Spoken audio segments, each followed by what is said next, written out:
morning and welcome to the Esports Oh, she said it for me. Cup. Nice. We have our final day of Dota 2 happening right now. It's been 2 weeks. A lot of action has unfolded. A lot of teams eliminated. There are still 4 teams left to play today. We're going to start off bright and early and with such a lovely morning panel. We got Purge, we got Effie, and Jenkins. What should we now call you, Bob? No, the guy in the skit. Sorry, that was a different guy? That guy had a blue shirt on. Sorry, so Bob wears blue shirts. Jenkins Bob wears the blue shirt. beautiful You suit. he doesn't have a blue shirt. Good No, morning, so I everyone. can't be- Actually, it's Putting a almost blue 6 shirt p.m. on for this me. morning, so I couldn't It's nowhere possibly near be morning. Bob, Kevin. No, of course not. Did you put it on temporarily or anything? It's not that point in the In the count. It's only the morning? Yeah, third just like and for fourth 5 place seconds, decider. I'd make you Bob for the I day. think Wear it's pretty shirts in the nice. morning for 5 I don't care so seconds. much That's about the sometimes. placements of Doesn't the it probably Unless fit? Teams? the blue shirt is I care underneath more all about of good that. games. Just like Secretly. a Oh, no, superhero. She figured out my secret identity. What did Batman do when people figured out that he was Bruce Wayne? I don't think anyone's figured that out. He just gaslights them, In the obviously. law. Just gaslights? Or Yeah. bribes. I'm not Bob, I'm not Bob, I'm not Didn't Bob. he Okay. go to some European You're thinking did I Gas- do? I woke up. European city with his I woke up girlfriend around and, 3 p.m. or they so. hid away 3 or 2 from- No, p.m. you're thinking Something of like a that. True. He's in Serbia, Belgrade. Oh, is he He's your a also in the neighbor. grand final. He's a neighbor, and by the way, no one who's in this next match leaves trash in the No, he trash doesn't. room. Bro, I can't And believe I'm you're s- opening and this. I can't believe you do this. You want to go on a coffee date with me? I know what his order is. Extra large latte.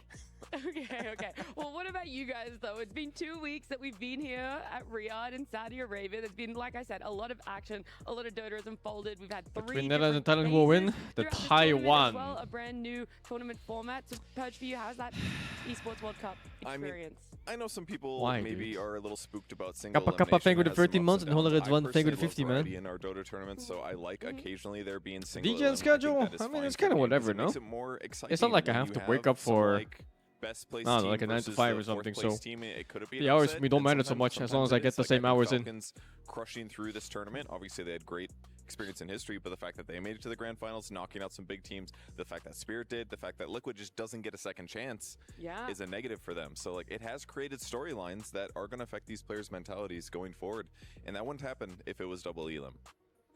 Yeah, I mean, I think a gauntlet format is very fun. It's nice to see which teams no can Maji really behind this step team. up to that kind of pressure, and it took some getting used to, but I don't mind the storyline. You said about my mic, the gain is too short and my mic is too close. fun I to have no watch doubt to grand stop this mic, finalists dude. To comeback teams based on how they've played here, Mhm. and like Actually, I Purge haven't said, put the effort into this storylines mic at all. wouldn't have unfolded if it didn't occur the way that it did. Yeah, I mean, we also had that group phase that started everything off when we had our 16 teams, Jenkins, where no one got eliminated. We had a couple of different placements than what people might have expected, but then also teams who skipped that first elimination set of games, apparently they weren't ready, despite Well, having except- multiple days off. Except for one of them, Except which for one of them, is that's now in the true. grand finals and looking like possibly the strongest team. Yeah, I mean, I agree with the format. I think it's interesting. Maybe there could be some tinkering with the like group stage, elimination stage side of things, but the single elim, if it got us to here, Yeah. then like all good, at least for variety, because like the last 2 days have been genuinely some of the hypest Dota that I've ever watched. Maybe it does mean we have to go through a completely 2-0 elimination phase, but like I can't remember the last time Even if it's increasing the gaming seeing conversion Dota levels, players as let me emotional try as it. they are Yeah. than in the last 2 let me days. try, Like let me the try. BB Where's the team going fucking- home, seeing like their faces, it's like you have to have those negatives to also have the positives, right? You get both extremes. A lot of highs, the highs being high, the lows, It's unfortunately. so low. being Yeah, lows, it's so yeah. high. Is this And better? It's also over 2 weeks. Holy! It's a long time for these players. It's a long time for us here at Esports World Cup as well. It's been a lot of fun.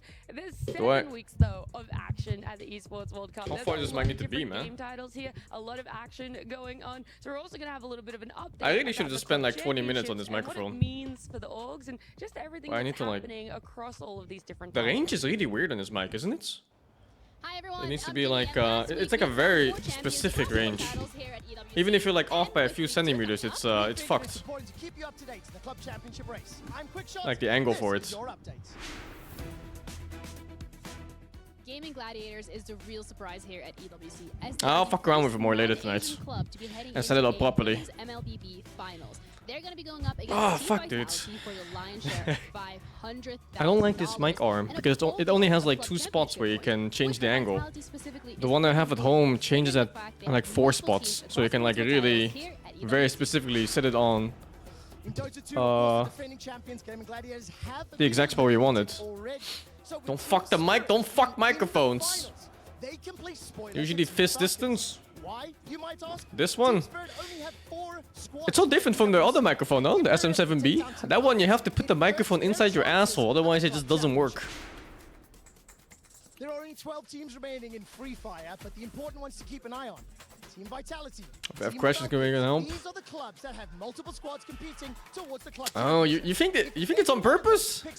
It's like It is a massive advantage towards picking up that it's like the opposite of the older microphones that needed insane amounts of gain, even like a cloud booster, and then they need to be inside your asshole, otherwise you just couldn't hear anything on that microphone. Where the defending champions like T1 are looking to keep their They adjusted title. specifically for this T2, microphone. Gen.G and ALLG are also in the competition for as many championship points as possible as they're looking for these placement spots. But who knows? Maybe we can get a repeat of the MSI finals. Oh, I didn't rent the PC, no. I bought over an ITX PC. It was heavier than expected. It was only like 14 or 15 kilos, so I was like, you know, whatever. But when you're carrying that for like an hour and a half, it's actually pretty heavy at the end of it. Storylines going on. There's a lot of potential over in those other games for repeat grand finals of other tournaments. New orgs making it all the way up. The MLBB, I think. Dumped in luggage. Oh, dude, I'm way too scared. You see how people handle luggage in airports? I carried on my back. It wasn't too bad. Representation as well as for that club too. Great. Can I just say, People throw around luggage like fucking crazy, dude. They just toss the boxes like they're playing video games with it. No fucking shot, dude. Okay, great.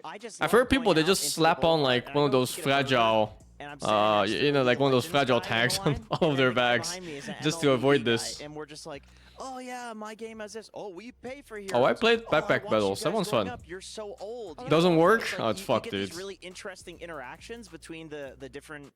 I did do esports. hand In Dota, carriage. of course, we have, It was like, actually brother, overweight. sister. I don't know who's the I older think brother, 12 who's the kilo older or sister. 13 kilo was MLBB, max, and the bag was like 14 or 15, and they never checked. I coined the term. You coined the term. You're Said the coiner. it feels like the MLBB people are like our children, kind of. It's like they.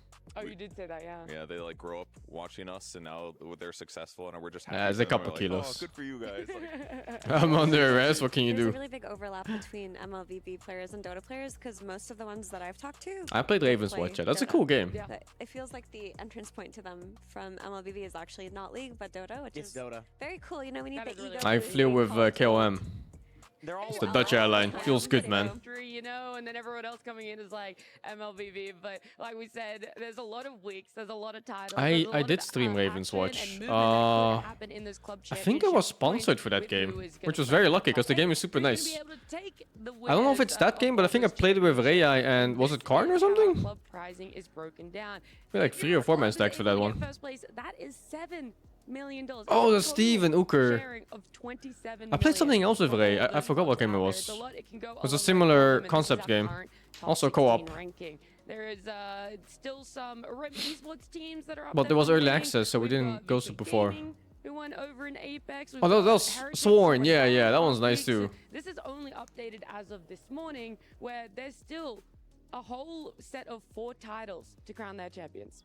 I think last year when we were here, we were much farther along We were, into yeah. EWC, so it was a lot more solidified. We are at the Have you front heard end about this time, cheating so those CEO at the point Coldplay values concert? are Good shit. very liable to change, I think I've seen some memes about it. But looking very good. But it's very minimal. Like my considering Instagram reels right now that I scroll Yeah, through, and they're plus filled that, with fucking Red like Uncle I shit. mentioned, teams like Team It's Spirit like don't have that animated many teams playing at videos of Spirit. the clips and all You can that see them on shit. the leaderboards now, but a few weeks from now, it could be You know that entirely guy that different fucking for shows teams up? The one that have goes like, it is what it is? submissions You know, to I'm the here finals are anyway. the ones that are just gonna take That over one, after a that one couple got weeks. animated like Yeah, 1,000 we different saw what, styles, 15th, man. 16th place there because Why am I looking at it that much?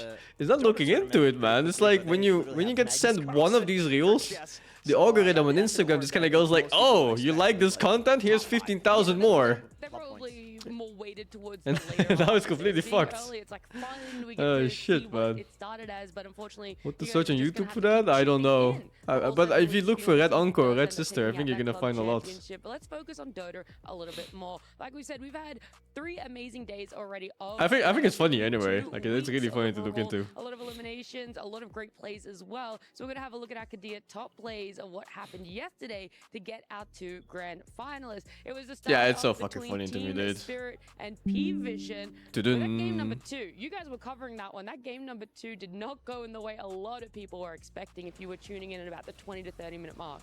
No, it didn't. They made an epic comeback, especially Collapse on his Primal Beast. We can see here the Aegis Snatch, which was really the only one of the 2. There were 2 in that game, but Oh, seems it like is what Team it is, guys. Spirit The have hit funniest their thing to me. prime, and Prime Team Spirit is when Like, he they goes win up in with the room, 20 right? game And he deficit. sees him. He You sees play her. against them, you think you He have touches a up a good little bit, grasp goes of the like, game, what is but that? in Is it a one moment, it penis? could turn And then he entirely. just goes like, you know, it is what it Team is. Spirit has this It's way like, of, I'm here over a anyway. couple of Wait, what can years, you do?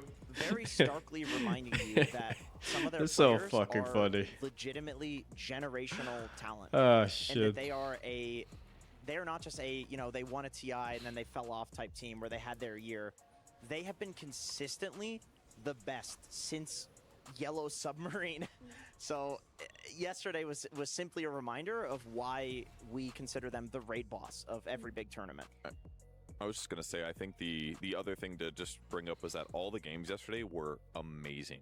Like, they were so Yeah, good. they A were. lot of games we don't even Both watch. series, not It's a just lot the of games like that, right? Association, but I the think ever Falcons since Public Series too. Yeah, like I expect to see Hades the same thing today. to be got honest. such a big hit. Falcons A played lot of strong games comeback were though being made yesterday. We were talking about Team right Spirit after and their that. comeback, And but now they're all Falcons like pulled slowly off the coming same out thing. in the next They like were year or down two. a lot of net worth in both games versus Tundra, and they just clutched it. We're suited It's been a up. while Looks since good, we've no? seen Falcons clutch like that. It feels like they've been a little bit sleepy throughout some of the competitive season, but they look pretty terrifying right now. They're a Oh, team that I'm fucking when they were sweating, dude. dominant, What they is would this? win early and then oppress. Like the ability to come back is actually Put that shit on 24. kind of a new thing for them because like when they were strong, they never had to. So this, like we talked about, this team is in form. They're beyond what their form was when they were at their strongest. So it's going to be an insane grand finals. So if We're rain gonna here, get there is. Anthony on There's like a the typhoon cast, here and we're going on kinda, or something trying like to that. dissect his brain because it's interesting to see from the coach's point of view. It's sort of like ours, right? You don't really have How many control over it, adult you just games have are to let it losing my play out, Steam but accounts? He has that hand I don't think in I had the any draft adult and games on my however, he's Steam like, accounts. Yeah, I think we lost draft on both games and we had no business winning either of them. But here you are sitting in the grand finals. He had so much confidence in his team. That's so owie. It's classic Howie, though, for sure. But that must be amazing as a coach if you feel like you've messed up the draft, but you still get another chance to correct it the next day because your team pulled through based off of their own skill level. So I hope Curtis did his homework. I hope so too, because we're going to have a look at the path that our top 8 took. We're going to look at our playoff brackets, this single elimination, after they had finished that second So proof? phase I think I've of, shown my Steam library of like last 100 times chance. already. We had that top 8. You fucking, Spirit if you want proof, have you look not for it, man. I don't give a lost fuck. single game I don't in care what playoffs. you They've think. only lost one The hell? game in this whole tournament. The Falcons, it's a similar story for them as well, taking a 2-0 against Liquid and then a 2-0 against Tundra. They're our 2 grand finalist teams. Pvision and Tundra, we are still going to see them play today. Unfortunately, it won't be in that grand final. It's going to be a 3rd, 4th series for them. Tundra clutching it up 2-1, 3 games against a BB team, and Pvision for themselves a similar sort of tale was told in their quarterfinals. So I would say potentially a very even matchup, a lot of back and forths, and hopefully not these stomps. Everyone loves to see 2 teams clutch it up. I think that the skill level is just extremely high in this like top 8 basically, and all the matches we've gotten are fantastic, and I genuinely expect to see the same thing today because I don't, despite the teams being sad that they lost, I think they are still desperately going to want to win, and it's like the one way you can 24 show, like, okay, natural if and this was double 24 win, I would have gone farther. AC And I think temps are that's- really that different honor for is sure, gonna come into dudes. play here. I think so too. For me, I was so I'm just surprised when people told me they curious, feel like, cold at 25 this Celsius with series AC on. I'm like, curiosity is my like overwhelming emotion because. And then I sit here, we've 25 never AC, and I'm seen like, this I'm in fucking Dota freezing. Like, what's before, happening? Not in a tournament of this scale, not for. But this in, much money, but if you have like not natural 25 for AC, a top AC, 4 25 teams that, Celsius, you like, kind of go I like, genuinely you know, believe I'm fucking any of the burning top up 4 here. teams could have won Like, what's this going entire on? thing, Yeah. Right, like the series that these. Like I said, in Netherlands, it can be 15 Celsius. And I'll walk around in a tank top, no fucking cares. And it could have gone to 3 games. I'll be comfortable there. It's like everything from this point onward is uncharted territory, which is really cool to see. Like, I wonder if they're gonna meme. I wonder if they're gonna try really hard. Are they gonna treat it as scrim? Yeah, exactly. In Europe, you just walk around in shorts and in in tank top in 15. Points, like, you need to try really hard. Like, what's 15 the AC? dichotomy here? I'm not sure why, but this is like the skin just kind of perks up. It's like absorbing the cold. The highs are highs and the lows are lows because these series are so close. At any point, we could have seen a different team in the grand finals. We could have seen a series go a different way. We're going to reflect and have a look back at our Crunchyroll player reactions, our top reactions from some of our players there as they do go through this series. This is So I've eye not drops. seen this one. Eye drops, yeah. What was that? Eye drops? You gotta lock in. Why did he just like just surrender after the eye drops? He's very uncomfortable. He can't do it to himself. I did like the Utoro pop-up. I don't know what point of the game that was, but I did really enjoy the Utoro pop-up. It's always fun seeing. I love that little dance. I was talking to you about it. That is so sweet. I mean, Mallory had such a great showing yesterday, and he was very much visibly outside of lanes, exactly. But he had very visible joy and reactions and celebrations, and we even saw a hug towards the end with his brave brother in ATF. Yeah, they're very cute. At the end, whenever they win, it is normally like Mallory getting up and like running over and hugging or There's no way a natural 24 is cold. Ain't no fucking way, dude. A natural 24? Either way, it's affectionate. That's little sweating temperature. One of the two, but our players, it's been nice to reflect on them, just how they've been I saw the monkey bug yesterday. I didn't even know it was a bug until Nans and Steve were talking about it. I thought it was just on a tree. And then he got caught. But apparently it was just bugged. Like he jumped, and then while jumping, the arena came up and blocked his jump. And then he was just stuck until he died, basically. Super unlucky. But also, seemingly a very old bug that just never got fixed. So what can you do, man? How many Pokemon packs can you buy for that? That's a lot of Pokepacks. You already know that's the only thing I would spend. 44 is natural sweating temp? I'm pretty sure there's a term for it, where it's like 40 plus or something, where you can no longer cool down and you will die. There's no way you start sweating at 44. What the fuck do you mean?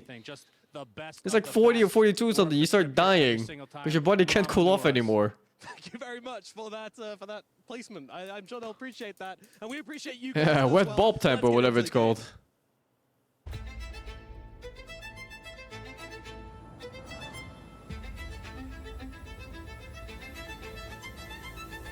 I think we growing as a team and we learning some discipline and strategy. Why is your state going up to the temperature? It's unlucky, what can you do? How can global warming be real if there's still ice in the north? I feel a bit upset because you should still play the tournament, but you cannot win. No Firefly, no more fire shield for you, no one jumps in. Wheel of Wonder plays it does get used properly onto the Beastmaster, gets doomed right after the fact. No one about the BKB, wants to fix the target, they'll be able to get the field eventually. Zips away just barely, the big onto one. They're gonna get the Rasta as well as DF stuck inside the Sprout. I think we could have done better for sure. I just think we 3-2 the games a bit too much. Losing semifinals feels kind of bad because we could have won both of those games. I think we've improved like the same throughout the tournament. You start off a bit wobbly, and then you get better and better and better, and then yeah, you get to this point. Now it's like Tundra. Got a little bit too deep. Whoa, what a sonic wave though, hitting onto 3 with 33 in the mid. We had 38 Celsius in Netherlands once. It was a few years ago. Those were the hottest fucking moments I've ever felt in my life, because 38 outside means 40 inside. It was 37 this year, Milk? Really? It's gonna be fun. Wait, was that like 4 weeks ago? Or 3 weeks ago? That was one random super hot day. Tundra and Pvision, we got That's different fucked. sorts of viewpoints here, but they need to prove it themselves. Insane for a country like Netherlands, where peak summer is usually like 24 Celsius or something. To hit a day that hits like 37. But the actual success that they're striving for is consistency. They're happy to come back, come in, win 1 or 2 tournaments, but for 33, it is he wants to be in that top 3 time and time again when it comes to tournaments. Yeah, and I mean, when you look at either of these teams, like Jenkins mentioned, they very well could have been in the grand finals, and now we get to see how they correct it. I've ever been buck naked in my house when it's hot? If they correct, I'm buck naked in my house like 4/5 of the time, dude. Imagine wearing clothing. And then on the side side of Pvision as well, it's going to be a similar sort of story. That's also what they're looking for. I know most players, when they lose, and especially in the single elimination, I did not first know thing they wanna do is Toronto, just get back Canada out was there on that stage bad and in prove air to quality. themselves, What the prove to fuck? the fans and the viewers out there Second that they worst in are the worthy world? of The the why? placement that they've given themselves. And I would say that's the I always necessity think for both of these two teams who have looked Canada really was like one of fantastic those, this year, but have faltered a little bit like it's more in the trees than last ground. month or two, basically not being as consistent as Oh, the from first, like, 4 months wildfires. this year. So if Oh, they okay. I can mean, that's not show so bad, is themselves it? to be At in least that it's top wildfires three, and not I like think it's gonna be cars or good some for shit. themselves, their self-esteem, their strategies. Ideally, we might even see some weird picks. I mean, we got. Like, how much more Which is number one? I think he said it was Iran. This game. Okay, that's what I was You know? waiting to get it out there. I was waiting. I was like, we gotta say some serious things on the panel. I don't know where his Pudge is at. I mean, I could tell you, it's the meta changed. Like, Pudge was genuinely good like a month ago because there were all these ranged carries like Linas, Terrorblades, like Drow Rangers. You hook them, they just die. The meta shifted. Now you're hooking some Dawnbreaker who just kills you in one hit. But if there's any game to pull it out, it's this one because it's still genuinely good. It's probably something he wanted to play. They look the like entire fucking time. mugshots, Give man. the Look at fans Noon's what they want. photo. But yeah, we That can legit move looks to like a this mugshot, like he did interesting something timeline wrong. Where it's not like this is it and then the season is over. We do have TI coming up very soon. What the fuck? So for these players, I really doubt that they're going to take this match any less seriously. Like, even if they pick meme stuff, not the Pudge is a meme pick, by the way, it's good. But if they do pick meme stuff, they're still going to try hard. They're still going to try to win with the meme stuff and just use it as like a bit of practice for $100,000 in points. Yeah, I could see Pvision being the kind of team to just bust out their pocket picks here, even if it means they could lose. Whereas Tundra, I do think that they want to prove to themselves that they're able to close out these games with the leads that they get. Because not only did they lose with the net worth advantage both times yesterday, but they've done that quite a bit this year. They've dropped a lot of matches where they had the net worth lead. They'd make a throw somewhere and lose off of that. So I think the most important This thing is the for third them place is that they society, wanna yeah. just Third and fourth keep place. the reins on a game because that's where they've struggled most. I think it's a decent amount of money for this How one. would you sort of vibe check this series coming in, Purge? Because I feel like everyone's giving their thoughts on which team wants to prove what. But what about you? My assumption is that players 100,000 like difference, 3-3 will yeah. be valued Easy 20k, no? first place, especially because he's gotten it so many times. 20k for they might be more effective. well, maybe on like 100 minutes of playing. situation. So I would assume that Decent money, Pvision's decent gonna money. Try a little bit harder, is my assumption. Okay. All right, well, I'd like to see it. I'd like to see a lot of tryhard. I want to see these two teams prove themselves. But more importantly, I want to see these two teams out on stage. So let's head on down to the Amazon Arena. Which team am I rooting for? I don't really care who wins. I'm just here to watch some good Doa.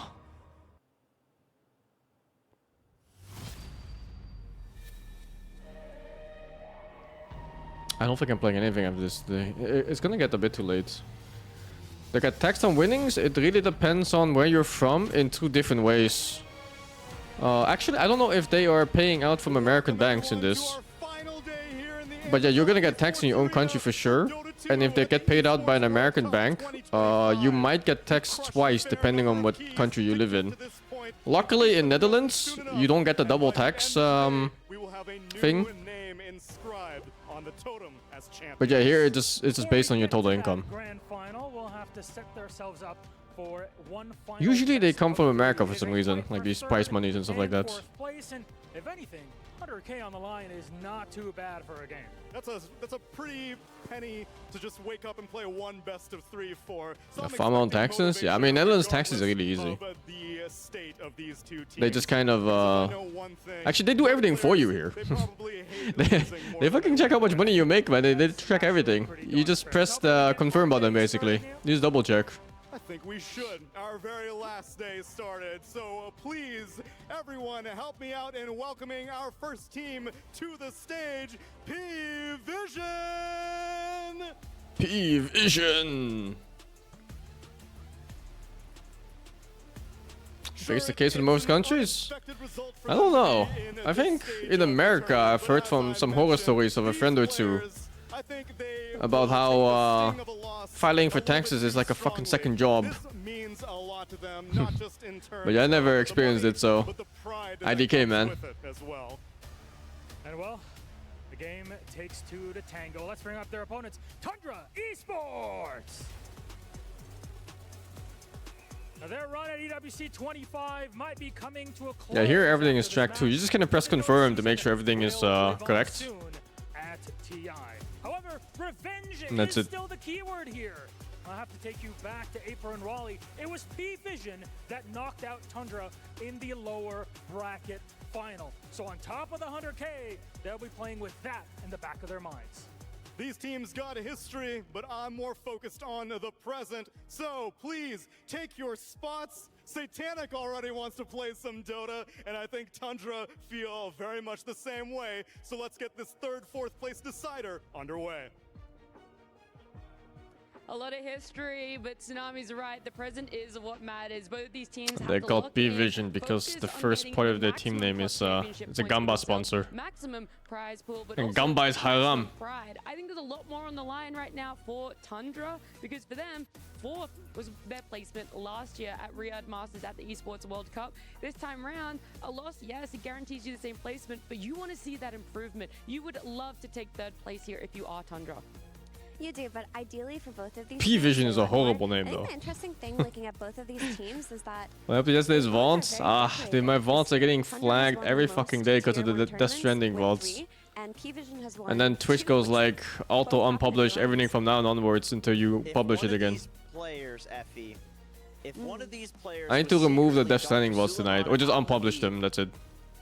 Which player do you think it would be? Type in chat who I mean, it was a ridiculous amount of copyrighted music, right? They're like 8 to 10 hour vaults. Can I weigh in There's on like this? fucking 10 of them. Either 3-3 or. And every hour had like fucking 45 minutes of copyrighted music. It's insane amounts. 3-3, the way he dissects the game, he could be quite the surgeon. But which of them is more likely to be Dr. Sulaiman Al-Habib? I mean, I feel like Soxum looks more like he could be a Sulaiman Al-Habib. He could be a Habibi, that's for sure. They're on Twitch, they're on YouTube too, yeah. You should watch the VODs there anyway, because the ones here get muted randomly. I'm genuinely laughing so much I cannot recover. I'm gonna bring it back. I'm gonna reel it back. I'm a fisherman, not a doctor here. Let's just go straight. You still talk to Freddy Free? No, not at all. Will be coming up in just a few minutes. I don't Of talk to course, most our grand people. Finals to be played later today, but these boys, they got their papers out. They're doing their research, whether it's for medical school or whether it's to come a third here at the Esports World Cup. They've got all the notes they possibly need. Pvision, they got to bounce back. Tundra, a lot to prove is what we've said. Jenkins, you've already started off that you would love to see the I used to play quite a bit with Freddy Free, yeah. I I mean, we played in the same team for a bit. from my panel here We that bootcamped you'd for a love bit. to see 9 class on I something knew him before he was different, rich. innovative, because that is where they have found success in the past. Yeah, I mean, it would be great, but I would also I can't stream this on YouTube because I didn't ask for permission in time. Hero aside, I want to see him pull out the kind of gameplay It's that he's stupid famous for, fucking which is mistakes, man, running by around the me. map early on, like invading Ancients minute 3, getting a kill on the mid laner randomly. We saw him do Drinking it tap once water? this No. tournament, You're not but supposed to I drink the want him tap be water in full-on Taiwan. nuisance map. Also, So the whatever water that here takes, tastes if that weird, takes man. a It has that or if it takes American like flavor sauce, water, or if it like takes a more typical, like what is that, right chlorinated or something? I don't know what the fuck it I is. mean, there's still $100,000 here on the line, so I think that would be the biggest nuisance. It tastes of all is weird. winning the game, because I mean, these players still care about money. They must, like, they obviously want to win the. Not in the tournament, but bottles, so much no. money for a But like best of 3, sometimes when they serve you water in restaurants, I mean, it's shown in the bands already, right? These are these stereotypical bands. They I'm not come gonna home, try they've to done their qualify for research, fun. they're taking I out haven't all played the Dota in like tools, half a that year, dude. dazzle. Not a lot of people would have it in their first base band, but against Pvision with DM, who loves to run it on the off lane, with the potential for it to still be flexed, you got to take it out. You don't want to give them that at all. Yeah, it but the poses a water lot of tastes problems weird here when sometimes. Dazzle The only other place I've tasted like this before is in America, where it tastes like fucking swimming pool water, you know? Not just enough jump, enough burst damage too. And even like leaks food sodas and stuff in places where they mix it on site, like in restaurants, like fast food restaurants. He just graves and the whole fight is flipped over. That's actually what happened in Spirit's game versus Pvision yesterday, up until they made their epic comeback. I did like Falcon's answer to it though, the Ancient Apparition. I thought that was pretty clever. Like I do think that's an option here, especially in a third place decider match where it feels like a lot of the pressure is off. But yeah, you definitely get spoiled with the tap water when you come from a place like Netherlands. Undying first pick, let's fucking go, dudes. I don't know how this is a first pick, but it simply is. What do you do here? Do you puck here? Do you care? you know, counter something. What do you even care about when you're facing Undying? Rider would be left in, and I guess ideally you want to not have like double melee, some kind of strength combo safe lane. And that's assuming Undying is either position 4 or 3. I think giving 9 class Bat Rider is this is one of the most dangerous. Well, there's one melee already. With the Undying, which is one of their typical openings so far, still gives them potential flex potential, gives them some nice heals. They got Roche potential with this. The general team fight impact of this hero has been really good. Do you guys think that this Undying is a statement by Pvision? There's a Tundra. We saw you lose with offlane Undying yesterday. We're running this Undying offlane. We're gonna beat you at your own game. Oh, there's so many bans right now before you get to play or pick. Utter devastation. No, I do not think it's that. Feels all playing for third place. I think DM is a walking It's a pretty old school thing. Most tournaments these days, there are double elim. Crimson Pipe, and he has been relegated. I don't know what he did. Playing for third place was usually more of a time constraint thing for tournaments when they can't hold on to like a venue for long enough, and then you have less games. He does play Undying. He gets Octarine Blink. He blinks in. He does some crazy stuff. You got stability somewhere, you know? You gotta have it somewhere. Pvision, they are eliminated. They're playing for third and fourth place now. Listen, for the sake of my own entertainment for this series, You're gonna put in the drama. I will assume villainous intent. Tusk comfort pick? I think Tusk is just a very strong pick in general. Okay, let's villainize all of them. BKB piercing stun, gap closing stun, huge damage buff, and a catch? Like the only bad thing about Tusk is that he's melee. You know, like melee heroes obviously they get kited and they have less attack opportunities. Oh, and a save, yeah. Well, I mean, the save is kind of scuffed. It's not a good one. But at least it is one, I suppose. I will say, like, he actually convinced me that this means buffing me every 10 seconds? I have no idea, dude. Like, stealing stats just is inherently a broken concept. I would love to see a Wyvern come out here. I really believe that Tusk save is weird, man. Like it's like sometimes you can turn the whole fight. Like you save some guy from say like a war or something like that, and other times you just die together with that person you try to save. And I feel like that happens more than him actually saving somebody. Double strength now. I think it's not even a bad choice to put Undying on 5 or something like this. They can have a high tempo carry that can farm but also connect to fights, and if that's what's being done, there might not be no point in countering that lane. With that being said, I'd love to see a Wyvern in general. We saw it only once this tournament, I believe. I like both League and Dota. I like League a lot more now just because it's something new for me to learn. Whereas Dota is something I've been on for fucking like how many years now, man. Interesting that they grabbed the Oracle here with that in mind, because that hero's going to get completely shredded. I don't know why your stream is stopping every 10 seconds. I had that too. For me, that happens to our TZ stream. Every time I watch a stream, it just pauses by itself after like 10 seconds. And it's the only stream where it happens on. It's so weird. Like they just don't want me to watch a stream or some shit. That's what they want. I guess they have tons of heal synergy right now. Like whoever gets ultied by Oracle is not going to die. One soul rip, couple purifying flames, maybe Marcy. I think it's a Twitch issue. I'm not sure. Maybe I have to reset everything in your browser, like cookies, cache, and like whatever. It was against Bat Rider. Like they intentionally left Bat in the pool and then picked the 2 save supports. So I'm curious what the idea is here. Maybe they believe. I mean, I know for a long time people thought that like Oracle Undying was really broken. You know, like just letting him get off, especially once you have Aghanim Scepter, like a few more decay stacks, and you really underestimate how much he's healing. He's got a lot of regen too. Like if Pipe alone is like close to 20 HP per second, so just popping an ulti on him, the regen alone, the heals, like he is going to be survivable. And Dawn, if it is a carry, did I play Vortiz back in the days? I did, yeah. I played a little bit of Vortiz. But like your not much though. Seconds, DPS is just less than another hard carry. Yeah. So maybe the heals can offset that and make sure that you win fights. Let it be known that Pvision lanes look annoying to play against. They do, right? I think when you see Marcy and Undying in any game, you just know it's gonna be annoying. I can get behind this Oracle pick. I think Oracle like Undying, you just can't ever fight properly, and Marcy catches you off guard from like fucking the entire like the entire lane is the range. Like you're standing next to a keep for like 500 range within it, and like oh oops, you're in danger. And Marcy's potential healing as well.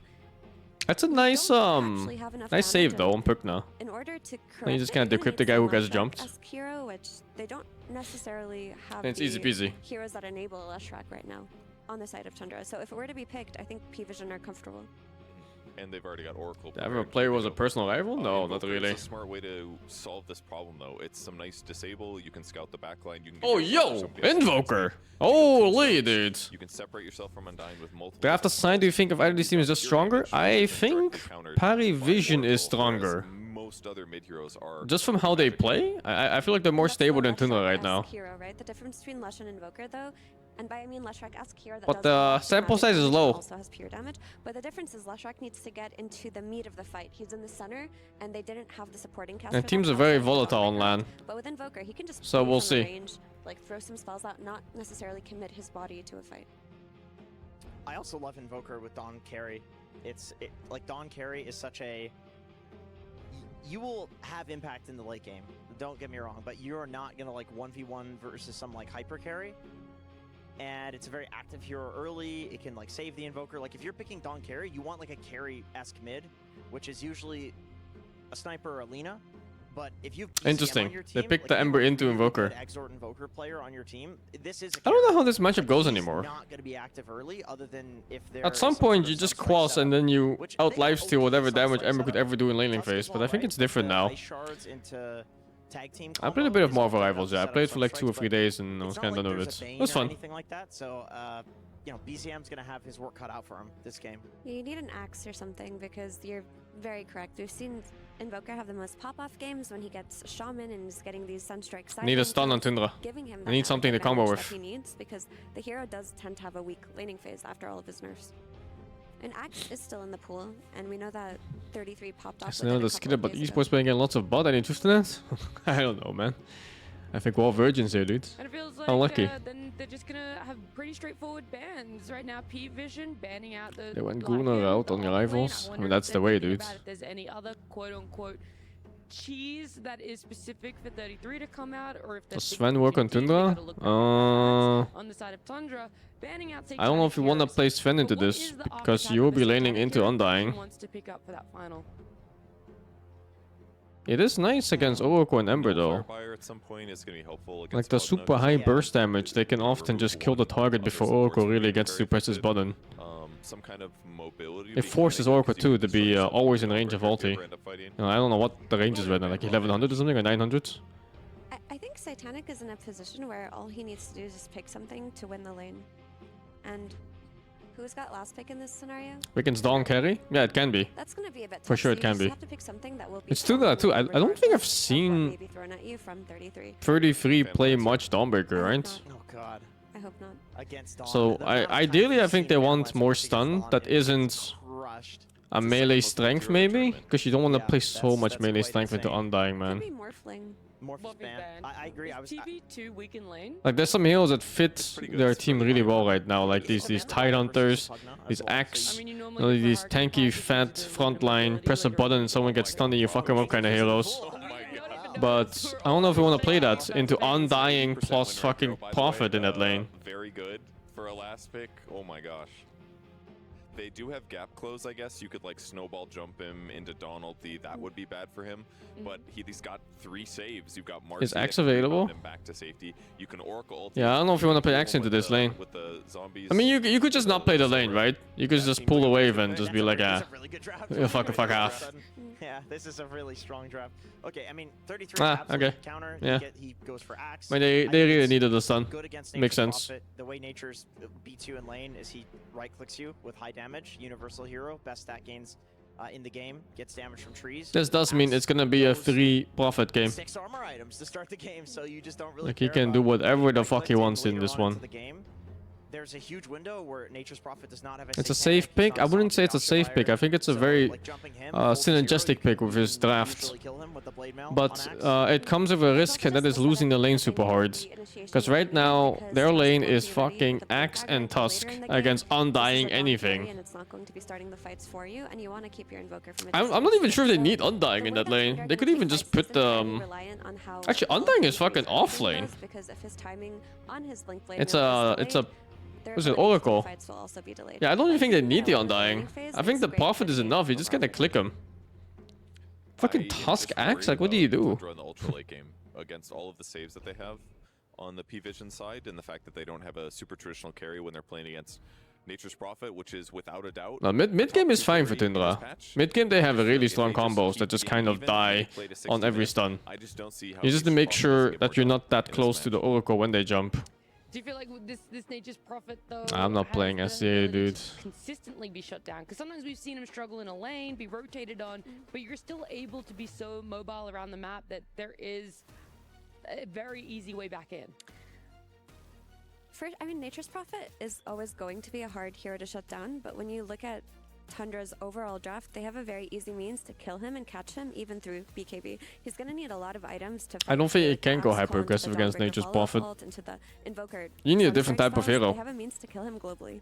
Alrighty, well this third, fourth match, it is important. Not sure what you can really do about it here. Club championships, prize pool, and it's time we finally get to have a little bit of an insight on their thoughts and how they're thinking as we head on down to the stage with Nomad and Moon. Thank you very much, Nat. I don't think the games can end early, dudes. Did you do a bit of They started 2 hours later than see usual, how and Spirit will take down Pvision I think the in grand game final is yesterday, or are you BO5. just using your own ideas? Oh, you mean about Furion being overpowered as shit? I mean, you know, we care about it, but you know, they never picked it once this tournament, so if they pick it, you know, we just have to play against it. Life goes on. Alright, you think they're a little unpracticed on this hero? I mean, yeah, they have 0 games on it, so if they're gonna force it now, then we'll see how it goes. Alright, and you confident in the BZM Invoker with the axe to back it up as well? I mean, yeah, we got the Kata X call combo, so you know, you call and then the X Katas, so they die. Seems like a good plan. All right, thank you very much, Moon Meander. Good luck here in game number 1. Let's get into this third place decider. Why'd they even let them have Nature's Prophet? Well, he just said it, right? They haven't played it before, so they were surprised by the pick by for one. And secondly, are you like really so scared of a team playing a hero for the first time in the whole tournament? First time for everything, I suppose. These lineups are insane. I love both of them, in fact, especially the fact that the Marcy's not a core. Yeah, just terrific. You are the biggest Marcy hater. Now, we have a lot of aggression here, and of course, both of these teams. I mean, it is a third place match, but Some of the lights on the stages are super hot, yeah. It just kind of depends. Some stages are better than others. They kind of threw away their own games. So, you know, you want to go into the next game. Of course, I mean, especially after you lose a tournament, you're going to have some, you know, talks about what happened, what was right, what was wrong, what you want. I remember when I played in MLG Columbus, the lights were really super bright. Like to the point where you just couldn't see the upper part of your screen. And they too, they turned it down. They like completely removed those lights. Through this and survive, they've shown us the Invoker Axe combo before, and like Moon said, Axe Call, Cataclysm, people die. Yep, and Solar Guardian on top. The question is, can you get the early Sunstrike kills? Because the game that we were casting, he was not getting them in the early Well, in most stages. cases, it's kind of whatever. Little bing bong. And 9 class. Never mind. Okay, everyone's going to go their own way, it seems. 33 already has the light situation figured out. Yeah, doesn't need a pause this time around. Maybe use the coach interview pause, of course. Yeah, contractually obligated to mention that every game, of course, Yeah. even when 30. This is very real. But I mean, there's a few things about the draft I do want to talk about. I wonder how this matchup goes now on mid. Because Invoker, I haven't seen this matchup since they changed Invoker's, well, like the whole fucking thing, like the orbs and the facets. Right? Because you know where every rune is, you can play aggressive, you want to play off of the guy that's in front of you. 3-1 first wave, holy! He's not good at addressing early pressure around the mid lane. So Pvision have Marcy, Oracle, they can go mid, Ember will have a good time. And Invoker's 0 first wave, 1-0 first wave. Did I participate in the Beyond the Summit house tournament? I have. I went there one time. As DM playing Undying. Yeah, that's a super cool tournament. Are we seeing a, what kind of a build? Aura? Very confusing airport too. This is Aura. Because they sent me to Ontario, but it turns out Ontario is also a place in America. I don't know what DM did. To be fair, he's always been like your Crimson Pipe mech buyer. As a 9 class. He's got a Fairy Fire. He should be okay. And he will pop it a little bit early just in case. But Pugna's a pretty fast hero as well. Yeah. Not a little hit. And Whitemon getting blocked a bit by the creeps. And this is awkward. The wave will eventually connect shortly. Nope. 9 class, he missed it. This is the point I dislike about Dota laning phase. One part of League that I feel is so much superior. That you cannot do this shit in League. He certainly is. BZM watched up. Nope, he invoked the spell. Okay. Yeah, the 4th lane shit, I hate it. Gonna get away as the pause comes out. Hate playing it, hate playing against it, hate playing with it, hate watching it. He's like, bro, you only told me 8 times. I needed 10. I mean, Whitemon now knows. Like, no one is. I feel like we're just a few patches away from Creeps not being able to be pullable. Where does he go? He's gonna walk right for 0.5 seconds until the Sunstrike is cast, and then he goes south. Yeah, Watch it. 9 class has the mind games ready here. No doubt about it. 9 class dot Pedro. 3, 2, 1. Okay, and BZM not. Oh, wait, there's Never an mind. exhort. Fake high. It's interesting. It's interesting the first few times you see it. It stops being interesting when you realize that heroes aren't even clicking spells on each other anymore. They're just running past each other. Already, this is an entertaining game, despite there not even being kills yet. That's the case with the minute 0 creep, yeah. Or I think they don't even chase properly until like the tower, until like minute 5 or something, like tier 1 tower. But yeah, I wouldn't be surprised if they just make it that creeps don't even chase at all until they clash on like the corners of the side lane. He's one of the worst laners, which means you kind of want to set him up with these Sunstrike kills. And Player GTA or VRP? No. You can bring the snowball later and I'm not too big on GTA. To be fair, in my mind, if you want to pair up, hold that, Whitemon. Tombstone plays, Whitemon, he certainly is. Question is who will take him? It is 9 class with the first blood. So after all of that, 9 class prevails in that extremely long exchange. I mean, it is one of the annoying things, right? Like when there's these creep pulls, you do get level 2, and I talked about this last time, but there's It makes some heals viable, which is nice. delivery. I don't disagree that it makes heals viable, but I think it makes heals viable for the wrong reason. Gets a salve, and now he just Like, I don't like it when heals become viable because you just don't play. I like it more when stuff becomes viable because you had a really good strategy that played around, oh my god, that played around the hero's abilities. But in this case, you just don't play. You see this? You simply don't play the matchup at all. Extremely low HP though. I don't know how this matchup is mid. I haven't seen it in this patch. He could live, dodges the Sunstrike. 33 not able to get the call, stuck with Soxa now as another blood grenade comes out, this time from Ducalis. 33 has to fight his way out of this. They're going to use a counter blood grenade on It seems bad for Invoker from how it's going now. Will live, Sprout 33. But it wasn't bad before. Oh my god. Yo, I was watching that. Yo, brother. He's TPing out. I got juked. Max will TP out successfully. Still a good win for the Pvision side down in the bottom lane. 9 class, of course, goes back up top. It's good communication between mid and whoever's about to get Sunstruck there. Because I'm sure Marcy wasn't watching mid to see if it was Sunstrike, you know? It was a mid player telling him, like, oh, he spent mana, be careful. Talking about it as well is we have to hold that thought, rebound, but Decrepify comes out from Whitemon, disposed to follow, though now the Tombstone, so Chris is in a bit of trouble. We'll have to hammer towards the tier 1. League Pro Lane is also cancer, is it? I haven't watched much Pro League, so I don't know about it. Yeah, I mean, saying that they just haven't picked this hero, so they didn't really worry about it, but now we're seeing it. It's true, but it's not the hardest hero to play. Whitemon in some trouble, the Crep, and they did bait. Holy, the damage. Wants to go for the Ice Shards play, not getting the block though. Hammer slows DM, but not enough distance. No, he's got stakes, more decay, so Willie 33 down bottom. I mean, he should be okay. I mean, of course, he will be pressured. He is in a 2v1, but it is Oracle, not the strongest laning hero. Only 2 range protection from 33, really dropping the ball. Yeah, usually has 4. So only going for half the amount this time. But let's see. So there's a kind of Nature's Prophet. I mean, every carry player can play Nature's. It's not the hardest hero to play, let's be honest. Of course, there's a... You don't even skill Trance until much later. Yeah, you press Sprout, you TP around. Of course, it's more about how you play the map and like how you use your TP, how aggressive do you play overall. So maybe that's not something that Pvision have practiced too much, but of course, it's one of the best meta heroes. He's been... Also, proxy farming? Yeah, dude, I hate that. I wonder if they're going to do something about it too. Because I think in League, they really want players to play against each other in lane as well.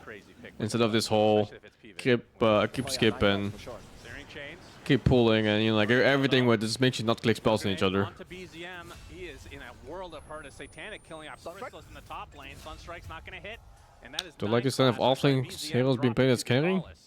Hardcake's been nerfed to shit? No, you don't know that. Could just be something favored right now. Pvision. Naga's being banned a lot. But I'm not sure if that's being played as hard carry though. And a lot of early tips from Pvision going towards each other. 9class wants to go down here and stop 33 from creep skipping. Everybody knows that this is what Axe wants to do after like 5-6 minutes. It's going to be solving up. Rebound does hit. Berserker's wow. To follow, but 33 that timing, what the fuck? Satanic makes his way over. Naga's 5 in this match, is it? Is Naga 5 that good? Far enough away and Satanic just finishes the job.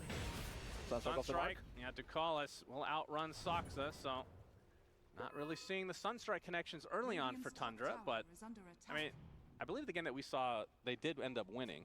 I haven't even seen it yet. It was banned like every game. Yeah, obviously you don't want to. It was first banned in every game played, I think. And that game, yeah, that game, it was very similar to this, was it not? Like, 33 didn't have a super good game on the Axe, BZM was doing okay, but they kept skating through. Saksa, good tornado. Tornado does help out. Dispose, very awkward actually, but no one should be able to snag the kill on the Saksa. Invoker lane seems fine. He was 100 gold behind an Invoker until this kill just now. I think 9class has still Which is, of at course, least a support maybe 3 problem. times in 7 As minutes. always. Might be a new little 1-to-1 record. But if you look at Pvision, I mean, this is certainly what you want to have happen here in this early game, right? You have 2k gold lead, you're playing with your Nature's Prophet, you want to play very fast. You should be able to contest all the active runes as well, because you have Oracle, you know where it is, you know which ones they are. The call is quite deep. Sunstrike does hit. All of the white carries aren't even that bad, I think. As the counter Helix does its job. The variability comes more down to the laning phase. Having a bad laning phase right now is so rough in Pro Dota. As you need to play. Now the tier 1 tower will take some heavy damage. And Crystallis is in a lot of trouble. He's 0-2 on this Dawnbreaker. This is, I mean, one of the strongest laning carries that you can have. And you need to get off to a good start on this hero. And they're currently, I mean, they're struggling on all 3 cores. BZM is doing okay, so top rune is going to be here for Mr. No One. Get an amplified damage rune. I mean, this is one of the downsides that I did see in the Tundra early game. Let's see if they can kind of squeeze their way through it. Crystal is still stuck at level 5. I'll put the vaults up after today's stream. Extremely close to 6 though. Yesterday Morin came back from a shit lane. I don't think he actually ever came back from a shit lane. He got carried super hard by his team, dude. Around 33, if he can somehow walk in, or like you It's actually insane how much he got carried by his team for like the first 30 minutes of the game. Invoker to save him is fake. Like, Invoker's not a good turnaround hero. If you go on him, he's low HP. Even with the Dawn ult or the Decrep, I feel like it will only delay. It will not change the situation. Down bottom, Ducalis wants to leech some XP. They still want to defend. Satanic is around. They do not quite know, I believe, that 33 is here. As Water can shut down Ember? If you can shut down Ember. If you mean laning phase. You can do random shit like Slardar and Huskar and all the random heroes that are just so heavily anti-melee, you know, like Dazzles and things like that. And now 33 the one in a bit of trouble. Gets rooted up. There's Dawn ult this time around. HP. Whitemon making his way over, but we'll have to run away. He sees no one with the damage rune. This is the Have you ever thought of moving, completely staying in an Asian country? No, not really. Not gonna happen. Ducalis with the purifying flames. Too much damage. I like European countries. The weather is the thing that gets me the most in the Asian countries. It's too fucking hot, man. It is a very pickable hero, because Dota is a lot about your mid hero. How do you play the like 3-man ball together? What active runes do you have? And with Oracle, you will always know exactly where it is. This is a 4k lead at minute 10 against an early game draft that Pvision have. So if you're Tundra, you're in a little bit of trouble. Here we see a gank now, Tundra. Sunstrike Jesus. because of the rebound. They do find the kill nonetheless as BZM Finally some kills. and a snowball to help bring Or 9class down. a kill. The Fates Edict keeping him alive. Now Satanic's made his way over. Question is, who do they want to go on? Get the root onto 2. Hammer for Crystallis. Should be able to find the distance. Oh, such poor catch on this They're left. slow to a crawl, so Need that Ember. might be it as Saksa will be pursued, but the ice shards into the gate. Looks like he's fine. Very nicely done. Perfect ice shard positioning. And I like this move from Tundra overall. Like smoking into your safe lane after you lose the safe lane tier 1 tower is very good. You don't want to make it too easy for them to join into your own jungle. Well, Thought he was fine. Yeah. We'll snowball into no one, who will cleanly get the kill. He'll gladly have a little donation, but Tundra, force him out top. 33 got some much needed space there as well. And mid not quite low. Oh my god, those chains. Here's for no one.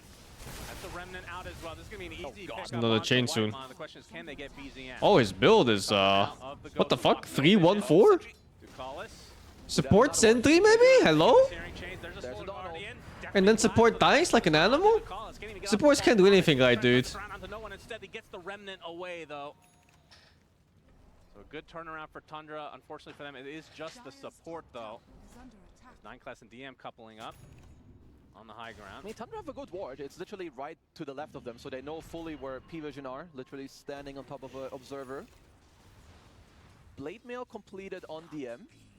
Yeah, I would say I kind of like that. Against the Invoker, like if they want to kill you, they kind of need to bring more heroes.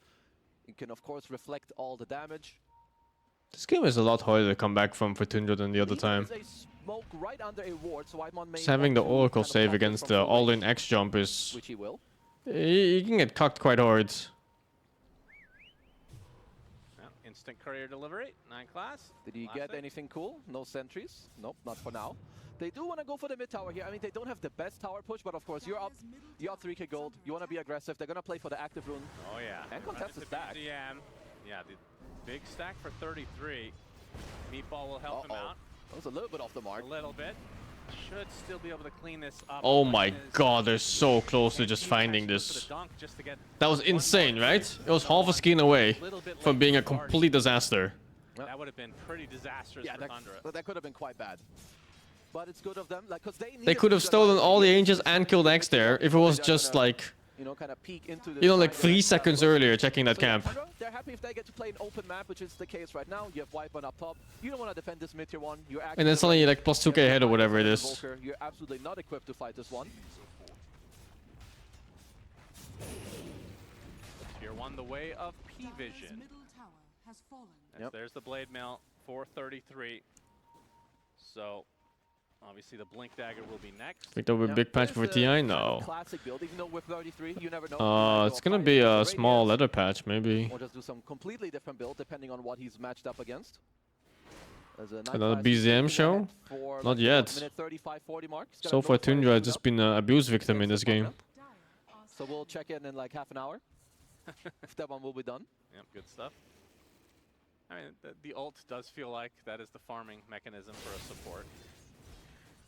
The Unleash. Or the greedy enchantment, of course, if you get it. Of course. Which we will wait 2 minutes for. Can't wait for that update. I mean, so Pvision they're in a quite commanding position. Whitemon going for his classic move, the Wisdom Shrine Steal. And the tier 1 tower pressure. Yeah, well, which he shows himself there essentially. I hope they do add Kaz to Captain's Mode for TI. It's still good because I feel like there's a high chance It's a very interesting hero. Invading the enemy Wisdom Shrine. It's a suspiciously low win rate right now, I think. I mean, I wouldn't necessarily say that they're playing but still strong in the hands of the right players. On the map currently. Let's see, S9 class wants to protect his Wisdom Shrine. Perhaps Aero's a bit too cheesy as well for laning phase. Like it's a very, very strong laner. And after that, it's kind of a jack of all trades.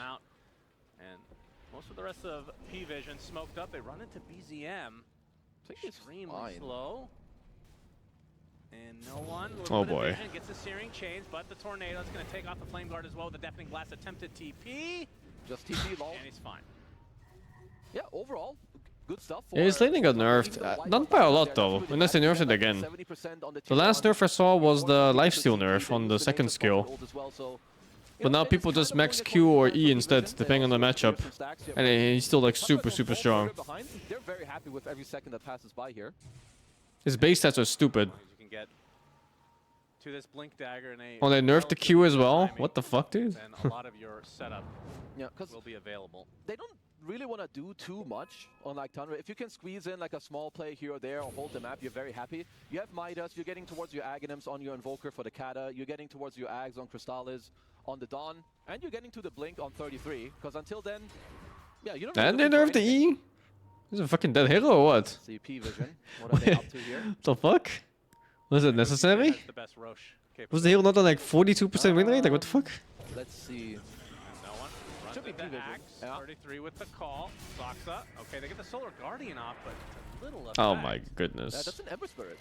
This just feels like one. Oh my god, dude. It just feels like one of those games where nothing is going right. About it. Every move, every fucking spell you click, like just nothing is going right. They want to continue. Okay, good dodge on the slide. There's the rebound. Does hit onto Soxa. With the Unleash to follow, as Crystal is kind of stuck in a precarious spot. Do you fight or do you run? Looks like they want to Orko's still alive. No one's in danger, man. Oh, dude, 9 class is just fucking destroying this game. Saving and catching twice? Losing this fight and need to get out. Yeah, that was a little bit sus, I'm not gonna lie. Like, there's a big reason why you pick you know, your Co-ops, your Storms, your Embers, your Pucks against Dawnbreaker, because those heroes can dodge the Dawn ult from flying out. So no one, he remnants out and basically the whole play is gone. With a good pick-me-up from 9 class as well. So this should be a 6k lead with all your Is that the T1s being down, facets where you and can a like drag very, people very with him? scary Satanic Nature's Prophet. 10k net. Oh yeah, dude, that looks OP. Not bad at all. That actually looks so fucking OP. Huge kill, but 9class in the area. Look at that! What is that? Rebound again, now disposed on the 33. He's dead. Good turnaround. The fuck? As Pvision get what they want. 6k lead and 33. He was really close to the Blink Dagger. Now back to 1700 gold. Yeah, I mean they did. I mean, there's a big delay to some of their items. How much do the outdrafts? I think a decent amount. But it's like the outdraft is mostly laning phase, right? And I guess laning phase can bleed into mid game. Like the heroes are just not meant to win lanes. Like how do you win lanes when you have like an Axe Tusk lane against Fury on anything? It's so hard to play. Like how do you lane against Undying ever? 9class has saved, I want to say. And then they pick Invoker mid in this patch. Seems like shit for laning phase. This could be a good setup though, Saksa. Being a +4. So like how I see it, you have two losing lanes almost no matter what. And your third lane can go even at best, which is the Dawnbreaker one. So yeah, you're gonna have to just play perfect in mid game.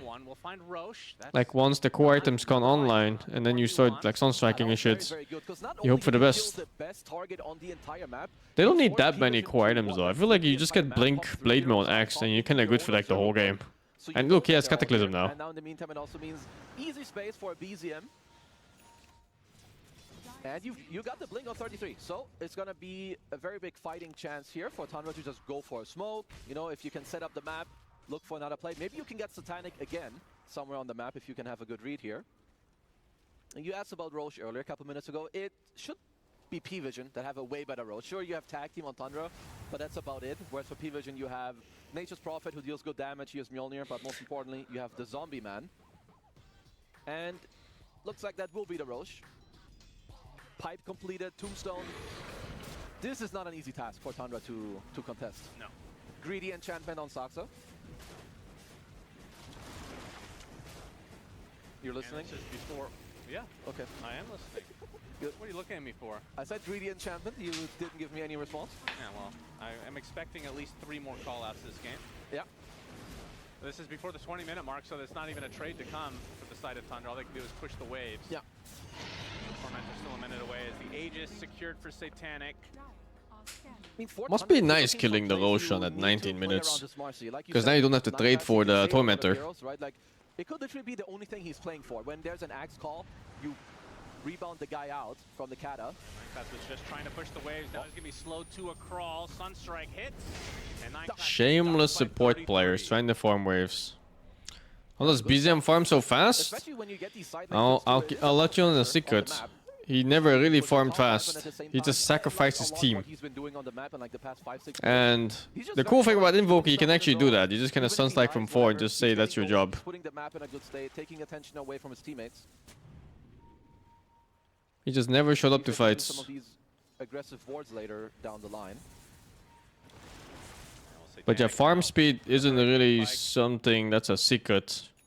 The fact that he is Just be hitting camps non-stop and, you know, cash your spells off cooldown, push out waves, and you'll probably have a similar farm level to any professional player out there. Yeah. So that's a pretty early Blink Dagger though for Saksa. Yeah, I wonder why. The real trick is staying alive Of course. Exactly. and dodging ganks and shit. It was actually like 2.5 Well, that comes ago. more with experience and also the level of opponent you're playing against. Yep. And they actually have 0 shards at the moment, so we'll go to a support. Hey, the Oracle Shard is quite good. Right. Oh, so that was close. That would have been hilarious. I see. They had a ward here, so BZM, you know, did see it. So Tundra, they're obviously playing ahead. They understand, okay, they're going to go for Torm. We're not contesting. No one ran close. The only thing they wanted to do was try to steal with the Sunstrike. Because in the meantime, they're farming everywhere. Sure, you're dropping the map, but it's kind of supposed to happen. Like the nature of these 2 drafts, you have Pvision who need to play aggressive. They want to be ahead, as they are. But it depends a lot on how can they play within the next couple minutes and with this Aegis. Yep, they have the siege unit. DM just going to tank up, going to get healed now by several sources. And Satanic outside the range of the tower will eventually secure this surely. Fortification is used. That is the tier 2. Where's Wise been? I see him in chat sometimes. He would have sunstruck that fucking Tormentor, right? Let's see. In the meantime, What the fuck is BZM even doing? Down bottom, you had BZM who's pushing in the mid lane all the way, who's got the boots of travel on the Invoker. And this is the benefit of having a Pugna, though. Even if he dies here, you're just doing so much damage to buildings. And he's not even dying for it. He's controlling this entire area. He plays a great ward. He got himself a Glimmer Cave throughout this game as well. Yep, Glimmer, TP, all good. So you're forcing some heroes down bottom, which now means if you're Tundra, you could look for a play up top. You know that there's no Oracle available. Good D-ward though, from Dookie. Oh, top. They're catching. 700 away for Blink on the Oracle. He made Top. absolutely sure Holy to dude. on the Oracle. Saw 3 sentries drop there. Call from 33, Solar Guardian follows. Dude, that fucking that save is insane. It's not insane enough. No, it's very insane. It's very insane. Despite having some Ember didn't have a pussy spirit out, huh? Yeah, really nicely done. This is why, like, the map play, it just matters so much. All the small things you set up, wipe on down bottom. You know the Oracle TP's there. They survived the laning phase abuse. They got away with it. Outnumber your opponents in Pvision. Now you gotta ask yourself, is this good enough? Is this draft good enough? They just find a good smoke with a good timing, and it's not over. And I think the answer might just be yes. In the river, Sox is going to try to focus on the support. Actually changes his sights onto DM instead of Success fighting 2 team fights at once, dude, and winning both. What the fuck am I looking at? Chill, Suxa. Never mind, it's fucked. By the right click of Satanic, and DM, the big bad zombie, is going to force everybody out for Tundra. What looks like a couple easy support kills was not to be. Now that tombstone just fully blocked the fight for them. 33 trying to like run in. I'm pretty sure his blink got cancelled. They have no damage when Invoker is done with spells. Hit down by Satanic, who will now take very likely another tier 2 tower. Of course, you still have the Aegis for 50 seconds. Also closing. It's also one of the downsides of having Dawnbreaker as your carry. It's not like a super high DPS hero. Like, you know, you get your burst on Q and your W, and then compared to any other hero, she's very average. Aghanim Scepter in the game, of course, on the Ember Spirit. He's halfway there, Shannon. Number 1. Yep. It is very strong. So greedy teammates pick one hero to kill? That's impossible, though. You're asking him to pick one hero to kill when there's an Oracle in the field. It's very deliberate for Suxa to go on the Oracle then, forcing Oracle ulti on Oracle himself. That was a long task to get that. You can't just go on somebody else instead. Rest easy, my friend. Don't worry, in 30 seconds he's running down the next lane. The Satanic now with a BKB. Wants to His go. lead just continued. I mean, it's just a 5K. What, plan to watch Demon Slayer Infinity Castle? I don't know what that is. I mean, this hero just Is that a farms so season? damn fast. Like, it's not just that he farms fast, he joins all the plays. You get Probably, yeah. I want to see the ending of Demon Slayer. You can play fast, Should be good which stuff. they absolutely did do in this early to mid game. No, Scalding Cataclysm. Expensive. Which will now allow everyone on Tundra to push out further on the map. Because you know where they are. You know that there's a solo 9 class bottom.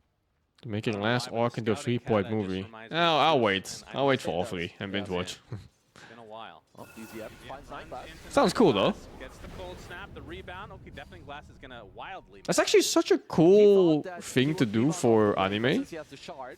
Where you use episodes to flesh out the world and the characters, and then you use movies for the fights. Especially the final fight. That's super cool. The Whitemon will pick up. Aghanim's completed for no one. So he is Because movies are usually a lot higher quality. Certainly, the refresher will come soon after. Yeah. And I'm trying to think if there's, in terms of refresher. More money too? That has gotta Be more cost? It's very high up. You usually go like Probably. items maybe in between. I mean, it depends what you need. Sometimes you need a BKB. I believe They all made 1.7 billion yen in Japan. I don't know if that's good or bad. but yeah. But you say already, so I guess it's good. I mean, like Faces Void and stuff and Laking come to mind, and Enigmas and whatnot. Whitemon. Dusted and I don't think they just did it for the money. I really think it was also artistic expression. Teleport in for the kill. Why not? Well, Whitemon just I think trying to get some damage on drawing out endings across several months feels really bad for shows. If they can break his blink. I don't know, man. I fucking hate watching a 20-minute episode and then waiting 1 week for the next 20-minute episode for a total of like 10 or 11 episodes for an ending of a show. 33 blocked off. Nice positioning from no It just doesn't feel good. So easy for Pvision. My goodness. I would like to point out the vision that Pvision have on the map, like the They move one movie a year? Yeah, dude, I'm waiting for all 3. Fuck that. Because you know that all I'll wait the 2 years, man. I'm good.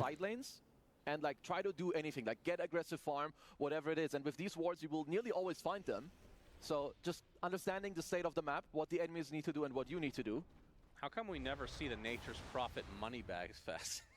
I cannot wait. It has to get buffed more. Have you seen it at like even I saw a it in single pub. time? Yeah, I saw it in just pub. pubs. It's really, really funny. But it's not good enough yet. It's weird. I mean, Demon Slayer good later on?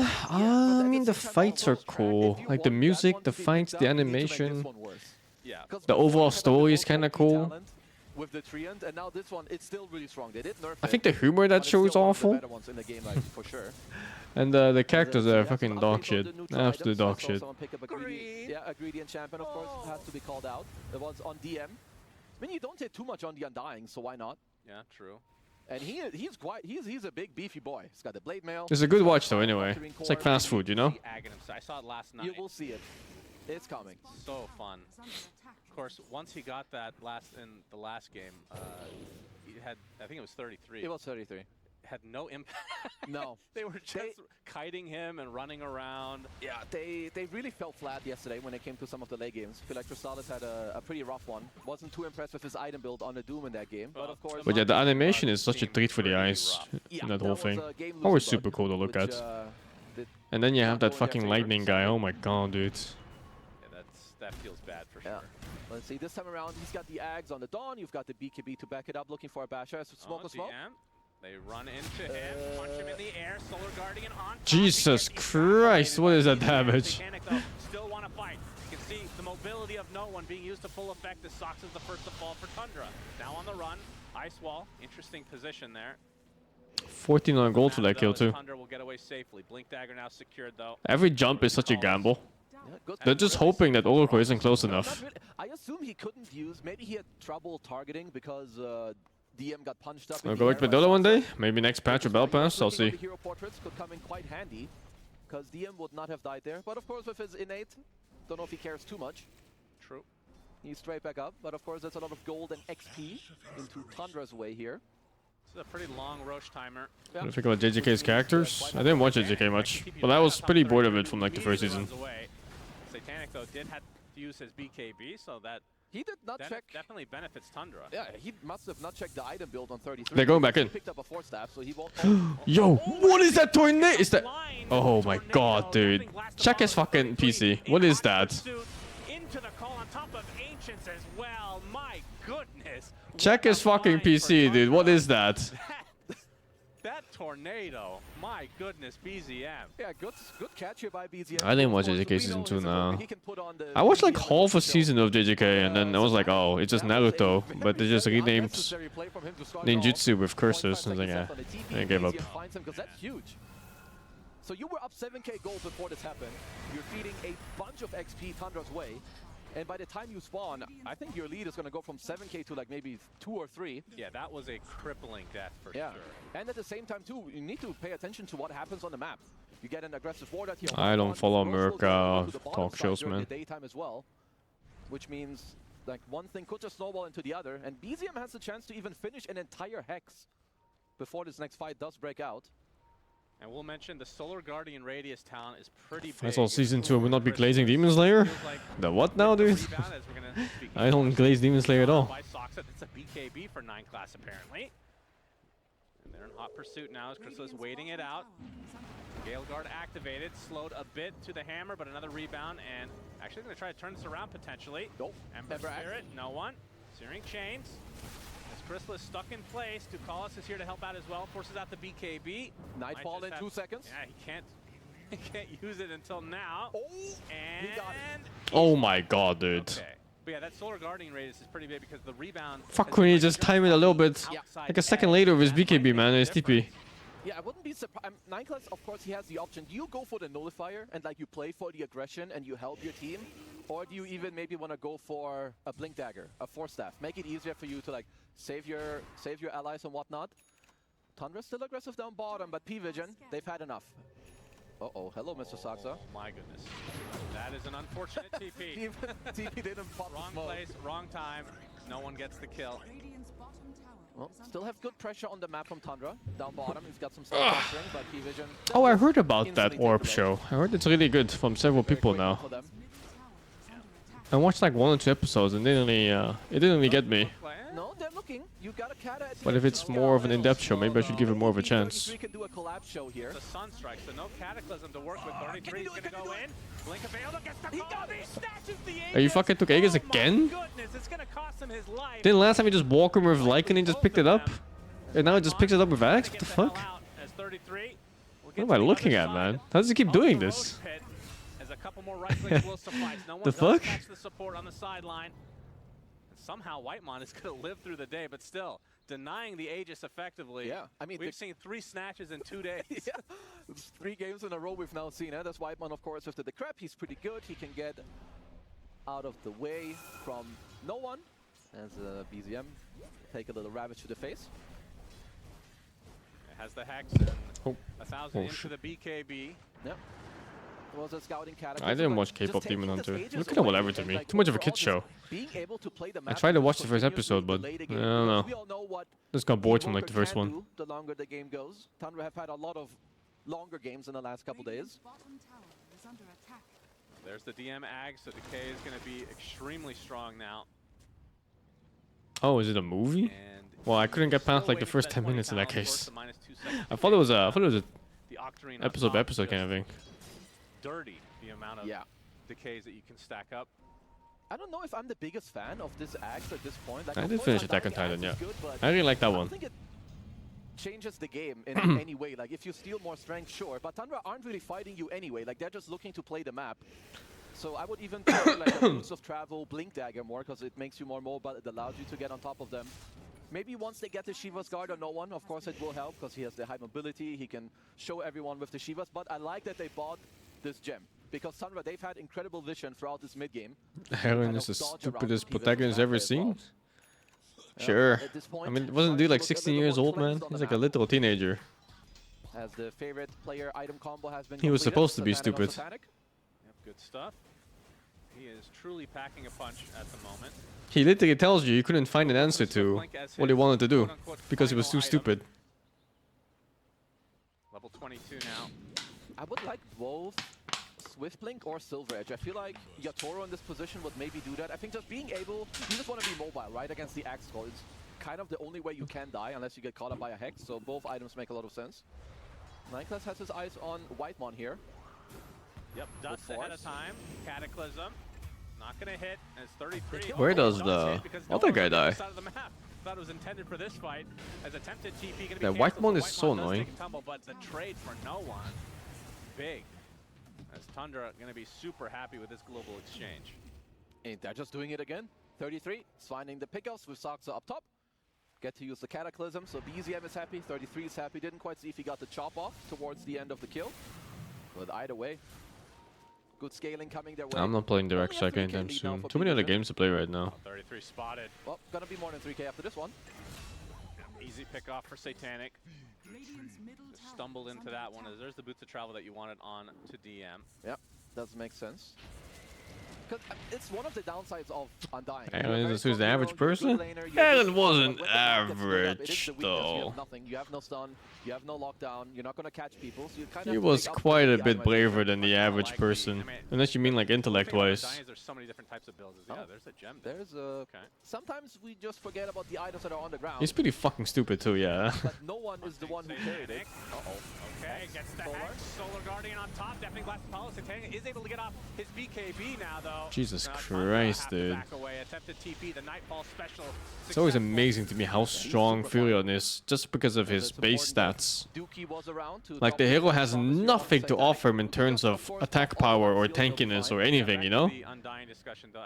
It really is just his base stats and nothing else. Late game basher. Yeah, I think it's good because at some point too, it's why BKB is such a strong item. Like not just because you use it to fight, but His innate, but his innate is kind of unusable in this patch. Push the side lane, BKB, you do the Nightfall out, but once you have a basher, of course you put a stop to that play.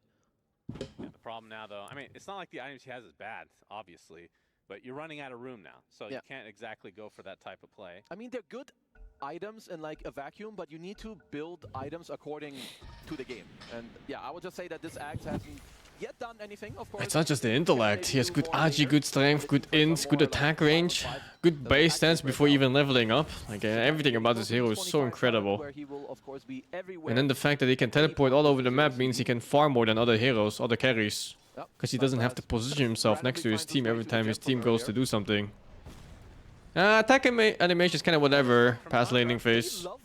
Because it just comes down to attack speeds. Early Sunstrike, so no Kata for this fight. A small cooldown on this one, 20 seconds until the Kata is up. I think he is universal in this patch. They changed that some time ago. It's not enough. He gets chopped into the ground. They're going to find the Oracle on top. It's a double chop, in fact. Looks like they still want to fight. It's the Hex now onto the Ember Spirit, already at half HP, but it's just Chrysalis right-clicking. Meanwhile, on the other side, 9class is taking a lot of damage. Whitemon will have to run away. So far, I believe there's a buyback there. No, just the Undying Innate, probably. Oh, right. Yeah, so a 2-for-1 exchange. I mean, you lose. The what shows on Procurement Freakers on Netflix? No, I'm too lazy. So he couldn't end up saving. They did scan out Whitemon here. I'd rather play video games than watch TV shows in most cases. So if there's effort involved, I'd rather just watch shows. 33 will be able to get out, though. I say that, but that's the no one Aghanim Scepter. 33 has to pop the BKB, gets the call. Pushes him back. Yes, he does. As Satanic actually stuck on the low ground. Can't get to where he wanted to be, but the Searing Shades holds 33 in place. They finally find him. Double kill for Satanic as BZM kind of looking from afar. I don't think you need to know the 3 attack timing these days. Do people even take 3 ants in laning phase anymore? I think that's just max Sprout. They go like 2 points teleport on max Sprout or something. If Satanic gets to hit in these fights, he is just so damn strong. They don't yet have the answer. Even if they do initiate on him, if Ducalis is around with the false promise, certainly not going to die. And yeah, 9class did make his way to the nullifier, did get to complete it. I will say BKB. I was just thinking back in the last 3 games I've watched the Pvision, and I don't remember seeing a 3-ant. It's just people sprouting the ground for healing and damage, and that's it.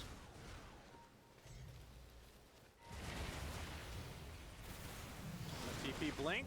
Soxa found. Don't have the vision. Now they do with the dust. And this will be a chase to the death of the Tusk. Satanic again with the kill. He is 14-2 right now. Has a oh boy. That's a 550 damage per hit. No, that's a fucking 650 damage per hit Pvision. He's critting for 1600. That's 3 kills into a death. He's just gonna perma TP. He's got the amplify damage rune. But he's got sidekick to back him up. He's got the rebound as well to be saved. And he's got false promise with his own Satanic. This Nature's Prophet is really hard to deal with. They'll clean up the tier 2 easily. 2 supports there for Tundra. I can't look at this Pvision hero anymore without seeing Gorg's face. Doing that stupid dance with the 3 in his hands. With the staff. Tower taking heavy damage. If you're Tundra, you have like one of 2 options. You either just try to delay Satanic like this with your Invoker and like other spells.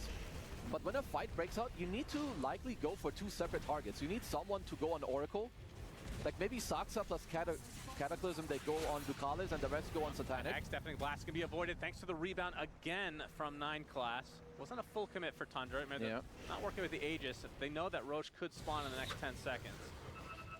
Well, I want to see how there's no way that skill's balanced, the Moisty one. I have seen them throw around the high ground countless times. Even yesterday against Spirit when they were up like, what, 7k gold with their Aegis Death Prophet around to tier 3.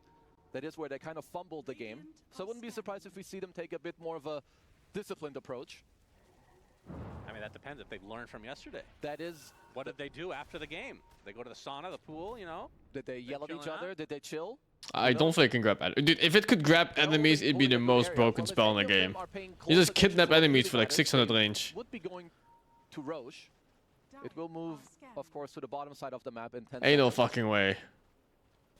Because when in doubt and when the enemy team is playing too passive, you want to kind of take the easy objectives in the game, which is either Roche, because you get it for free, or you force a fight in an area that isn't your enemy's base. Also depends what they ate. The appetite. True. Kazu, did you have enough earwax I don't today, know if it stops channeling. It could definitely improve your gameplay, of course. It'd be funny if it did. It's quite nutritionist. Nutritionist. I don't think I've played that skill yet. That's not the real word, is it? Well, it is, but not in that context. Oh, yeah. Whitemon dead. Nutritionist is the person that helps you. Exactly. Yeah. I mean, he might be a nutritionist with what's going on. He might be ahead of the curve. That's true. See, it all makes sense. This, again, it's been the story of the game, though. 12K lead almost the entirety on Satanic. Yep. He's up 11K to the next. This looks like a GG. It's pretty hard. It's not like the last time when they had this similar draft on Tundra. Because this time around, they have Oracle. And seemingly, the stupid Marcy skill also just saves from combos. I didn't consider it at all during drafts. But here you just watch the guy getting jumped by Axe and you just drag him away by like 800 range and it's all good. By Satanic to stop attacking. Yeah. Had he hit it one more time, it would have definitely died. That's the shard too by Undying, yeah. But I think that one's a bit harder to pull off because the range is not great in that one. And there's a decent chance that Undying is the guy getting jumped as well. Because you have the banner. So maybe they He will be frontlining in most fights. Right off the bat. Try to prevent any further action. Hex initiation onto the Marcy. Deafening Blast to follow. 9 class is dead. Gem has been dropped. Will they pick it up this time? Getting rid of one hero at this stage. Pretty important. Is 33 able to clean up the siege? So ends up working out for Tundra. Delaying the Aegis. That's all you can really do. Satanic looks like they want to fight though. DM pops his ult. Where's the nullifier? It's dead. Jesus. But the right clicks are more than enough. Satanic basically global attack range at this point. So support for support in the end, both with buybacks. Does have the monocle, so of course attack range is quite high. Swiftling to also back it up if he wants to go more aggressively into the fight. Hand of Midas dropped here. Why are they all pinging that? Did BZM drop his Midas on the ground? What? No. I mean, they all pinged Hand of Midas on the ground and now they're tipping him, so I'm not sure. Okay. sure it was really important. I didn't quite pay attention to the gold lead, like if it went up 2k gold after they picked it up or whatever. The gold lead is just Virion. Of course, our interviewers will get on the case later to ask about that. Very important fact. Along with the earwax as well. Make sure you guys get on that. Very important to know. We got a shield rune, and there's the refresher we talked about earlier. For no one. Also 25 talent, not too far away for him. Just quite nice on the... Is that the double slight? Yeah. I mean, both are really good. Yeah, you can't really go wrong. Crystallis as well. I mean, we've seen more of people go the hammer talent, which it's quite nice. You have high cast range, you have good cast speed as well. But I like the Starbreaker cooldown. I feel like it might be nice if they have a secondary carry. Saxa will do the Glimmer TP out, and we've got... Oh, that roots now. He actually almost killed Tuss there. Yep, he's going to stay alive a bit longer. Deafening Blast is going to slow them down, but the right clicks eventually come from Satanic. By the way, the high ground. Eyes on Saxa. He's got the Walrus kick. Oh, yeah. Let's see. Who does he want to punch? He kicks Satanic into a precarious spot, gets snowballed on top, already at half HP. DM very deeply with the Flesh Golem and the Tombstone place, but BZM just can take out the Tombstone easily. His 9 class coming with a rebound with the BKB as well.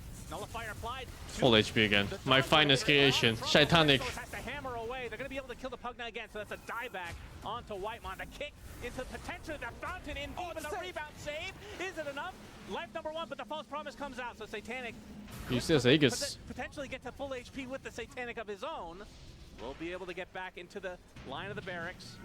And he's almost at full HP thanks to that. Satanic is going to be fine. Yeah. Are you fine? I am having an aneurysm here.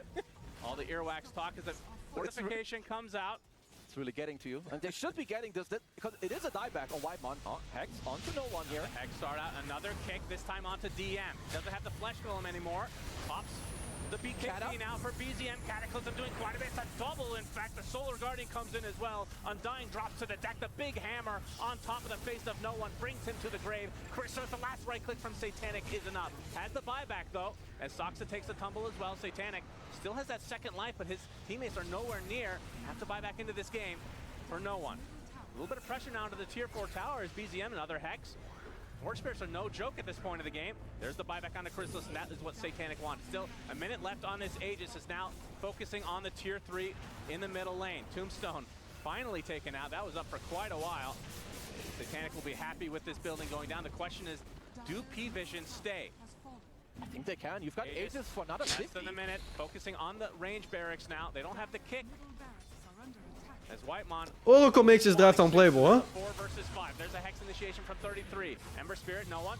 It's up a sleight of fist. 9 class with the dispose, and now 33 in a horrible spot. EM there punching away. Down goes 33. Buys back into the game though. 9 class used the BKB in retreat. Is now the barracks being exposed still. Satanic able to clean it up. Now they do have to be a bit careful with 30 seconds left on this Aegis. That's 2 sets of racks in favor of Pvision. It's hard. It's so hard for them to deal with the Satanic Nate. He has 50,000 net worth at 45 minutes. This might be a record for, I feel like, this tournament. We haven't seen any alchemists who are like exceeding over 1k GPM. I mean, I don't even know he can get it anymore. He just ate his own Aghanim Scepter. He consumed it. He also got a Moonshot. He has more than double the net worth of the enemy carry. He's eating it. Oh, he's eating it now. Okay. Yep. Look, he's hungry. 550 GPM versus 1129. What the fuck is that? Good to go here for Pvision. 26k lead. 1130 GPM. What the fuck is that? Tundra are just struggling to deal with Satanic. Not like even just the hero alone, but he's backed up with Ducalis, who will keep saving him. Picked up the Holy Locket, has the shard, so I like the itemization. Same with the 9 class saves. Tundra looking for a surprise. He needs to find a jump. He would love to find a jump on 9 class. He's the one saving them every single time. Face Edict upon 9 class though. Nullifier applied to 33. Has to pop the BKB now. This is bad news for Tundra. Safety, attempting the TP. Looks like he'll get out. But the question is, can Tundra get out cleanly? Soxa likely to sacrifice himself. Gets the snowball off, the kick as well, onto the Undying, but it's going to be fine thanks to the rebound. That's the death of Soxa. No way to get back in the game either, and now all the pressure on Crystal is trying to get the Solar Guardian up. He does to the triangle area, now he goes to the south, but guess who has all the mobility? The fucking envy emote, going ham here. Holds him in place. Another death for Crystallis, and no way, that is a dieback. So 2 dead for Tundra. And this is a 5 versus 3 situation. 33 caught out, trying to push the waves. The Cataclysm is too late.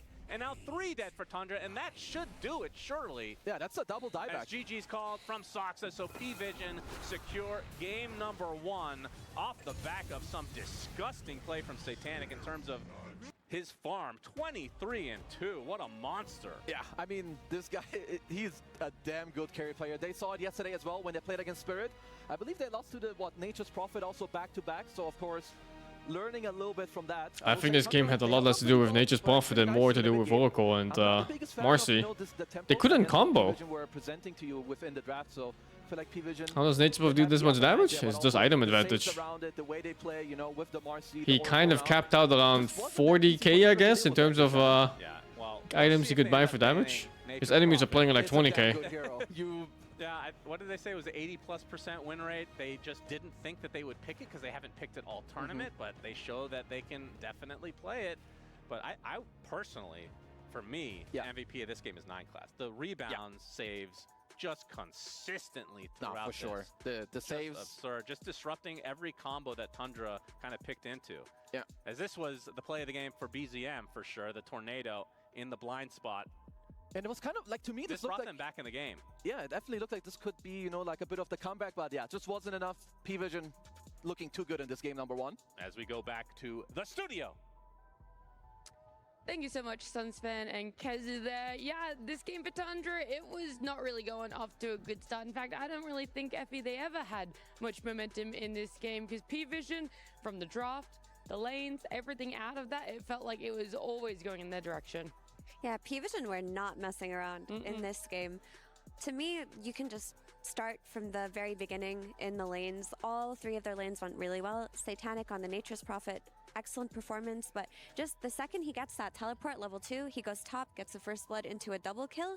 And after that, it felt like the story of that early game. Every move that 9 class was making or no one was making, they had the instant connection from the Nature's Prophet. Whereas for Tundra, they were just playing defensive. They had to come back from that laning stage. They did have that one Hail Mary play of 33 jumping in and snatching Aegis. Unfortunately, Jenkins, nothing else really came out of that except for denying it away from Pvision. Yeah, he tried to pull a collapse, but it just didn't really come 23-10. together in the end. I mean, 1180 GPM, what the fuck? Like he was being an annoying little it's illegal. Running around the map with his glimmer, like, you know, hitting towers from out of range. That was pretty good, but with Pvision, like, they were just on top of things. I think I would agree with Sunspan that Satanic probably just hit a record GPM for the tournament, and I would still give it to 9 class. My God. Like, when you look at the Tundra draft, there's so many AoE things to jump out of for a 9 class. There's like Axe Call, Invoker, Cataclysm / Sunstrike, Dawnbreaker ult, even Tusk Shards or like getting people away from like a Pugna ward or a Pugna decrypt and he's like sucking you, all of these things are just stuck in a certain area, and if you're anchored there, you're gonna lose the fight. So if 9class is playing on point, nobody can die, and that's exactly how it looked. It did really look good. I was surprised when you said the GPM. I looked at the board, 1,180 GPM. It's freaking crazy. And what we talked about in the draft was like, if they go late, Nature's Prophet is going to be the best carry. But he was just ahead the entire time. And how can a Dawnbreaker catch up? You just can't farm as quickly. Yes, he did show up to ganks consistently, and he participated in some of those kills, but it usually was just like one kill. Not enough for them to get a gold advantage and then to actually out carry against the highest DPS guy. Like, I have seen so many Prophets just Giga right-clicking from 700 units away for so much of this tournament. You just can't let the hero through. I have the stat, by the way. Oh, so yeah. The previous record GPM was 991. And it was Satanic on Meeple. So he beat his own record by almost 200. Yeah, I was going to say Like, almost that's 200. Insane. I mean, that was a crazy game by him, really. It felt like he had something to prove on this stage today. You guys were clowning me. Look how good I am at this game. But what you guys said about 9class really did come into play, like all the rebound and dispose saves.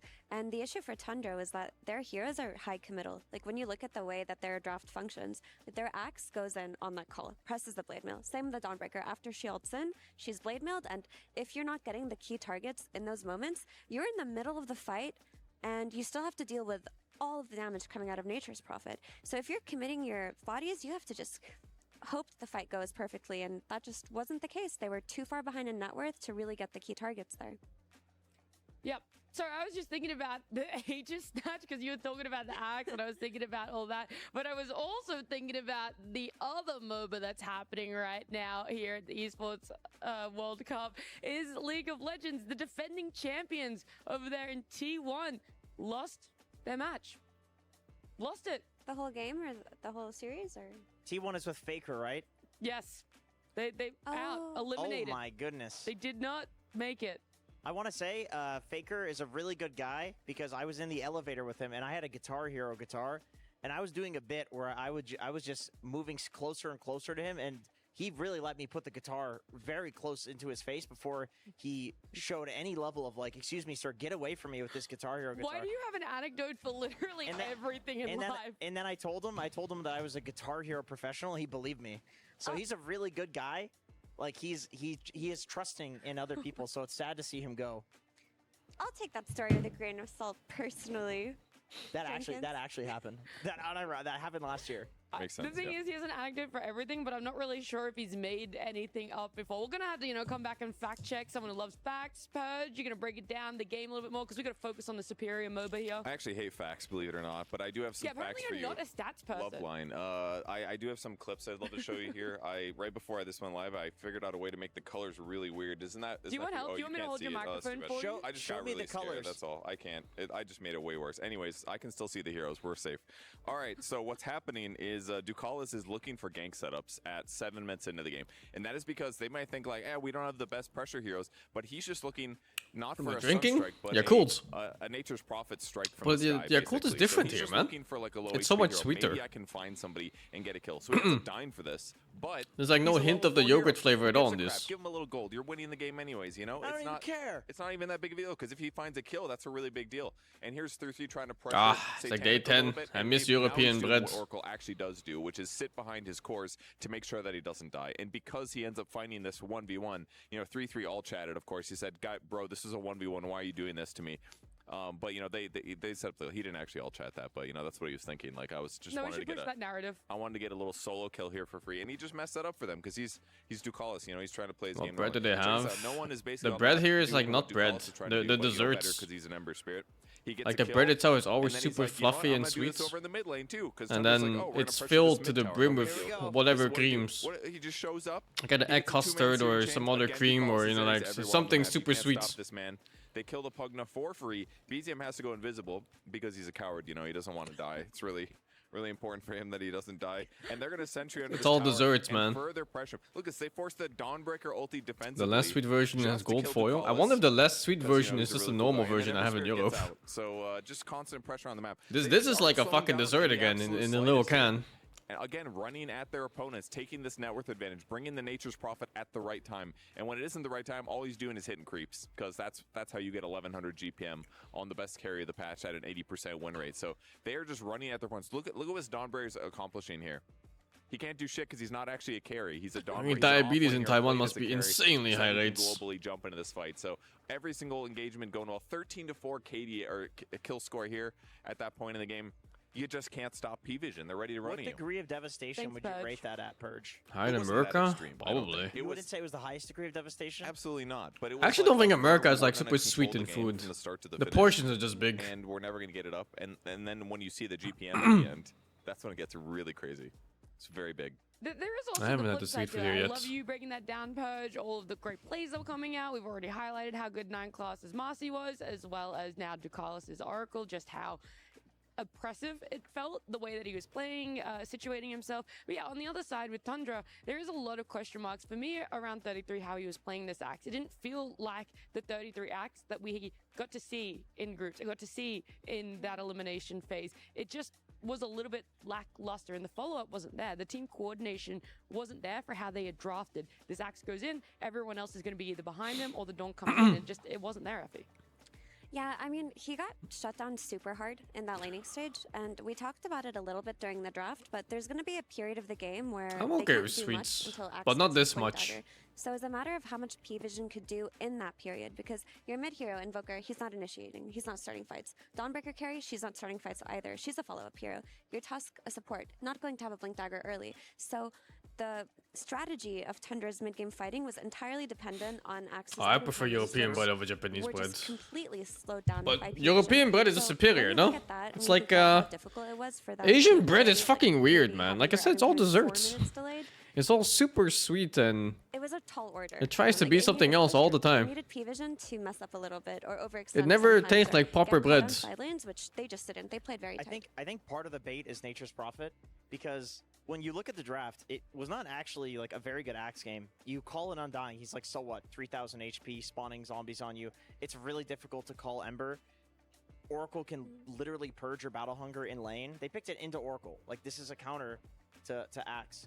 But it's also a hero that goes really high armor items and can, like, hypothetically lane and play against Nature's Prophet. And the issue with Nature is, as you said, Purge, 85% win rate hero, broken carry.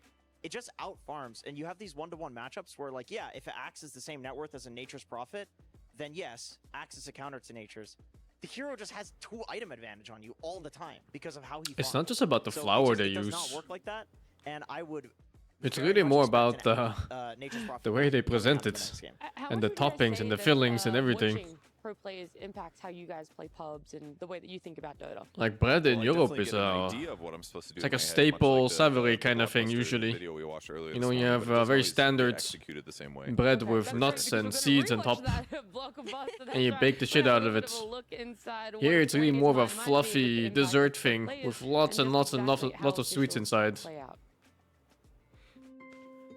We all watch esports to get inspired by the pros. Take part of their gameplay, their essence, and make it our own. Yeah, I can do that. But have you ever wondered how It's just does cake, that yeah, change exactly, that's the the thing. game? There's just cakes here. I like red beans. Red beans are nice. Hey guys, he's booting up. Alright, let's go, guys. We gotta hurry up. We don't want Bob losing gold here. Alright, what's the plan? Support Zero Blade. Yeah. Great. Why does it always have to be a meme build? Well, at least it's not Radiance and Boker like last week. Alright, boys, let's get some unranked in, baby. Unranked? We'll go ranked, boys. We're not griefing, bro. We have never played support terribly. Not one time in our lives.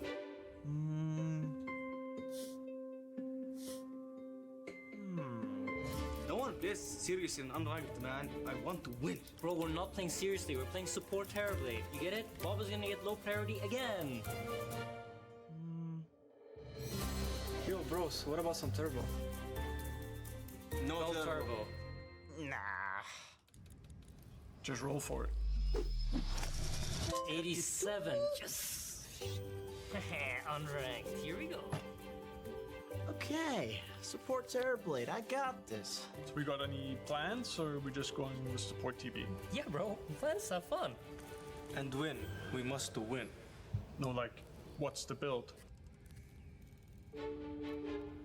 How should I know? Bob is Arkham. No, but you did it, man.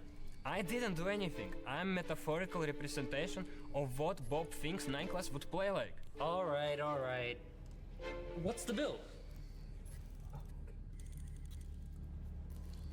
Okay, so what you're going to want to do is you're going to want to put threat on the map, make their carries scared, like at any moment they could die. So, because the health swap is so devastating, of course. So, it's Arma Blink Dagon. Arma Blink Dagon. Thanks, Purge. Okay, we've got the plan, we've got the build, now let's put it to work. Right there, cut the tree.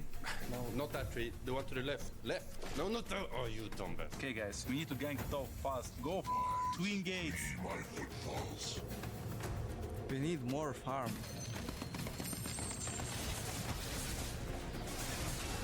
Tip him! Tip him!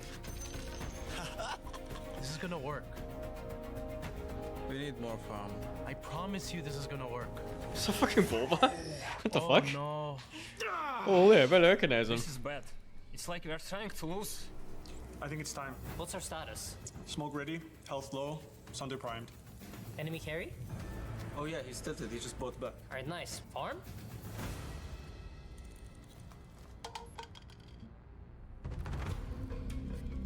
So we're locking in. Activate code red.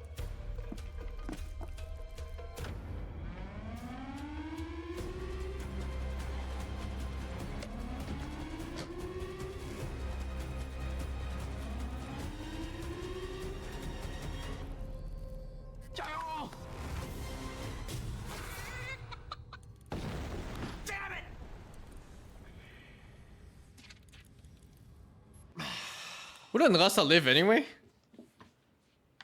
Let's see what BB team is gonna pick up. That's the break. Yo, guys. Okay, I'm gonna go ahead and say. Pure just picked Hoodwink carry. What do you think? Should we do it? Yeah, it seems good. It's time to go. And with that, Bob continued to copy the builds of professional players in his Archon matches. Let's do this! And lose over and over again.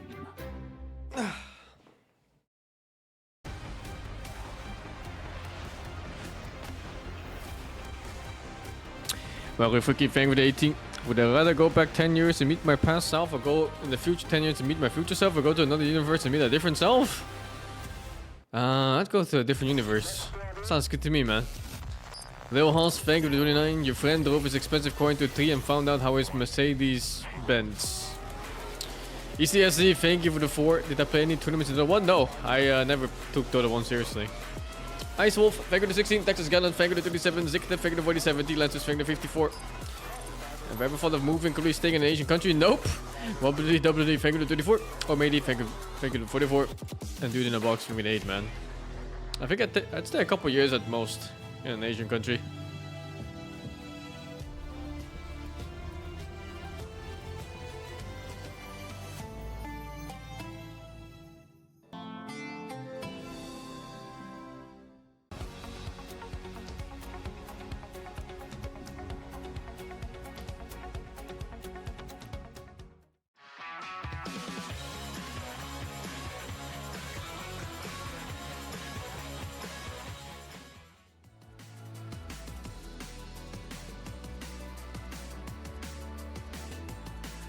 Is the stream stuck? What?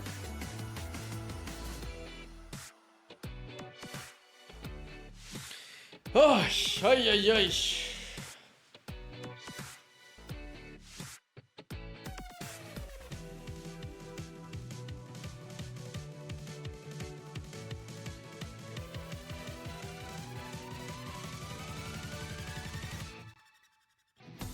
What game tomorrow? I think I'll be playing Stronghold, the remake version. Although yeah, tomorrow I'm taking a break, and then the day after I'll play Strongholds. I might stream like a couple hours, I'll see.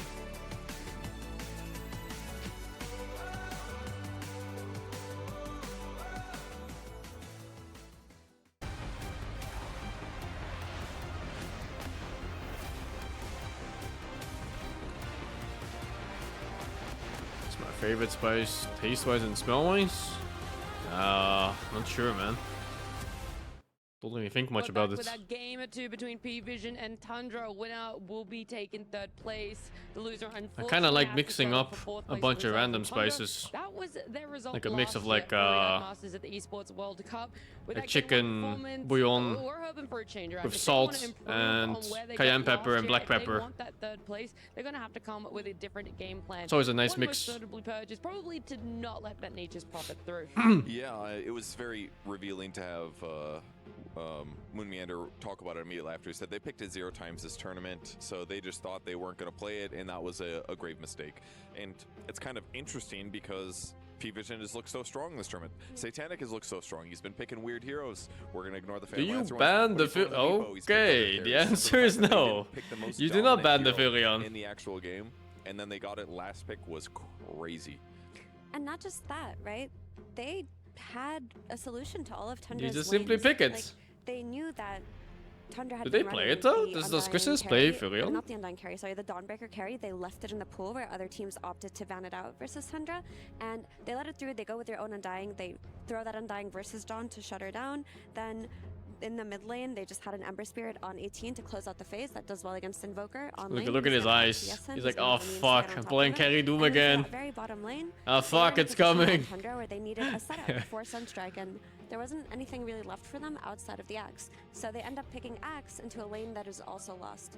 With all 3 lanes being lost on Tundra, that is the primary issue that they need to address. Yeah, and they're not going to lose lanes this game. Nature's Prophet just doesn't do that, whether he's played as a support or as a core. Now, I'm curious, what Will I be role do you guys motivated to play the think third place match? Yeah. will be? Because I Brother, feel like it's 100 minutes of work, Sox is more than happy and to you play, get paid as well as, 20,000 playing on a carry if you position. win. Yeah, I mean, And it's there's some definitely kind of strongest point as a hard system carry. too, I believe, for the next Is Crystal's gonna EWC. feel comfortable playing it though? I don't know Since about his you, hero man, but seems a little bit more 20,000 for restricted. 100 minutes of work is a I think decent he's deal for actually most a people out decent there. Go to plus level Nature. It's like gold tier or something. He's played it in previous tournaments. We can't tell though because he disabled Dota Plus because he did not want to reveal how much he's been playing heroes. So Maybe you couldn't afford the subscription. yeah, maybe third place or 4th place is not enough. He needs this 3rd place. He really victory. needs the to third win. place to be able to get it, yeah. Are you assigning villainous intent? To DM. I think DM's a villain. I have no backing on that. I just want to say it. I think with Nature's Prophet, he was being played as a support much more than he was being played as a carry until recently. I mean, we did see the odd carry game or two, but after the nerfs, people had decided that's his role until they started to play carry again and realized it's still broken, right? So in that vein, support Nature's Prophet should also still Holy be broken. sweating. if Is he they don't jerking? End up swapping at the very end. Yep, I agree. The Blade Mail Vessel build is still more than fine. It's definitely good. I'm enjoying these Beastmaster openings in response to these like mid-hero, or these powerful heroes that are killable though.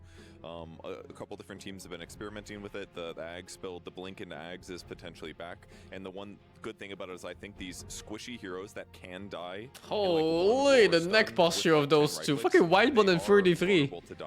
How the fuck do they sit like this? If they do want to flex Holy, Especially dude. against like BKB, stand there and right-click you hero like Nature's Prophet. Look He at has that. a Look lot at of his those fucking kits. shoulders are on his ears. Not much in his He's kit literally is just gonna sitting like counter, this, like a fucking plus, goblin. You know, entire team focusing you. I mean, I do think you need a little What bit of the extra fuck? damage. Like, there used to be the patch where Beast Ags was just so broken because Roar would max you out on the stacks of the Ags. So you do a ton of damage, you could just solo kill people, but it's not like that anymore. So Pvision definitely wants to pick some additional damage with the Beast. Yeah, and he was all of the damage at some point. Now you just need some Dark Willow or something, right? Because Oracle as a +1 to Beastmaster is not enough. But the Ricky and Crystal Maiden come out from Tundra. So they did play the support duo during Group Stage 1, I believe. And it did raise some questions, but they owned on Oh, it. whoa, there's a Ricky I think pick. they I didn't even also know this. paired it with BZ's Yo, Invoker, that... and what That's a ended up really cool happening counter was pick that against Ricky Oracle. was scouting for heroes behind towers. Oh, yeah, baby. Here we go. Oh, they could still play their little combo draft here. But with a Ricky, you stop like any saves. I was going to say this is like Christmas Day for you. Like that shard on Ricky is not balanced against Oracle. It's one of the harder counters in the game. Oh my goodness, this is a... I don't know that's a about this juicy punch hook though. right? At no point in the game could she survive your hook. Even if she gets a BKB, you dismember her through her ult. You can stop that. Nature's Prophet too. You know, we talked about like Pudge falling off in the meta because a lot of the like ranged heroes that die to a simple hook, like they're falling off. Not Nature's Prophet, like Pudge is quite good against it. People are not going treants either, so you can't just. Like, it's a nice save for Ricky Cloud, yeah. It used to be kind of annoying to play against the summons. One of the very few skills that still works in the Cloud. Solo kill him. In terms of saving. What do you think about Ricky against Pudge, though? I mean, I don't think Ricky does that much, right? You can scout him out. So what I was saying about Ricky was that they used this hero for scouting purposes. They didn't really use it to counter anything, and they paired it up with Crystal Maiden's Frostbite with an Invoker Sunstrike. Effie's not aware of the short, I think. That they did in Group Stage 1 that looked very It's like one of the hardest counters to Oracle in the whole fucking game. Dismember at the very least with your Smoke Cloud, but if you're getting hooked on Ricky, you're also dying. It's legit one of the hardest counters in the whole fucking game against Oracle. Against Ricky, but of course I'll say that as every matchup for Pudge. Oh, this is good. This is great. All right, well, very exciting. It's a good combo because when he does Mega Meepo, you can hook all 5 Meepos with one hook. This is true, and Ricky, like, I think a lot of Ricky is actually one of the harder counters against Meepo as well. Untargetable in the Cloud. Hook doesn't require you to target anything. You can just throw Hook in the Cloud and always save people. And the way I don't know about this Meepo pick. Is in the early game he is threatening the map with Hook and using it aggressively. Yeah, really, like it's one of those picks that's unplayable almost. No blink tag or nothing like that, and he plays as like a safe hero. Like you just put the Cloud on whatever Meepo jumps, and Meepo can't really, he doesn't have an answer for it. Just sitting in the back, like fishing for. Like you don't want to buy BKB on this hero. So you honestly want to play into the Rickies and the Pucks of the world where. You know, you coil somebody and he hooks them out, glimmers them, they're fine. The only thing Tundra is missing right now is some nice percentage damage hero. Hook will save and he's fine. I don't know, like some Wyvern type, Winter Wyvern type. Yeah, it seems very good. It's basically like they pick the heroes that countered Oracle, and then you pick the counter that counters their counters to your Oracle in the first place. So Meepo slaughters Nature's Prophet too, by the way. This is like a horrific matchup for Nature's. How so? You can pull Meepos out of the Cloud with Mega Meepo, yeah. Like 3 or 4 Meepos, but you're still gonna have to fight in a Cloud. Like the way Nature's plays is maybe you get like a Hurricane Pike, maybe you get like a Satanic. You have these things that dispel once, or they get you a little bit away. Meepo has no problem. It would be different if Meepo had a single like long net that you could escape from, right? 2 strike from net talent, but how do you cast net? So any hero I guess if you have like a Meepo on the outside and he throws net inside for the other Meepos, he could do it. Nature's will get a BKB against Meepo. Meepo's still able to just full to zero him with just right clicks.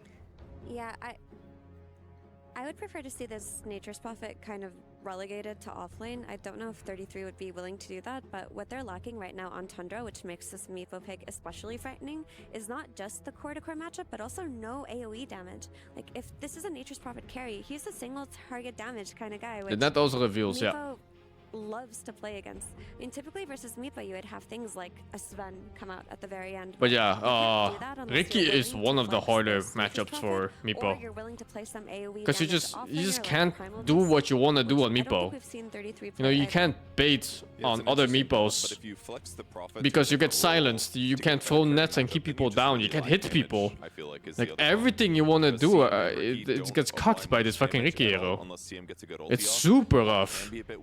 As well, so I almost feel like yeah, no poof, no nets, no dig. And then if your main Meepo is in the Cloud, you can't even save other Meepos. Best hero in the game against Meepo is it's hard, man. Unplayable matchup. It's such a niche pick that like 33 would have to be playing something and spamming it in pubs to play it. I think they need some kind of percentage damage here. It's hard to theory or something that has like really fucking good passive stacking on the single targets. Sand King, that's one of his old or something like ET. But I don't think they would ET here. Because there's Oracle in the game. As well. Isn't it too low win rate though? It's a bad hero, yes. It's definitely bad, but I agree with Mira. I think that is his best option. I mean, Underlord, but... I was thinking Underlord, but it still doesn't fit the archetype of 33. It's not a 33 hero. It's like the Venn diagrams just aren't really overlapping that much right now. I'm sure they... You can go Bloodthorn Meepo. It's actually pretty good. Well, it's hard to keep people down, though, and hit them, because they'll just kind of walk out. But yeah, Bloodthorn is definitely good against the Ricky here. It is. Oh, the Underlord, okay. Yeah, I think I mean, it puts his percentage place down a damage. little bit, like, Good it's, disable against Meepos. he It's buys good. Auras, it's going to reduce the Meepo damage. He's going to AoE root. I don't like him getting hooked this game. If you're Underlord and you have to buy yourself like a 4-staff or something, that does not feel good. He cannot protect himself from the Pudge in that way. But if he can like pipe and Crimson his team, that'll make his Nature's Prophet survive a lot longer. This game is on Tundra, man. This is a freebie, I think. Draft is that every single one of the heroes is countered by 4-staff. Every single one of them. Like, they're countered by repositioning, and they're playing into Pudge, who has hook. And Finding a good situation for Underlord? Yeah, I think so. I mean, Meepo is so susceptible to the Underlord pit and the fire damage. It's a hero that naturally wants to go high HP because of his stat items, so the fire does a shit ton.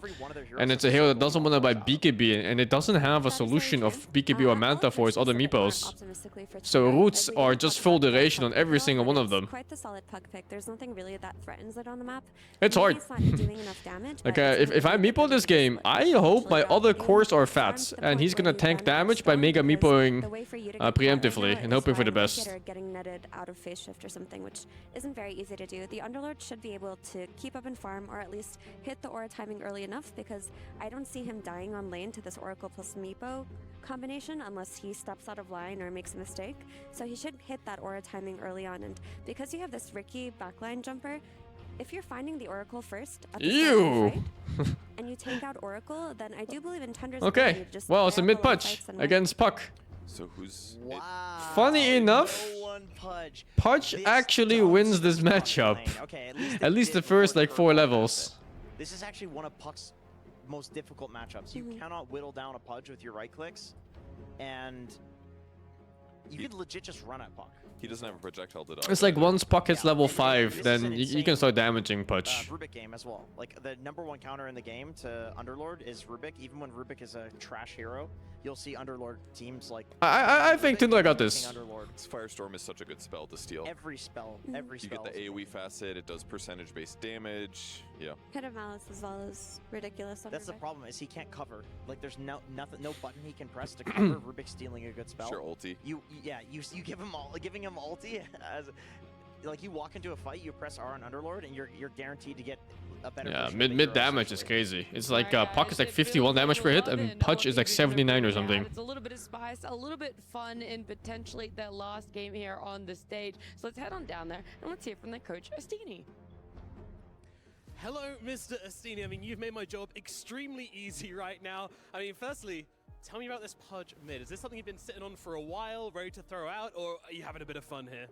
We practice a lot Pudge, mostly on position 4. We just didn't get the chance to play because the tournament doesn't have so many games, but it's definitely a strategy we want to run. And today's 9 class The audio, so he told me I want to play Pudge. I pick it for him, but suddenly he's telling me, free game Pudge meat, free game Pudge meat. And I'm like, bro, you choose Pudge, now you want another hero? He's like, yes, I want Rubik. Okay, have Rubik. That's how it works. All right, so he gets his birthday Rubik at least. That's good to hear. And also we have a Meepo coming out. Is this a specific answer to something, or are you just creating problems for Tundra to deal with? We played some screens against them. We picked Meepo, PL, we destroyed them with those heroes. Feels like they don't have answers to heroes with copies, and that was the logic. All right, thank you very much, Astini. Good luck here in game number 2. Let's see if it's going to be Pvision to get the 2-0 over Tundra in this match, or if Tundra can fight back and turn it into a 1-1. Welcome! Game 2 is an absolute banger. That was an amazing interview as well. It's like, okay, yeah, we just give them whatever they want for their birthday. Yeah, okay, good stuff. Oh, and they, Tundra really sucks against copies of other heroes. Yeah, apparently they can't deal with... I love that 9 class, he's like full on troll. It's like your birthday, you choose one hero. Yeah. So he gets Pudge. He's like, JK, bro, put it mid, give me Rubik. Give me like 2 of the worst heroes. But no, they have played these before, and honestly, it's not a bad Pudge game at all. Are you joining today? I think he's joining later. He's still streaming, I think, for his pub games and stuff like that. Griefing every 3rd game that he ever plays with Dota 2. Yeah. But it lanes well into the puck. You have some backup with the Oracle. You can buy a blink, you can initiate the fight. So yeah, I like both these lineups. We did also see the Underlord come out here for 33. which is quite good in this game against the Meepo with a couple of the auras. Yeah, yeah. So Underlord good against Meepo. Ricky, I would say good against Meepo because of the smoke screen. Yep. If it was a core, it would have been pretty good because of Tricks of the Trade with Aghanim Scepter, which is something you always get, but because it's a support, not so much maybe. But then on the other side, like this Meepo is going to create all these issues, but the Rubik maybe sliding under the radar a bit against the like Underlord. He becomes a better version of Underlord. Yeah, and Underlord is a lot about his spells, like the Firestorm, the Pit of I don't really see what Meepo does there, unless his whole team is owning. Like the root, quite annoying In an even game, this Meepo is not playing. What the fuck? He just walked into high ground. It's going to get rooted. Able to... Okay. Okay, he's fucked. Oh my. Just in time, and that's first blood. He's paid, right?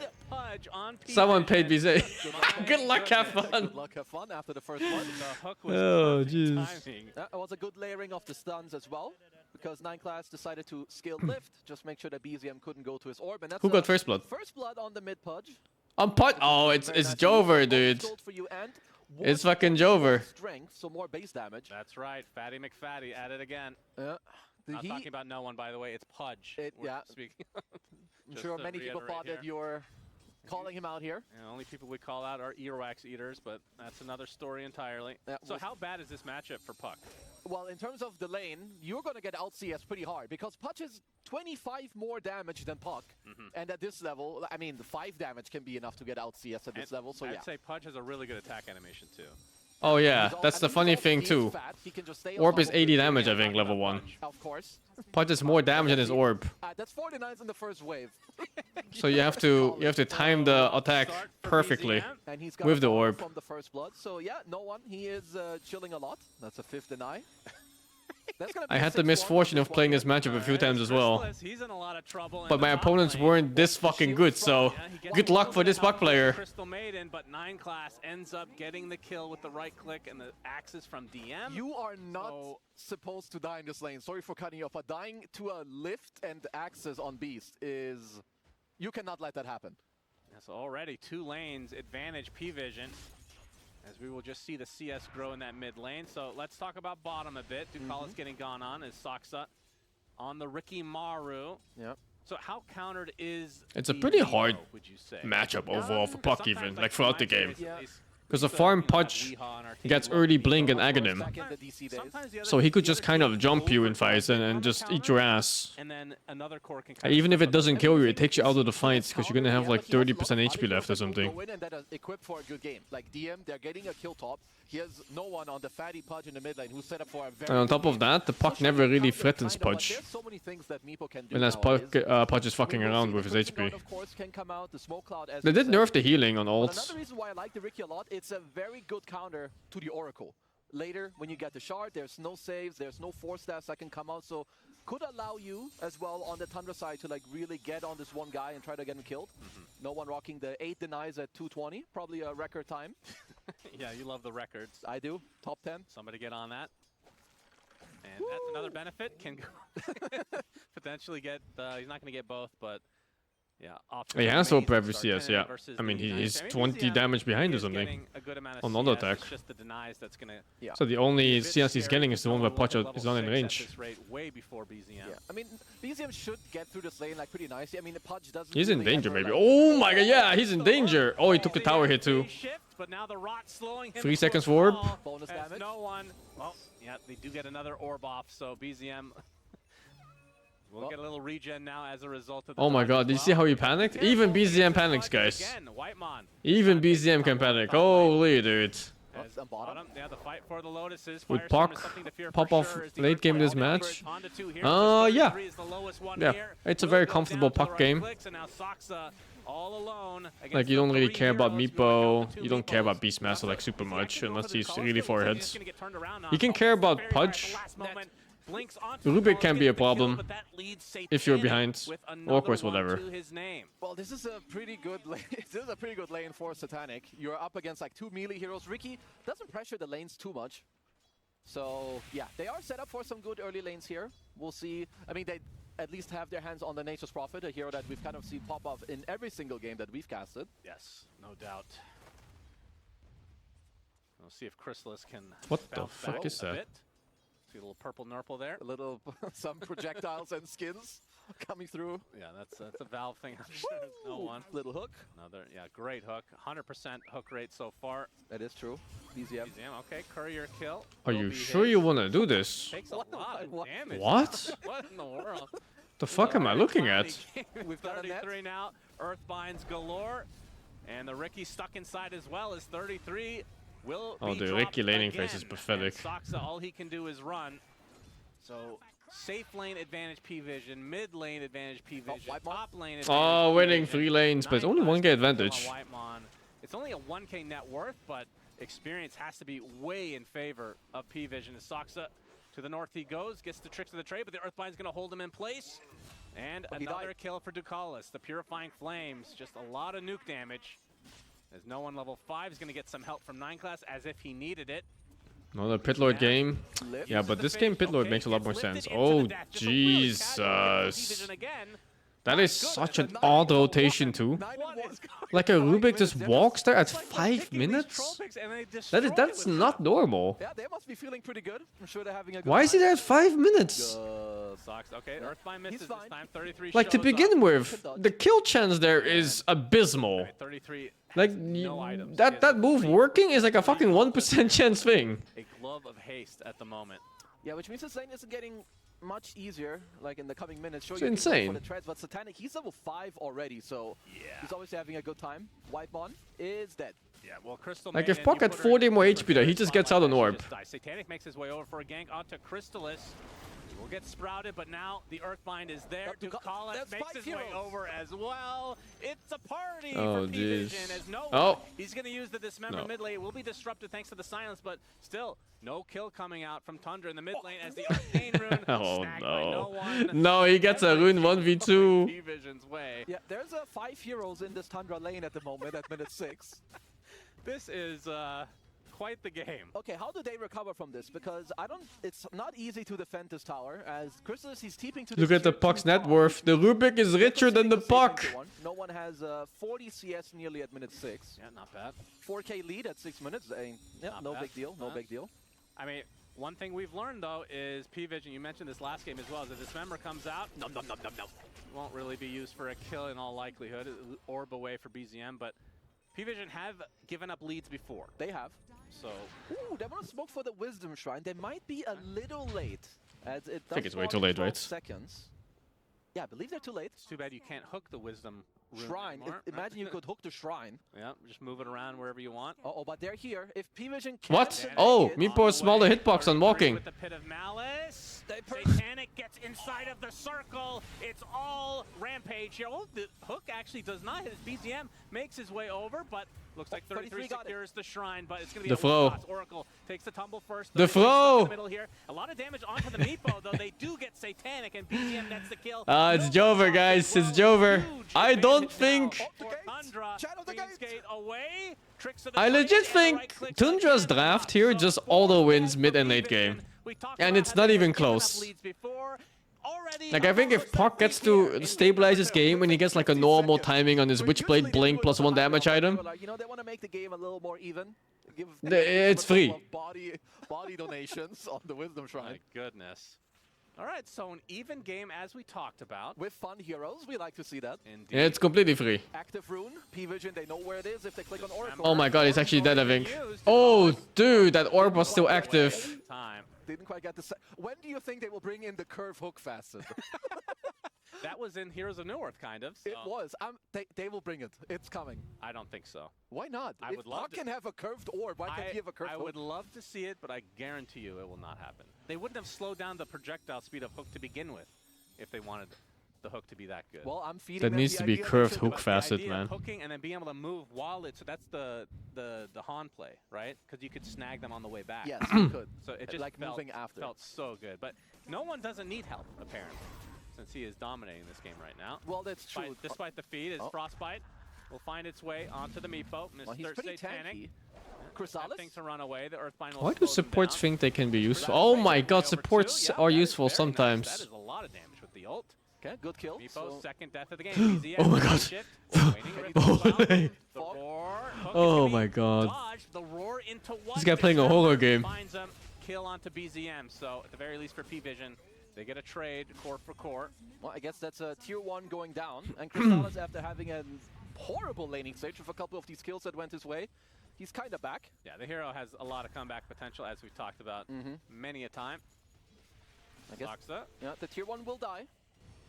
Fortune and does hit. 30. Okay, Is this really a move? Pit of Malice coming in from 33, DM. Fate's Edict runs away. Well, he gets the cape, I guess. How much gold is that? 200?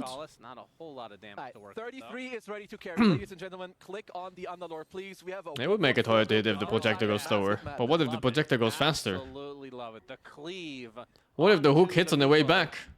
Like in Han. Messing around, and I like it. You know, if you get big on the Underlord, if you can count the fattiness of Pudge with your own fattiness on the Underlord, he's gonna be quite strong this game. So what's the build afterwards? Does Puck need Lincolns this game?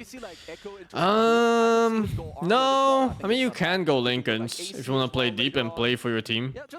But I think you can just kind of let Underlord tank and let Ricky save you in fights. And it'll be good enough. Yeah, love to see it. You can just go full damage. I feel like this hero is a bit underrepresented right now.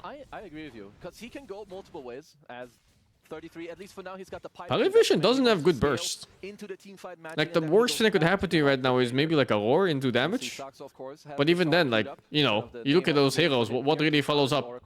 It's a bunch of 300 damage spells and that's it. Also got good neutral items, like when you play these meeples or the right-click farmers like Nature's Prophet, you want the Spark of Courage with the alert, so you get the damage plus attack speed combo. I'm surprised Whitemon didn't just die there. Yeah, I'm gonna lie. It's like, oh, surely a Crystal Maiden kill. Let's see, Soxa is scouting and I think Tundra got this one. So if you can set it up, of course he needs a little more, but then they can gate over. Yeah, Soxa get hits by the axes. Don't think they're aware though. Nope. Sentry is kind of close. Soxa shows himself. Smoke screen plays. BZM with the coil. Only onto the kind of missed the cloud there. False Promise comes out onto the Beastmaster, snaps the coil. He's gonna ward this. Oh. Oh, the puck went further in. So core for core is now Pvision on hot pursuit. Soxa playing a little bit with Ducalis. We'll be able to get out though, as no one gonna lead the charge. Satanic comes in from the north. The gate play is there. Crystal is dead. And now 30. Is that a fucking Mask of Madness Pit Lord? But no one finds the distance, and now 33 stuck in a horrible spot, dies as a result. And Whitemon hooked up, no one, another stack to his name. Soxa blink strikes right on top of the Pudge, but another dismember to come for no one. And that's over. 4-kill. What the fuck is he building on this Pit Lord? They killed the Puck earlier. Yeah, he died first. Full team wipe in trade of just the Oracle. That's they got crazy. a lot of stuff done. Nineclass had some very good spells. I believe first he stole the Crystal Nova or maybe the Frostbite as well. I mean, here, of course, the fight dragged out quite a bit. But Nineclass, he got to steal the Sprout here as well.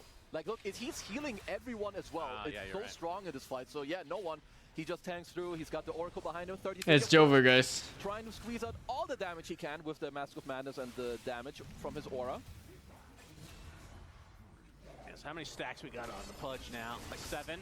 7 Flesh Heap, so that's 9.8 strength. And he's only 1,000 away from finishing Aghanim Scepter. Very big power spike for the Pudge. He'll be quite happy. And he's, like we talked about, backed up by the Oracle. There's a Glimmer Cape coming out for Nineclass. They still have the Stolen Sprout as well, which is great with the draft. How do they cover from this? Well, they're not really far behind. 4K isn't super bad at 12 minutes. Silences, frostbites, whatever. Unless you want to just purely be... They do have to farm like a damage item each though before they really play, because I think Puck is still like what? Do you think Yeah, he doesn't even have Oblivion Staff yet, man. We're gonna rely on the Beastmaster and Meepo. I would kind of like Blink, like Ags into Blink, and then just like you have all these heroes going in. And they need Ricky Shard. It's not 15 minutes yet. The Rubik, the Oracle, you want people to go in for you. As a Soxa, he's scouting. Let's see what he can find here. Of course, they could replicate the last play. Pudge is a hard matchup for Puck, yeah. Looks like it's just a slower He's just gonna lose to auto attack damage. Yeah. And that's usually how Pudge wins lanes. I thought he would go Shard first, but Pudge usually loses lanes to people who harass him out of the lane super hard, or just straight up kill him, whichever. 15 anyway. If you end up in a last hit battle, then Pudge wins against almost every hero in the game. Stolen Sprout, it's really not easy to fight into Pvision right now, because there's a lot of backup and heal. Here and block his ancient camp. A little bit of leeching going on for Soxa. Gets a courier. Oh, Diffu, net. Earthbind. Poof as well. Soxa already at half HP. He's actually moving out to net. Oh, that's so funny. Tricks to the trade to the north. There is Nineclass with the dust. So ends up costing Shameless supports. For Soxa. tough balance there. Not sure what's more valuable. Probably not worth. I mean, maybe your allies will appreciate the bonus gold.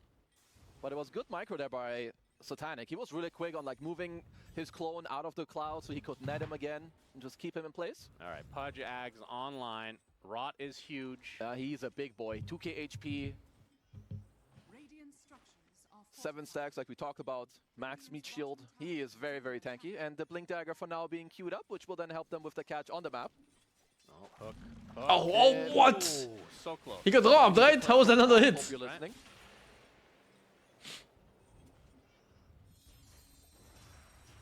BZM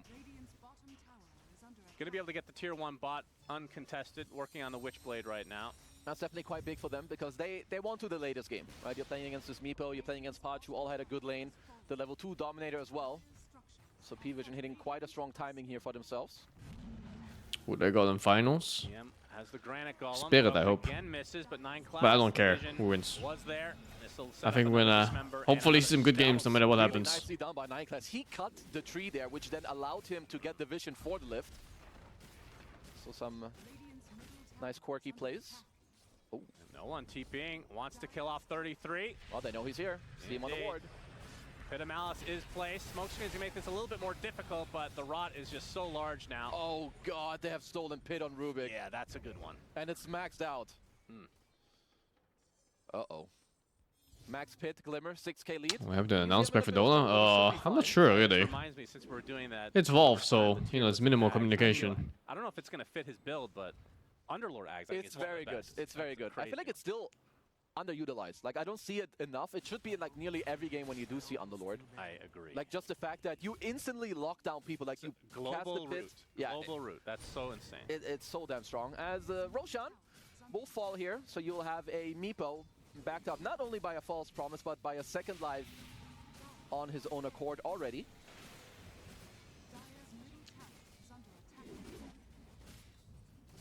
In all this action, we haven't really talked about the Meepo too much. Mjolnir picked up for Chrysalis, so has, I mean, that's going to be built regardless, but it is good against Meepo. Very good. What's the normal build on Meepo? Is Hook's going to miss here? No one? And he's going to get some choppy action. He's getting eaten alive. Bye-bye. And a good stack for no one. Fuck. Good try with the shard. Yeah, the build on Meepo, from what I've seen, it's Diffusal, Dragonlance, Disperser, into the Aghanims, and then Skadi, Blink Dagger in like one of these areas. So you just want a lot of stats. Is Pvision just a better team? Runs into 2 members of Tundra. Chrysalis attempting to TP out. He does get out in time. Fiend's Gate placed as well as Soxa to the north. Don't have vision here, so no kills to come. Satanic maybe thought he could straight up kill Crystallis there. I think if he had the same micro as earlier, could have maybe ran out 1 clone, canceled the TP, but either way, he's fully pushing back Tundra out of this bottom lane. That is the secondary tier 2 tower down. Yeah, they're going to get a lot of building with this Aegis. Yeah, they're going to get the outpost as well, so the map control for Tundra not looking too great. Oh, TP though. Yeah, they want to maybe go on DM, but... The Granite Golem could be a good choice. The hook connects, and a roar on top of Soxa. That's going to lead to the Ricky death for the coil upon no one. In a bit of trouble. Ducalis gets destroyed by Chrysalis. Bzian takes out the Pudge. So a good defense for Tundra. That's Chrysalis. No Ricky though, so the Meepo gets to play. And looks like that'll break things up. At least a good thing for Chrysalis on the Natures is that if Roar is used... Oh my god, he's so fat. So you can kind of TP in freely. Oh, he's 12k net worth, man. On yourself and you just man up. Sure, maybe they all man up on you, but you'll deal so much damage in the meantime.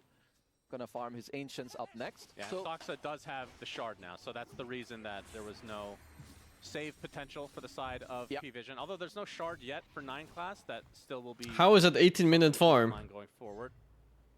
That's true, as he will lose the pit, so that does matter. But yeah, with the shard on Soxa, of course, they have more capabilities of, you know, all-inning a hero. Is Satanic Meepo got here? Hard to say from this game. The Pit of Malice as well, even the Frostbite. I think I would have to go in replay mode and check player perspective, but looks okay at least, no? So he could set up some plays.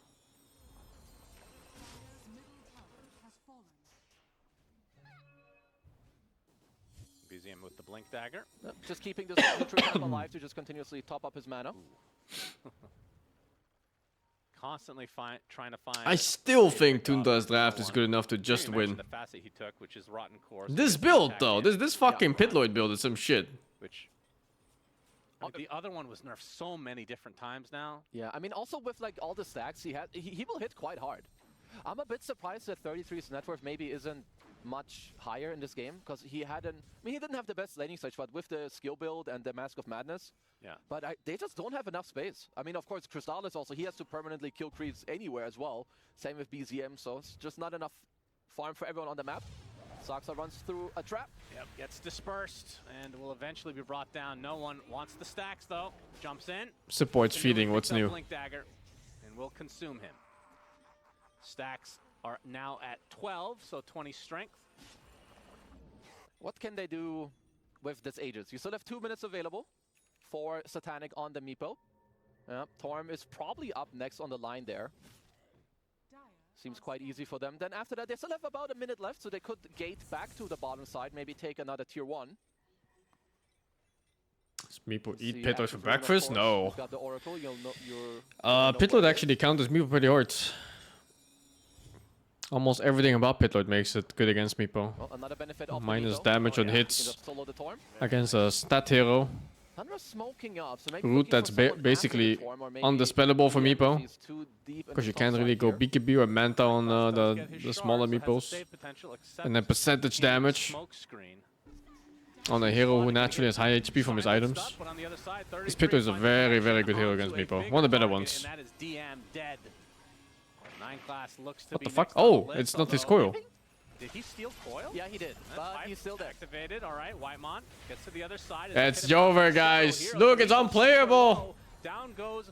You see these fucking Pitlord spells on Meepo? It's unplayable. Can't move, taking mass damage, can't do anything. Rooted as well. Mega Meepo comes. Okay, no one gets good at false promise. Oh. He might just have to. I can't fucking move again. Cloud is there, can't hit, can't cast, can't dig. Wait, you can't play, dude. Double kill onto no one. I've played this matchup before so many times. It's unplayable. Can't cast, can't hit, can't move.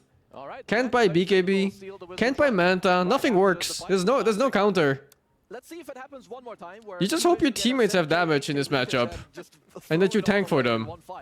It happens. I mean, they went quite deep. Like 9 class initially got caught like behind enemy lines, and Tundra, they just bring in they have roots for days. So if you're not fighting together, Crystallis will dish out a lot of damage throughout these fights. Ricky Cloud is one of the most busted spells if you cannot BKB it off. And Meepo is one of those rare carries that cannot fucking BKB anything. And then, well, if you still have a 1 Firestorm, whatever, so be it. Feels bad though. Well, gotta do what you gotta do. Feels worse if you're up against a Rubik player, or it feels worse if you are the Rubik who steals that spell. Let's see, active root. Yeah, it counters the Oracle too. Super hard. I was kind of surprised Effie said it didn't do much against Oracle. But I guess she is not updated on how the shard works.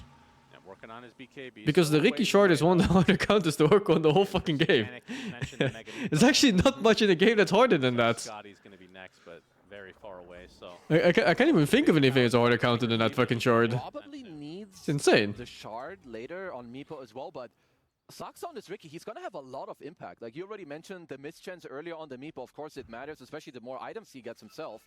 And not being able to be saved is quite a big deal. I don't think Mars ulti or Quap Scepter. Why would Quap Scepter counter Oracle? Mars ulti doesn't even work if you have like wards or I think it's more than 2 heroes in the arena or something right now. I'm not sure how it works exactly on Vision. Yep. And he's dead. Easy pick off. No one's still. Exalt only works if the hero HP is low enough. Might not always be the case. We love it.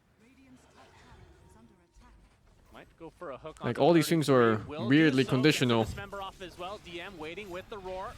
Expends it. Well, you can hook, but it's not reliable. Even needed in the end, so all Saxa can do is smoke and TP. So a nice kill for the Pvision side. See, 33 did it. Stolen spell on Rubik, level 1 Firestorm. I don't think Spirit Breaker Ags works on Oracle ulti. Did you say is building Ags? Isn't that just offensive spells? Wouldn't it be so weird? Very, very good. Enemy Oracle casting ulti on easy for Satanic to really maneuver around this other side's Spirit Breaker? If you steal Fiend's What Gate, the fuck? do you get the pit? I assume so. What the fuck do you mean? How does that counter anything? Yourself, no? To then spawn the pit. Wait, that works? There's no way that works. Why would that work? The Fiend's Gate comes with Axe, right? Really? Rubik just needs the It steals the fucking Orc That World? was your question? Yeah, but you still get the pit attached to the Fiend's Gate, right? In Yes, that case. of course. What? Of course. You just steal straight up the spell as it is, as he's gonna get. He wants a Blink Dagger himself, so That's wacky as shit. But I was way more confident in Pvision like early No, on. I know the new effect. I just didn't know it works on the early lead. buffs. If I look at some of the items that Tundra are I getting, thought it was only offensive spells. That's kind of funny. What the fuck? We've seen it so many I times. guess you could go SB against it. And you also have an Aghanims on BZM. Didn't have the best laning stage, but he's fully recovered. Still though, seems unreliable. Aggressive, a couple different instances. Seems really unreliable. 9class was looking for a more aggressive Blink, but changed his mind and goes for the mech now. Okay. So want to potentially group up and try to finish this game sooner rather than later. Yeah, I mean, they do kind of want to. I think the Ricky Cloud is just so easy though. Like, you just put it down and you forget about it, right? Like, what the fuck can you do? There's like literally no button you can press as an outsider of the Cloud. Because they need to start winning these next fights, especially with their draft and how they itemize. Yeah. I think if they blunder a fight like they have in this game, if they do it once more, I think they're losing full control. Yeah. No one has the BKB, going for the Dismember, not able to find BZM, waning rifts away. That will reveal everything for people. I don't think buying Pike or Meepo matters. I think the best item you could buy is the, what's it called, Bloodthorn. Bloodthorn and you just send it and you hope for the best, man. You hope someone holds down the enemy for you as you beat them up. Not too easy to kill some of these heroes. Crystallis. Let's see what he's making. Finds the avenue needed to escape Aghanim. death there. Does Bloodthorn use Ultimate Orc Dispatch? I don't remember the build. Smoke to come. It could be Scotty. One's going to show on the wave. I mean, they have to go back to the Roche area, but BZM, he's got the Shard plus Aghanims. I don't even know what the Bloodthorn recipe is right now. On the puck as well. Shield drone here for no one. I think BKB Daedalus is not bad on Meepo. But yeah, it doesn't really use the hero, you know, but maybe he has to do it. Oh, actually blinks to the wrong side. Could be a Hex too, yeah. One reveals himself. Yeah, you're right. This is a very pivotal moment for Pvision. If they lose this fight, it might just be too much to overcome. The lineup does not. It feels like it peaks very early. It really, and especially with the itemization, right? With all the auras, like you are gearing up to just win these next fights, keep everyone like unkillable, get this Aegis, take over the map. I will say Saxa's 15 talent very important in this game. Like the smoke screen talent, it's like especially against the Meepo, against all these. Oh, Hex doesn't even use Orb anymore. Yeah, you're right. Very annoying for Pvision to deal with. I actually forgot about that change. Roche belches for all to hear. So the question is, can Tundra contest?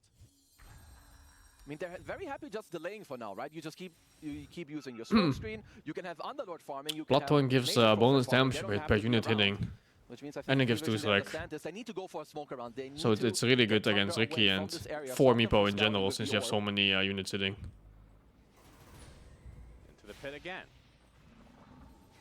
They might just be giving it up.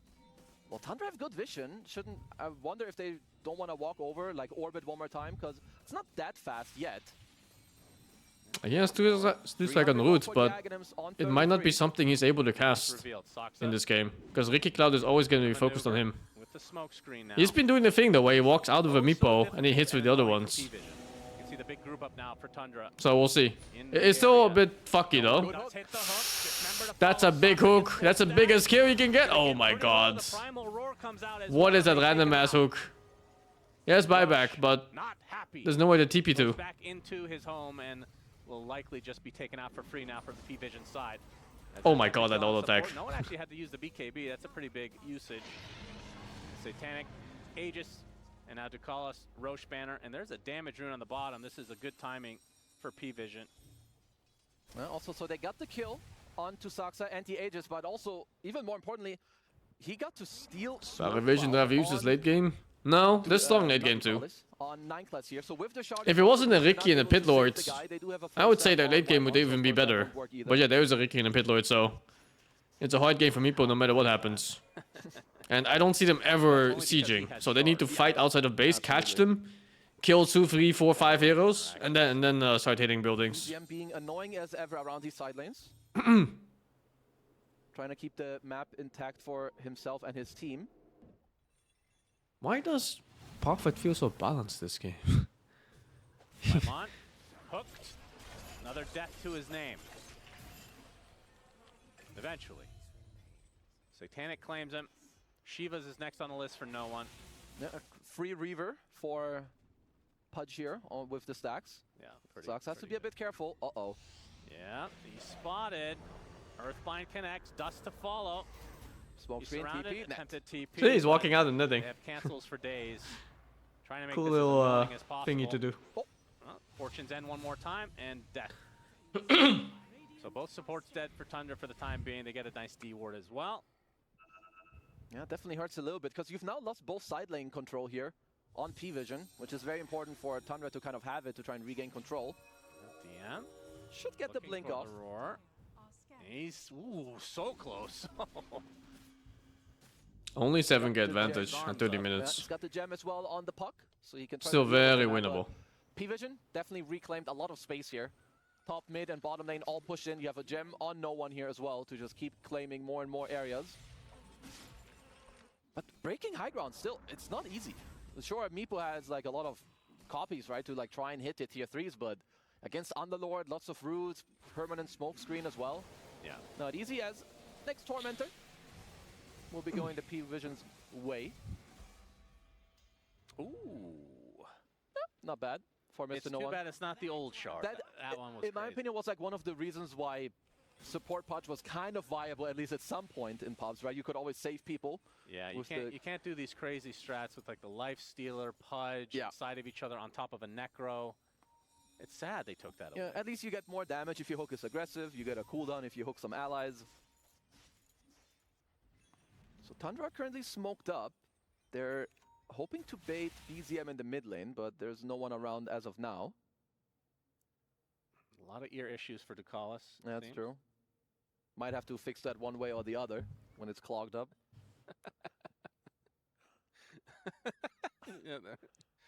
Well, no one does seem animated. I believe he's talking about the next play, making sure that his team that they don't throw. 33, he did feel look like up. he looks very casual today. I think so. I mean, this is a Why third is place Wyman always decider, so sweating? not as much on the line, of course.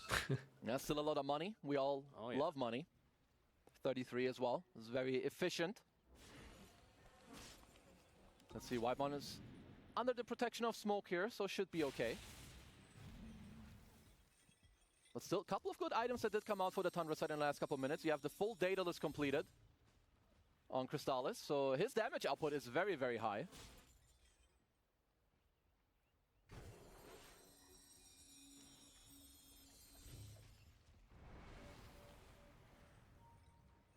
This lead has grown, though. I have to say, this has been an 8K difference while having the Aegis. Pretty impressive for Pvision. Yeah, it's honestly, it's just because Tundra have to be so scared on the map. They don't see much. They continuously like playing forward. I mean, Satanic, of course, is looking for you on the map as well. Would you say that there's a timer for Pvision? Not if you get super far ahead in gold, because then it doesn't really matter. Like, net worth, of course, offsets a lot, even if your draft is weaker later. Who cares if you're up 50k gold? Right. But you do have the Aegis, so you would like to maybe take over a bit more ground here on the map. They do spot 33 on a very aggressive ward here that they do have on the enemy Ancients. Yeah, Blink is available on Satanic. Oh yeah, disperses himself, trying to cancel. Well, that doesn't cancel. The kill. Unfortunately. How does that not count as a movement In the skill? midst of everybody else from the Pvision side, BKB pop. It makes no sense. Everything on the Ricky to start things out. Sox is dead. 33 looks to be next on the list. No one trying to close the gap. Has to cancel this time with the hook. Big kills for Pvision. Double kill for no one. No, just one play leading into the other. It's kind of unfortunate area to gate to here if you're 33. Right into the hands of everyone else from Pvision.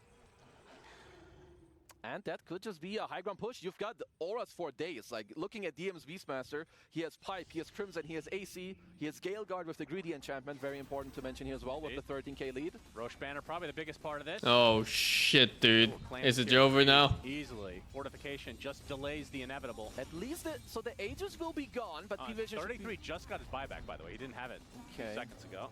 They have to give this one, I believe. BZM is Can still they just very hit strong, drone? of course, with the Ags. No, without Aegis I wouldn't try. They want to go for the second side, 33. Should probably... Plus the 5 alive. They're not killing Drone before that pit load is up This again. time they don't have Roche's banner though. Earthline keeping Ricky at bay. BZM with the coil on the several heroes. Still no buyback from 33. Crimson and Pipe pop defensively for Pvision. Chrysalis on the other side is found by the Pudge. They're going to focus all their efforts on Oh, this that's variant. where the gate He went. attempted Nightfall. He's not going to get out. The hook at the last And they're moment. coming. Oh my Huge god. kill for Pvision. There is a buyback though from Chrysalis if he wants to expend it. That was a super cool play. I believe Satanic had one Nepo down there to scout, and because they had I was wondering why they were Fiend's gating. Gate, They didn't have to leave go there. through, get the Dismember on Crystallis during the BKB There's the buyback. No one has to pop the BKB. There is the Fiend's Gate place with the roots coming onto several targets. Holy, The deleted. Chrysalis just deletes Holy, those Eyeglass. boobas. And Pvision now on the retreat. DM looking for a potential roar. Satanic, he's going to go in right onto the Ricky. Sucks the dead. Instantly buys back. Is the Goes lead onto too Chrysalis. big? This could be a dieback for him. Going to get dismembered. The roar. As the over. He is dead. Down and out for the count. 33. This is looking for the better. next, stuck in a horrible spot. Has the buyback available this time though. As Soxa already used his, is going to They're get just the better. down onto the high ground. Smoke screen's going to give him a lot of And I space. don't know what this pit load Coil build is. was stolen. As now the building's going to be evaporating here just momentarily for Satanic. Should be able to get the second lane all by his lonesome as BZM they too. get BZM. No buyback for the puck as GGs are called. Pvision 2-0 with a ridiculous, hilarious lineup. Yeah, especially with the early game too, like 10 kills. Can I still at, like, click the heroes 5-minute here? mark. No, fuck, they're Coolest gone. lineup of the tournament. Oh, absolutely. For sure. They should win a prize for that one too. I wish they had brought this out yesterday. I mean, maybe, honestly, you know, they could have won their games yesterday if they just also played better. But yeah, very entertaining game that we had here on our hands as Pvision. You know, step it up from yesterday to today. Make it look nice and still a couple of throws, you know, but kept it very entertaining. Yeah, it was a little back and forth. You can't ask for more than that. As, well, I was going to say Tundra eliminated. Both teams are already eliminated. Yep.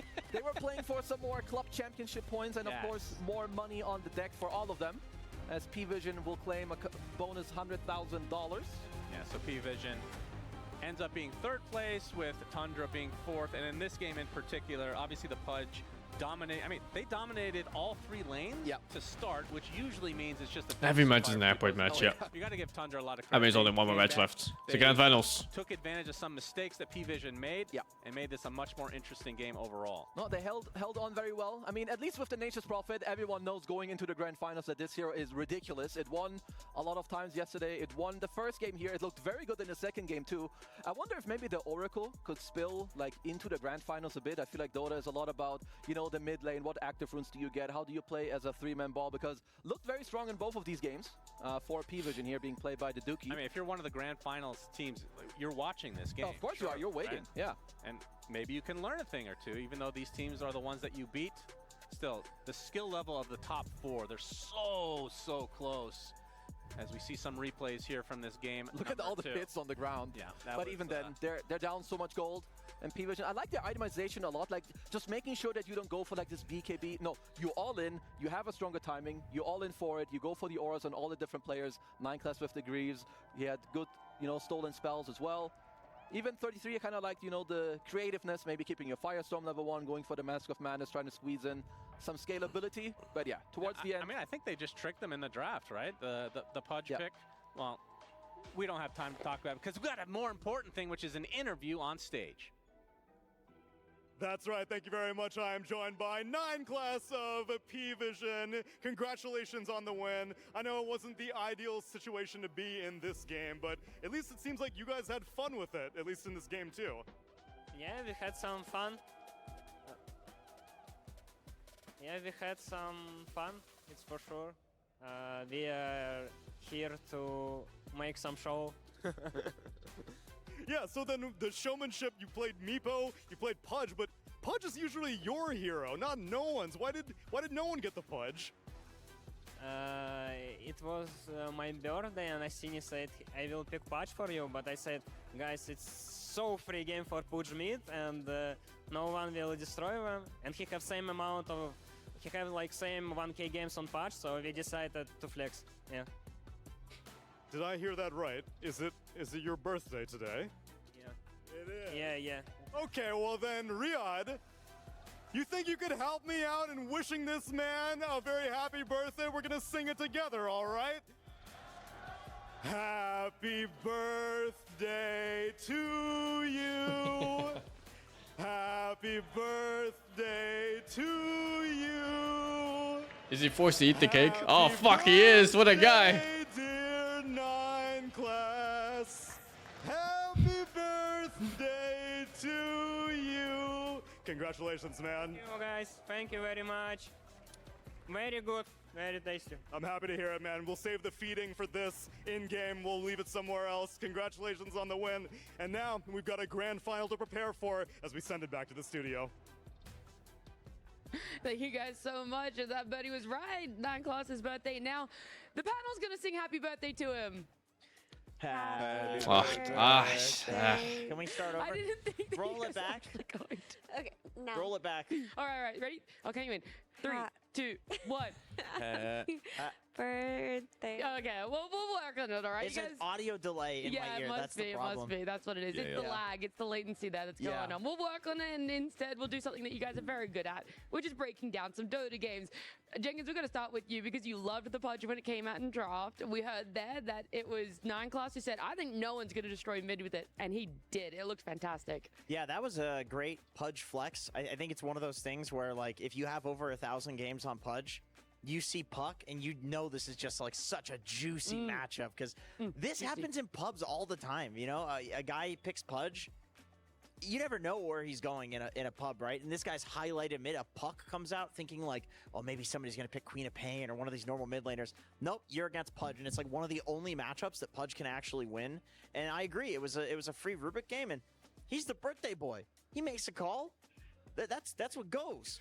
And the wild thing about the Rubik as well is that it's such a good counter against Underlord, and then 3-3 was like, hey, I'm gonna not skill much Firestorm. He gets level 1 Firestorm the whole game, but then he's an Underlord without Firestorm, and it just felt like he was AFK farming. Against Meepo as well. But the cleave is hypothetically good against Meepo, but he's got really high armor. The Firestorm would have been better. It's like, okay, the Rubik's less good, but now you can't kill Meepo as well. It just felt like a try, but it was not going to probably win the game. Also, on the topic of Rubik, he didn't go for the birthday fun blink Aether Lens Rubik. He just went for a Glimmer Cape into Mechanism. Like, he wanted to support his big heroes up front in Meepo and Pudge, and we saw Oracle ulting Pudge multiple times. We saw how big of a problem he was, and while you're dealing with this Pudge with an early Aghanim Scepter in your face, rotting you down and killing you, there's also just a Meepo on the other side, killing all of your heroes. So, way too many problems. I have no list for the October games yet. Yeah, I agree. The Meepo was like this ticking time bomb to me where there just really isn't a good hero on Tundra to deal with it. I mean, I guess eventually Puck with an Aghanim Scepter like might do something, but when Tundra is spending so much effort dealing with Pudge on the front line, it kind of felt like Satanic just had his pick of the litter. If he wanted to farm, he could farm. If he wanted to show up, he could show up. I think they were clowning around, having a good time. So we saw that like crazy Wisdom Rune fight. I don't necessarily think that was like real calculated Dota. I think that was just like let's go, let's brawl, you know. And otherwise, I think Satanic could have just like chilled and farmed and had a free game and be an insurance policy. And it's clear they had fun doing it. We heard 9 Class say that they were just there to put on a show today. It seemed like it didn't really matter to them where they placed, but when Pvision come with their pocket picks and have fun, they just look like a world-class team. I mean, they always do in most cases, but this time around, the time they weren't trying was the time they thoroughly crushed Tundra Spirits.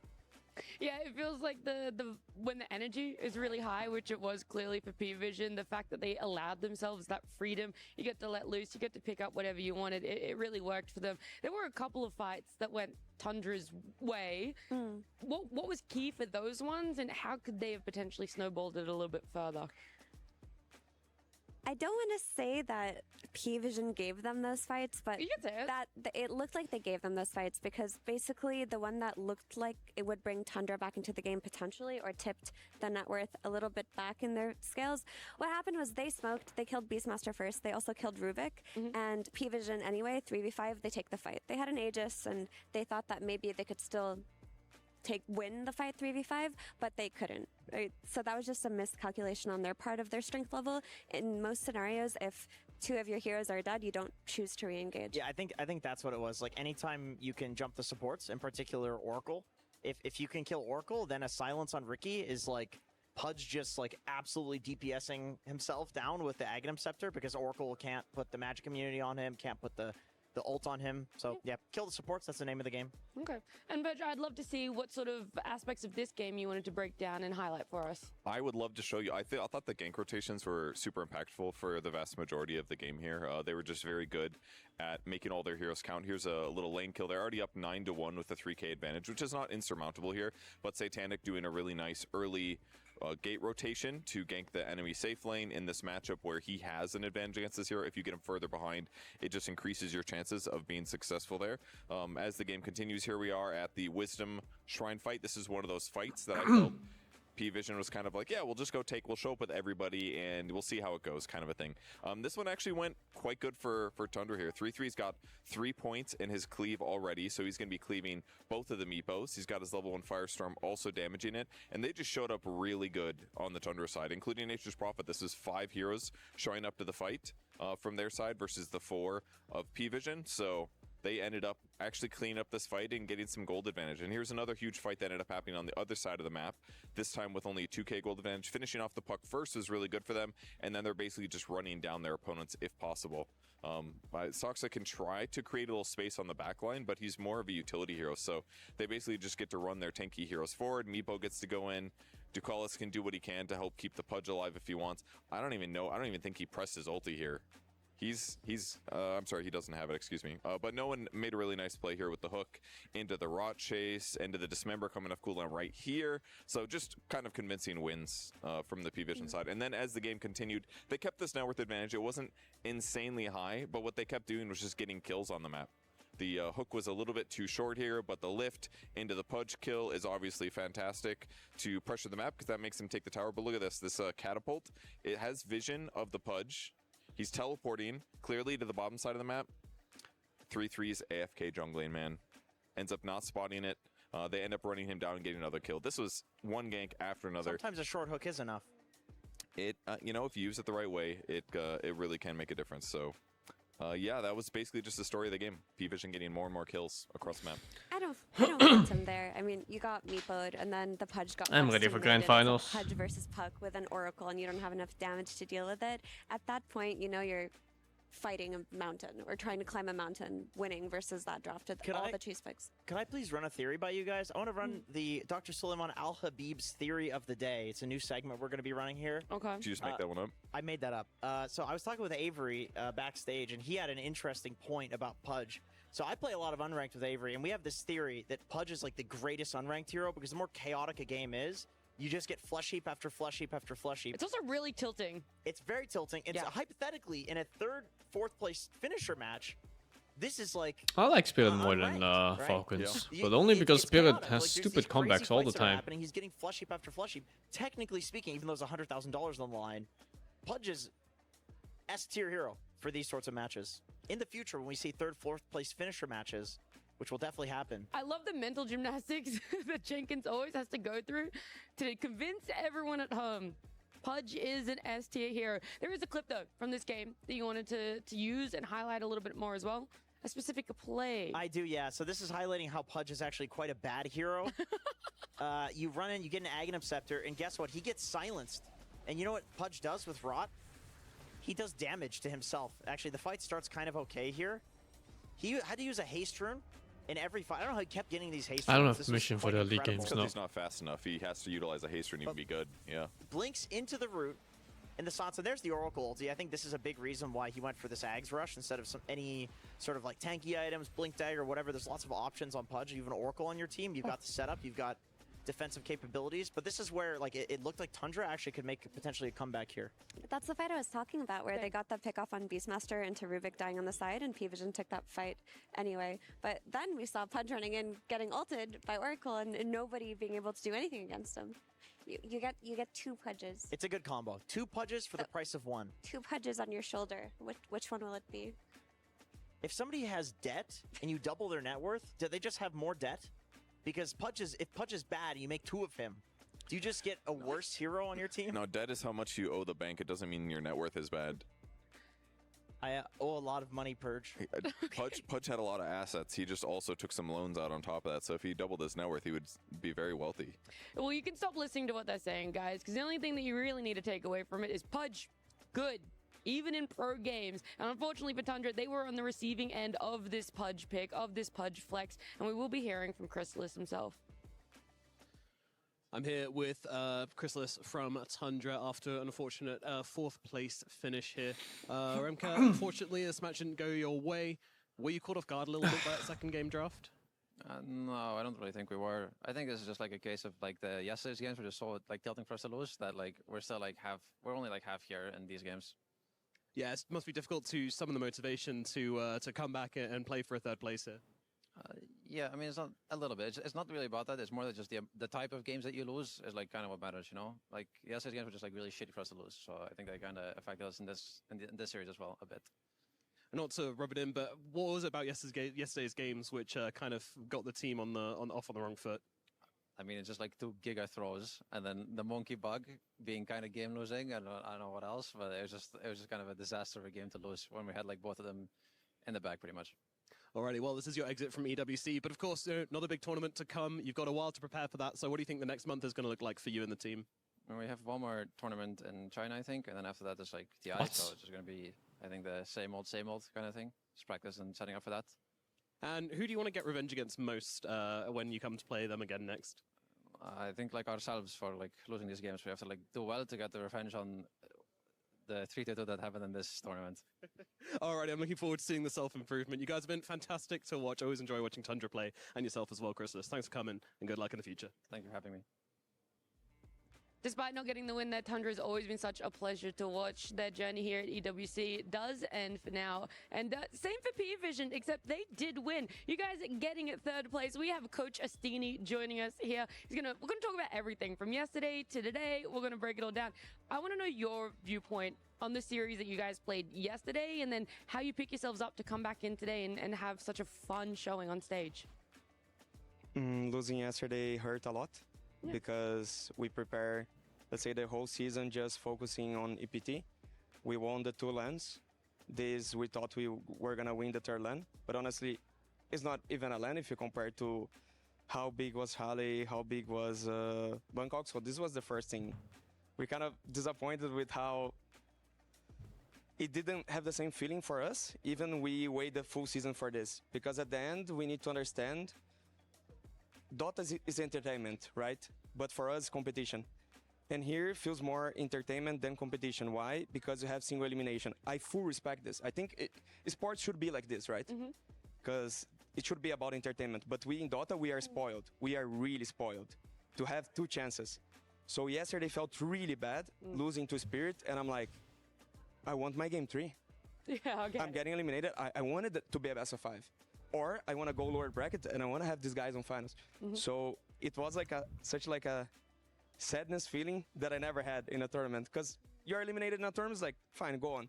And I was like, you're eliminated. Oh, but you play tomorrow. Yeah. So it's getting used on my brain in the sense, like, it is what it is. Now. Did you have to be like the hype man for the players? I'm not as playing well? kidding Sort of, for like, free pick now. them up a little bit? Like, I how don't care they so feeling? much. I'll be honest, I was sad and I told them I was sad. Because like Alan was also really sad, Satanic. Yeah. And they were trying to cheer them up and he looks at me and I'm like, Alan, I think you're right. I'm sad also. I don't making 3rd place won't change it. I will be happy when I go to TI and I have another chance against Spirit. Which is fine. Like it's how competition should be, right? So don't take me as like complaining about format or anything. It's like as a competitor, I'm like really hungry for the next one. Really, really hungry. So yeah. It's good. It makes us, like, you know, very excited to see when Pvision does come back on stage for those future tournaments. But we can talk about this series a little bit. I know Jenkins has some burning questions about what you were able to draft. Can I quickly ask before the series questions? Now that you've played this format, is there something? Let's say you could go back in time. What would you? I never coached any team. No. And I've done exit interviews. I don't remember. If there are future single elimination tournaments, how would you approach them differently? I actually think we had no, not exit interviews. I think we took a break. Then we had. They like weren't really a thing when I played. Screens to practice, and we really treated group stages like we don't care. It's screens. We're gonna learn heroes. We're gonna try things, and we're gonna single out what doesn't work. And maybe I would try to screen Team Spirit to know what to expect, but we kind of knew it was the team we had to beat, so we didn't screen them. So I got a bit surprised first game how they were playing fast, but probably knowing this they will not screen us, you know, because like we Coach screen Rise? Tundra, Rise is uncoachable. we screen Gladiators, Bad Boom, Aurora. We knew what to expect, and it was quite simple. And when we play Spirit, I didn't expect them to be able to play like a fast draft, like with NP, Shaman. I was really surprised, but I really don't know how I could be ready for this. But before I want to get into the in-game questions, I want to ask about the out-of-game stuff. First of all, what you said, crazy insightful. Thank you for that. I want to ask, so you said basically like losing the single Elim format is a very new experience for you. New feelings. Like I'm I know gonna you're the type of scavenge for guy some that you will food. take these lessons and BRB. have some paradigm shift where like the way you think is different. It's better. And I guess I'm curious, is one day enough? Like, do you feel like you've had that shift in your mentality where in the next one you're going to do things differently because of what you learned from this, or do you need a few more days after the tournament ends? Or how long does that take? We need more days because I guess we could have done better, but I kind of predicted that we would throw game against Spirit. I did my full best not to throw game. Like we played 4 screens in a row against Nigma, like they are gonna defend Tron. We will be patient. We will be patient. This is a thing we tried to do. And like yesterday we lost game 2 because we were not patient at all. We went for too much. Like we are 10k ahead, we want to go high ground. Why you don't like take everything from map, be 15k, 20k, 25k? That's what Spirit does. They're really patient, they have discipline. And today honestly we didn't show discipline.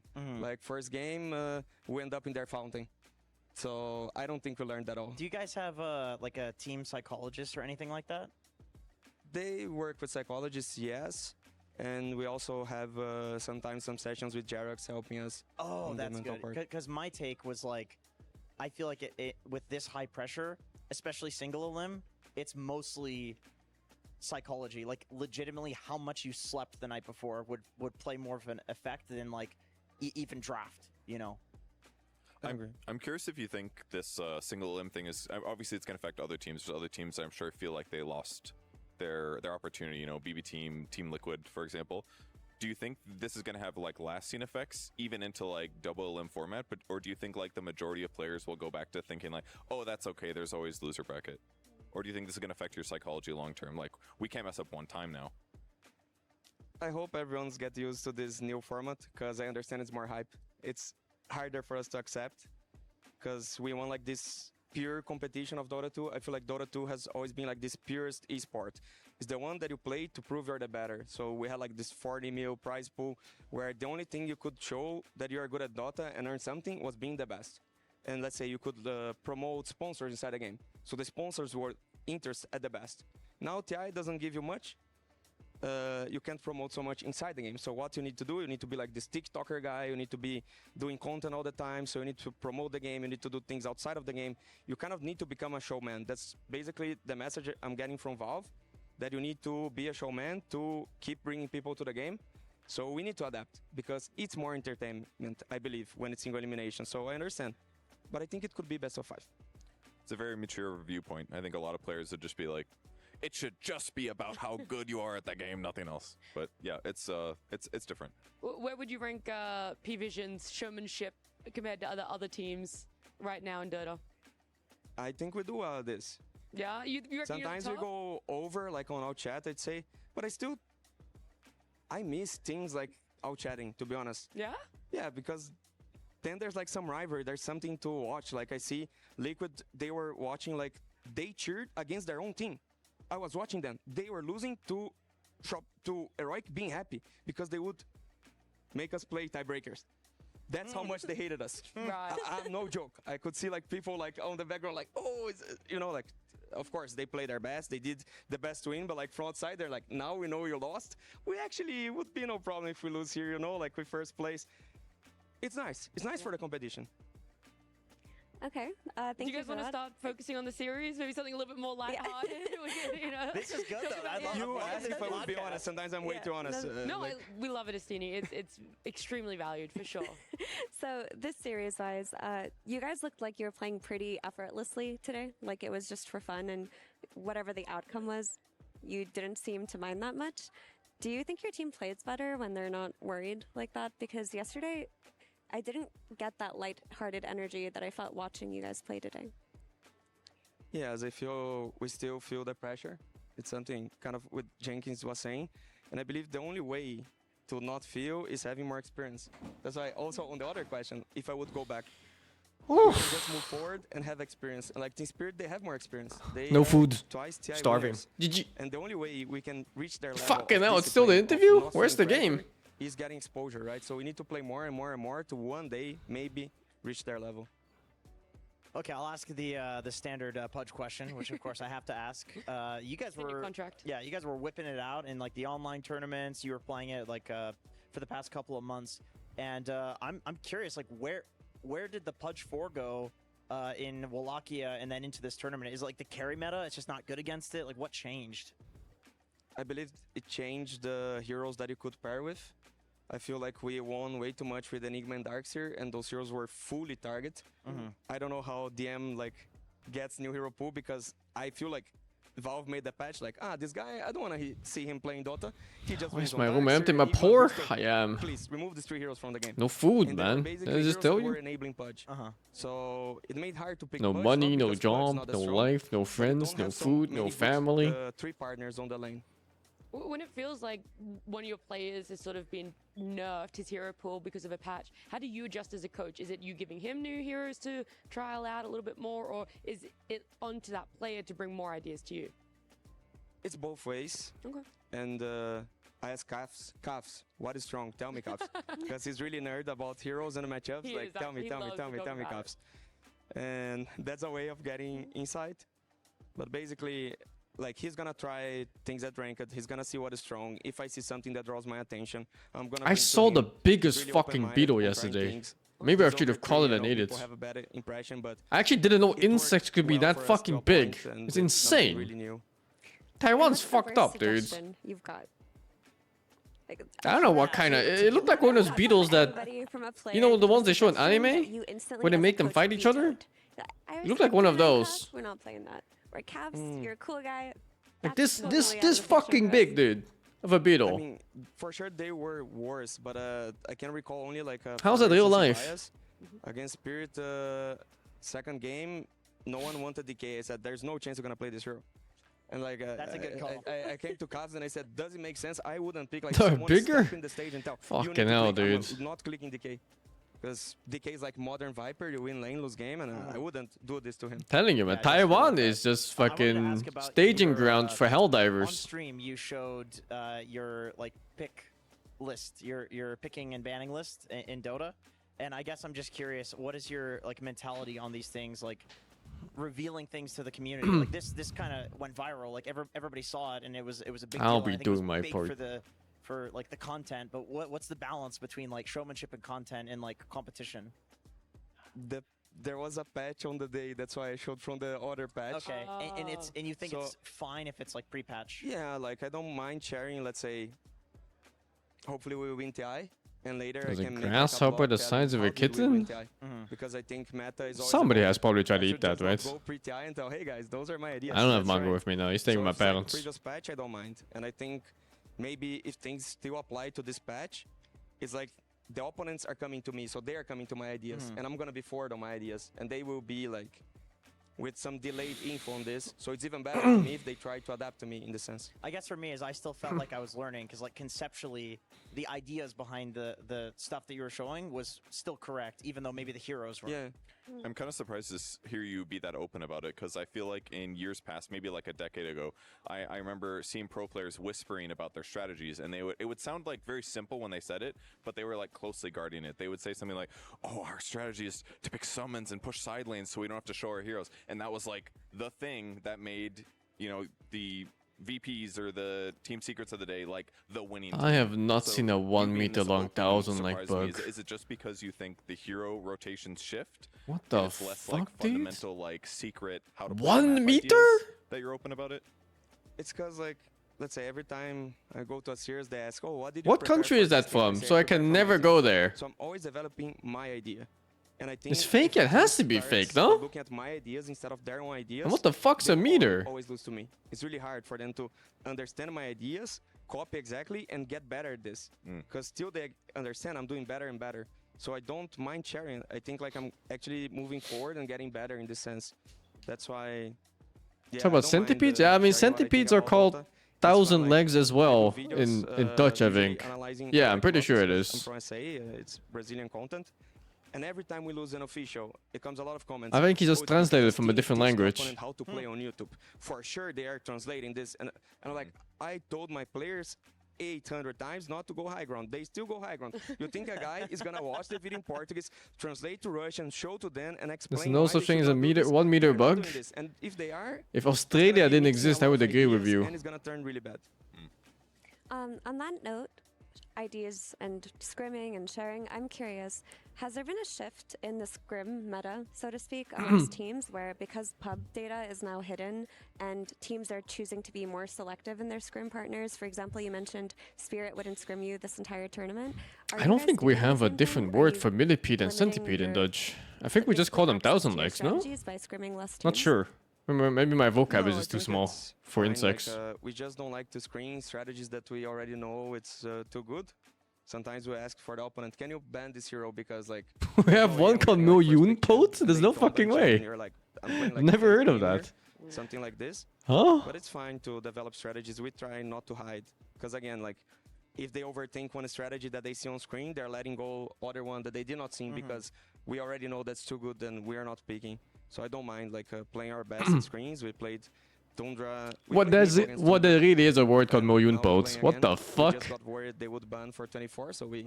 But it doesn't make sense. Why is it called million legs? Joking by picking Meepo, but I know Nata cannot deal with the hero at all. And so I'm like, I'm gonna pick Meepo and they cannot counter. You're going to Australia soon? Don't scare you like that? I'm not scaring you, dude.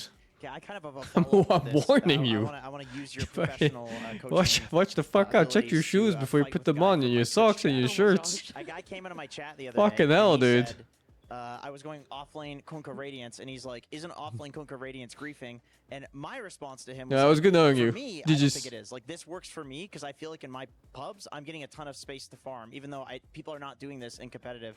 And I guess what I wanted to ask is, do you think that this idea of like copying strategies and like on an individual level, should players just try to play their own game? You know, it's like 9-class Slark, 9-class Pudge, these things work because naturally as a person, he wants to go and do like ridiculous things on the map. Is this an individual thing or is this a team thing? Make sure your response is very clippable so he can show First it. thing, Jenkins. Jenkins, you have to pay him $100, First right? thing, You have to Jenkins, be you're free coaching. completely wrong. Twitch chat is always right. That's the first thing. So, like, I could maybe agree with you, but when you say Twitch chat said, for sure they're right. That's the first thing. So, Radiance Conca, don't do it. That. Like, it's your chat. They're always right. But I think everything can work. Literally everything can work, and you can explain like different builds on different ways because you can make it work.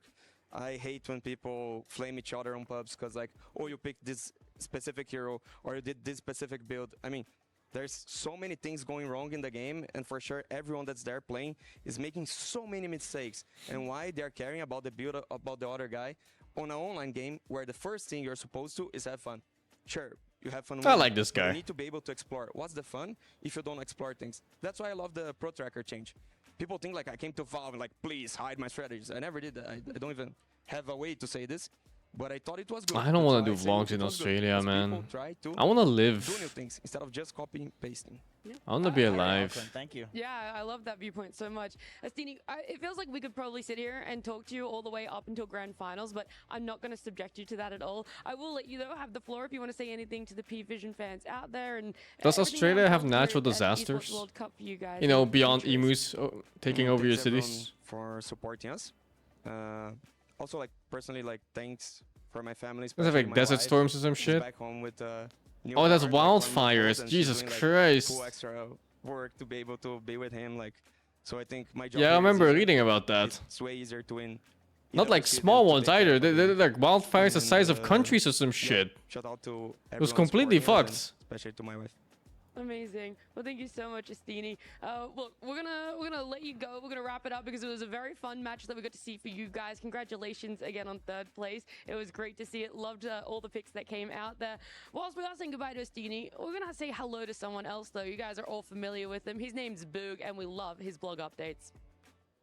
Yo, what up, boogers? So, me and Steve were walking around today, and we found this really cute lost dog. Wow. You were so cute.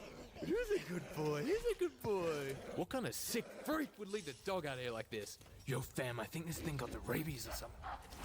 Yo, Steve, what do you think? Where's that ugly-ass dog at? Steve, where you going, man? Steve, you okay? Steve! Yo, the dog's back! Woo! Let's go!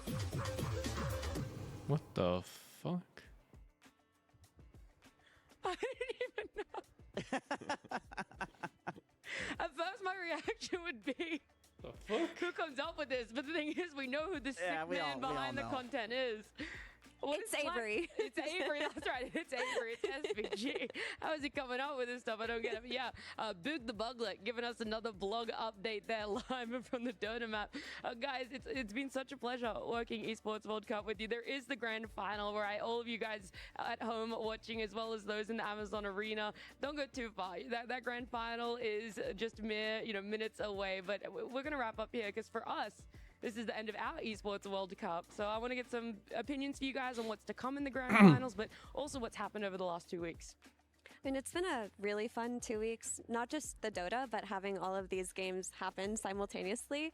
You guys don't see this, but also in the studio, all the studios are right next to each other. So we can just peep our head over and see what the different game meta is. And obviously, we're the superior talent, being that's the only thing we've Dota really players, learned. which is, what really matters. But the Dota's been very fun. It's always a pleasure to be part of it. And I think we're in for a really good grand finals because yesterday Falcons showed us that they could also be a comeback team. Spirit are the biggest comeback team, and we're going to see some very long and Grand finals coming up, yep. excruciatingly fought games. It's the last match of the day, of the whole tournament. I like that this is a celebration of video games and esports that we get to do with other games. We're completely separated. Dota port seems smaller than last year, no? In one place is very nice. I'm also one of the sickos that enjoys single elimination, so I thought that was and fun for year me. before I'm that not too. gonna get it every It's time, like getting and I don't smaller think it every should be time. but once in a while, I'm very happy to see it for sure. And your grand final prediction as well, Pug.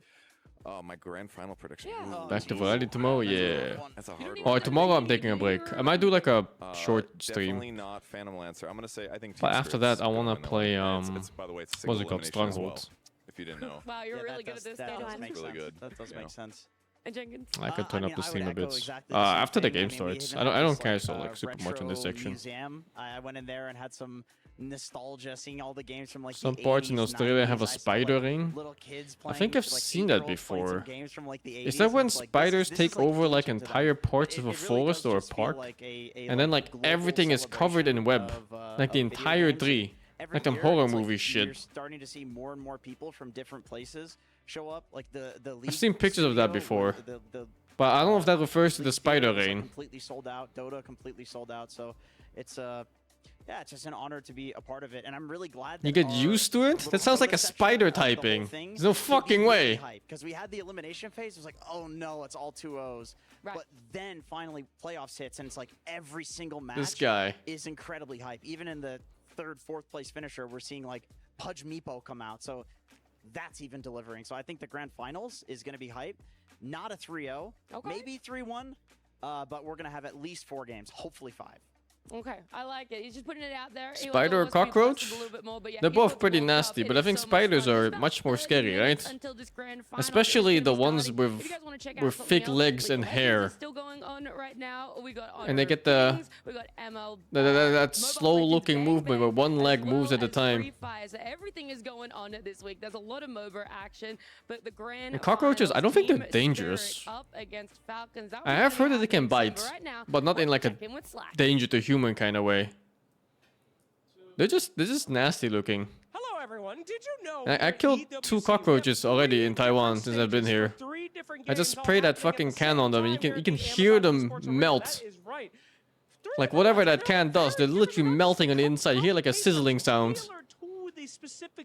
And the way they die is like the back of their body dies first, so you can like see them drag the back legs with the front legs. You know, like they just don't work anymore. Let's go see what they're doing with their stage. It's fucked. So our first It's a stage brutal that slow we're gonna death. be looking at is the League of Legends stage. Go ahead and take a look at this stage here, my friends. Now, first off, Yes, it is much bigger than the Dota stage. Yes, it is packed full of people screaming for League of Legends.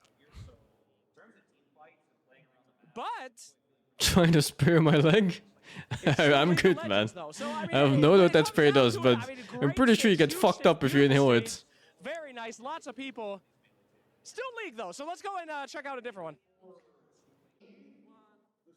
Hi everybody, we are here at the Free Fire stage. This is the secondary stage over at the Kidia section, I believe. Now this is a really cool stage because this is made for the bigger games like PUBG, you know, Free Fire, of course. What was the other one? Apex Legends, you know. The stage itself actually has these panels that rise up into like a pyramid, and this trophy goes up there, the people go up there. It's really cool.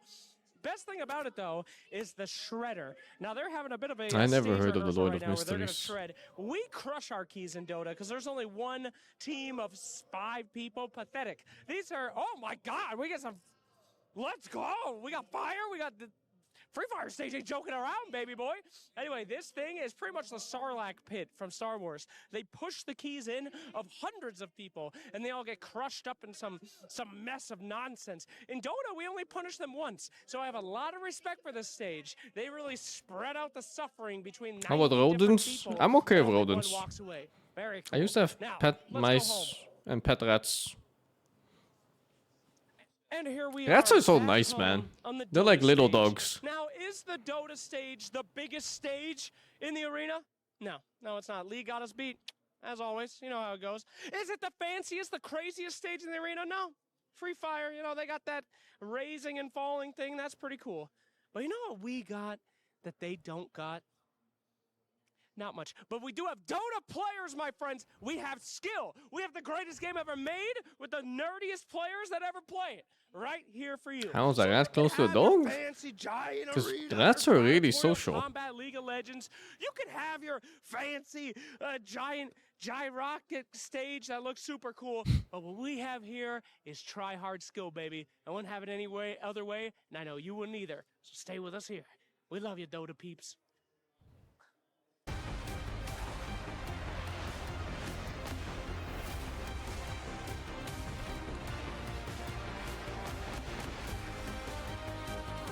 Rats full of diseases? If they come with diseases, they're full of diseases, yeah?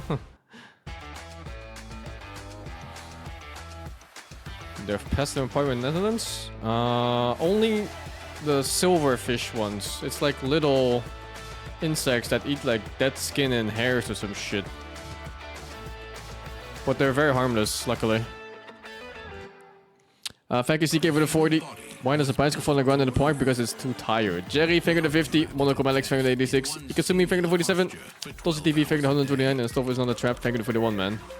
It's time your chair evolved. This is Secret Lab Titan Evo. Ergonomically engineered for you. Gamers, hybrid workers, artists. Backing your every move.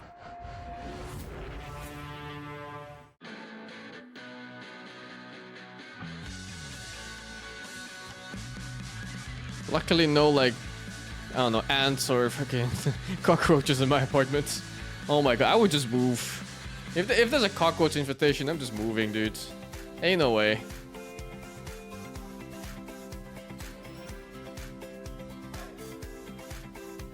Like, you fucking turn on the lights in the bathroom and you just see like 5 cockroaches going skitter-scatter. No shot, dude.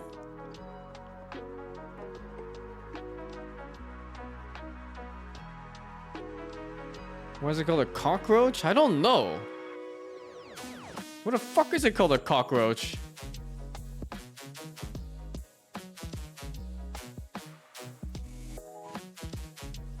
If there's some wondering the service is only an infestation, it doesn't have to be. It could just be like one running in from like, you know, a window or under a door or something like that. But if you have like 5, I don't know, man, it's fucked. It's time to pull out the flamethrower. Oh, I don't want to cook up on metal bugs, dude.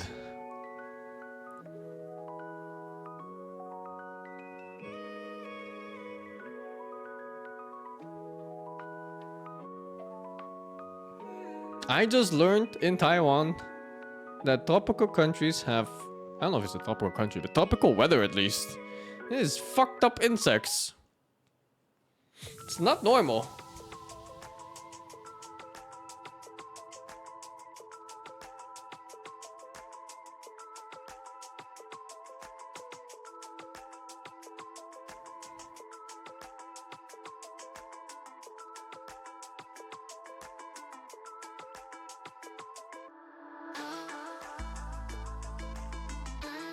Oh my god, you have maggots on the floor?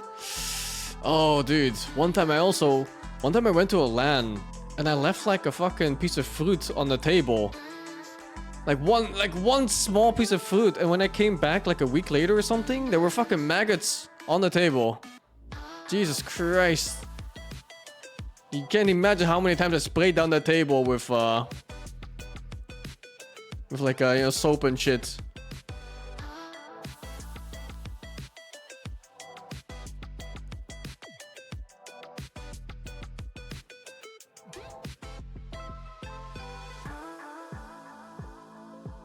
Is it a tropical problem? I don't fucking know, man.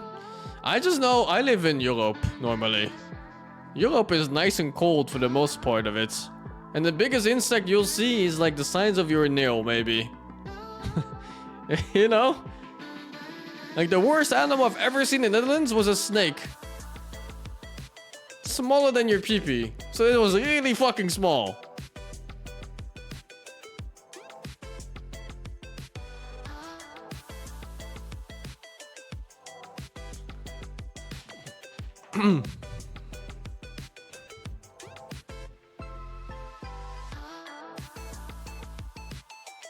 Yeah, we have snakes in the Netherlands. Surprising, no? It's not a country where you really expect to see animals because there's like almost no nature parts here. What? You saw a wolf in the Netherlands? I thought wolves have been extinctive for like 150 years or something.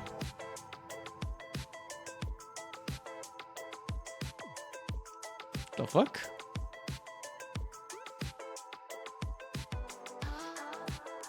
I didn't see the news on that, no.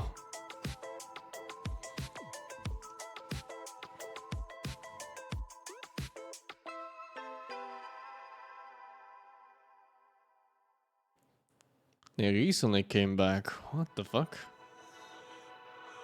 I've seen deer and stuff in like Sweden, and foxes and rabbits. I guess the biggest animal you see in Netherlands is usually rats. When you live in cities like I do, there's fucking rats everywhere.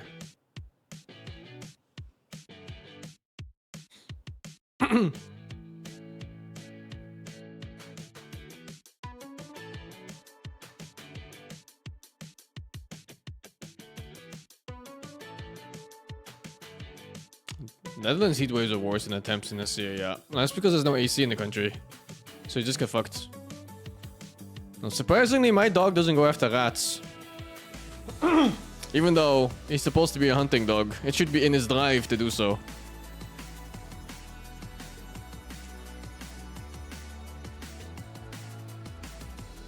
I'm not sure if he understands what they are.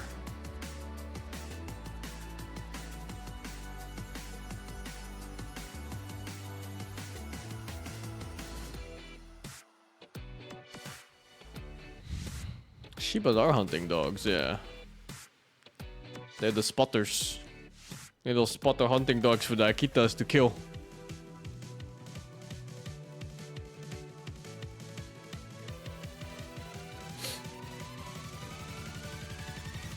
Yeah, the snitches, exactly.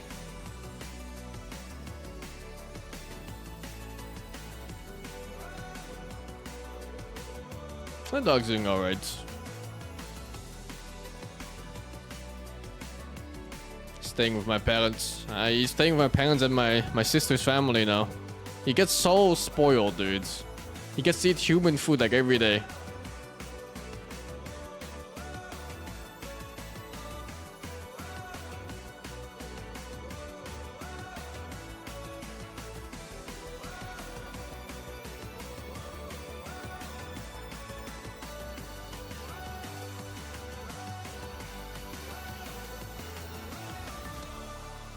Dog need to be vaccinated anywhere in Europe? Yeah, you need to vaccinate your dog every 3 years, I think, for the main vaccination pack, and every 5 years for rabies or something. It's like 2 different ones you gotta bring him to.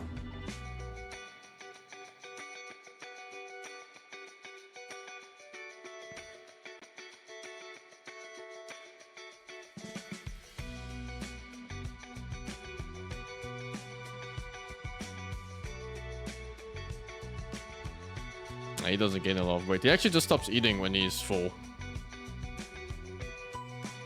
He gets his annual checkups. He gets once a year now. No, he never had problems since his early years. When I first had him, he had mange, whatever it's called. It's like a problem with his immunity system. It was underdeveloped, and then what's it called? Like these fucking eyebrow hair mites took over his face. The population of it like went out of control. So he started scratching the shit out of it.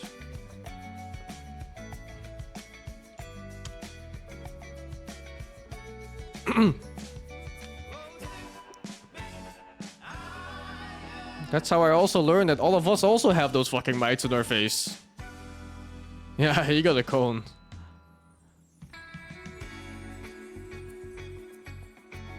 What happens if you don't vaccinate the dog? Well, then you're very irresponsible.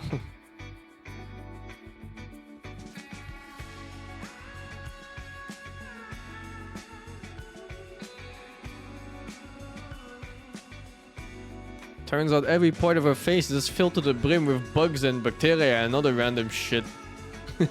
We're never quite alone. You'll never be lonely again when you think about it.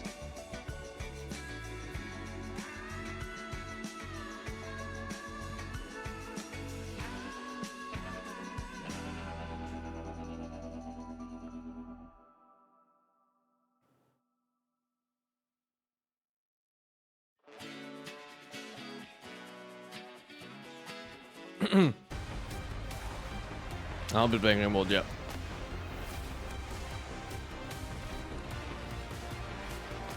Were billion cells pretending to be one thing anyway? Maybe you. Maybe I'm the one cell, I'm the one. Hello and welcome to the grand finals of Dota 2 at the Esports Are they good worms? World Kind Cup. of, yeah. Most of the stuff that lives on our bodies, they eat off like the dead skin and stuff like that. And that means we have a lot to look back They on, rarely a lot be to a look problem forward unless to, and a lot to talk about. I think it's similar to dogs too, no? Like maybe if your immune system is fucked, then they can mess you up. How are you doing this afternoon?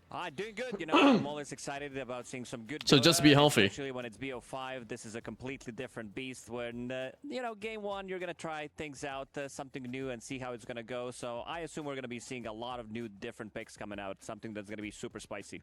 Yeah, how about you, Fear? Yeah, I know you don't want to see PL already. I mean, sure, some of us might not, but I think right now what's very interesting is this is going to be a completely different type of grand finals. Typically, we have someone coming from the winner bracket, and you have to fight through the loser bracket to get here. These are both teams. Oh, I'm ready for these games. Let's fucking go. So they're both coming in really. I'm here to see Spirit lose 30 minutes. The first 30 minutes and then come back randomly from some bullshit fights. Falcons started this tournament getting absolutely stomped by Execration, who ended up having that being their only win. So 3-0? No way, dude. I think these teams are too good to be 3-0 now. So there's something about this team that I think 3-1 or 3-2. Third last year, but they like to turn it up right at the right time, and it's just been interesting to watch how. What if you can afford to be healthy? Well, then die. What can you do? Very true, very true. It's also important to note that last year, Team Falcons was the champion of the club championship. And to be able to get there, to be able to have that, you need to have a first place title somewhere. And this could be Falcons' first place title. Let's take a look at how the prize money you can is eat the looking rich. for that Maybe. club championship, because you do The French want to did. reach first place. Brian, I think the Dutch did as well. the prize pool we got going. Wasn't that a story about how they eat one of the city mayors? TI-10. Like literally, just ate him. Look at the numbers right there, as that is quite the hefty sum. And I can't remember if it was Netherlands or France. But it sounds like it was. It could easily be both. Third, fourth place game have a lot of weight in terms of the points that these teams get. What the And going fuck? into this, I know it's not This shit is 7 million? I'm sure the the CEOs and the... Who the fuck said playing for first place was whatever? Brother, you get points for this shit. Yeah, we had a guest from Falcons yesterday on panel, and he talked about, you know, the strategy that they did have last year in terms of being able to get that first place. It's more money than the prize pool of the tournament. Sheer numbers, having 18 different teams, fuck? 18 different titles, if you want to call it. But this time around, I think the other organizations as well try to pick up on the strategy that Falcons did do last year. The clubs keeps all the players get a handshake? Oh, dude. What if you don't have a sponsor, though? Does it just go to players? But all of them have sponsors, I think. But there's no way that club doesn't, like, you know, give a share to the players. There's no fucking way. Place so far. We are only Oh, but is that like all games? Or is it just Dota? Esports World Cup. So it's probably all games, right? Things can change. Basically everything can change. It's too much money, I think, for just Dota. So It's all games. Yeah, okay, that makes a lot more sense. Immensely important for Team Falcons also getting that championship. Oh, so that's such a big advantage to have teams in all different games. I guess that's the aim, even. Just to get as many stuff going at once, so they all like get stuck playing this tournament routine even of EWC and prioritize the tournaments here over other ones. Yeah, big smart, big smart.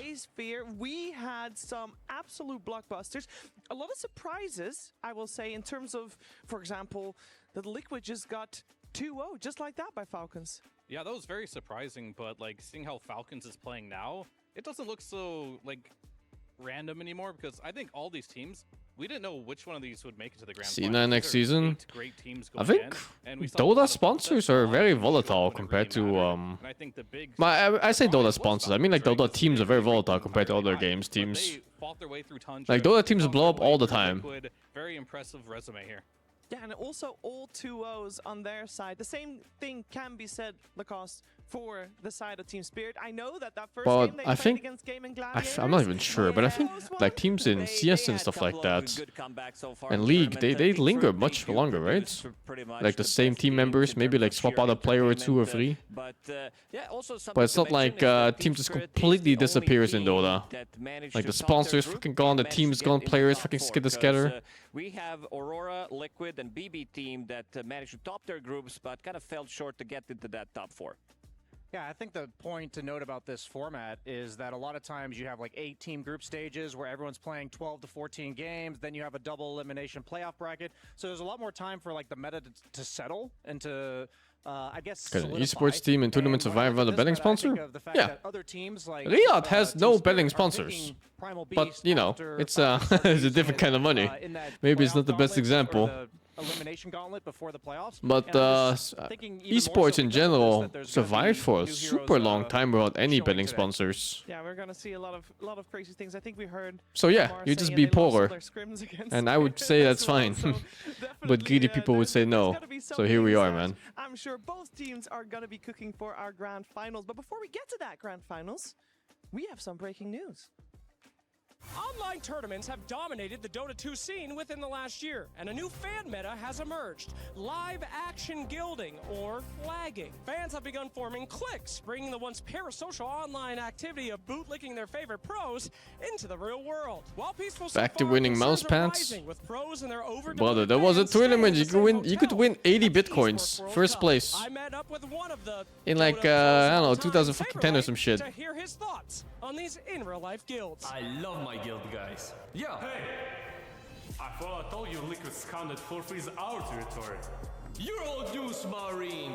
You're speaking to a guy who's on the TI winning team. You ain't shit. You're in the Falcon nest now. Bing bongs to me. It was 80 bitcoins for some non-first place prize. Yeah, it was super funny. They were worth dick back then, yeah. And people never, I mean, even now, some people don't even believe in the concept of crypto money. Hey, hold on. Sun's getting low for you. What the fuck is this? It's about time for the nightfall. Hey, 今天我就要把你们这些脏东西全部都打扫干净。 What the fuck? Yeah! Alright! Before we go all guilds of New York, let's set a few ground rules. First of all, don't go for the money makers.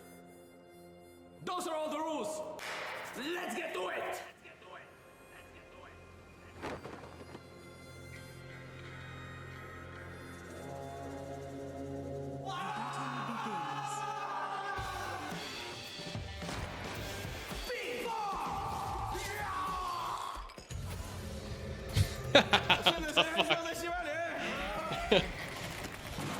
Violence is not the answer, brother. You can't beat somebody. Power.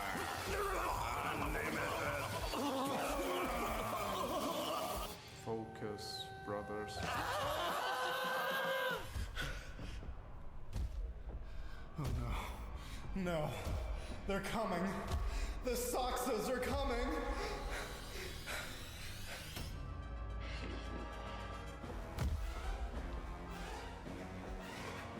It's the fucking rumbling.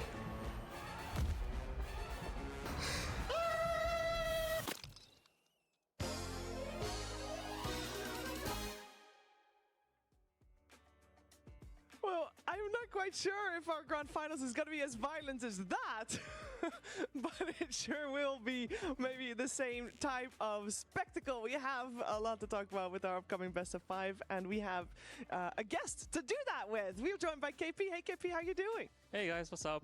I'm good. Glad to be here. Yeah, I'm happy to have you here as well. I first wanna just ask how you're doing in relation to you guys getting eliminated fairly early, and I would imagine a lot earlier than what you guys were expecting. I mean, it definitely sucks for us. I think we had better expectations coming into this, but overall, you know, life goes on, and we have TI to look forward to. So, you know, yeah. Life goes on. That is always a good motto, regardless. I want to ask you about the grand finals. I want to ask you about these grand finals because we already said Falcons, we saw them on day 1 and they looked shaky. We put them in the lowest tier of all the 8 playoff teams, but they did the typical Falcons thing of being not that great in group stages and then rising to the top here in the grand finals. And Team Spirit did the typical Team Spirit thing as being good and continue to be good. So I want to know if we actually do have favorites, because we've only seen these 2 teams once in the grand finals, and that was online, so that doesn't count. So, KP, you're gonna be the first one. You can influence everyone. What do you think? Okay, well, I think not just the group stage. I think like throughout the year, like Falcons has been looking like a bit shaky. Maybe at the start of the year they were like, okay, they won some tournaments there, but the rest of the year not so great. And I analyzed them a lot against our game, like against them in our game, and I think their playstyle is really refined, and I think what they're good at is they're really good at collapsing. And what I mean is, let's say early game, like 5 to like 15 minutes, they're really good at finding each other, like some part of the map. For example, maybe a tower or like a rune, and they always end up like 4 or 5 heroes. And not only they do that nicely, but it always comes out as like a surprise. So the teams are never like ready for it. And I think that's have the same paperweight I do. Of course, Marine's heroes enable them to do this as well. I have a question regarding that. Yeah? Did you see them play against Tundra the other day?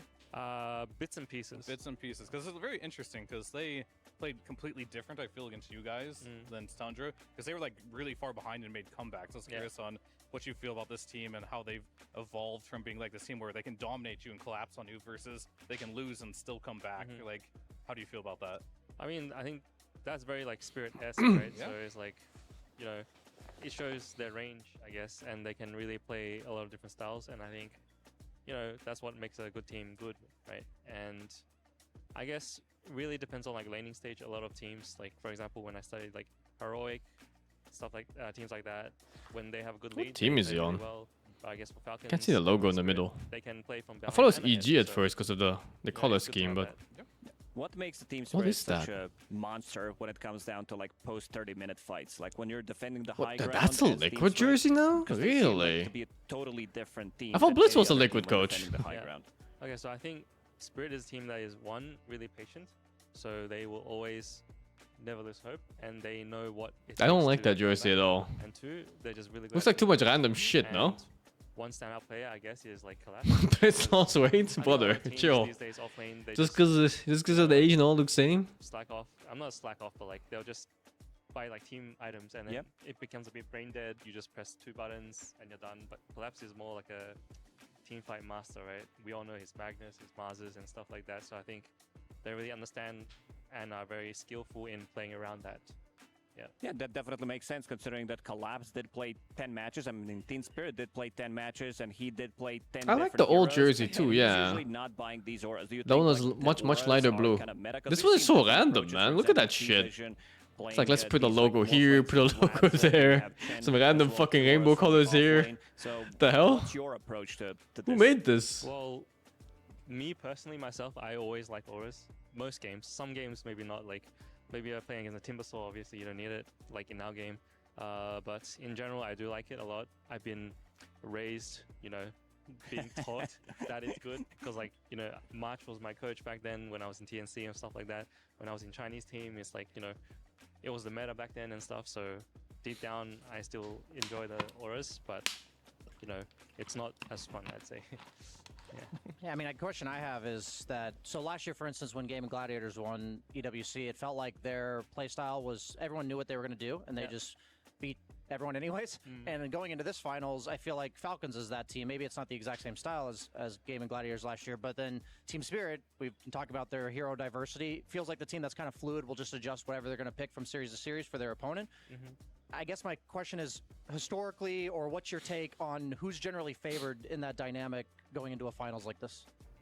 Like, you mean like Spirit is more fluid and Falcons is the more team that structured? is more refined in the exact style they play versus the team that's more adjusting to their opponents? Oh, that's a tricky question. I honestly don't have an answer for this one, but I think in general, usually the refined team, I think, pulls ahead slightly, but it's not like black and white. It's really like Companies who gray sell area sales increase and like, a lot of sponsors teams in variables come into esports. play.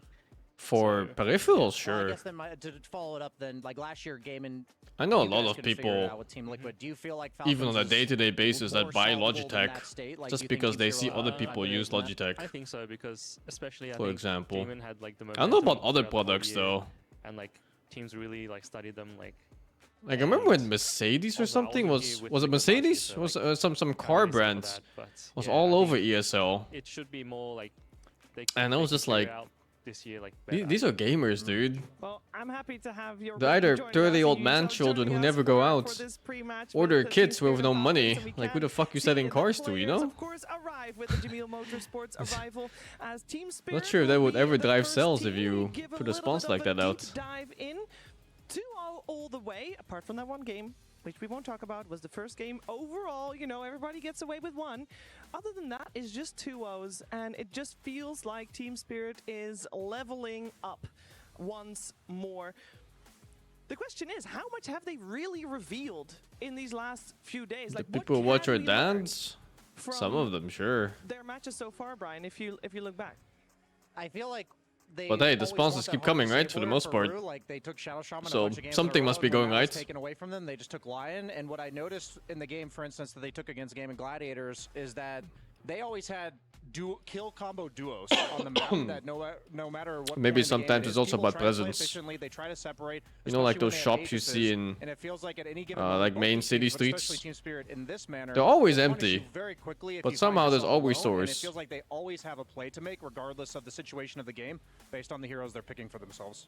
Yeah, also one thing I noticed is they do like to have these BKB piercing tools, something that a lot of the drafts that did lose so far Just at so you know EWC they exist. definitely have been lacking. If you were watching, you know, BBT, Well, any playing sport players Red have kids Light already in Scaler, school? where he uses rage, No, not in BKB, school, I range think. pretty much But some has are the getting free pretty entry to close, the no? fight.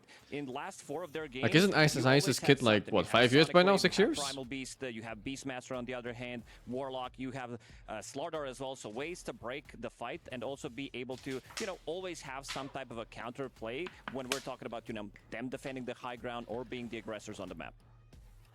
Why the fuck did he call his kid Lucifer, man? There's no way. In my opinion, I really have to point out with Polishka, he's like Imagine a playdate between Aka's son and Ice's son. Yeah, they're very Fucking impressive Illidan teams. meeting Lucifer on the playground. Can be said.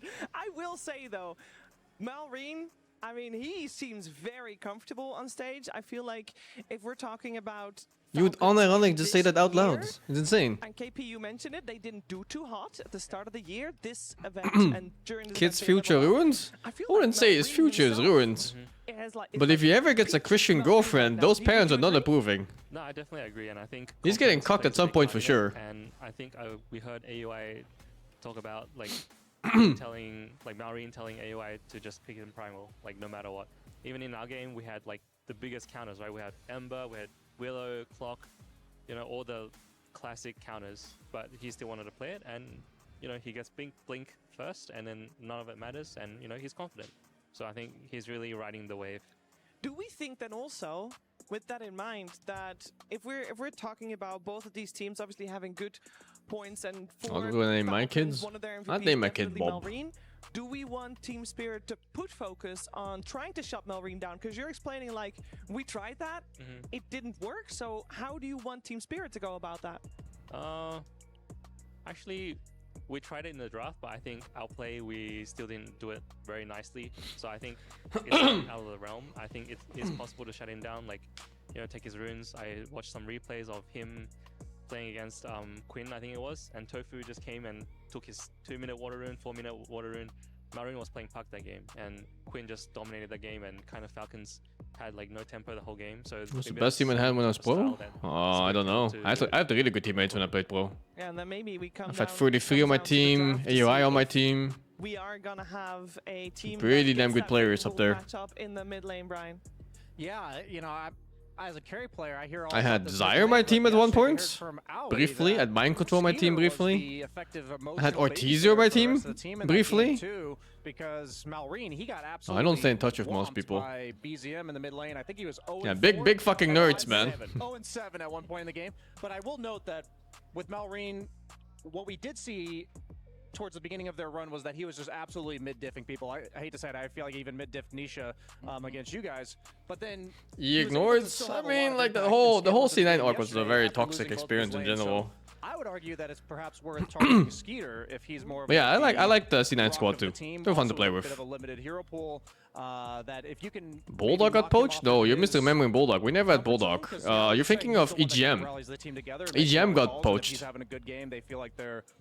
That was so I would target him. when they were still making no Tidehunter before they were Alliance. And he was very confused by a lot of the things that EGM was some shit back then, man. Super skilled player. I don't know how we won that game one. I also don't know how we won that second game, and he was even more confused by that one. Also talking about, you know, the Bristleback as a pick, which they do really like, that they did make him work in one of their games, is also where he said, you know, it works good against some of the teams, it works not as good against some of the other teams as well, but yeah, I want to see slightly more confidence. Spider hate is no okay. There, because they are riding the momentum, having the 8-0 No. for the last 8 games, No. so I want to see that, but I also want to see, you know, that extra bit of No. control when you are playing against Spirit. Well, speaking of Spirit, I mean, we mentioned Skeeter, we mentioned Malrine. I do want to touch upon some of the MVPs on the side of Team Spirit, and you can make a case for almost everyone. I have no idea how EGM is doing these days. There's a bunch of, like, the Swedish players, they just all disappeared, I mean, no? it's always Yatoro. He always shows Like up when it Pycat, matters. He's usually the EGM, cornerstone. If things are going poorly, and you rely that on entire Yatoro to bring squad it that back. was around If not, Pycat. then I kind of Host forgot their goes. Also, names. team fighting, his silencer is always great. So But they were in that team, what was it called? Like KP, thank you so much for was it joining Counter us Logic for Gaming or this something? Or pre-match. Counter We Clock are Gaming? Something like that. almost ready to get our grand Like, all of them are finals gone. on their way. Team Spirit versus Team Falcons, a best of 5 to decide who is the champion here in Riyadh. Let's head to the stage to start.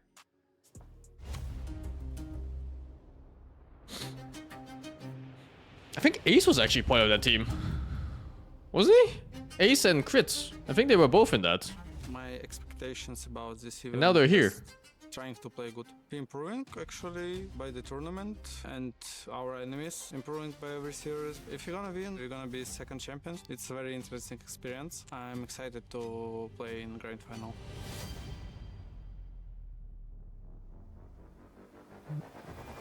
There's the coil, only onto the Warlock. Glimmers away. He's going to be fine. He'll be able to cast his spells easily. Very tank for the MKB's coming. There's a Ravage to follow. Yeah, a lot of old Dota names kind of disappeared.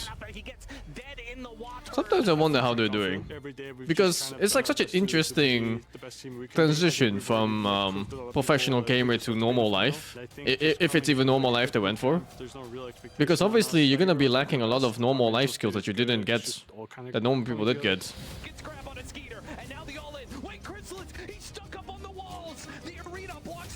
It's so laggy. This replay is laggy. Falcons is a good team. Gonna be very interesting because I'm gonna stay against carry. Gonna see who is better. I'm actually confident playing. We're gonna beat them. We're just ready now, and I think we're kind of hitting a good form, and it's been a long tournament for us. All the series we've played has helped us, and I think we'll be ready for Spirit as well. Can you get skills of communication working on teams? I'd say a lot of these players, they kind of stumbled upon playing Pro Dota. and they wouldn't really survive in today's environment of Pro Dota that actually needs proper communication and team building skills. Back then it was really just passion and people just playing for fun. It was a very immature scene.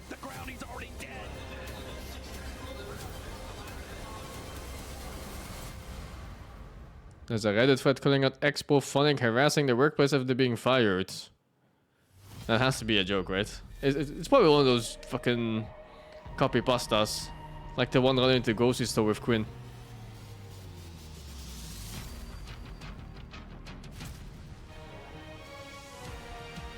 Fucking, I thought it was Attack on Titan opening music, man. Until that second part played.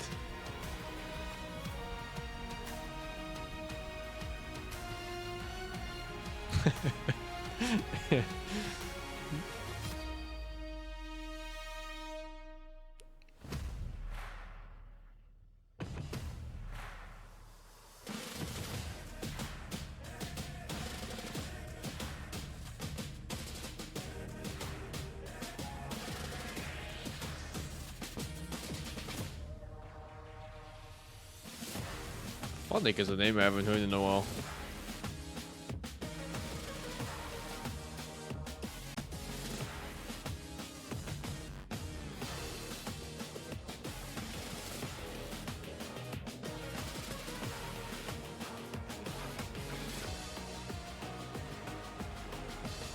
Former Pro Dota players go to study if they quit Dota? I don't know, man. I think it just comes down to person to person.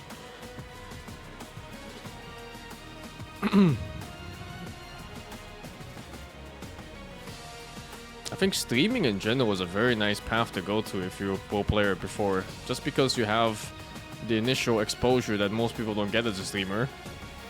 You know, there's a fucking 100,000s of one viewer streamers out there. And that one viewers themselves usually. And then secondly, you already have a skill build up in that game, you know? A year of competing in the ESL Pro Tour has culminated. And high skill in any game is already a spectacle for most people. Of competing here at Dota 2 at the Esports World Cup 2025 here in Riyadh. Many dreams and keys have been crushed to get to this point, and now only 2 teams remain. As always, the cream of the crop, it always rises to the top. Through these You earn money with one viewer? No.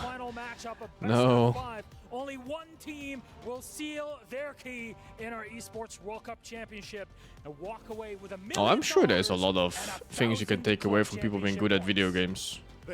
But the way I say is why I think a lot of people also stumbled upon being good at games is because they didn't really put like the conscious effort into it. They just played and ended up being one of the better players. And they can't replicate it into other things.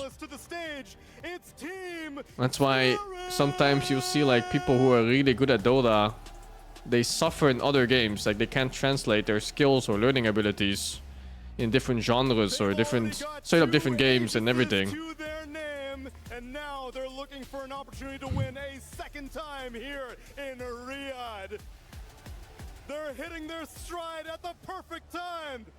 And Miposhka's holding that key up tall and proud, for he's hoping that it'll remain in. No names were named. No, I wasn't even referring to Steve. Just more people in general. It's more common than you'd think.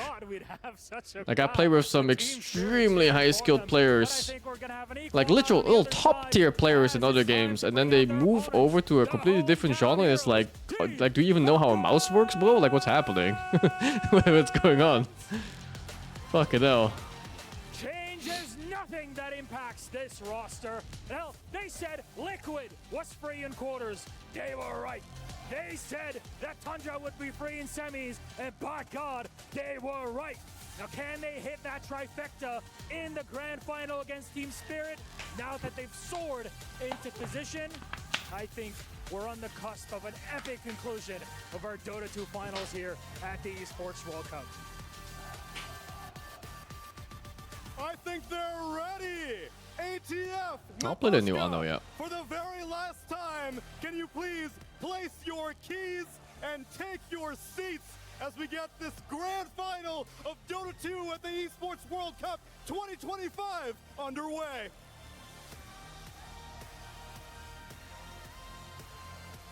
Thank you very much, Milos and Tsunami, and welcome on stage, Team Spirit and Falcons. We are ready for our first match. But yeah, for sure. I think if you're able to reach like tier 1 Dota in one way or another, there's something in that setup in your brain that can surely make other things work in a really high level. Just gotta put the effort into it and recognize what and what doesn't work for you.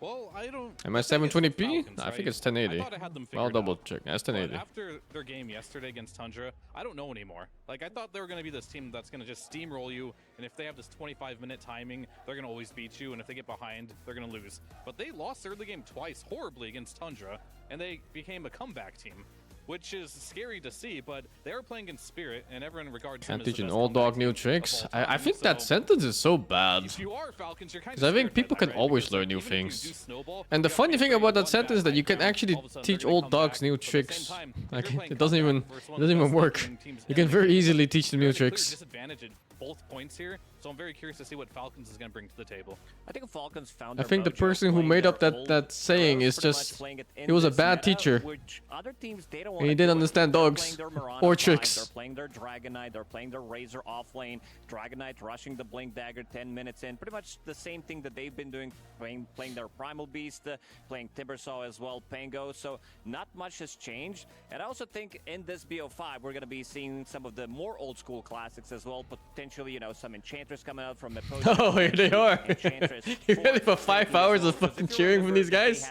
My body's ready. They were like on 27 Oh, or jeez. 28 win streak with the Enchantress. I could definitely see this hero coming back because I think The saying refers to people being stuck in the ways and unwilling to learn and change.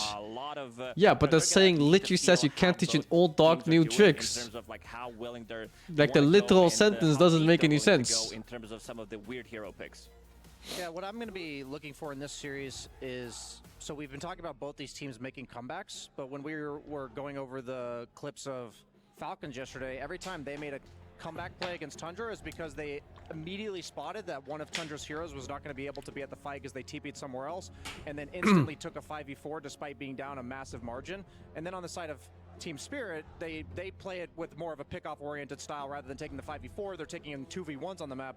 My point is, rather than highlighting the comeback potential for both teams, I'm curious what the team who's ahead is going to do. Like, are these two teams at a different caliber where that sort of play style of coming back won't work as well? Or is this a situation where it just could be anyone's game at any given moment because, yeah, these players, they're not absolutely perfect and it just comes down to who executes better? Yeah, and if they're both comeback teams and therefore need to come back, aka they were behind, then they're both maybe not the greatest. Wow, the SF ban. 15 to That is 20 so minutes. fucking cool. And that begs the question. You get an like, SF ban for you. know both of these teams then can come back Just when they're for behind, you. but what do indeed they do when they're ahead? Because that's a whole different way of playing. I will say that rather than highlight it as maybe these Fuck teams ban. aren't the best at the early Maybe game, opening I would up like to reframe what we heard from Aoi at the post-game for interview yesterday, Puck, which was that they elected but they to don't have first crit pick. AA and then put the Tusk top lane with Skeeter. Yeah. Because I don't know they if basically said we needed a way to deal with Dazzle later on. you want a We knew first that pick this Puck. screwed our lanes because we Like left Lamar with, like, a the pretty weak times core I've position seen that Puck couldn't being lane very first well pick, against it kicking didn't Dazzle. even look So I that think good, it's did it? not as much a skill issue as it is like these Like two even when it teams, went through the laning I guess, phase like, have faith in like their a ability to execute normal at a way, certain you know, threshold without past getting 30 crushed, minutes or it so, still looked that they know if they average. get themselves the tools, the abilities to bring down like the saves and the toolkits of the opponent heroes, that they'll be able to execute. So The personal think bans that's feel more the good. reason why. I don't know what you guys think. I mean, kinda, but you know, in the other way, like you kind of want to play the hero too. Win in that manner. Like, you're definitely It's very strong for a drafter though. in both of those games because Like it was when a really shaky, when a and pick some is really key just moments banned had for to you, happen to win that series, which is good. it usually opens up Mainly other the way they do things. win is through early game snowballing, and I think if I want to take a look at supports, where oftentimes I'm more core centric and looking at how the core players are doing. Like if you look but there's back in the one support past, player for in this example, tournament when there were who's less caught my eye bans and and you're is facing focused on Alliance, it's like, oh my god, his hero dude. choices have been You know, you super can good. only ban He's 2 playing heroes. Silencer to This counter this Dawn fucking Breakers guy plays or other 3. heroes like that. He's playing Winter Which Wyverns of the to 3 do counter you Dawn ban, Breakers. you know? He's Banes as well. Like he's having very high impact picks on his position 5. I would say that they had a formula like Team Spirit even before. Holy, yeah, okay, here we go. 18 and 5. I could have sworn the wins yesterday was set on like 22 wins or something. I'm misremembering. With the melee offlaner, I think they are sticking to that formula as well, because Miposhka's exclusively playing range heroes on position. Yeah, right? It had like 22 wins, and then somehow it went down to like 18 or something, like there were 16 before for the other matches. I feel like I'm fucking tripping here, man. What the fuck? Position 4 heroes because of the toolkit that he does provide, and then you have Collapse pretty much playing the 10 different heroes, as we said, in 10 different matches, but also exclusively playing melee heroes. There was one game of Quap as well, which they need to flex because they wanted to have. Would anyone ever pick AM and MP's meta? Well, AM and MP, they're not really comparable. They're very different functions in the game. Overall last pick and just counter picking. They're also a lot of the times drafting his hero either super early on or in the middle of the draft. Basically, they have a new game plan coming into each team, and they know they're probably going to pick his hero regardless of like what exactly plays out throughout the rest of the draft. So I just think that's a very unique way, because with Falcons, oddly enough, like I've seen a lot of overall last picks go to Skeeter, who has a bit of a limited hero pool. So I'm more so favoring every time Team Spirit has second pick, I think they'll be able to utilize it better than Falcons because of the fact that Collapse is able to be so Anti-mage suffers the same problem that many hard carries do right now. And that's the fact that he doesn't actually hard carry late game when he gets there. And the second one is that he's not strong after one item, which is usually the 15 to 18 minute timing. It's just so difficult to play when your team has to fight 4 versus 5. All the way until like what, you have Manta Style or something? Like your Battlefield Manta Style? And then your lane is weak too, like dude, it's so much sacrifice. There's many other options in the game. They're just better.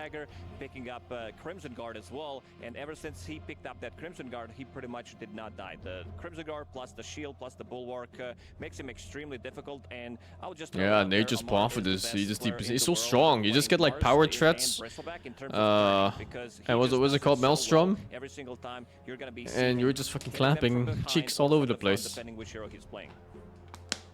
I think what's gonna be really interesting here is Primal Beast is still in the pool, and I know Collapse really likes the hero and is very good against Nature's Prophet, especially in the laning stage. So I'm curious if Falcons. For what benefit do they make that sacrifice? I'm not sure what sacrifice you're talking about. There's no aim in this game, or unless you're meaning something else. Owning on Malreen's been great on it, but Collapse has been great. Well, the Gorg build Vanguard into Radiance AM sounds awful. Don't you get Vanguard at 11 minutes maybe? And then you get Radiance at like 19 or 20? How do you play? It's like you've lost the game by then if you're facing good players. Satanic had like 1150 GPM. I would not be surprised. Liquid, actually. Yeah, they played it. Pro games are a lot faster than pop games. Protecting their NP, taking Primal Beast for themselves. They're not gonna sit back and let you farm your 20-minute Vanguard Radiance. And then also having a bit of a protection in the second phase, picking up a Shadow Shaman as a counter. So now you have like 2 heroes who can play really well with each other. And this combination really worked out well for them, because it was them who just Primal Beast gets a Blink Dagger, and then with the MP as well. Oh, they played it once. The Nature's Prophet pick? Oh no, dude. The Nature's Prophet is not what I was talking about. This hero is the opposite. Nature's Prophet is strong in laning phase, and he's strong after laning phase, and he's strong in mid game, and he's strong in late game. The main weakness of Nature's Prophet is that he doesn't bring much as a like a steroid carry. You know, he doesn't have the passive bash that amplifies his damage. He doesn't have giga attack speed. He doesn't have like a super disable like Chronosphere. But instead, he's stable throughout the whole game. And he's able to split push lanes on like a fucking absurd level. And he has global presence, which is just fucking crazy, right? Like global presence is just an absolute top tier feature to have on the hero. But yeah, one thing about this hero is that he's just so weak when it compares to other giant spells or super strong passives. So you need to play him in a way where the enemy doesn't get to play as 5 heroes for free. Good approach to seeing how Malreen was successful playoffs with this hero.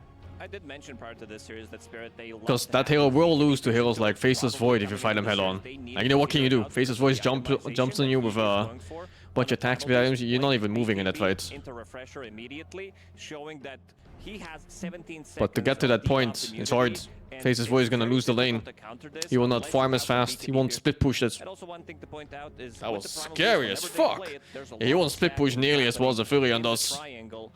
You won't have the global presence. There's just so many different things that change when the Furion is in the game. We got the Pugna coming out. That doesn't really save you much. And because he also split pushes so hard, it also means he has more gold than others. So it's also a hero that often has maybe half or full item advantage compared to other heroes, other carries. Maybe 3 of their 5 favorite heroes already in the draft, which is a lot of teams don't like to give them this. So they're pretty happy about that for sure. And does it save against the bat? I mean, it's not a save necessarily, but like what he does offer in this game is like if you are managing to play against it's not an easy hero though. Tanky, you can get a Glimmer. I think Nature's Prophet is also a weird hero for your team because it changes the dynamic of your team and how you have to play on the map. In these fights as well. So it's just a very powerful tool that a lot of You need to be very careful on the movements of especially the core heroes. So to use this Pugna, and that just goes to their early game too. Like they have very low cooldown abilities. This is the Falcons that I see where The Spirit need Morphling. It's a pretty good Morphling game, I think. I think they're holding on to Amar's pick, right? Oh, yeah, they went for TA. So they're gonna bring some more early game laning stage with the Templar Assassin for Yatoro most likely here, which is gonna help a little bit, but the lane stage could still be a little bit dicey if you're not careful. What about that Razor that they did run against Team Liquid? It's hard to answer a hero like Furion. That's why it's first picked, right? Like one of the big parts about him being first pick is that he doesn't lose lanes. There's not many heroes you can just... There's barely a hero you can pick and you go like, oh, I'm gonna fuck this Furion right in his asshole. His favorite heroes that he's gonna be playing, but also this Pugna that you talked about. I think like you see a puck and you husker that bitch, it's like, oh, this is over. Let the puck eat dirt. Good luck with him. But Furion? Like, what do you do? Extremely good every single game, and it's gonna be Snaking playing it. It is Pugna with NA at the end, so he's Nix him in laning phase? Have you played Nix against Furion in laning phase? That's why he picked it, yeah. Exactly. Definitely. It is, you're pulling keep waves, dude, and he's getting 100% last hits. How much are we keeping the flex of the Nature's Prophet open? I'm kinda slotting it in for Skeeter at the moment, but is it fair to say we're looking for both teams offlaner right now, or what kind of flex are we looking at? Pugna and Dark Widow definitely not unplayable against Bad Rider. The role that's going to be picked last is it's not easy, but it's nowhere near unplayable. Much flex here. Both teams are showing their cards willingly. They are getting a lot of the heroes that they want. No, Sniper does not work. Ursa? Brother, play Ursa against Furion in lane. You're gonna cry. So now it's just a matter of protecting their picks. You're facing a hero that has good attack speed, 600 range on you, good HP, good armor. Like, what the fuck do you think you're gonna do in the lane? He's gonna click you. None of them are particularly good versus TA other than... Carry versus carry? No, dude. It doesn't solve anything. For drafting, what would I first pick to answer Furion? I don't think he can really answer Furion. At the least, you need the BKB piercing stun. Just so he doesn't play mid-game freely with split push. Like, you really have to catch him at some points. Because if he can BKB... Oh wow, the Oscar ban. If he can BKB TP out, your game is fucked, dude. He will split push you for years. Most likely, that will be the hero that they will play against. And I think they set up very nicely. And I think it's also nice to have a hero that gives you vision on weird spots. Or like a lot of vision when you click buttons, like Night Stalker, or in this case TA. Yeah, or Spirit Breaker is also like this type of random vision things are all really nice. Centaur, Tidehunter for Team Spirit here, just something that can build into aura. There's a lot of minions in laning phase? No, people don't skill Treants anymore. They max out Sprout now and then teleport, I think. Not sure which order actually. I also like Centaur because it's very good against both of the supports. Like, you need to bring so many heroes on top of him to be able to kill him.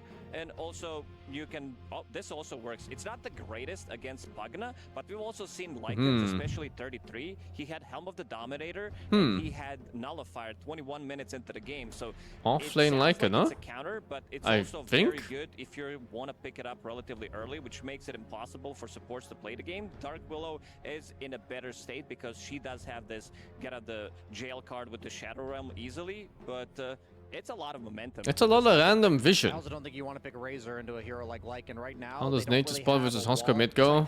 It's even-ish, which is horrible for Huskar. You don't want even lanes on Huskar. Like, you know, these heroes like Tidehunter are not only hard to kill because of the damage block, but they also have that area of control for the Lycan summons. Yeah, there's always Bristleback.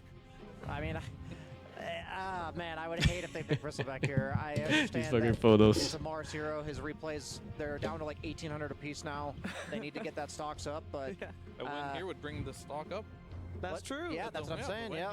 What better chance? They got 20 seconds left to decide. It's one of the two. It's either they care about like the overall state of the game or they want to snowball I don't even know what to pick here. Spirit's draft looks incredible. You have to pick and choose your It looks so scary at every stage of the game. TA does present an interesting problem that's very hard to solve. How about Primal versus Fury in laning phase? I think you just farm. If it's 1v1, you're just farming on both. It's gonna come down to the supports on whether you can stay in that lane or not, or kill. Same issue with kind of like picking Bristleback versus A Pango. Oh, really? I don't know. I think my money's on Spirit here. What the fuck? Pango offlane mid Primal. I can't help but feel Falcons is lacking damage in this draft. Laning phase does not look easy at all. Like TA against Pango, doesn't TA fuck Pango right in his little bussy? And this Pango pick doesn't give me that much trust. Pango doesn't like to play into Shadow Shaman. He doesn't like to play into Silence from the Traps, Queen of Pain, BKB piercing tools as well. I think they needed to choose, like, a lot of the times throughout the EWC, we've seen 24 pick. I think he's just gonna get clicked. But let's see. Let's see, what's the offlane? The offlane is Lycan, Batrider against Furion and Pugna. Looks like a farming lane. Yeah, my concern Yeah, is it looks like a farming I don't lane. know who goes first on Falcons. Like if Malrine goes in first and tries to ulti, excuse me, Rue can just lasso him. And on the other side, it's like they don't have any save for the Shadow Shaman against the Shadow Shaman or against the Batrider. I think Spirit has the better draft here too. I think their draft is better in laning phase. I think it's easier to play in mid game. And I think it's even late game, assuming of course it's even gold. Is he going to get some clutch decreps? Are they going to be able to force fights around I don't the know. board? If that's the case, then maybe. But The last pick Pango feels really off-putting. Yeah, a lot of game plan here still being discussed as we saw on screen. Oh, you wanna watch, Steve? Sure, man, let go. From the sounds of it, though, we're all kind of on board that this draft. I wonder what Steve thinks. It's a fairly even playing ground, fair to say? I think it's gonna be very much so lane. Hello? Yo, what'd you think of this fucking Pango last pick against TA safe lane? How Amar will do on that lane. Which is And pretty let's see bad. how Is that playable? how the game will play itself out. Before we do It's. I think it's playable actually. And like if you do the double jump and you get 2-man W's, you can lane. But the lane is not good, and I don't know. I think Pango is still bad against Quap. Yeah, that too. I hope so. Honestly, Spirit are sort of a hard Yeah, I team don't to think it prepare was a good for, pick. Like, they have so many different I'm not sure why they strategies, so picked many it. different heroes, Was like so everything else bad, maybe? I feel like it was like. I mean, the last pick a lot of times is kind of shit because everything is just banned already. Yeah. We didn't plan for last pick Lycan, but I think our Yeah. plan is fine versus it. They picked Feels it weird. versus supports, maybe versus Furin, I'm not too sure, but I think it should be I fine. feel like they ran out of heroes. That's why they picked it. Thank you very much. Good Like luck they here. felt the need to pick an off-lane team fighter, ended up on Pango. Make some noise for your But his Primal versus Quap is also not good. I'm not sure if Malrine knows something different though, but I feel like this might be another yesterday's turn. Oh no. Nah, he's not gonna die at least on this. This is really bad lane. This one might. This is harder than Ember for sure. Really? Yesterday you just misplayed. Don't you just last it? Yeah, yeah. I mean, you're gonna eat like you're gonna take so much damage that you can't really stay. Okay. Should be. I didn't know it was that bad. I was assuming he I was mean, just gonna regen up. Ember has two ways of avoiding shadow strike damage. He has Flame Guard and he has if you dodge the Q with a W, and you also dodge the damage. Yeah, I see. But like Primal doesn't have anything. But yesterday he just fucked up. What basically happened yesterday? I watched the replay. When he died was he tried to deny. So he pushed in the wave with Flame Guard, right? So he used the Flame Guard, and then he tried. And then there's 3 more creeps. So he tried to deny them. But the problem was. What the BZM did is he just started hitting him, and then he got level 2, and he Shadow Striked him. So he got like 5 extra hits plus Shadow Strike without him tangling up. Oh, did he just stand there tanking hits while trying to deny, waiting for the creeps to go low? Yeah, basically. What? I mean, he tanked a couple extra hits, and then he got level 2 on BZM and fucked him up. With, yeah, I see. Like, it didn't have to happen. Like, he could have just backed and chilled. And waited for his next Flame Guard, and he's completely fine. He lost like 300 damage HP for no reason. That sounds like one of those lane losses when it's first game of the day. Yeah, it's like that only happens when you're like trying to win your lane really hard. Like you're envisioning and trying to win it, like you're trying to deny every creep. Yeah, for sure. A very recognizable mistake when you play enough mids. Hello. Yo. Hello. Amar said, hello. Hello. Hello. sorry, blast. Hello. Amar said, we didn't win What's up? blast either. I mean, this boy's just playing with him or what? Not much. They're watching some finals. How are the games? The other games were kind of clowny. Clowny? Yeah. Can you imagine a Meepo? Yeah, I mean, can you imagine Meepo punch losing to Ricky? Winning, I mean, against Ricky and fucking Pitlord? Yo, Pudge is good. If I'm Falcons, I see this as an opportunity. Wait, what did you say? Meepo, Pudge versus Ricky Pitlord. Yeah. No, I think the Meepo Pudge win. There's no what ifs. There's no I mean, fucking Pitlord is such a dog shit hero, and I mean, Ricky is Meepo is probably good a against. Ricky is whatever. I mean, Meepo is good against melee heroes on often. Like, if it's safe lane on Meepo. Yeah. Because And he has Ramsack the is way too true broken. strike for, and he has the true strike for net talent. Yeah, So that is not. That is, I mean, it's kinda good, but not really, because when he smokes, you can't net anymore. Yeah. They're only gonna realistically only get one net though. Bro, That's gonna be that's not downtime. happening. Yeah. And he tried it a few times. It worked like maybe half the fights, but it's too hard. I mean, the smoke screen is so big. If you have to walk outside to throw a net, it's so hard. But net is also a very slow spell. And the Pitlord didn't max fire because he was facing a Rubik. So it was level 1 fire against Meepo. What do you mean What? level 1 fire? Pitlord. I mean, Yeah, what do you is mean that level fire? 1 fire? So somebody has to fall. What? I thought the only purpose of the hero is that shitty spell. No? I think he overcooked.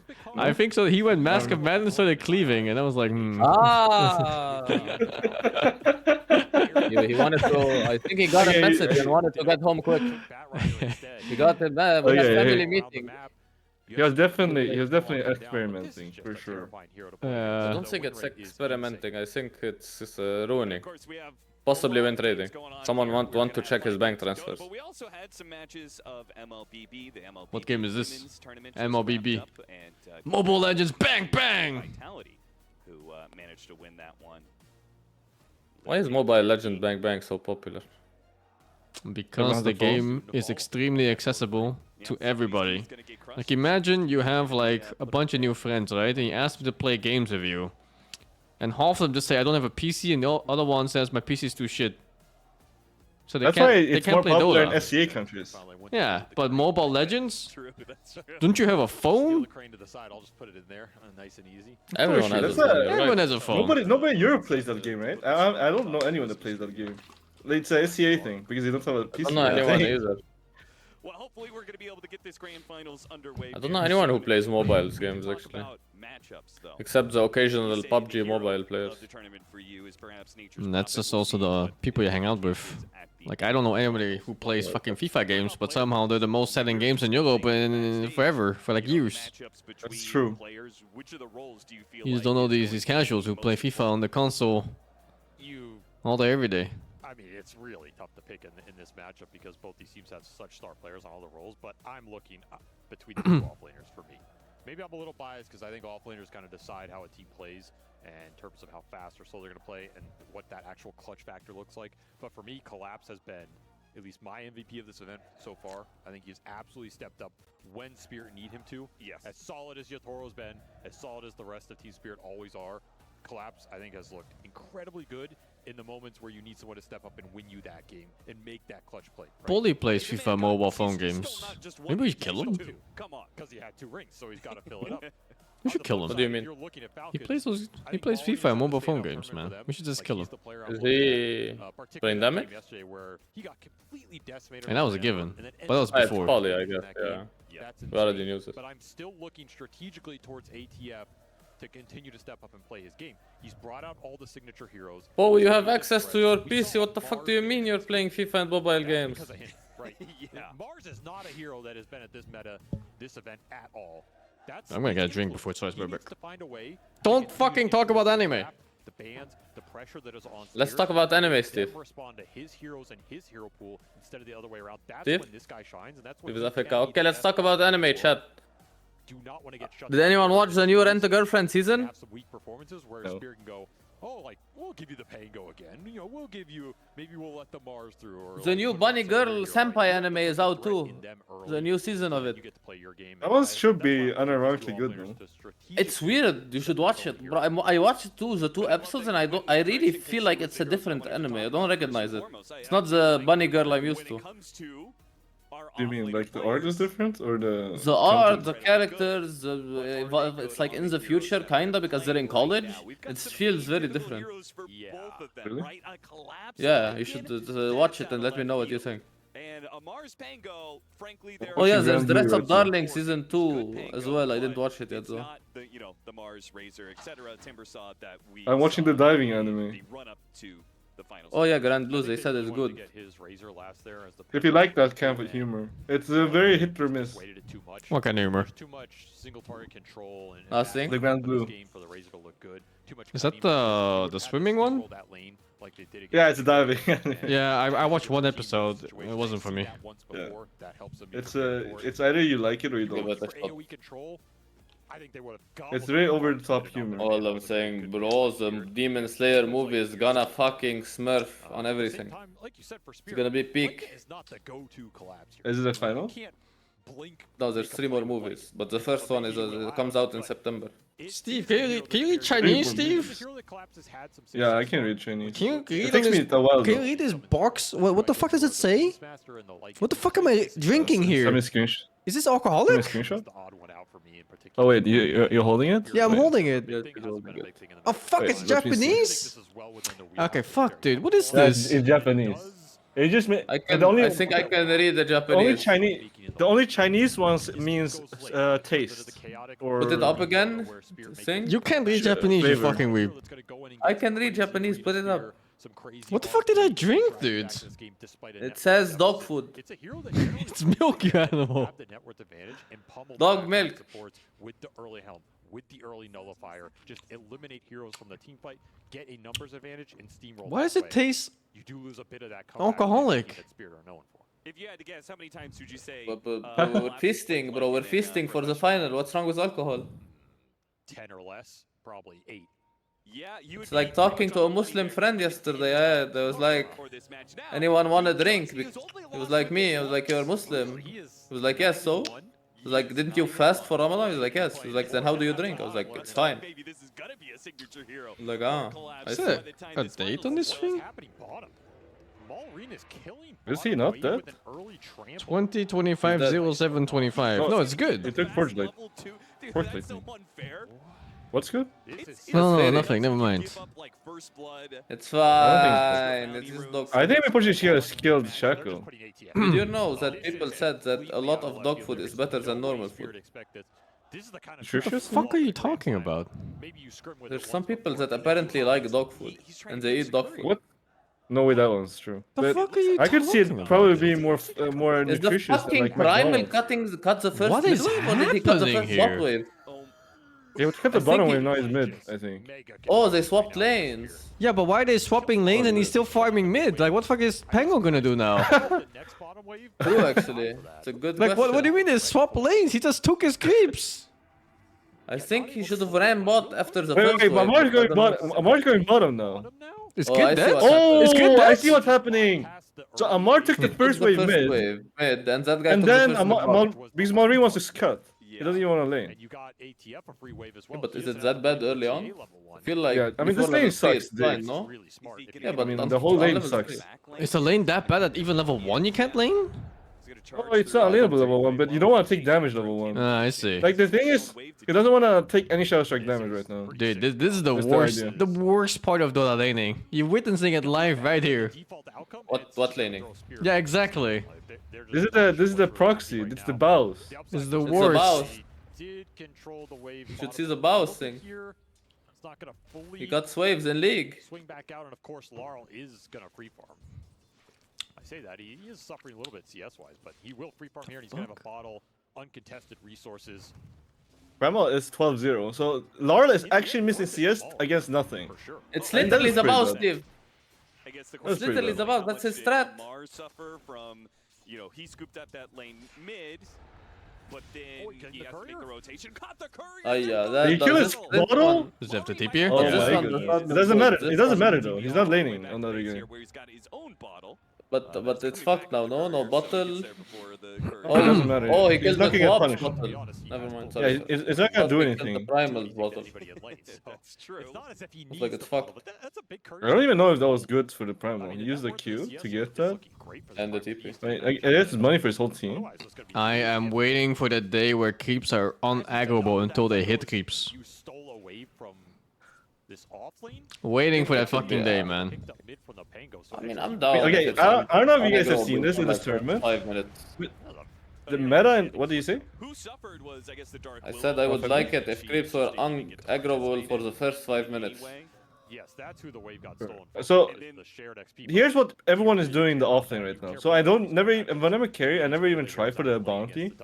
What they always do is they put 3 heroes on the bounty, you know, the one near the enemy offlane, and they block the safe laner's wave into the tower every game. Interesting tech. And the first wave is always under the tower.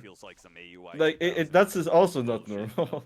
Oh yeah. I feel like you should have like Crips should have like face walk There you go. Feels like an old before maneuver right there. they meet.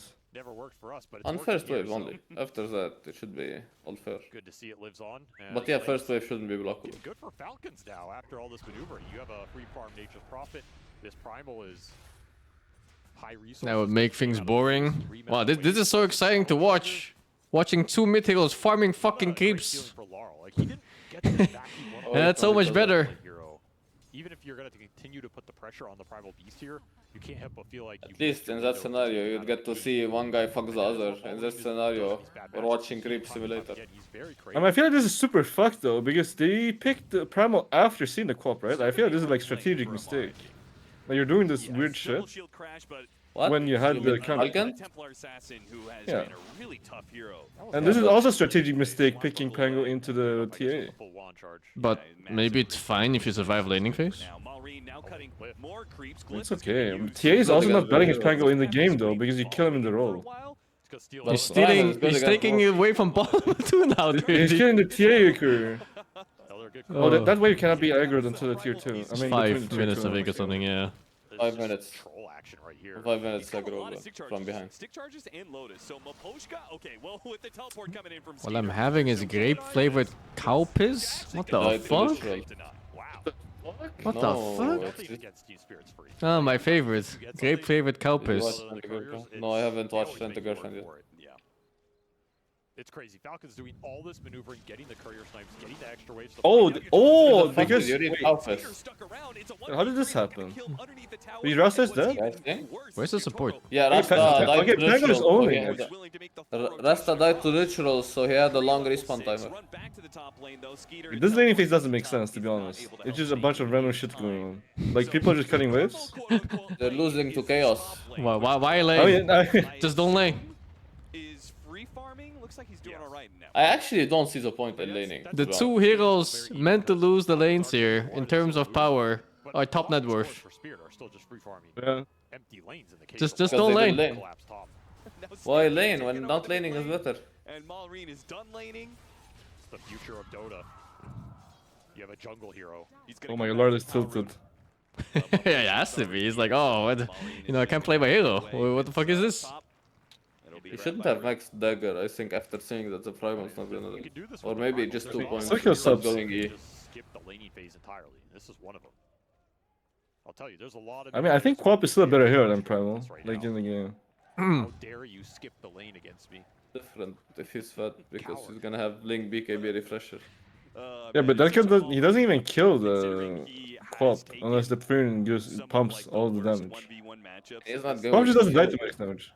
Yeah, I know, but I think innately Quap is just too strong right now. Absolutely owned it here in the early game, and now he's level 6. He's got phase boots. But here's too unkillable. Top, but Collapse sniffs this move out. Not gonna work for the. A Blink hero shouldn't be this tanky, man. I don't think it's that tanky, to be honest. It's pretty tanky. What are you talking about? He does like, what's the lifesteal again? 20%? I don't know the numbers. Let me check. I think it's 20%. Probably debating it, but Kurt was pretty sacrificial. Yeah, so maximum lifesteal is 14% if they're close to him. And what's the other thing? So whenever you cast spells on him, he returns 20% of the magic damage dealt. So basically she lives it off of that, plus if she has Blade Man, she lives it off of that also. So she takes 20% less damage in general. Or does she? She does, right? I don't even know what this means. What? Which part? Is it just returns, or I guess it only returns and heals her 40% of that Not gonna lane anyone here. I'll get some extra pressure and does feed the. And then if you have Blade Mail on, you just can't die. Going to Malrine, but this is a one laning phase for Falcons. Agreed. Like they have the top 3 net worth off of the. They actually have top 3 net worth on 3 weak lanes. Spirit simply don't really have like the best. He's not used to playing against this bullshit. No one is. Who the fuck is used to just having 2 of your lanes skipped? Gotta think about. The Quap missing CS against 0 things though is kind of cringe. Like you should, it should just be 2 hits. Problem. It should just be 2 hits on every creep. No, I think he just ran out the creeps he lost. Oh, even the first run to dagger the primal. Even the first two waves he was missing creeps. Yeah, but the first wave was contested by Pango, so he probably denied. Oh. You're gonna have to put this Lycan ult and the Sonic Wave to use here. I was just watching minimap. Your 2 big tickets in this early game. The more you can use them, the more they're on cooldown in exchange for kills, the better you're gonna feel here. Or you just push the tower straight up with the Lycan if you think Falcons are completely dodging you. I actually don't like Spirit's lineup that much. They don't have a their supports don't have a game, and they're the only stuns in their lineup. They have like this Quap TA Lycan, which is not what I don't like this. I like at least one of the cores be a stunner. Just makes the game a lot easier to play. Yeah. On the other hand, this Primal's gonna have a blink soon. Primal's gonna destroy the map. Yeah. I mean, they probably still can't run into the Lycan for a while though. But, like, the supports are not gonna have a good game at all, and the cores on Radiant can't really protect the supports. We saw how much snaking has been able to do. What support? They just farm and pray. Looking for Yatoro with the roll. Whoever wanna protect support. Is this really a play? He's fine though. No, he's fine. He's gonna have another refraction. He's still not taking damage. Pango's dead as shit. That Pango got sold. Gets off the shield. No, he doesn't get off the shield.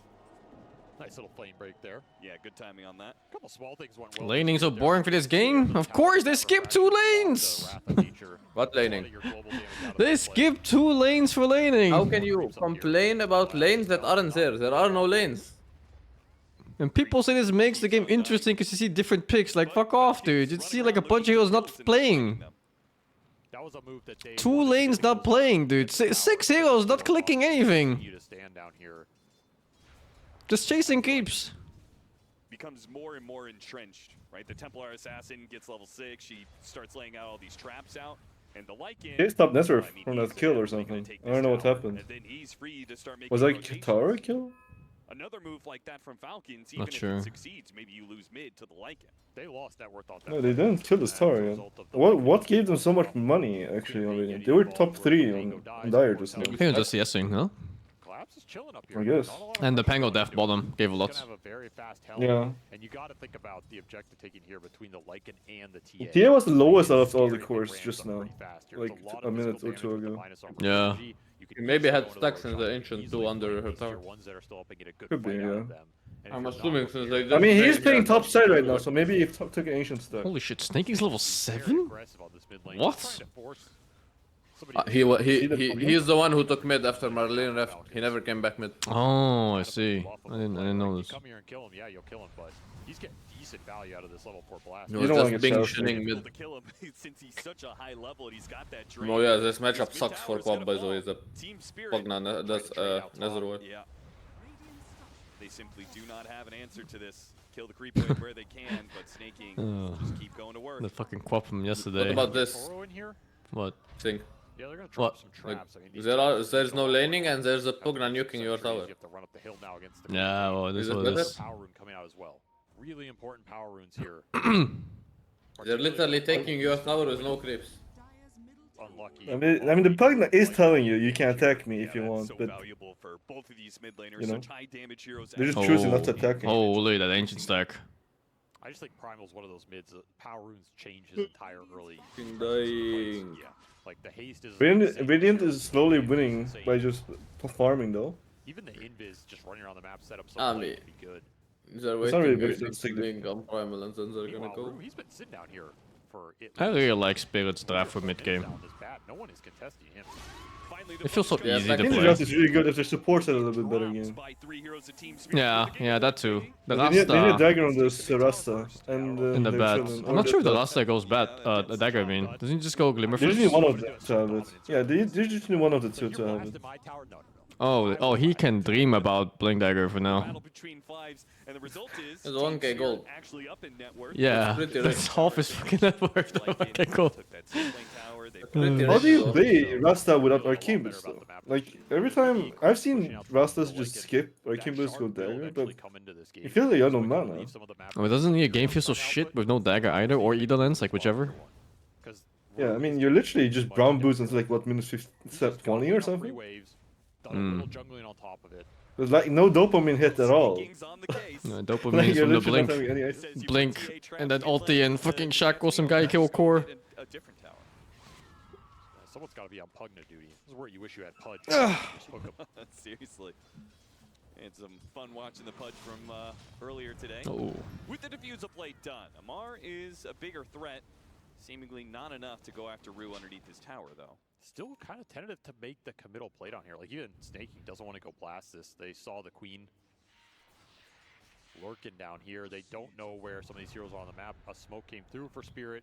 Kind of an awkward one because they're trying to finish Helm of the Overlord for Collapse. He went to the shop with it. Yeah, they're trying to Maposhka solo gank with the Lycan Dragon and his wolves. Not an insignificant amount of damage. He's gonna find Skeeter. He's gonna Jesus, what a wraparound. It's just straight nasty. I like how the easy. I mean, he's stuck in one spot. Just do it here. I like how the Lycan's not even in this. Dude, come on. Yeah, why would you? It's just the animals. Yo, is Crit gonna? Crit has a smoke himself. Does he have W? He keep missing. Why? It's just a shroud. It just missed like 3 hits. Yes. Yeah, it's I think it's on average something like that. It did mean he had to take a range. I mean, 7% evasion for, and then you lose what 7% or It's something. 200% evasion and you lose 75% evasion per hit. I mean, I think it's like 3 hits or 4 hits that you miss. Yeah, it's 3 hits. With the Bat Rider, who's still been down here, by the way. Falcons have not Looks made fucked. a move to kick these heroes out of the safe lane. Yeah, it's fucked. I mean, it's way too broken compared to all the other neutrals. Like, our neutrals are so dog shit nowadays. He was talking about the game. No, I was talking about the neutral. He's doing the Lycan thing where he's just hitting It's neutral. fucking animal. Everyone hates that neutral, except for filthy supports. No, even support side. Oh, they found him. They get him. He has no ulti, he's dead. And he'll die here. No shapeshift, so certainly no way out, especially against Kaboom. all the control that Falcons do have. But Oh! an interesting My finest Roshan attempt, my 2 dogs and my snake. I mean, the TA should be able to meld it. It doesn't need, they can take it without her. Look how strong that snake is. Oh my god, that early game Cop Aegis feels so it's, powerful. it's the damage type. I don't know what damage type it is, but it's some damage type thing. Well, It does like full damage on Roche. I think they removed damage types, no? There's no more piercing damage. Did they? I don't know. I know they removed it I don't on the think this is just troll. pure damage, right? No, not pure. Roche Not pure has like 20 pierce. armor. Yeah, I know, but Roche should have armor. Like that does way more damage than like what TA does even. I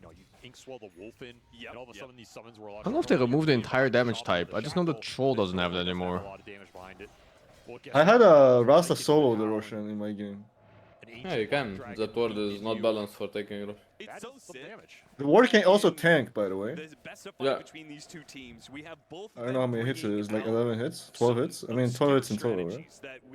Depending on its HP, yeah.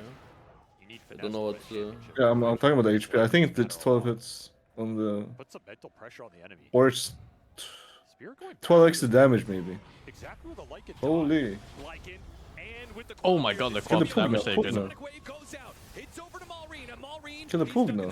Maldreen. Oh shit. Maybe. Marley is trying to Is die, he but I gonna don't know die if twice here? I Is think it- that's a mistake. I think that's a mistake. No, it's fine. I think...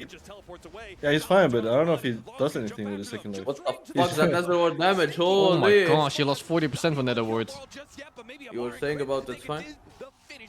It's not fine. The nether ward is not fine. Not fine.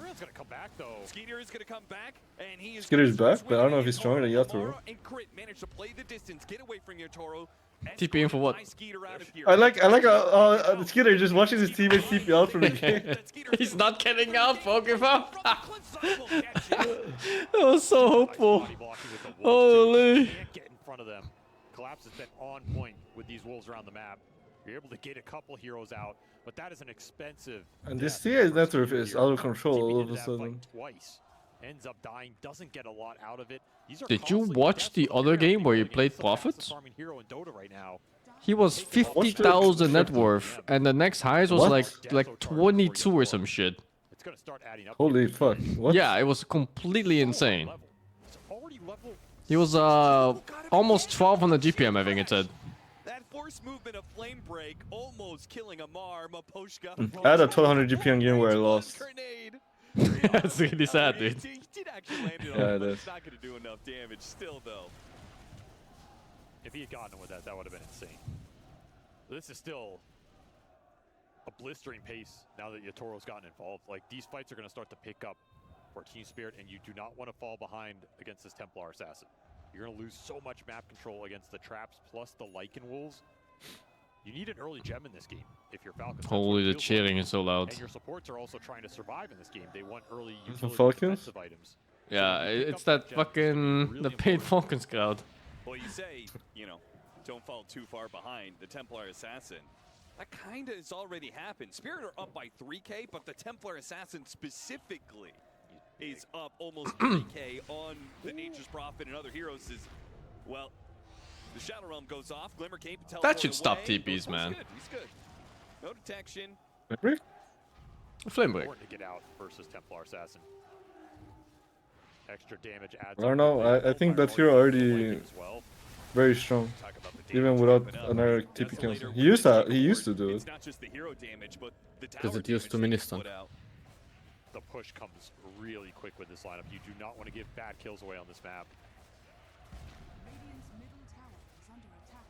Need to get to the primal BKB here. And try and take a good timing fight with that going into that second Roche spawn. That's the period of the game where you're going to be able to turn it. You can definitely look for some early kills now as well. Might witness a rare Fury and loss in this. Outside of that ward. Trying to catch Laurel, but he is way too wily. Oh wow, nice smoke dodge. Move, Spear. Just read. What the fuck? Not even a support kill off that. Furin is not very effective this game because the other lanes weren't even laning. Like, you want to be able to TP to other lanes to fight, but they're not even fighting, so... Lack of kills for Falcons. And Spirit is going to continue taking objectives straight. It's hard to split push you. So much random vision shit. No contest. Yeah. I mean, these have very good heroes that catch him. Def, Shaman, and the Butt. Yeah, and TA and Lycan. Taking so long to just get this kill. He's fucking It dope. hardly feels worth it. You committed 4 heroes, a smoke, and a lot of time All just to kill Bad shards. Is it still the sticky on auto attack every second hit? Swing some of these heroes bottom for Spirit. It gives you the they remove sticky cap and you can sticky towers. What? Oh, they changed it. No, the sticky every hit. I mean, they make one stack sticky char every hit for a facet. Oh, I see. Oh, that's why people could play it as a core at some point, as a mid carry. I mean. Yeah, you hit the level you need level 5, so you need level 9, and then every hit you hit stickies. Yeah, I see. Too hard for Spirit to fight. And that's why also they split. They made sticky half as good, but 2 charges. I mean, two stacks every time. That was a while ago though, wasn't it? That was the same patch. Really? Huh. Yeah, there was the same patch that made it they changed Arsonist. I guess they felt like it was very weird that it only gave 1 stack every 2 hits. So they made it half as good, but every hit give you. It's better overall too. You get it is faster better, build up. Find some pickoffs here, and the pickoffs are coming towards you. They're looking for Amar. Gets grabbed. Crit has to respond here. Can he save Amar with the Glimmer Cape? Not good enough. Way too much. Should he not have feared there on kids? The Hurricane Pike Does he not have it? He has it. I mean, I don't know if it's bite. Maybe you can only see Bedlam also. He has a green diamond. Yeah. I mean, sometimes also it's weird. Like it's like you hope that whatever you did is already enough. That you're greedy. And you hope that the glimmer was enough. Like that he's just not gonna die. Yeah, that's how I like to play my games too, with hope. Yeah, I mean, like, sometimes when, like, it's really close, people make more mistakes than if it's really clear. That was pretty close, like, it was the last hit. Yeah, it was. So it's like, you hesitate, because it's very close. Collapse is playing with neutrals, but the neutrals are playing with Maposhka. Dude, I hate those things. Every Dota player has had this happening. Yeah, I hate these scripts. Would that have made a difference though? I don't think so, right? Because the Primal is sleeping in. Oh, I don't think they have enough damage. Yeah. No, He might have actually even baited co-op to go for the Pagna and maybe die. I don't know. Yeah, I think so too. I actually think they might have saved the co-op on that. I was really just winning the game by farming, by the way. Like, it's 5k gold lead now, all of a sudden. Is Dire just not hitting creeps? I guess they're just more scared. I think he's just trying to farm it, honestly. I don't think he was looking. No, I think so too. It's just... This TA is out of control. Yeah. Like it too somehow. I guess he's just hitting creeps everywhere. Is that short? Into that Roche, they have the BKB on the prime. On who? Like, these The Lycan. really well for them if they can start on a core I'm not target. sure. If you can get the TA or the Lycan in particular, that would be huge. Oh, sneaky words. Lycan shard is pretty good. It auto pushes. It looks like Rue. Maybe the target here. Okay, they Yes. Maposh is just tanking ganks like usual. The smoke He's doing this on purpose on this one though, I think. But he's just standing there on the hill for no reason. Yeah. I mean, this is how you play support, no? This is how it should be. Support players should be dying for their cores non-stop every moment they respawn. knows exactly when it's gonna spawn. Yeah, I mean, dying for a smoke is good. So you're not gonna catch Spirit unaware. He's almost level 20, by the way. This is an insane XPM for Yatoro. This is one of the ways you can kind of outpace the Furion, even if he's getting more gold than you all on the map. Just out XP him. Because a lot of that gold comes from Wrath of Nature bouncing through, split XP. Yatoro's just been doing solo Ancients this whole time. He will hit that level 20 Refraction Dispel. Yeah, he's got the Dark Willow here. Rambles he can get rid of, an offensive Decrepify maybe. Good versus the supports for sure. It was all of a sudden a hit. I mean, before that Roche maybe it's just the 2 kills on Furion. I mean, the Shaman? I don't know. Hard for Falcons to force. But Furion is back. Way easier for Spirit to force it with the amount of vision they have off traps and wolves. Falcons kind of just have to make. When did he farm like 2k? Utilize the Furion. It's probably like he probably got the Shaman kill, and then another thing is when someone's dead in your team, you play more passive. So Falcons maybe got more map during that period. I'm not sure. I don't want to. That's how I can see it happening because the 2 kills itself shouldn't be giving him like 2k gold because he's also probably just collected like a whole creep wave, like like 3 waves in a row or something like that. Usually I'm about to collect all D2 in that time. Oh, Ocean is up. Now does Spirit do anything about this? Team is going to take the risk of giving out they should take the fight. Crucial hero. For sure. And if they can beat it, it's a huge advantage for the following games.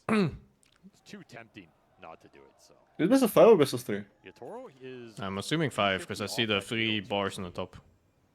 Big item missing for him. Yeah. This fight breaks out right I didn't now. even see them. And you have a Now you nice see stun them. for the Pango, so big damage Yeah, now I upgrade see for them. Falcons. Oh, scanned out. They know. Both teams scanned each other, right? But one was just scanning the Take pit. this fight around your wards. Yeah, Toro doesn't want to Toro's fight gonna go back anymore. for it. He's gonna call Falcon's bluff. He thinks they're not gonna do Roshan right now. It's a bold call. That said, you do have wolves in the pit right now. Did not get killed by Falcons. Oh, yes, a wolf? Oh, that's why they're doing this. Or even just sentry guarding the pit. They have one, but the wolf does expire. I just don't think they can do the Roche fast enough without the fight breaking out. Yeah, I think you're right about that. And if anything, Team Spirit, I mean, they're matched up against Furion. You don't want to be stuck in this face-off around the Roshan pit for forever, because then the Furion just gets all the lanes pushed in, right? For sure. He's just out farming you. So you do complete that Daedalus. Is that the AC done for collapse? Yeah, recipe. He's flying it off the side of the map. Dog scouts are OP, man. The Lycan wolves with vision is not balanced. Yeah, you need to buy a gem against this hero. And against TA also. Yeah, and then if you lose your gem, it's fucking, it's over. Yeah, it's The damage is going to be met here with 2 big item pickups that just amp this physical through the roof. And that Roche is still not being forced by Falcons. They're kind of in this stalemate.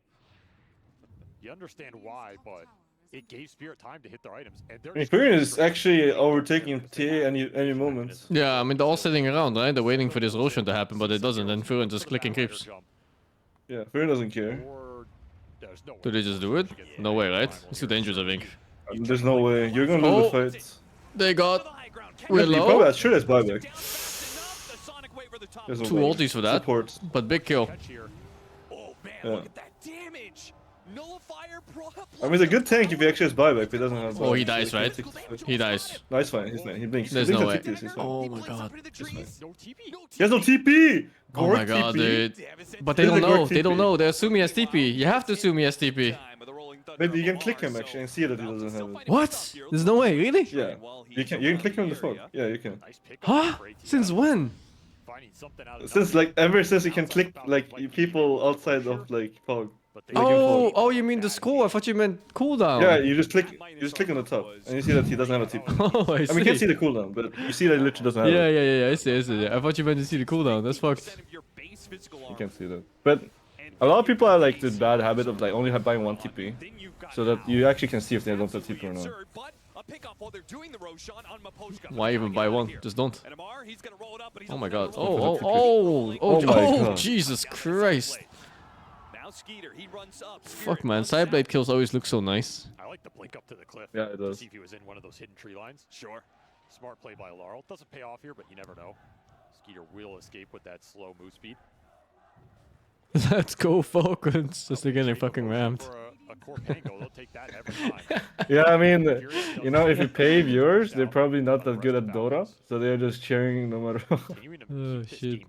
Now you have an Aegis on this Templar Assassin for 4 minutes. Let's see what Spirit can get done with this advantage. Toro is going to hunt for some prey right now. Decrepify and Glimmer Cape, both a problem. Rue has the answer to both of those, though. Nice little pick off to start this Aegis period off. Yeah, scary mid-game heroes. Vision everywhere, and you're playing against a Batrider. And you do have to think about getting the armor items soon if you're Falcons. AC is next for the Pangolier. I don't even know how to approach a game like this if I were playing as Falcons here. Just split until the enemy overextend or something. It's Yeah, but pretty it's hard. so hard to split against so much vision. It is.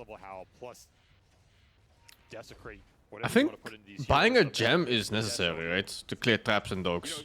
You cannot play without this. The highest stat hero in Dota, right? It's just so risky, He has a though. ton of base armor.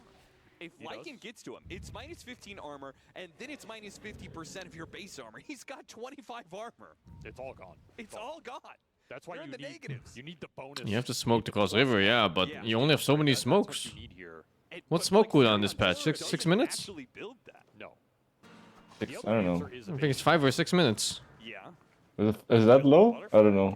I don't actually know the exact timer. I thought that was high. The thing I can see is Butterfly on the Furion. And that's a very mixed item. And they're quite scarce. You don't have a Radiant Spire in this game. That feels a little bad.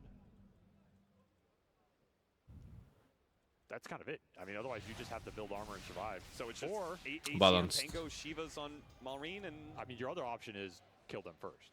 That's always. It doesn't matter, the nerf trap vision. You put them on choke points. They'll see what you need to see. Shiva's on the primal, and you run this guy in, and you double pulverize the TA or something. There's no one dealing a huge amount of physical off the bonus. You see that? Trap shouldn't give vision. The co-op's mainly magical. Yeah, it's OP. They see Pango, they see Primal, they see fucking Pugna, like... It's I mean, like, mad if you think about it, right? It's like so much worse than like Fire Remnants and stuff like that. I'm not really... I mean, it is a little bit different. Fire Remnants is better in the way that you can't destroy it. So if you put it like inside the pit, then you can't destroy it. But like, you can have like 15 traps, you can only have 3 Fire Remnants. But you can't see Fire Remnants. But you can see traps for some reason. Lane shove is just so annoying right now between the wolves, the traps. You're afraid to show versus the Bat Rider. We're seeing Skeeter get some of the farm off the sides of the map, but these lanes are not easy to get in deep right now. They just see the whole team. Look at it. They see Pugna, they see Primal, they see fucking Willow. How do you play the game? He scanned before he teleported, right? You're not gonna have a scan. Balance interest. Holy fuck, he got one shot. Wait, he died to neutrals though. What? What? He must have been dropped like 1 HP. He literally dropped to 1 HP and got hit by a dragon or something. Yeah. That's actually unreal. You might do 99% of the kill, but you're not getting the kill. Team Spirit, that's 2 in a row. Would have had to kill Nick. Death summary. He took a 1350 Oh, single is shot that? by the Is there? Can you die to neutrals, Nick? Apparently not. I guess you can die to Baron. It just goes to the last guy who hit you. What Oh the my- hell? Died to It's actually 1 hit. What the fuck? Yeah, it's unreal. And it was in the same instant. That's crazy. Well, Team Spirit. I think Falcons just drafted bad matchups, and they never really fought, even though they kinda did fine on lanes. And if Skeeter's not careful, is he? Oh my god. He gets lucky on the Probably. crits. Nope. That's not a good sign for Falcons right now, though. This Aegis got some work done, and it felt too easy. Single support pick off, you find another hero with the Bat Rider, chain it into a barracks, use that banner. 13k lead out of nowhere, and you still have Aegis for 20 seconds. Can you Bloodlust ward? I don't know, can you? Does give a decent amount of gold. What ward? The Rasta ward. I don't think so. I don't think it's targetable. I mean, you can I have no idea though. Bloodlust towers. Yeah, but I think it's like that ward is coded like an observer ward. I think. I'll test Oh, you can Bloodlust it. Unlucky. And wars are generally immune to those spells. I mean, so are towers. You can Bloodlust the towers, so. Develop in a way where the damage is going into you. You have to jump this TA. You have to remove Yatoro's ability to just slay you in the fight, and that means getting Malrine in here. The refresher is done for the Primal Beast. This is your chance to turn this game if you can find some big core pickoffs. No Aegis to deal with. The Furion can help. Yeah, I can't always trust chat. Remember when we asked about Helm of Undying yesterday? Yeah. They were all wrong. I mean, to be fair, that's kind of hard to keep track of every fucking mechanic in this game. Yeah, I mean, that's fair, but they were so confident. Yeah, yeah. They were so confident about it. And still items. I had that moment a few days ago. I thought Svenstun was undisjointable, but turns out it is disjointable. I think I'm misremembering a patch. Oh, it's Alchemist. It's Alchemist stun that's undisjointable. No, the Svenstun too. I'm pretty sure it was undisjointable at some point. But as you said, they want to be starting fights. Not Maybe like a couple years ago. I don't remember that. I think if the fight starts on you, it's almost. But I think a concoction is still not destructible. I think. Yeah. Unless I'm trolling right now. AoE control they have between the Dark Willow and the Pango. Because the damage is way too quick, and it doesn't commit big ults or anything, right? You're just going in with some Meld Strike, Sonic Wave, or whatever, and well, guess what? You still have a full Lycan to play with. You still have a Lasso to play with. Do have a gem on Falcons. It's a huge thing to play around in this game. They put it on the Pangolier. Gotta get some D-wards going. Gotta kill some of these traps. Deal with the wolves. Give yourself some vision security in this game. Rogue's just hunting every corner of the map, making sure there's nobody lurking around these trees. It feels hard to beat Spirit when you're 20k ahead. How do you beat Spirit when they're 13k ahead? Level 25. I don't know. For Yatoro. top of that Swift Blink plus the monocle. I'm saying something about jumping in fights that other teams don't. They get the better jumps. Also, this game they're just playing the map better. Like it's like they're inside Falcon's head or something. Like they're just out farming them. There's a reason we see the Blink purchase here for snaking. I mean, that's your. It could just be like the support duo of like Rasta and Sham and Bat. You're just scared. And also all this vision, I guess. Like, you're just scared of Lycan. Yeah. Like, I think it's just all these heroes that's like getting into their head, I guess. I don't think Team Spirit's doing anything special. But I think Falcons is not farming as many neutrals as Spirit is. And they're just falling behind. Well, let's see. They're pushing base now. This is always a chance to throw super hard. Yeah, especially without Aegis. I feel like they should just play. They're playing it so safe though. Oh my god. Oh, dude. If that was side kill, that would be really cool. I'm more debated. Oh my god. I'm more the fuck it. Yeah, this is what I mean. Like, you don't want to play Pango versus TA. But you need to play Ghosts up there if you want to play this matchup. Also, he has the bash talent, I think. On TA? I don't know. He has no talent on 25 yet, unless I saw it wrong. No, right side talent. He has the mouse bash. That's what killed the Pango, partly. Still has the finishing blow. It's not all physical damage here as much as we're hyping up the Lycan and the Templar Assassin. There's more to come from this Queen of It's not about winning lanes and throwing objectives this game. I think their mid game is just better too. Like, these matchups are hard. Queen against Pango and this Primal Beast is hard to play, man. Pango especially. You just fucking ulti this bitch. Like, Pango ults, Queen ults, and then Pango is just kind of sitting there for fucking 2 seconds doing nothing. His whole ult is wasted. Yeah, then the roll is over. Yeah. And there's still the fact that the idea I think the idea was like Pagna ward counters Queen maybe, because I don't see a single counter for Queen, and they're just giving a S tier hero. Yeah, pure outdraft, but I find that Falcons outdrafted themselves rather than Spirit. I think so too. I mean, it's also just maybe beating Tundra. They were just like, we don't have a problem against Quap. That was not the reason they won yesterday. Quap also, I did not like Quap's item build yesterday. He went like Yols and stuff when he could have just gone like actual skating items. They're in trouble. Yols always feel so off on Meteoros. It does. This is where, you know, we've seen it's too much money for so much money doesn't really killing. do anything. Yeah. Exactly. Is that Yol's item on what's it called in League? Is it actually like good? Yeah, that one's really good. Zonia's? Because that's one of the few actual defensive items in the game. I see. Does it give like good stats too, or no? Yeah, it's good armor, it's good magic damage, spell damage. And that's the big difference also. Yols doesn't give you any relevant stats really. It just gives you an active. Holy fuck. Oh Jesus. They're dogs. 3 buybacks. Just back off now, reset. And the game might just be over here.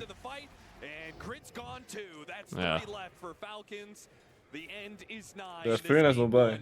Just cheese for Damn, the this club. dog has a dagger. Giga Chad. Overwhelming net worth advantage. You had a He doesn't refresher shot on care. that Queen of Pain, so you have a second round of everything for Laurel when he escapes there off the meld bash, studying the primal. This TA just got way too high level, way too fast. There's an MKB to top it off. Oh, the meld bash. That's why. That's probably what. What? Oh, it my is a really good God. meld bash game. Was that on the It's good trap? against, Primal. What do you say? What did he splash on? Was it a trap? I don't know. I didn't see. I was looking at the HP and just died. Didn't feel like they were on the back foot. Other than the first The thing when you splash on the trap is actually you lose the refraction damage. Like it's pure damage. Like the spell is pure damage, but you don't get the 100 bonus damage. Oh, I see. Yeah. Because you're hitting a friendly unit. Yeah, but you get the hit. Yeah, but I was testing it. It kind of felt like the same hit as like a regular hit a lot of the time because you just don't have the refraction. Like 100 plus damage. Too many objectives going Team Spirit's way. Let's go, Falcons. In a lot of situations, like they know how to close those games out. They know how to be disciplined.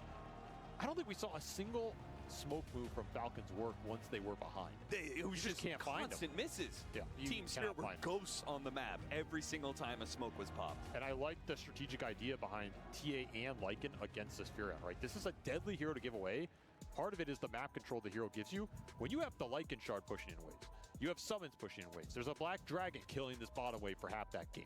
You have the TA traps eliminating where you can move around the map without getting spotted. It gives people safety to push out waves. You have Bat Rider cleaning up some aggressive waves of his own. That's a lot of map control for Skeeter to try and push back against on his own. Took away one of the biggest factors about this Furion, turned it against him, and yeah, Spirit, masterclass in game 1. It is the best of 5, so plenty of games to go, but this win from Spirit was so dominant, it's going to have ripple effects for sure. Thank you very much, Captain SVG. Ripple effects for sure. I think maybe getting rid of the Bat Rider, but there were so many problems that Falcons had in this game that it felt like everything was a problem and they couldn't really do anything to begin with. That face is kind of, I feel like how Falcons felt in this first game of this best of 5. I'm here with Fear, Lacoste, and BSJ. And Fear, this was a warm-up game? I hope so. Warm-up game. Let's fucking hope so, man. It's very strange to watch, and I'd have to really sit down and break it down on why it ended this way, but it felt like Falcons, they won all 3 lanes. Lunatic, thank you for the 25, man. Alec, man, thank you for the 7. Flare, thank you for the 85. What's the favorite thing I've been eating in Taiwan? The fish soup, I think. The fish ball soup and the skewers. After that, it just felt like, yeah, yo, Toro, take all these stacks. Hump, thank you for the 46. Minimi, thank you for the 81. Dolly Kilo, thank you for the 25. Lone Up, thank you for the 50. And Dean, thank you for the 44, man. Falcon typically do, where we're ahead, we're going to run at you, we're going to contest these stacks, we're going to be super aggressive.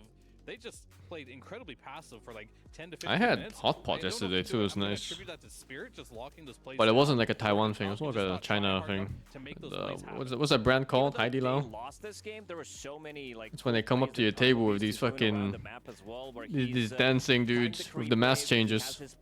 First wave, while Dark Willow is It's wild. bottom lane. 3 minutes in, he has the most CS. He's on top of the CS, 18, Queen of Pain, which is a good matchup for Queen of Pain, but he breaks this matchup by doing what he's doing. And the robot servers, yeah, with the cat faces. He drags the creep wave again into the one of the camps, doesn't kill them, goes to the bottom lane, kills Yataro's career. What? You can tell the way the secret messages for gifts? I didn't know that. Into another creep camp. This is why this guy is considered to be the best primal beast. Dancing dude? Yeah, they have like a dude in cosplay. Sure, he got the And he has like one of those masks that changes expressions. That's the question, right? Because like I feel like they didn't play aggressive enough as they needed. You know, like he does like this, and then he swaps the mask, and then it's like a different expression every time. I don't know what happened. Maybe it's just, you know, Team Spirit just being prepared for this. But I think if you want to win with these lineups that Falcons are doing, you have to apply that pressure. This is how they win the games. Typically, they just missed an opportunity. That was nice. Here, I think. Yeah, maybe. I mean, yesterday we saw Falcons being the comeback team. Maybe they were kind of banking on being the comeback team. I don't even know if you had a chance to come back. I guess if they were to come back, it would be on the back of Skeeter's Nature's Prophet, Brian. Yeah, I mean, it felt like that was just a game that he was not going to be able to carry. No, if I'm a carry that game, I feel like if I'm in Oh, they Skeeter's give you position, I free have foods 15 when items it's your in order birthday? to What if it's kill your birthday every evils day? and survive? Like we're even so. We're that is how the game of Dota works. You do have a backpack potentially if you want to swap some out, maybe a refresher. But yeah, it just felt like he had too many jobs in the game. Of you have to kill all these summons. You have to like, Oh, the check manage ID. TA, you also have to survive shit. somehow, and it's not a hero. Sometimes when we see Pugna, we'll see heroes that do damage to. I went so late too. I went at like 2 AM or something, and the place was still packed. Tool that his teammates offer him that also allows him to output damage at the same time. So it just felt like there was too big of a weight on his shoulders. It was also a really nasty Lycan pick on 23. Like, sure, Dark Willow, she has protection, but also what Lycan's able to do throughout the whole game makes it very difficult for them to play the game. Avery did talk about them. I didn't try the noodles now. The shard as well, but also this early nullifier that we did mention that it's going to be coming out, it really shut them down. You're playing against What was the the Pango cost? who It was want to be like able to, 600 Taiwan dollar? get the multiple BKB piercing Not sure how much that is in euros. Like 50 euros or something, or 55 euro? Pretty expensive for Taiwan standards, really. All of these defensive items. He's Solar Crest. He's you know, Glimmer Capes, Decrypify. None of that is going to be working against this nullifier. No, and that led to some cool moments, or with some Brian's bangers. Yes. Oh, it's expensive everywhere, really. Really cool plays that I like to watch this game. Just utilizing of spells to the max here. So we're going to see the bottom lane. This is after a gank from Falcon's attempt that failed. And we're going to see Amar get gone on by 4 of Team Spirit's heroes. And you're going to see Rue hold on to his flame break 17 until euro? Amar goes for the jump, Are you sure? Which that double shield There's is no gonna way it's give that him cheap. a bunch of HP to potentially survive, but utilizing that flame break perfectly there. And then we're going to see the Maposhka gank. This is something I mentioned. Oh no, it was 2,400 Taiwan dollar. Last thing I thought they were going to do is a hero 610 was my This is something that's the lunch I had. There's no way that Skeeter is going to be ready for this in the draft, in the game itself. You end up trading the 5, but this is another 2 TPs as well from Falcon, so such a good resource trade there. $2,400 dinner. About the usefulness of this Pugna Ward against all the high mana cost spells that Team Spirit has, but notice how Laurel's going to pop a shield rune and then use all of his spells, effectively allowing him to play the fight. You effectively use his entire shield rune in order to literally cast spells in the 70 euro, fight. So yeah. I thought that was a really cool use. That's kind of normal in Europe, actually. Those are actual European prices. Amar maybe regretting buying him. Or you can eat barbecue here in Europe. Oh, here in like Rotterdam. That's like 80, 90 euros. To kill Amar. It just felt like not only did they strategically have all the answers on the side of Team Spirit, but every single I know they have Neomancer servers. It's so weird, man. It's like outside of the restaurant, there's like a free ice cream stand for people queuing to wait. There's like people that take care of your nails, and there was also like a daycare for shit kids. I think the gate for that daycare was just tall enough or low enough that you can just throw them over. Like you don't even have to walk them in. I think Collapse has just been the shining star as well. The clips that he, like the stuff that he's doing in the game is he has a pretty free form very in the top very lane. Asian. He's not contested. Like right now, he's in the jungle, but also sending his dominated creep plus the 2 wolves to the mid lane, making sure that there's gonna be some tower damage onto it, and also showing 3 heroes. I can't imagine these things in Europe. The Templar Assassin is going to be relatively safe in the next couple of seconds, and this is going to be the fight. I think it's expensive for sure. Like if it's European prices in a place like Taiwan, it has to be expensive. You know, he's going to be tanking the whole gank of the squad of Falcons. Why is that daycare?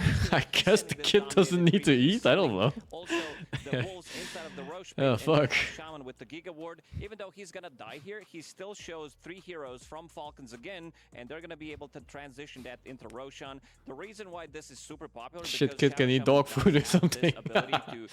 Parents eating the expensive Haidilao food. Kill it, that he also sent out 1 wolf just in case. Yeah, fuck off, kids. Something sneaky, maybe trying to read the play. And this is also going to be another one because they picked up that Aegis relatively early on. He's going with the Facet, the pack leader, so he's going to get the kill, extend his shapeshift for another good 5 seconds. It does allow him to kite the fight for another 5 seconds. Laurel's going to be dying here, but it also allows them to buy a little bit more time. TA is coming into the fight, and what he's going to be doing with Lycan is also pretty impressive. Like the micro that he's doing, it's coming out in a second, but he also dragged the fight a bit more to the left side, trying to bait a couple of spells, and then he's going to resummon the wolves, which is pretty nice. And also Team Falcons, I think at this point they understand we need to fall back to the gate. We need to be able to get out. So 1 wolf tanks the Bramble Maze, which does allow Templar Assassin to go through while he's body blocking with the other one, and it gives you just enough time for Shadow Shaman to go through, get the Hex, and they get a big kill out of it. I mean, that looks really cool and really good. I also think maybe Shadow Shaman seems to be recurring in a lot of these clips, and obviously these moments being able to take that Roshan so early, and that begs the question for The bean curd there, they did. Like all the tofu products are like so. There's so many of them. Left scrambling a little bit. What do you want to see from them in game number 2?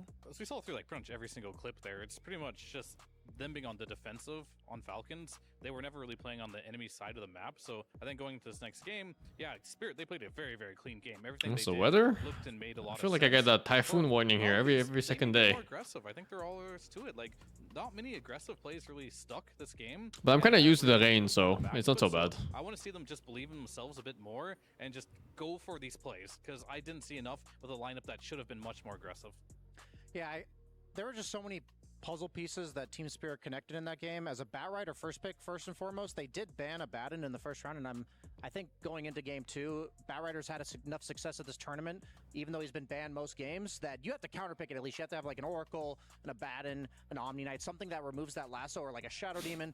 I haven't tried the soybean milk and fried dough breakfast, but that sounds very Hong Kongish. Doesn't really play the lane very much, and he stacks. In Hong Kong, like the dim sum, there's also like a fried dough covered in like wrapped in the rice rice thingy, and then you dip it in the sweet soy sauce. You don't have it with soybean milk though.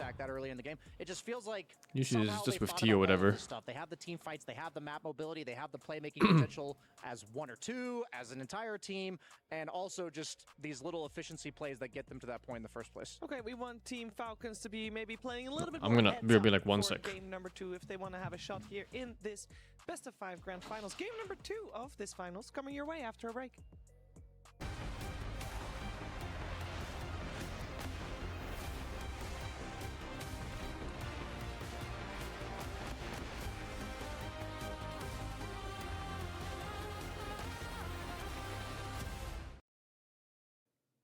I'm here with one of the greatest carry players of all time, quite frankly, eToro from Team Spirit.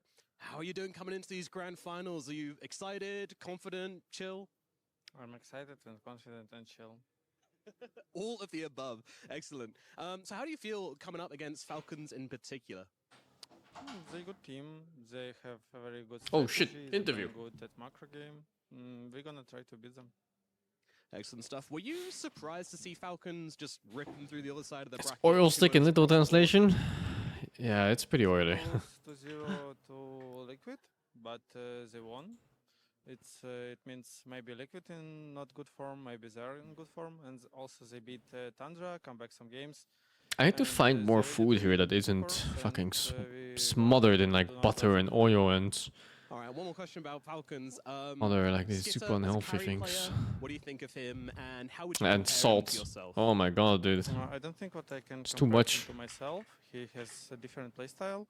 He playing around the team. He playing more for supports, more for other cores. I haven't found bread yet. I don't know. He's also a good player. Where the fuck do you who find bread in understands, like, Taiwan? Macro game, meta, and blah blah blah.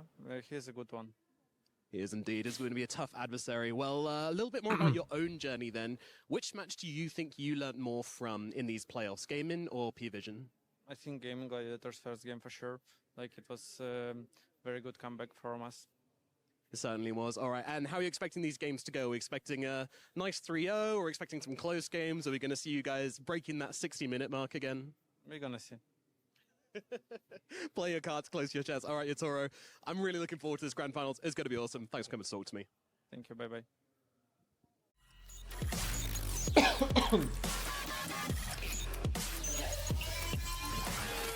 Find the bread shops? No, the bread shops are dessert stores in this country. It's all desserts.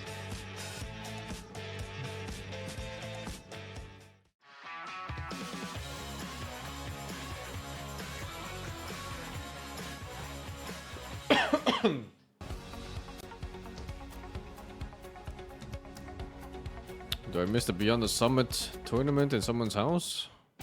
Yeah, a little bit. In general, esports matured a lot, right? And from that maturing, a lot of personality has gone away in these tournaments. It's like very specific styles of how they're hosted and how they approach the players. It just kind of changed. Like one of my favorite setups is still the 2DD studio for TI4. that was such a fucking vibe, man. You just have like all these pro players from different teams just hang out and play games, do random shit. That's one of the cats, yeah. And I just don't think something like that can work anymore. We were in a golden age then, man. Didn't even fucking know. Holy.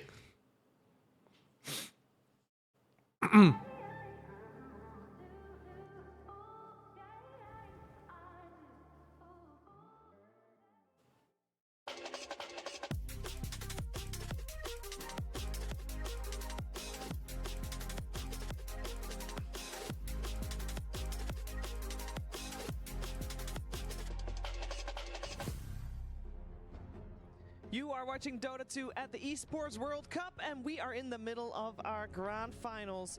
It's a best of 5, and Team Spirit is 1 game up against Team Falcons. We're gonna find The out. All-Star match with Dandy was sick too. Oh, dude, that was so fun.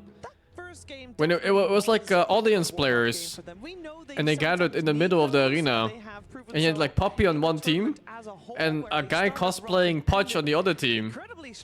And then it fucking turns out it was Dandy in the cosplay. Holy dude. That was some shit.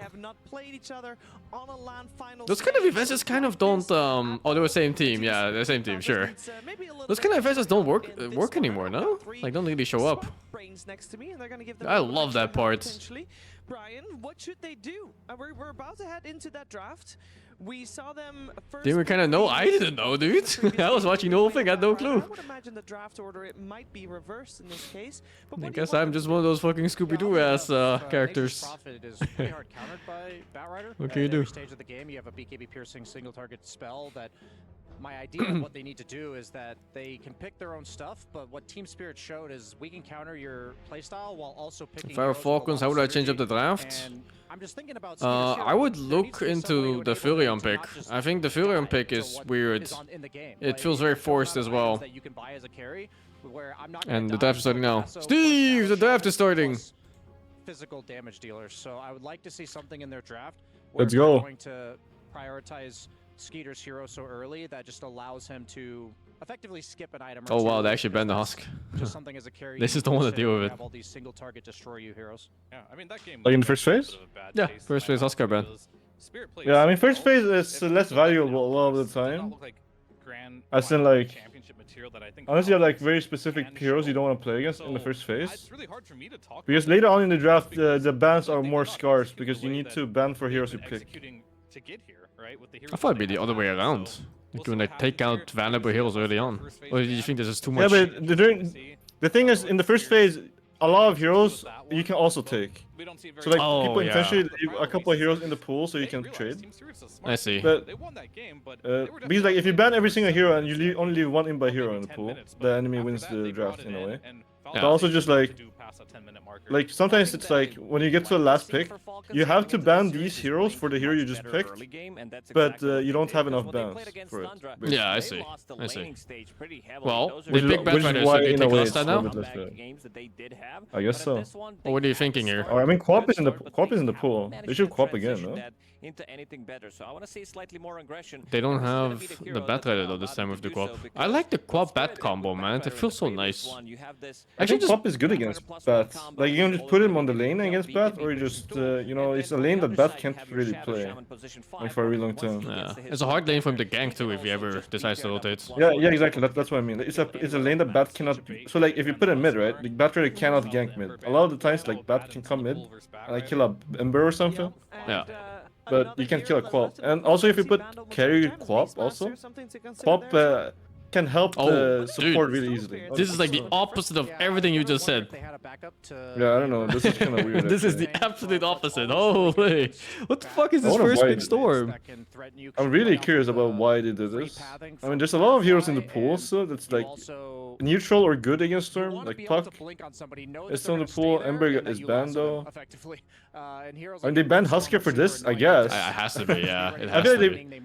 they probably planned this. But they had second pick though, so they could have banned Husker now instead if they really wanted to. Yeah, they could have, but this phase can sometimes be a little bit more valuable. Yeah, so they basically trade Storm now for this Rasta that got banned. And effectively block the follow-up. So these are the archetype of heroes that Storm is that Batrider is usually weak against. And so on paper, I think Team Spirit's addressing of the Batrider is better. But I also still think Batrider is just a really good hero, so I like Falcon's draft a bit better already. Yeah, and seeing this Bane banned, it does mean that most likely they're don't want to, like, they want to get the hands on puck, but most likely they're not going to be able to do so because there's Storm Spirit on the other side, and Bane is, I would say, one Do you of the ban best puck here? counters to puck, like one nightmare. I think so. I mean, it's just annoying hero to think about. They ban Beastmaster instead. Are they baiting out the puck, dude? They have the answer, and that's going I to mean, be Beastmaster is not that strong. You pick Clinks into it. I don't know if nobody's playing Clinks. I think Clinks is underrated. I think the hero is underrated. I haven't seen Clinks. Into Refresher Rush, and there was also one of the games earlier. I think the meta is a bit too locked in between these two teams to consider something like Lynx. 15, 16 I mean, it's just that it's not really that much. It's like in a vacuum, Clinks is just good against Beast. He's zooming on his mouth. It's so awkward. But it's a hero people don't really think about. Yeah, I don't know. I think they have a weird fetish. 8 minutes into the game, maybe even earlier. It could be very deadly. Yeah, Mahoshka's the best silencer in this tournament by far that I've seen. They ran this against Gaming Gladiators when they did the first pick. I was gonna say Yatoro is a Clinks player, but this fucking guy plays everything. Yeah, I've seen. I mean, he has very good Clinks also. Like he's one of the guys that picks Clinks without any other players playing it. Silent calls for these silencer Yeah, picks? I mean, it works so far. Mahoshka plays it really well for him, but I think just the fact that you're able to, not only in lane, can you kind of like bully him a little bit, he can't commit with Sticky and chase you in those early on fights, but later on, just the lasso counter initiation is always going to be very useful, and I have to praise Mahoshka again, like his silence. That has to be overcooked, man. There's no way he just first pick a Storm. Okay, yeah, that comes to Puck. That wasn't bad. It's always right on point, and I think it's not good. expecting heroes like Puck to I come wonder Or if maybe they... they're like super idea against Puck, right? Like they wanted him to pick Puck. You just go Silencer, you just jump on Storm and you fuck him with ulti, Silencer? Silencer's like, it's like a little bit weird because Silencer spells doesn't do anything to Puck until the global. But I guess you can get Yeah, but global you pretty just early, play for though. global. I just think it's great. Yeah. Like, what's Puck gonna do? Buy Yules? Yeah. Yeah. What else? What can you do? You have to buy Yules. They have banned out his Shadow Shaman Yeah. that we saw in the previous game, and his Bane that has been basically a staple to He's be been banned. good. There's a reason why they're in the grand He's finals. been exceptional, yeah, absolutely. They get BKB. Do you understand that? Where they go Witchblade into BKB and Puck? I've seen them go after Blink base against the Void Spirit. I've seen this build like 4 times in this tournament. 4 or 5 times. As against Void Spirit? Various heroes, not just Void Spirits. I mean, I've only seen it against Void Spirit, and I think it's the only one you can buy it. Because Void Spirit is annoying, the fact that you can't really buy Yules for it. It's like 2 seconds silence into 2 seconds silence, right? So it's like, you can Yule 1 silence, but then also he has his Q. Once you get down from the Yules. Which is also fucked. So it's going to really come down to who pushes their buttons first on the side of Maposhka or Snaking, and it could have a pivotal Void Spirit's probably the hardest matchup for Puck. Maybe they do a they put like Storm Spirit carry and pick Void Spirit mid. Storm Spirit carry, what are you smoking? Right now, I've seen they Mikke have play a it. very squishy lineup on side of Falcons. These heroes Oh, actually, I think I remember that game. And if you get Didn't he suck? Aura from the offlane, never I don't mind. remember actually. I do remember seeing it. Gonna be building into Aura. I also just remember seeing it. I actually don't remember how it did. But Rubik also, he doesn't have too many good spells to steal in this game. It's more about him having that instant lift against Puck. And it is a pretty hard Puck game actually. Yeah, it is. Maybe it was a bait, maybe. With Global Silence, maybe with the Rubik lift, Storm Spirit can jump in, or Mars gets close with the Blink Dagger to be able to kill him, because right now... This would have been a really good LD game, actually. You always say that. I never It's like see good LD. against Alder. I It's like good against never all Radiant heroes. fucking see LD. Is he good against Mars? Is he good against... Did you know that LD Bear got... There was one patch where LD Bear could get speared by Mars, and then they just patched it. And LD Bear can't get speared again, for some reason. Must be the the hero creep tag on and off. Yeah, exactly, but like they intentionally patched it for some reason. I I thought like... for some reason it had to be fucking nerfed. What do you mean, the spear? Or what? No, the bear. No, it's the opposite. So what they they did is buffed they it. changed it to... Yeah, so basically what they did at some point is they made the creep a creep hero. I mean the Laundry Bear creep hero. And then you could spear it. And then for some reason they patched it so that you couldn't spear it again. What? For some reason. Yeah, I don't know. Buff, I guess. I don't know.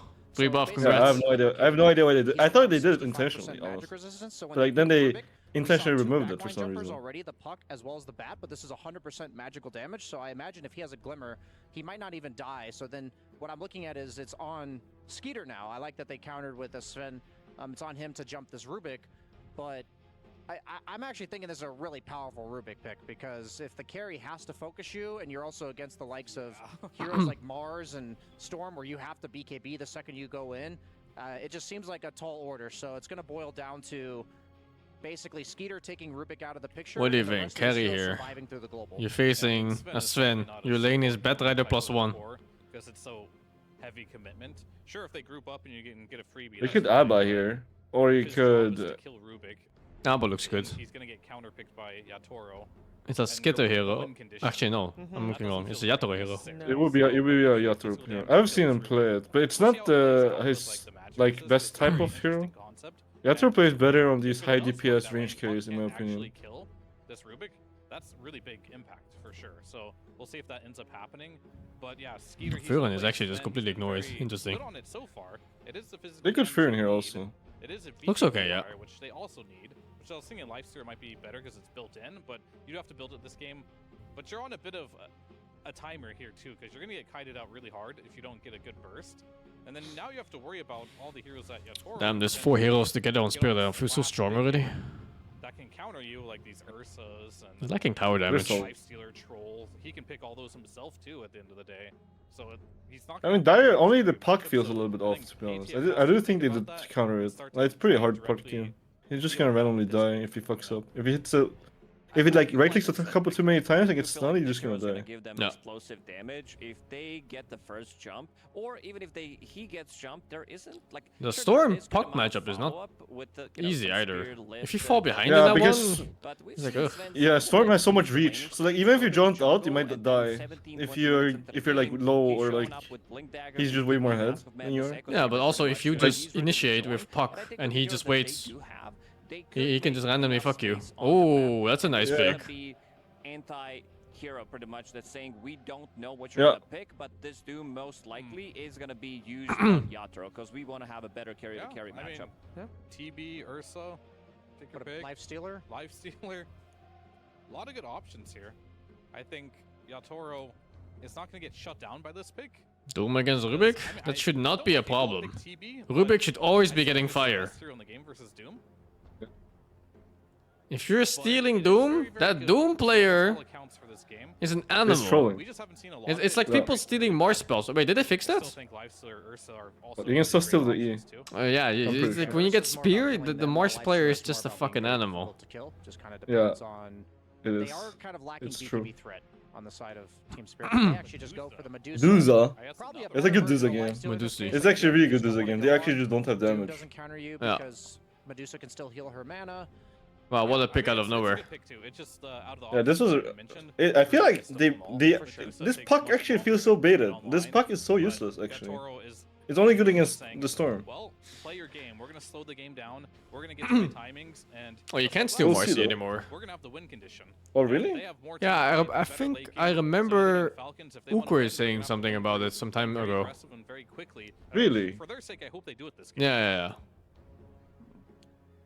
I'm just thinking. So now you can actually steal more spells. Feels good, man. Medusa, if the supports are not going to be having that good of a time on Spirit, this could be a very, very slow start to the game from them. Like Mars that's not true. being the strongest That's laner, fucked. even though we're talking about Yeah, it's fucked. I mean, it's a good change. It's such a good change, probably. always do well, but also I think it's a lot on Laurel to be able I gotta to be right back, like, make 2 minutes. stuff happen in this game, and there are answers for it. Like he's playing into Doom, he's playing into Coil. I think the supports on side of Spirit. Storm a good matchup against Puck. Laning phase, they both farm. Early game, Puck is extremely good against Storm because Coil and Silence is kind of stops you from playing. But once like this early mid game portion starts and Storm picks up a damage item or two, and one of those damage items could be like an Orchid, and later a Hex, then Puck is in danger. And also, one of Puck's big things is that he can escape, right? But Storm can just kind of catch up because he's an unfair hero when it comes to a catch. Take these long drawn-out fights, and that's going to favor them. So I'm going to go with Falcons for game 2. So Storm can be very good against Puck. It's just this early game transition from, I'd say from like level 6 Puck until like, you know, level 2 ulti, so level 11, level 12 is very dangerous stage for Storm. However, I do think the Storm this Mars don't need a lot of net worth. No. Eventually, this Medusa can just 1v5 the game if they don't stop. Also, Storm mid is very easy to gank. That's the only hero that I think truly matters. Usually, you just need an extra like what 200 damage, maybe 150 damage, and the Storm is in big trouble. Okay, we're gonna find out game number 2. Can Team Spirit put themselves on match point, or will Falcons even the score with the 1-1? We're gonna find out in this game 2. And first, we're gonna head over to the stage where we hear some words from Coach Silent. Thank you, Shiva. Yeah, I mean, Silent, that game number 1, pretty convincing from you guys. Would you put that down to your draft, or was it mostly down Which line do you like more? I like the Spirit draft a lot more. I think their draft is easy to play. And they have... What the fuck? Alright, well, you guys played very, very well. This game, you've got the Tundra Medusa. I mean, yeah, it's easy to play. And I think they have really good solutions for enemy heroes. Like that they have instance disables for Puck, they have long reach for Puck, they have global silence for Puck. Doom does not function more against Medusa. Like this hero doesn't care about being doomed. Storm does though, if they get to it, but it's a hard Doom target. And I think the mid game overall just plays a lot easier for Spirit. I think the whole game just falls into place for Spirit if they don't fall behind like 20,000 golds. You just kind of get the Roshan and you push. You just have a way more solid like core matchup and stuff. Like, yeah, this is unstoppable if he gets a game. Yeah. They have to stop playing some Falcons. It was an extremely muted response. They really just did not have much to say there. Rubik Q is good against Puck, yeah. It's one of the better catches in the game. Falcons themselves really seem to struggle in that game 1. Instant stuns, like yeah. Feel like they've got a better shot at it. Looks more even to me. They have a decent shot. But it's long cooldown, so you can play around it. Medusa, if the Medusa falls behind a little bit, can be a very slow hero, but it is a very good Medusa game. So if this goes late, it's going to be a very tough hard carry to crack here for Falcons. Usually they are good against these super hard carries because ATF's hero pool can be a very anti-carry centric pool. Doom is one of those heroes, the Razor, the Viper, you know, the Bristleback, whatever, but Dusa kind of just counters a lot of that. This hero ignores a lot of the single target focus. You need overwhelming damage to bring him down, or the mana burn. They don't have the mana burn. Do they have the overwhelming damage? It's a hard Sven game too. That Sven matchup I don't like Sven when you can't kill the enemy course easily. Game for Sven. The other one's like Faceless Void, which we don't see at all. But maybe we'll see it game 3 if you. And the one way Sven can also work is that you kill the supports really fast, and then you work for your team. And they don't die during that. I mean, he has to, right? There's no choice. Yeah. I mean, it's not going to kill a Dusa unless Dusa's alone. The worker is actually kind of broken. Like they have there's a worker talent now also. That was also one of the reasons I think Sven is strong. They got the Bat Rider. They increase the worker duration by 5 seconds. Who can jump in. They even have a Doom who can maybe And it's you can also take the level 20 talent that gives plus 8 armor and 22 armor for 13 seconds for your whole team. Yeah, that's can pretty give you a lot of time. You might have to do something like that here. While the map's getting pushed in around them from that Lycan team. Because he's not winning the core matchups. Fast plays this game. Exactly. They can control the waves a bit better. Team Spirit will also have less information compared to game 1, right? That's another thing. They should be able to control the waves better because they're going to get up against less map manipulators in the hands of Team Spirit, right? Spirit have to do a much better job at where they're showing cores, who they're showing where. He got it on crit. What the fuck? A little clunky.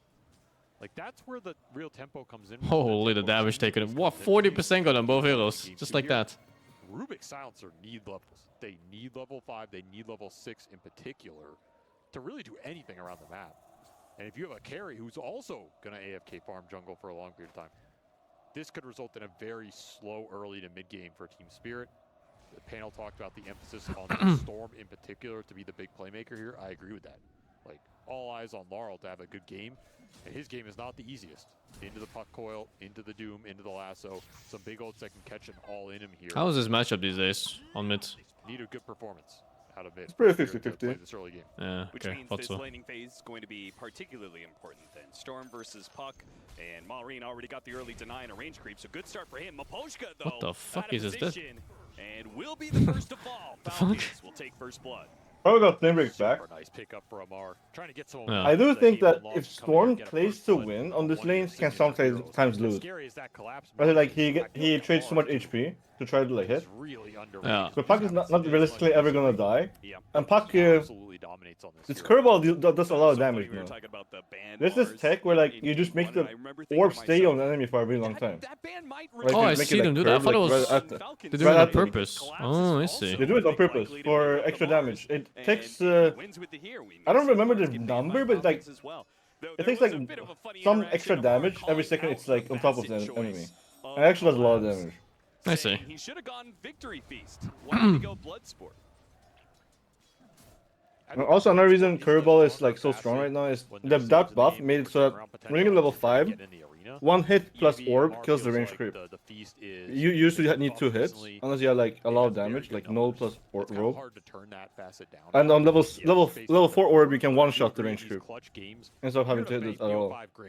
Yeah. It takes one good jump, one good fight to win you a game and get you to that trophy. Division advantage is pretty hard to turn down in that situation. Particularly when there is a save here on the other side in the form of the Pugna. Being able to block out that vision, stop that save would be really good. But Amar, maybe he's just pointing out that Collapse is just being a tryhard. As he said, I think he said something like, why do you want to win now, or something like that. Let's go Falcons. For a little mercy. No, I don't think ATF will ever do that. No, he's certainly not the type to do so. 3-minute lotuses are coming up soon, so we'll see a bit of aggression here in some of these side lanes. I will say the one thing about that Facet choice to finish that discussion is the Victory Feast would have been interesting because of the mana return into the Dusa. Yeah, that's what I was the Storm. Like that's the part that would have been interesting to me this game. But again, that is dependent on you like getting kills in that arena and snowballing that way. And Collapse as a player he has a very clear idea of what his job in the game is, and he might just feel that that's not going to be a necessary path for them to go down. Like maybe he's just going to go and catch this puck. Maybe you kill him, maybe you don't. But if you can block out the saves, that could be a way bigger component than trying to restore mana to your other 2 cores. See Malrine trying to play around the tower shots where you phase shift in order to get the extra HP, but a bit of a punish coming out from Laurel as he vortexes him under the tower and gets a bit done. Such an even laning phase. Outside of that first blood on the silencer, like the CS is so close across all these cores. Amar may be suffering a little, but he got the first blood, so that boosts him up into the early braces and sustain, holding his skill points here as well. Seeing what develops on this lane. If he wants Scorched Earth for an all-in kill, maybe you can get a little greedier with some Devour. Maybe you find a good creep on one of those camps too that can push you in that direction. If the Satyrs spawn in the hard camp, right, you want to get that mana burn creep. I think that's what he was looking Move for. and kill stacks. Doom. But the camps have been blocked out a bit. He didn't find anything, so he's Fine, going to take the point in Scorched. I guess. Continue to try and CS here with the extra stats already online. Now, you and Kezu were having a conversation. Kezu called out the silencer pickup, and I actually didn't hear. You seemed hesitant about the silencer for sure. Why was that? I think the silencer makes It's sense. hard to play aggro in that lane, dude. I think Kezu was feeling it because it's a hero that they will play as opposed to a lot of Doom others. bad against Dusa anything. I still feel the hero's a little clunky, and I was trying to think, is there a better... Silence is a dog shit saving laner, support though. for counterplay support first to bat. Like, would Maposhka play an Oracle? Probably not, right? We almost never see him play the hero. Yeah. But he does bust it out occasionally. The other big one I was thinking is like this Shadow Demon we just haven't seen. Ooh, Spear, Clip Snaking, brings him down. Nice little pickup for Collapse. I was expecting a Shadow Demon to come out in this series at some point. We haven't seen That's a weird death, because he didn't even spear to stun, and he died. That hero has to have a place in this meta Yeah. with the way some of these picks are. That's been a really big and mistake. If there is a team and player that'll bust it out, it's Maposhka for Team Spirit. So I was kind of debating if he'd go down that route, but Silencer has been the more stable hero here, and it does offer Spirit a lot in this game in terms of counter he's jungling already. Falcons did I was pick up waiting for Pugna into that hero. That could be a tough matchup. Yutoro Just jungling. still got The another fuck? mango to go, so this is not a free He's waiting for kill. the wave to push in. So basically, what he's doing is he's maximizing farm if Puck decides to push in the wave. But like if Puck just keeps the wave, then he's basically farming the same amount, but he's wasting more mana if he keeps the wave. Does he die here? No. Of course, Oh, he's nice. playing the Rubik. I mean, that's what Fate bolts. Could try to raindrop also on the swing. And he'll still be able to perform his support duties, though from the opposite side, he'll play for the 6-minute power rune. Could be a nice rune for Laurel if you get a early regen or arcane here. Malrine should get both sides checked, so not the rune he was hoping for, but he will win the rune in the invis. Take it away from the storm. going to be a lot of stacking this game. That is something to watch out for. I mean, you have a Medusa on one side, a Sven on the other. Then you have this Bat Rider. You have a Rubik, 2 4s that can easily stack. Look towards those triangles around that 50-minute mark.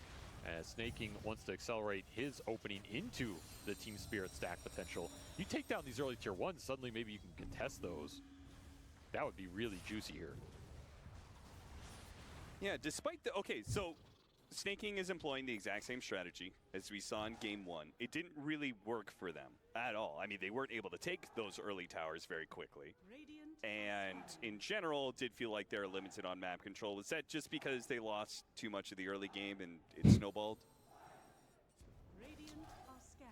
I feel like they just couldn't make concise moves and combine the cores. Like, we never saw the Pango. There's so many fucking stacks everywhere. Bottom lane, for example. Yeah, okay. To kick the... Why even lane just stack? That tower. And I think if you're trying to play with pace in this meta, the core combining has to happen somewhere around that like 8 to 12 minute mark. Like, you're not going to break the lane super early unless you're like Monkey King mid going for Wisdom Shriner's lane. But that's the way you can kick these heroes off the lane. And you have to bring cores to it. You have to make that play. It has to be a very quick smoke play, something with a power rune. That just never happened. But I feel like then that same problem is present here for Falcons lineup. I don't think that Doom and Sven are going to be running around at that 8 to 12 minutes either. The one lane you'd love to kill is the mid. Like, you want to get coils on the Storm and bring the weaker support duo, the slower support duo behind the Storm and skirmish up that way. I think that is the pressure point for Falcons if they can make it happen. But you also have to get the stacks up. You have to make sure your side laners are doing okay.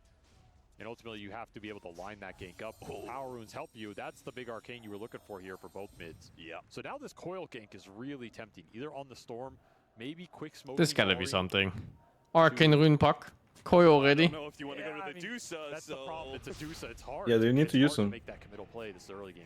SingSing stumbling into Maposhka, sitting on the high ground. Malrine will protect him, and Malrine, well, he's got the arcane root, so he's just gonna drop it, try and go for that quick kill. Couldn't get him on the this way. kill. Now he's Nah, he's gonna get it. Oh my god! Oh, what a fucking player, dude! He's insane. He got this. He got this. Arcane orb. Oh my god. Oh, what? He still got it? I thought the Minotaur clubbed him. No. He's not that good, you know. He's only a 2-time TI champ here. That arcane room's just nasty. 6-second orb. You just can't run away. Yeah, he hits well again. Oh, what a dick. Just some good harassment. He's just really, really damage. Yeah. This is not even that good for the puck, you know. Like, he's not farming also. He stole farm. The night farm and took farm. That's a pretty decent engagement. This jungle is primed for the Sven. Maybe you can even go in there with like some Doom puck That stack spells if you is wanna super clear juicy. The hard camp out or whatever. I don't think Amar will ever turn down some stacks. Strategic differences, I do feel like Falcons in the game 1 as well, even though they lost, they were doing more stacking than Team Spirit. And I feel like we've seen that through, historically speaking, Falcons is one of the teams that's going to stack the most, but I also feel like Team Spirit doesn't usually rely on stacks nearly as much as many of the Western European teams.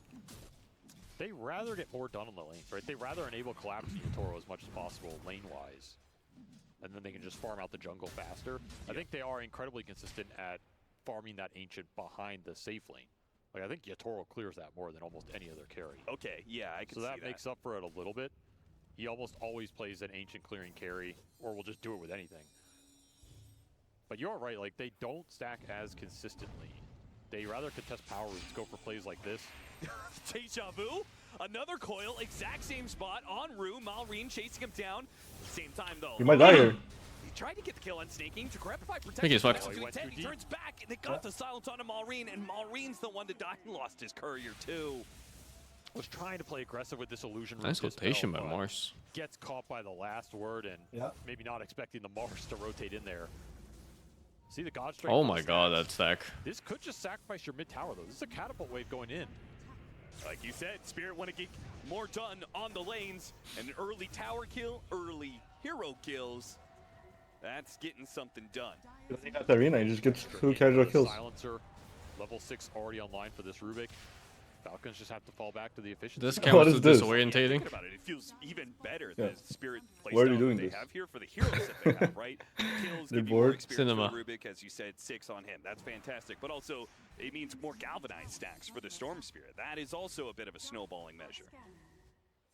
I think Spirit are also good at timing when to commit for the stacking. Like, they recognize this Dusa needs stacks in this game, but he doesn't. This is the most passive There's no reason to stack super early here. matchup I've seen in the whole tournament so far. Big ancient stack very early in this game. Yeah. It's inefficient for you. Whereas for Falcons, they can do it a bit earlier with the Sven coming in.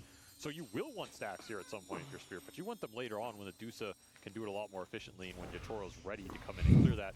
Otherwise, you're just setting an objective up for Falcons here. So playing on the lanes worked out better for them. Now they have 6s. Falcons does have weaker late game, but they are trying to hit the timing, I Could have guess. been a liability this game, but they've gotten through the early game really nicely. And now you have global plus. Is it even way weaker? Instant arena top. It's not that much weaker, I think. It's not that much weaker. It's mostly just the dudes are quite unstoppable. They Yeah. kind of. Well, I think you can be good enough to just kill everyone around the Dusa and hope for the best. Yeah, for sure. That can definitely some of happen. the similarities to game one. Another situation where the Snaking Pugna just can't seem to get this mid tower. Like, even if it's just the silencer sitting there, it's just early curse, last word on him. And then Snaking only gets one. Still talk to blast weapons? with the creep wave Barely. pushing in, doesn't really get that much done. Oh. Coil. And into the pass. Maureen tries to get in front of him. Doesn't actually make it. Now collapses over the pass. And They're going Rejules for the puck. Yeah, that spear on the Sven, so he Almost. can't get the Stormhammer out, leading into that puck. Pretty good. Big, yeah. That's a coil Not and bad. a haste rune down. Maureen, he has gotten the power runes. We saw the tips coming out saying, nice luck, bro. I guess I think the Global and Rubicglyph isn't enough. Now there's a gank going Fucking in. Yule that bitch Global's too. available. Oh, but he used the orb. Global silence he's into done. the last word. Too many silences. Maybe Hmm? Snaking with the decrepit. Oh my The god. magic damage is Dude, if Snaking healed him, he might have lived. Amar, he teleports in. The time When did shows Law up. stun? He's gonna chase after Moposhka, teleport. Yep, Did he stun on the silence? back into Snaking. Probably Skier on the other instantly. side. Got Yeah, you. right? I was surprised he didn't have it there at the end. Fuck that heal is He so finally strong. gets the final blow in. And Yeah, the Storm he used Spirit it probably brings Skeeter instantly. low, but now he's out of mana. Collapse covers him with the spear. No arena for 10. Gotta be careful you don't bleed out. Dude, they most might of all your die. Spirit. Is Collapse I'm fucked reading. now? They can just get the stun on him. Yeah, I think so. Collapse is fucked now. And the God's Rebuke, can he push him away? Oh my doing, god, man? what the fuck? He's laughing that all the way Yeah, to he the hates bank. I him. think he was dead there anyway. Yeah, But maybe Amar wanted the last hit, you know, send a message. I'll take the streak. That's a 400 gold kill. That pushes Tomb to the top. I mean, that's a great exchange for Falcons. It's good to see Collapse in high spirits, and they should be. They're up one game in this series, but game two is a much more even affair. You know, I can see you, right? What does that mean? He literally can see him Is that- across the desk. Calling out that Collapse isn't actually Oh. laughing? He was laughing, so I don't know. you're only 10 feet apart. Man, Maposhka's just a menace with this silencer. There's a reason why people were calling for it so aggressively. He's Works really the good. game, and he's really good at it. Really good at these backline kind of disjoint supports in the fight. Like these heroes that can counter-initiate or split a fight up. That's why his Elder Titan is very good as well. Last work doesn't work on phase shift if you let the phase shift tick out. That spell in the middle of the engagement. If you cancel phase shift though, you get fucked. He's grown large, man. He is kind of keeping up with Yatoro. And they're finally going to make their smooth move to the Dusa, it seems like, but it's interrupted by Laurel. He catches them midway through the staircase. He stole the orb, now what? Does he know how to use it? That entire idea. Nah, Rubik plays don't know anything. Does not work. He's a support. Another power rune. That was a shield rune puck with the Witchblade done. Falcons just can't get moves against Spirit. The defensive gameplay is way too good. Didn't have global for that storm jump, or maybe they commit there, but maybe they, if they see the shield rune, they try and back off anyway. Did get a D-ward out of that. You're getting a little more map control here. The vision game is working for Falcons. And they're still playing for the stack game as well. That is also working. Yeah, even if your offensive moves aren't working, the defensive plays of stacking and just farming is still working for Falcons. That said, I feel like we have talked about a lot this game, and the one thing we have not said is the Dusa. Because there is no pressure going into the Medusa, and Totally he is mega farmed. He's level 13 and a half already. I've seen this before, Austin. I have seen Yatoro in this position. I'm going to say he tends to carry those games. He kind a of little does. more than he doesn't. Yeah. Like, this is a scary hero in this game to give this kind of start to. This many levels, this much ancient farm early with just... There hasn't even been an attempt at a kill on this guy other than that laning phase where he turned it around. So I'm a little worried that, yeah, you are getting a lot of efficiency for Falcons. You're finding good farm on the Doom and the Sven. You're getting power runes for the Puck. He finds another regen rune.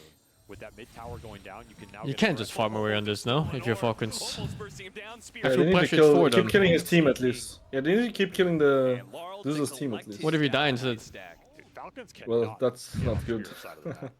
You look at where the vision's been, it's been the river and nothing past that. You look at where the moves have worked, it's been going to... We see that Rubik didn't do the trick to keep the orb on the stack. Spirit has a very good idea of how to play this. Yeah, I They're mean, just support putting up players. the wall. Like, they're just playing defensive, buying time for the Medusa, not making too many aggressive plays of their own, and maintaining a slight net worth lead. I mean, it's a good thing Falcons had the stacks this game, because the aggressive potential has not worked out. At least the farming potential has. Okay, so what's the worry here for both sides? If we let this game go late, we go another 20 minutes and net worth is still even. We heard the panel, they seem to be heavily favoring Team Spirit in that regard. It seemed like they felt Falcons, the onus was on them to be making plays. Do you agree? In the mid game, yes. I do not think you want to give Medusa multiple... Orb doesn't do damage twice. I wish it did damage twice. That said, I think you have more room to scale here. That wouldn't be Than balanced. just, oh, Medusa auto wins. Like, you have an ATF Doom. I think you can always win late game with an ATF Doom. Sure. His itemization on Zero is usually very good. It's very on point. He knows how to manipulate the timings off the Devil's Bargain. He's going to go for some early auras here, but he can absolutely trade these in later and scale incredibly hard as well. So the threat is going to be largely around just the entirety of the Deuce's timing. He's tanky. He's got a pipe. He's got super an dead. essence ring still. Back up that He's phase. trying to see us.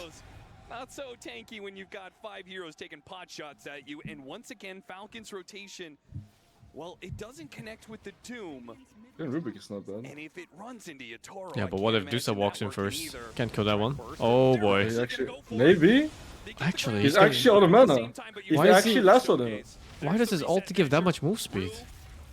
He gets slammed pretty quickly by Ski. But if the bat actually believed, Yeah, Yatoro slips they right might have past killed their him. vision. Skeeter would have had him if you'd guessed the Man, this one actually 5-shots so still. They got him to 0 mana. He had nothing left in the tank. Surprised that global silence never got popped there.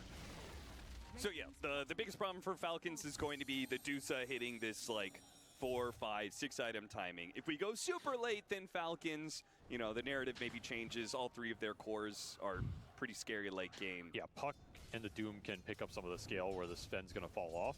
And of course, Curveball's a bit hard to use, but it's not that hard to win some of these use. late games because it becomes too hard to play against that jump, especially with like Yeah, like Axe 20 in games, this game you'll or be something. good. You can bypass global. You can get in there, lasso 1 or 2 heroes, set that fight up, get multiple Dooms off. You can play around the Dusa a little bit in that regard by taking all these other heroes out of the fight. So I like Falcon's chances better as this game goes later. They don't have to play into like crazy vision mechanics either. Yeah. That was just so debilitating game 1. Yeah, yeah. Here, your best vision mechanic is Dusa on the front line. Like that with Aegis. Should you be using curveball on laning stage and doing teamfights? Laning stage is easy. CS and hit the enemy. Teamfight is tricky. And the confidence to go. Varies a lot on against how that you pushing objective. approach the But fight. if you'll get those Roshans in the first place, it becomes a lot harder to just push towers off the Dusa's timing. Like you're a bit scared of this guy getting dragged into just an all-in off, dooming him, jumping him with the Sven. Puck is silencing Dream Coiling in the back line. That fight becomes really weird. For this little window, Falcons have the pipe advantage, but it's not going to last long. Collapse almost has his own pipe after the Yule Scepter. It's a shame for Falcons. Oh, they got a lasso onto Laurel with the global silence. It allows Laurel to escape. One of the problems there, you get that initiation. Laurel you have to be always really fucking quick solo with it, checks otherwise runes. The global silence will stop that follow-up. But at least he has like global to back him up. Yeah, but now he has no global. Tail him and amp damage. I think overall that's good for Radiant because they used a smoke and they wasted God Strength also and Lasso.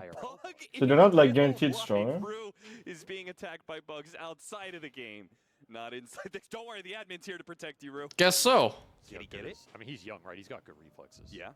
Yeah, that's such a low moment. I think in most other games he just kind of dies there. Yeah, he does. If he doesn't have a global there, he dies. That takes me back to the ice land. The cockroach That on the was keyboard. that was a real bug in real life. He did not like that one. It's my preferred draft and late game. I still think Spirits. To be able to grab the fly out of the air. Focus is not Spirits weak is overall though. easier to play. Yeah. It's all about if you see this backline or not. If you see the backline and you get the free jump, it's fine for Dire. Puck has so much potential. Like Aghanim Pucker with Refresher and like 3 damage items. You're melting his silences and Rubik's and everything. And Storm even.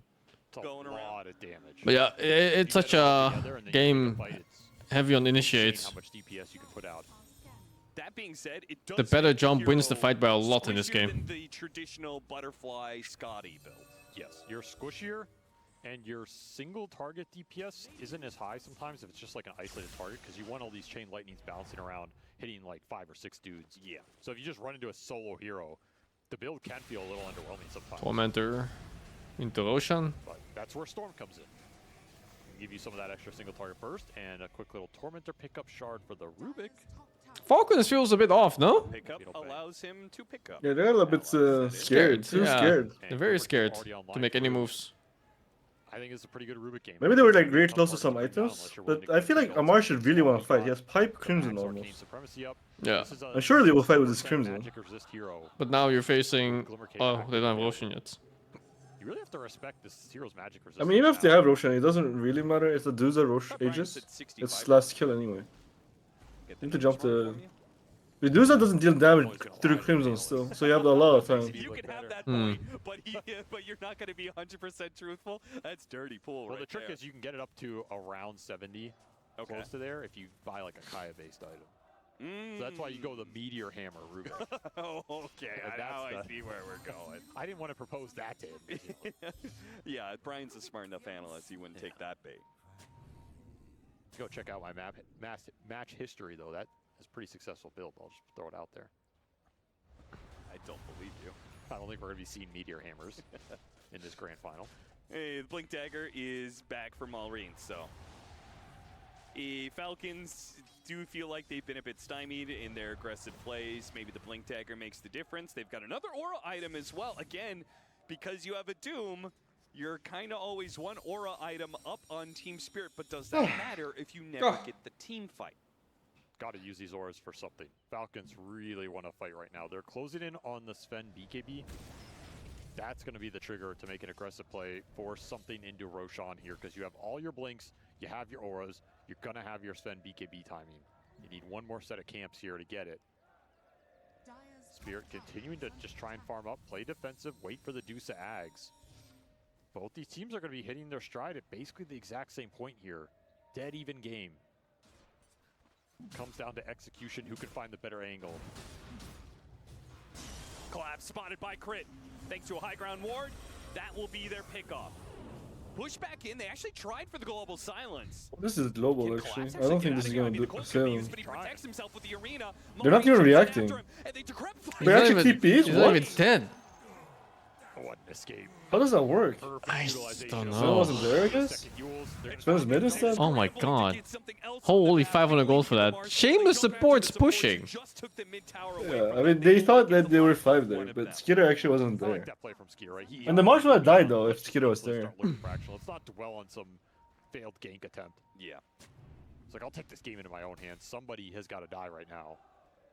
Did pop God Strength for it though, so you can't Roshan right here. Yeah. Really would have wanted to, because that Deuce timing was a little slower than your BKB on that Sven. He didn't really get to hit much after. Didn't get to like hit some ancient camp or something like that.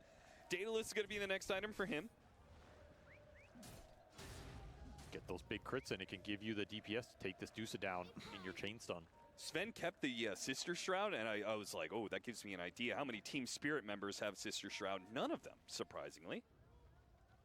Would have been a nice item this game, against the Sven in particular. Yeah, Sven's got to be one of the heroes most debilitated by that snaking. He gets off the Decrepify. Maposhka's in from the other side. It's super fucked. And Amar. Yeah. Well, this feels like this happens to Snaking a lot, actually. But he's doing it on purpose, maybe. Waking a smoke like this? What do you mean? Yeah. Or like just dying like this in general. Yeah, On this spot in particular, actually. He really likes dying on the bottom area when he's dying. Yeah, support players. I do remember a game where he died like 4 times exactly by that secret choke. Yeah, the Tusk game. Yeah. He kept fucking going there. After this, it'll be the inhibitor. An extra bit. What the fuck? In there, son. Yeah. Pick on someone your own size.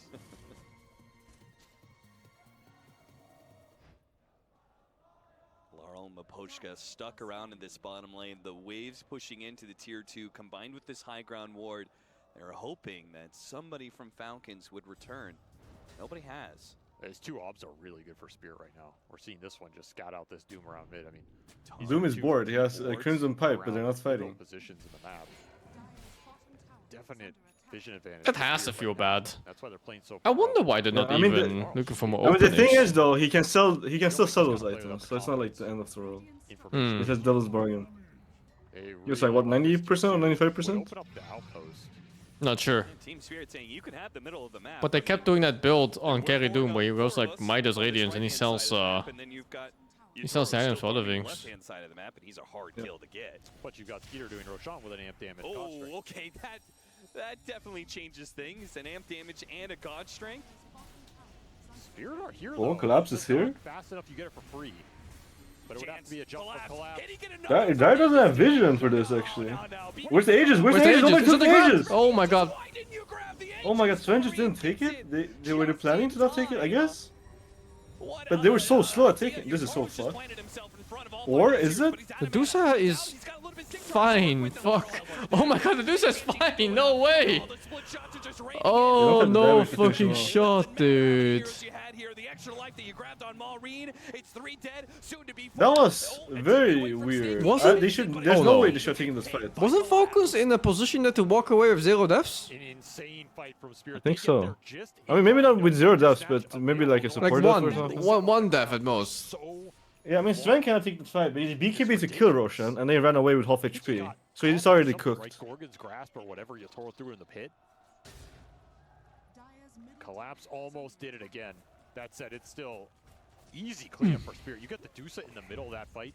No Doom goes out. Your auras are. Can you face Shift Yule Spear? No. On the Doom.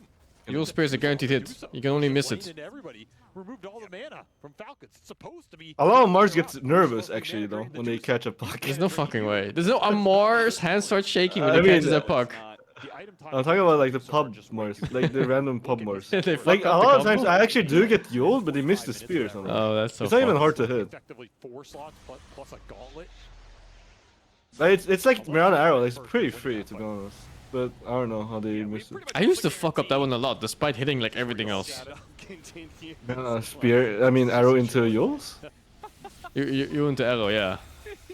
What, really? Yeah. I could You hit don't like even need setup. I could hit like the OD one every single time from any range. OD one is a lot of people miss the OD one actually because it's different between most of the CCs are like around 2 to 2.5 seconds. The OD one is 4. Yeah. Especially when you couldn't see the when you couldn't see the thing, the bar. Yeah. Falcons this mid game try and stop this Dusa from hitting all the times. Well, that's happened. Plan A out the window. Now you got to go for plan B, which is endure. Don't let this Dusa end the game on this time. Using the spear is quite hard? No, it's free. that it's one of those things you practice in demo for like 5 minutes and then you got it. It just depends on what the MMR you are. I mean, he's probably just a little bit lower. There's no way MMR matters for this kind of things. But he can kill these heroes around the map. Yeah, they'll probably be lacking in damage if he's not there. So You just practice it out properly and then you got it. finds the pickoff on route. I would almost like Skeeter to go that Silver Edge build on this Sven that we see Toro do. So you can play that. Spear into Arena was hard in the past because the backswing of the spear was long or something, and they buffed that. Now it's easy. Formation was also. I think the formation on the arena was slower. Yeah, that too was both. You had to do it faster. And not just okay. We're gonna eventually try and all in the Dusa straight up. Grab onto Amar. Now you can just shift through it. Very tough target. Mana burned him. Sends a message. They do. And Falcons do not overreact to this situation. They don't pull some of their cores out on the map back to base or anything. Kind of interesting this mana burn scales off int now. A lot of int on Dusa. It actually does scale, but it's still kind of a, it's an 18-second cooldown is what kind of kills it. Yeah. Hey, he still has another level to scale up as time goes on. 4x intelligence? Yeah, that's what I was trying to do the quick math. I mean, this thing can be like a 500-600 mana burn. Yeah, 600 mana burn just off the 4x sounds pretty nice. Is that worth keeping the entire game over something like the Alpha Wolf Aura? Probably is, right? In terms of effective damage, it's close though. I mean, it's not worth it if you're not, if you go after somebody else that's not the Dusa, then obviously you want that aura. But if they actually plan on trying to challenge the Dusa, it's a very as an initiation, and it is going to be crazy efficient. It's also going to be really good for stalling out these sieges from Team Spirit, right? If they put Does Sven fall off? Yes, he does. Tier 3, just mana burn him once or But twice, he will that's always be perfect. effective this game, though. It's a big smoke for Falcons. Oh, they try and place the high ground warp, but they don't see Laurel. Oh my god, what the fuck? Dude, it's low guy. Falcons BKB Arcane Rune is such a hard target to smoke into. Laurel didn't jump away far. He's daring Falcons. Go ahead, try it. This fucking low guy, man. Daring Amar to try and get that Doom on him. I mean, I feel like a broken record at this point, but it's another smoke move for Falcons that fails in this series. They just cannot get an angle in any of these plays. Have they had a Yeah, Sven typically loses out late game fights in this series? against proper late He game doesn't kick heroes. carries, but he's really good at killing supports, and he can make his team tanky. Yeah. But the hero's useless after BKB though. You die like to random shit, unless a lot of heroes are already dead. Like, if you kill 2 heroes in BKB, you can actually survive with C10. Yeah. But if they kill 0 heroes in BKB, you just die like a dog. You get kited. No, they were scanned.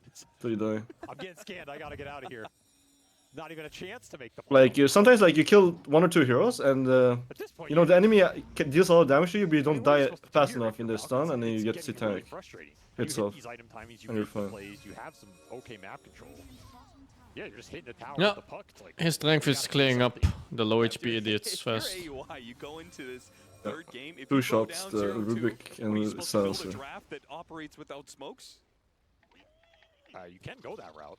It's just Oh my god, Falcon is just actively dodging every single 5 vs 5. Nonetheless, Disperser That makes sense, they can win it. from Spirit that they'll try and get Holy the shit, Oh dude. shit, is Maureen fucked? They're gonna land it. Zep by him. His blink, right? Yeah, his blink. Long zip away, Maureen.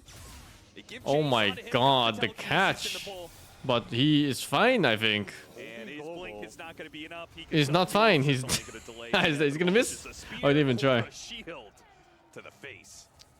Man, so tough to escape when that Storm has so much mana to play with. He still has all those That Galvanize was stacks. 2 orbs and a blink. Hold the global, right? That's like 2,800 range or something. Just global and he comes And he still fucking caught him. It's even worse. Falcons. Wait, he held global for for that? Here for a fight. They're not going to find Yeah. one. What a fucking animal. Spirit got the kill and then they backed out the lane. They're global on the Yules, if you're scared. Yeah, I guess so. Yeah, perfect calculations. Roshan for Team Spirit, which Yatoro's also closing in on level 25. He's level 23 right now. Bloodthorn for his next item. Man, this damage is... It's gonna be insane. It's really intense. It's way too much right now. He's too far ahead. You gotta shut him down. Yeah, what happened to Dusa, you know, like tanky hero, you know, battle of attrition, just slowly working him down. This is like a burst damage Dusa. I mean, the good news is he's gonna build up his int a lot. If he gets to 25, he takes the 40 in. Your mana burn becomes better. Collapse. Got the Zul That's gonna be spear QB. onto him. Chained into the vortex now. Oh, we got off the Oh, I shoulder. got double stone! They're dead. Maybe they're both dead. Skeeter, he popped his BKB. Oh, for that's that. fine, And all maybe. he could do is Nah, sit he's fucking there dead. in vain, swinging. This is Jover, dude! This is Jover! It might be. Get that kill. Spear back onto 2 heroes. They'll isolate the Pugna for a 3rd kill. Triple on Laurel. Sven Dusa in a nutshell. If you don't jump at all in this guy, the matchup's unplayable, and he never got the God Strength off. He gets initiated on, he takes the spear, Nightfall with a the BKB that vortex Yules. into the stone gaze. Probably. At that point, there's no way to Yeah. win that fight. I guess he thought he couldn't win the fight. Lose the bigger fight. You're about to lose more. He just doesn't wanna. He just didn't know that Dusa was behind him. I'm pretty sure. Like he was the one of these greedy BKBs. He didn't want to use it because he thought he was gonna survive. From a Mars initiate from Yules. There's so much time to react for Spirit when he does that. Yeah, it's disrespect. I mean, he got punished for it. Yeah, I guess so. This is a 10k ahead of the sun. Beautiful opening with those 3 kills. And it's a full lane of barracks gone without a contest and maybe a second. Oh my god, what's that build of this? Together their full roster. I've seen this build. I actually saw Falcons players do this first. Where they go Manta Mjolnir Aghanos. Real hard now. Yeah, 200. I have no idea how good it is. 650 mana burn. I only see these guys do it. I haven't seen. I'm sure I'll see it more now though. That makes sense. You're just playing for not surviving last, which happens far too often in this fucking hero. It's also just like I haven't done any testing, but I guess Mjolnir is more damage early game than the Chrysalis is. The popular build used to be Manta Butterfly, but this one is Manta Mjolnir Aghanos.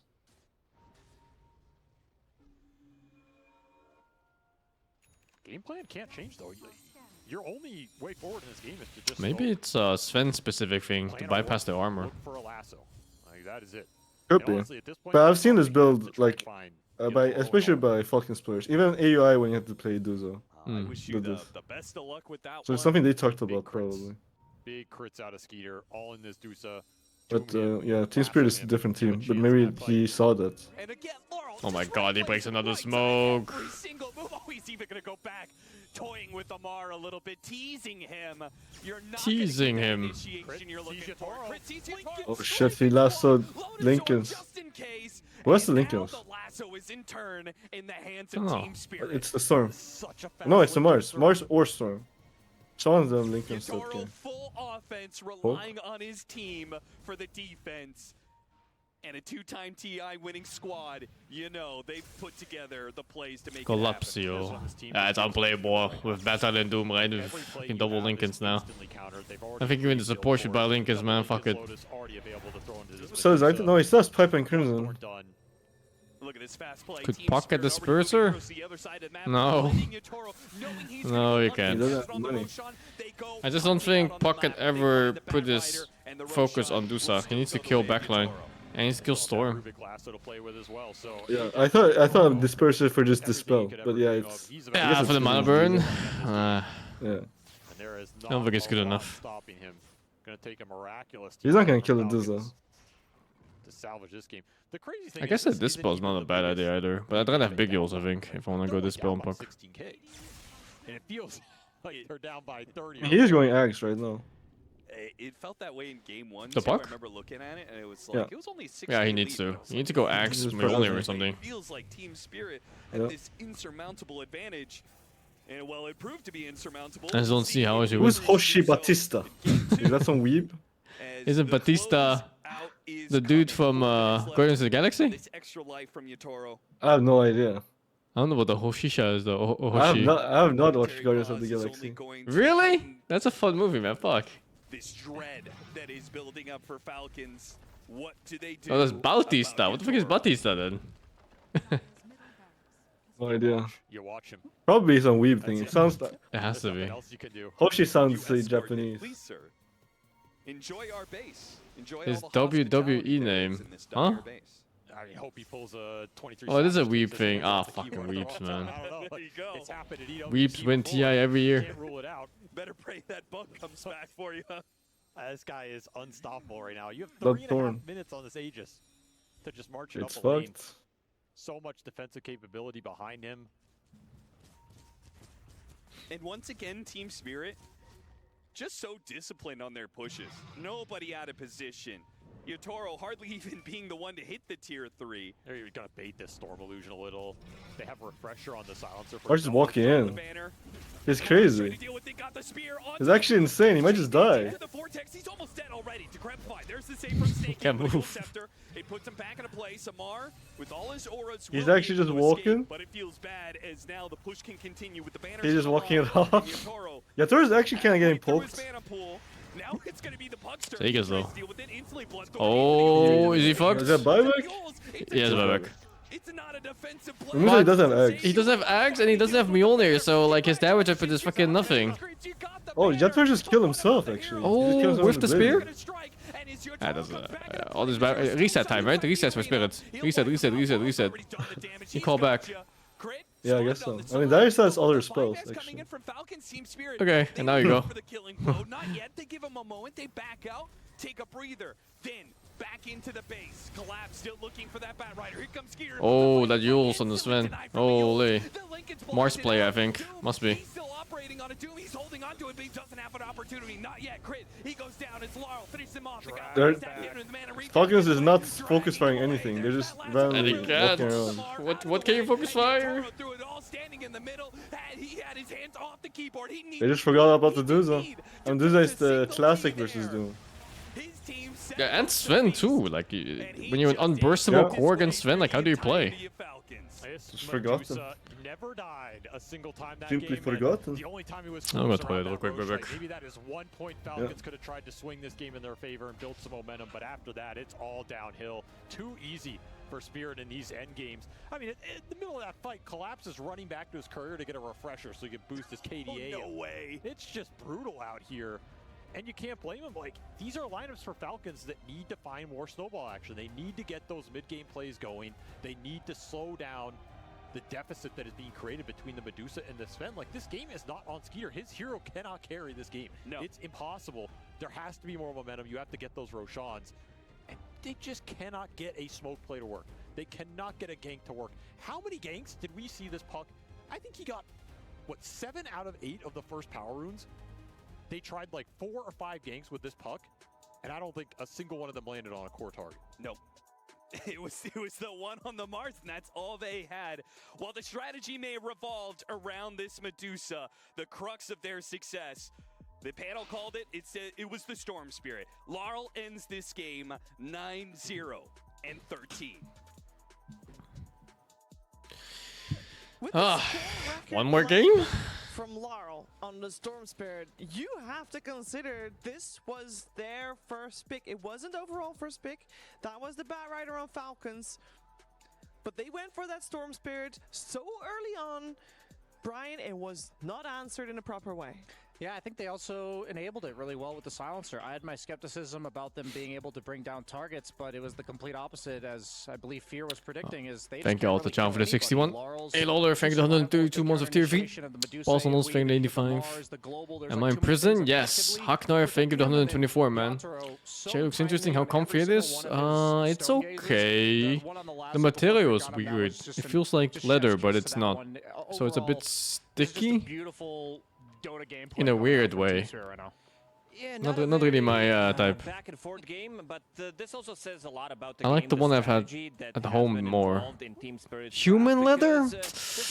I wish, but I don't think I can get such exotic material. Same thing happened in game number 1, where they had an idea to let this Primal Beast go through. Now they let this sticky opponent in weeks of using it?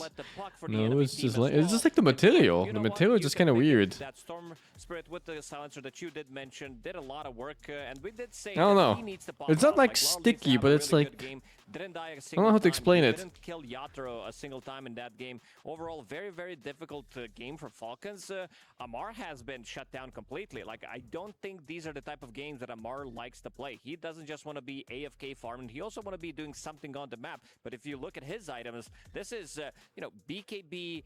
Yeah, like the fake leather kind of feeling. Items that he usually does love to buy. The grubbery fake leather. I definitely have to agree with that one. I think there's a lot going on. Would I buy a human leather chair? Sure, but I can't imagine it would be legal. Yatoro's hero pick is specifically built every single game to make his hero pool look very small and insignificant, and it's working. But I thought at some point during this game, you do have a Puck, you do have a Doom.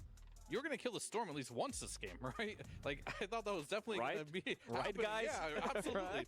But I think it never happened, right? And I think they were inevitably gonna lose because you are putting Skeeter in a position, as SVG was saying in the cast there. You're not gonna carry this game. Sven isn't that type of hero that can have a blind matchup and outcarry a lot of carries, but they picked it anyway for the tempo, and it didn't really work out. So this is like 2 games in a row. The fans look like they're being paid. I think they are. Apparently these guys are moving between games for Falcons. And that is when Spirit looks the scariest, and they're not even addressing the layers of this, of like... But I just never seen a Dota audience before that just non-stop cheers for the entire duration of every match at every point. I also think that the Bat Rider that we saw, I think Rue played a really good bat as well on his Rubik. Yes, he did. He had quite a couple of lasso steals there coming out. They did try a couple of smokings for Falcons, but as we heard our commentary team say, Actually, that's not any true. moves that Falcons made, it just That was felt one like time in Team one Spirit TI where the USA fans able to kept read chanting USA for everything, even like coming from. when there was 0 and A players in the teams. Like, how are you going to deal with this? It's as like Falcons? TI 5 or something, or TI 6, I don't remember. I think you just gotta play better. I mean, it sounds stupid, but they need to make these connections that they're doing. They need to get something out of it. Like we've seen it even in the game number 1, where they couldn't really make stuff happen post laning stage. The smokes, they were not connecting. I think it was a digital chaos one, yeah. It's like TI 6 or so. That there's gonna be a lot of stacks in the triangle, so Laurel That was comes into funny. the triangle. He steals some of these big stacks as well, and just zips away. Like they aren't able to kill it. It seems like Falcons, they are Kind I'll of say a 5 seconds disappointing behind what they finals, no? Not that they're that far away. Seems to be The often problem the is case. also in some of Like the the drafts build so up to far that we've this seen in these two this games series where was they insane. let Lycan go through on The 23, first few on days of 24, playoffs, Yatro has a pretty every free game pick, was on crazy, 24, especially the picks Spirit Yatro games. as well. And I also Yeah, like these the games fact are that boring, they right? There's like played nothing out happening. that fight The relatively first 20 early on. minutes That's is like the fucking first 5 person, I kills. believe I'm talking about, where they Where's Steven initially Nouns? wanted I don't to know. use, I think it Nouns was a fell very asleep. risky move from Falcons. They try to go for it, which I really appreciate. But Team Spirit, they are not late. They're not late. For those I'm up 5 to doing seconds that I 5 or mentioned. They 7 come in players a and day? It could have been a I disaster think they as need well if more managed to for pick up the Falcons to ages, win. but they don't. Try playing It 10 was, times. Puck who picked it up, and in the end, they still get 4 kills out of it. Medusa very close to dying, but they get the Lotus. They pop the mana boots as well. They keep her alive. Yeah, it was definitely Falcons that was just lacking behind the entire game. It did feel like Team Spirit was ahead, and It's not always drafts. I think it's also Falcons feels a bit off from their game. Shiver, thank you. There are a lot Like of they're different playing types less of players in aggro, Dota 2, and then and the this laning is a phase is a bit shout-out worse to than all the usual. engineers like myself and Avery out there. You know, it's like they're slightly highlighted tilted. The impact of Rubik's passive giving him magic resistance. Hard to say. When getting gone on by spell damage heroes. So we're going to see this 10-minute We're play scared to, where he's gonna to contest fight. The rune, and Malrine and Snaking are going to attempt to kill him. So I'm going to log the spells he gets hit by. Coil, the Snap, level 4 Orb, level 3 Pugnablast, a Grenade, and a level 3 Silence coming out from Malrine, and yet Rue is going to live. Now this is important because right now I'm going to break down all the damage that we just saw. That all added up to 1,225 damage. Rubik's passive removed about 80 damage, and he survived with 108 damage. Now you may say, or 108 HP. Now you may say that did not effectively save him, guys. But what he also had was a Sister Shroud, which caused 1 Pugna attack and 2 attacks from Puck to miss, saving him another 175 HP considering his armor. So the conclusion of this entire thing is that Sister Shroud is a stupid neutral item and that it should be removed from the game. That's all I got from that too. Thank you, Brian. That's quite a banger, actually. Rightfully so. I mean, this was a weird game. I feel like fairly similar to game number 1. I mean, Fear, you already talked about it after game number 1 that you felt like it was a little bit of an outclass. Now, we also heard from KP before the series started that actually for the mid game, that's where Falcons normally were good. He was explaining that in the series that the Oh, Falcons and the played chair is against nice, by Liquid, the way, that actually. the Like mid the game, or actual chair is rather nice. 15-20 minutes Just gotta beware of the timing for material. Falcons was really strong. Is that something that Oh, I'm ready for next game. I feel like I've watched half a game so far. Like all day of watching Dota. teams that Falcons faced? Team Spirit is more prepared for It's those been kinds of 6.5 hours or Option something. 1, but option 2 a little bit as well. I feel like a lot of it has to do with draft too. Not so much in game 1, but in game 2, I think draft was a heavy problem with Doom offlane. Like, we don't see this. I don't know what It's brand really is good this. right now. I didn't There's buy a lot of this. It heroes was that just here Pro when I just was here. is really good at that are good versus Doom. I stole I it. want to see Amar have a game where he's playing aggressive. He decided to go Pango instead of the Razor in game 1. And this game, sure, it's a blind matchup, but surely he could have picked something that applies more pressure. And I want to see them try and do that and just get the ball rolling and actually try one game of playing their style. I feel like they're a little bit afraid to just like go all in, press the gas, you know, and just like play. I think I'm just spoiled with Yeah, my I do own agree chair. with that one. Like we saw them do the best that one's when just they super good. kind of felt with no pressure. Even in Tundra series when they played, they were still playing their own heroes. They were still playing their own style of Dota. They got shut down in some of the early stages, but you could feel like the real Falcons. That's why we said even in the previous series prior to that one, we said that Falcons are back. So they were kind of back twice, but we need them to be back here because they're in a really rough situation. No, right now. I haven't used the I C9 don't chain think in a they're long utilizing time. I don't like heroes gaming and utilizing chairs. some of the picks that they might have had in the game, especially in the second game as well. Well, we really do need them to go all in. And there is someone actually that always goes all in. I'm of course talking about our reporter on the map reporter. We got another report from Boog the Boglet. Guys, there is a wizard turning everyone into money. This is Satan Steve. Why would they do this, man? No cap. He's just gold now. Low-key sad for his family. Oh shit. I have been known by many names, but my true name of power. This guy's fucking cooked. Is Carl. Behold the meatball.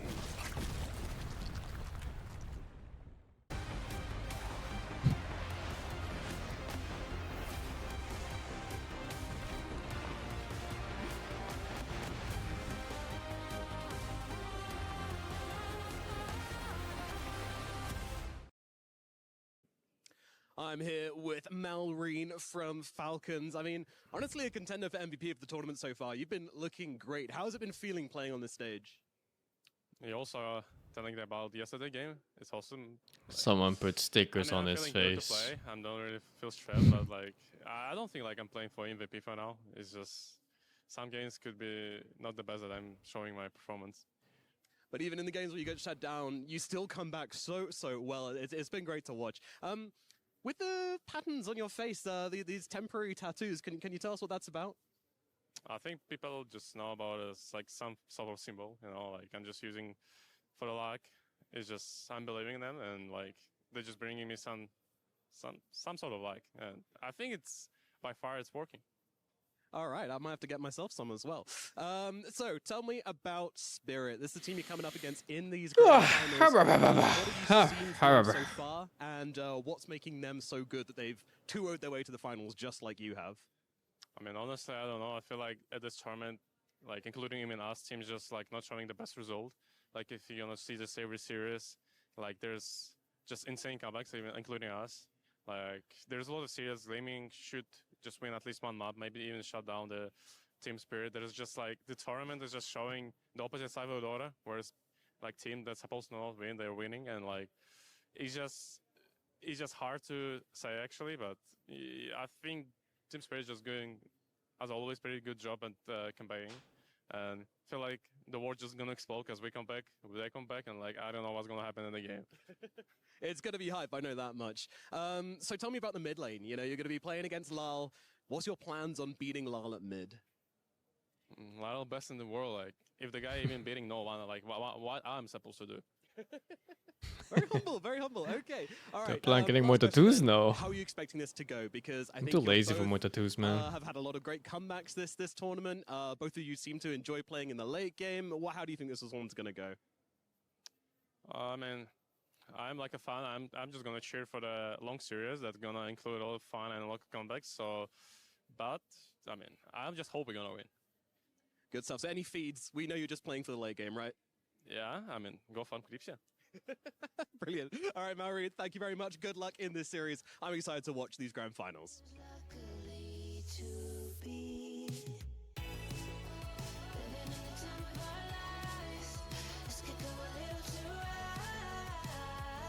I believe in the comeback.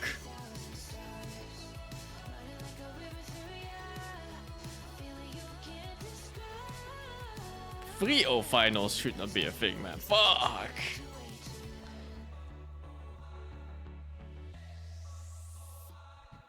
It's gonna be epic, game 3. I think when teams go 2-0, a lot of morale is gone, you know, like the hope is gone. The dreams are dead. What happened? Did you go to the doctors or something? I tried sleeping, it didn't work. You're sleeping during the grand finals of the most exciting games ever played in the history of fucking Dota 2? Fucking bad. What happened? Did you skip I sleep? haven't slept yet. I'm trying to fix sleep schedule, but I couldn't sleep. Oh, you did the strat where you skip sleep for the entire fucking day to fix your schedule so it goes fucked again the very day after. How long did you not sleep for? I haven't slept yet. How long?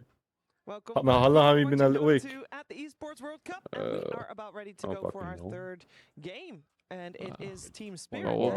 When did you wake up? Like yesterday? 28. Game away from taking the What the championship fuck? here in Riyadh. Fucking hell. Falcons is looking for a What are way you back. doing? And there's actually something Trying to fix the schedule, as I told you. when we're looking at I the can't even teams, remember the last first time I have two been games awake so for far, that long. There's one thing very clearly That's super missing cooked. on the Why don't you side of just shift your hours of the day by like 2 every day until you fix it? Last year, this year, every time we talk about Falcons, one of their main That strengths sounds is that, fun. they have the same hero pools on some of their players, so we have some I'll do that if it doesn't work. really, I can't even see what you're. I who can't even knows hear what you're which saying. lane. We kind of missed that both these rounds. I don't know why my mic is fucked. I said, if this doesn't work, I'll try that. Doesn't feel like Falcons is When beating do you Falcons want to today, sleep anyway? I think it was Tundra who reverse sweeped earlier this Uh, year. Like, what's right? your 1 or ideal 2? sleeping?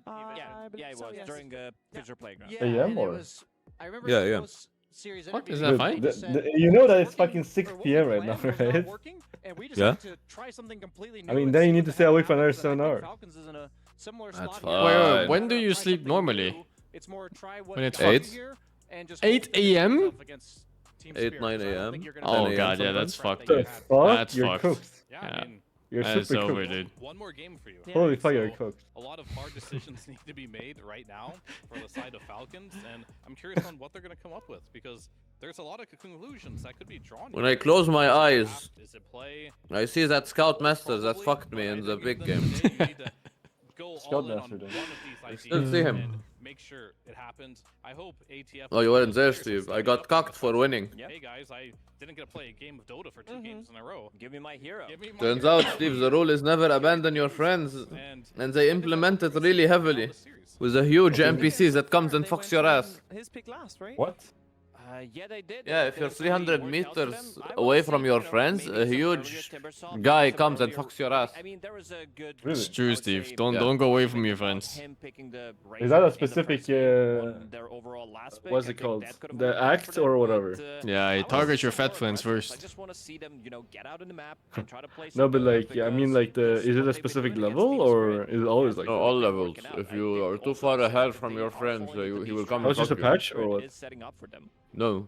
Yeah, like banning out. We were just never that far apart until I did it, I guess. They also ban out the Nature's Prophet. Yeah. It will I feel like be Rain should have died Team multiple Spirit, times. and that does mean that Yeah, that's but how I he feel wasn't too. further from us. You guys were trapped in a cave while I was at the peak of the level. Yeah. What stage was that? It was the ice stage and it was a completely fucked map. And instead of going to the right side, Steve, where everything is clear, they decided to go into a death cave and they never came out. Usual suspects still in the pool. And then I made it to the top finally, and instead of finishing the level, a guy came and fucked my ass because I was too far from them. I actually saw that monster once on you, but you never saw it, and then you respawned me and he disappeared. No, I saw it. Oh, you saw I it? ate the bad mushrooms then, and my screen was fucked. I think that's just Yeah. Oh, yeah. We thought it was the mushroom at the time. Yeah. They're going for that third option. What are they eating? Seeing if they Dick. play. So Ice what this cream. really feels like to me is What more ice a cream? test on spirits. Like, can you win with all these different openings? That Vanilla, milk, So far, they're chocolate getting something coating in the ice comfort cream. zone every single time. So far, they haven't played Shadowfiend from the mid lane. Hey yo, unlike mid Shadowfiend, the takoyaki special. From the mid lane, I think he played it like 4 or 5 times. This is I think Carrie's SF is stronger though. No. How was the second game? Safe lane carry. I still remember one of the games. It Same was Spirit a fucking snooze fest. He did have He did miss any day. Wait, what the fuck? They won the first game? the South American Yeah? teams, and Yeah. they were just running around. I the thought map, they would getting win after kills. This getting is cheese also like that and having 3 winning lanes. And I like this already. I said I This wanted guy to on see farm. this I hero hate it being and love picked. it. Yeah. They couldn't really do anything. Pango is unplayable against Quab, man. Like past mid game. I was gonna say it's not a good matchup. It's not TA, he just died in a row. He has to buy Ghost Scepter. You just ulti Pango when Pango ultis in, and then like he's completely Also- fucked. Yeah, also Ghost Scepter is way too cheap, by the way. That item in this position should not be 1.5k gold. Hurricane Pike buyers, and that's Madness. Hurricane Pike is a very common. Like, build. how is that countered to a 1.5k Very item? also carry that. 4.7 Give him a melee 5 like a Marcy. or easily something? threaten this Razor, so How is that They're balanced? not invulnerable, status immune. I don't know. I actually just think Razor's really I bad mean, for they're not Shadowfiend, BKB? but maybe there's Yeah, something they know that because I if don't. they're Yeah. BKB, Nullifier doesn't go through. Like Pango roll, Yeah, for example. it's There is crazy. no A counter. 1.5k gold item is so strong. Yeah, but you can't hit, Steve. You can't hit. Yeah, but only the carry hero hits anyway. They will outplay their way out of every situation just by. If a support is right-clicking heroes, then he should get his keyboard removed. That is what they've done to get here. So I like that they're going. Hey, you hear that, support players? You fucking animals. I mean, if I see a CM right-clicking in a team fight, that he doesn't deserve his keyboard. What if she has the 200 attack speed and that's later? That doesn't happen. I don't know, GH did that in a game once. I don't know, GH did that in a game, Steve. GH? Who? GH? Rank 4 EU?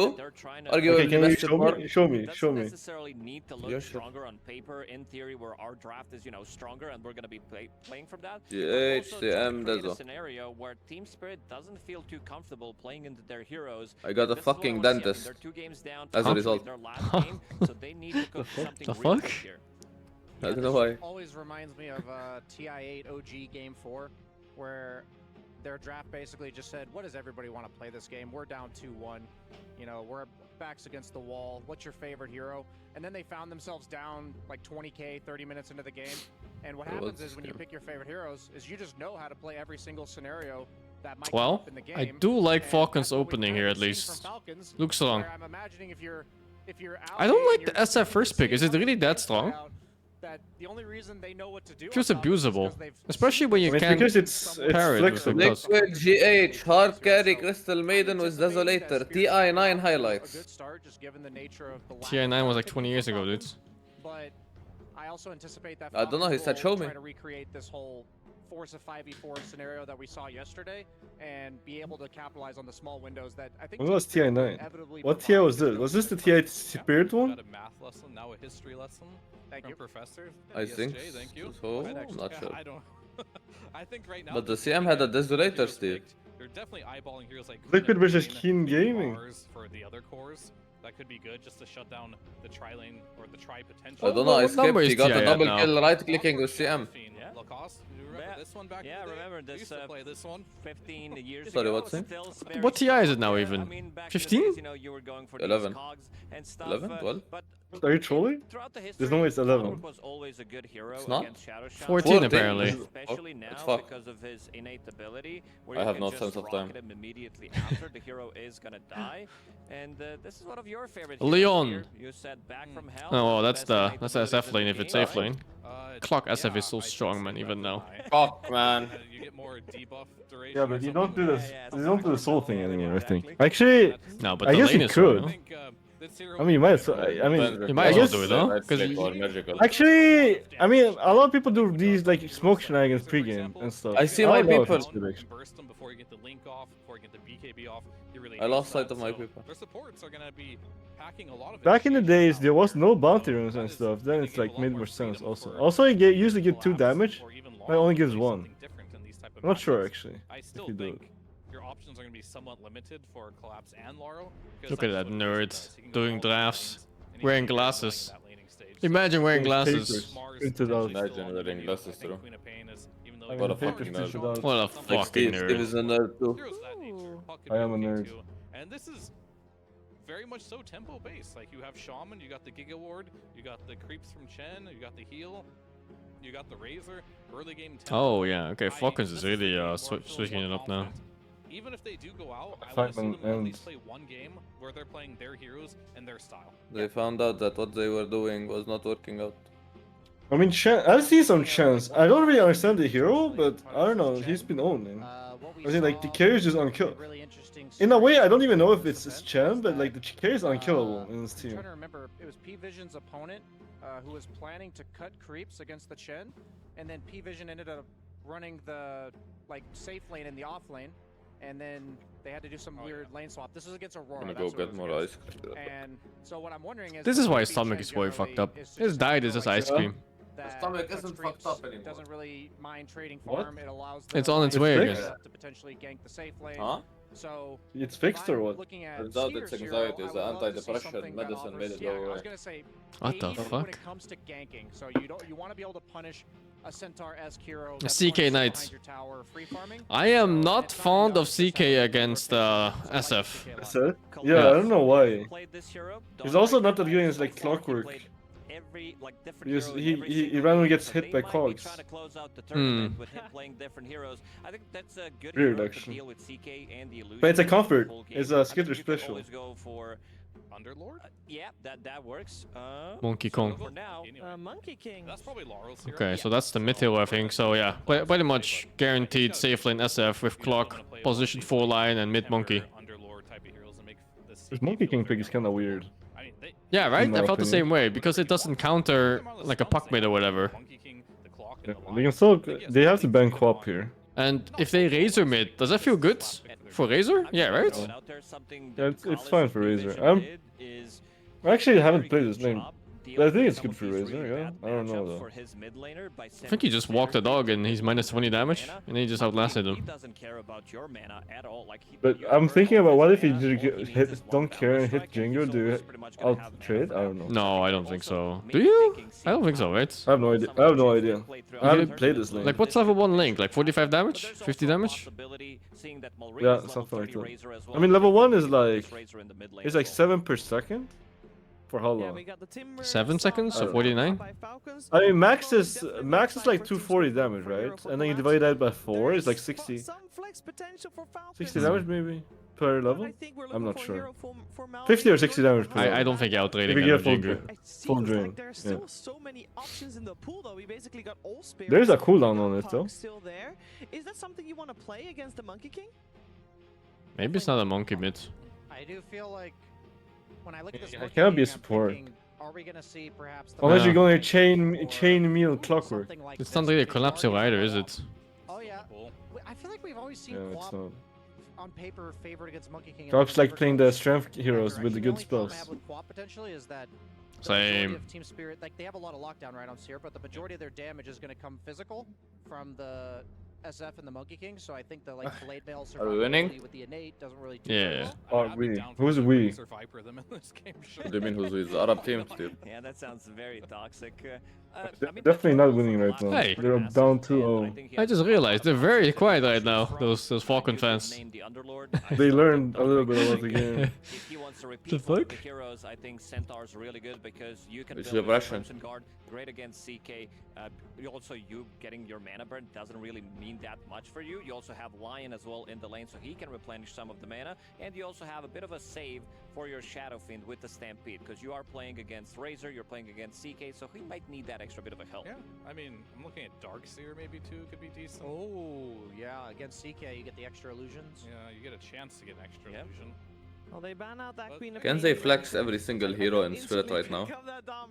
I think that's simply Dawnbreaker offlane though. Mid monkey, safe lane, Could, SF. but it's pretty obvious what is going to be what. Because it allows you to, like this Chen, You could, in theory, flex every single hero. I like Spirit's draft so much. Yeah, it's pretty good. But this MK mid is kind of, Yeah, I don't know. yeah, only because it doesn't see matchup and you have an MK mid. I wonder why. Why the MK? Every time, There's so many good stuns you can pick without MK. every time I see so much stuns with so much damage, it just feels easy.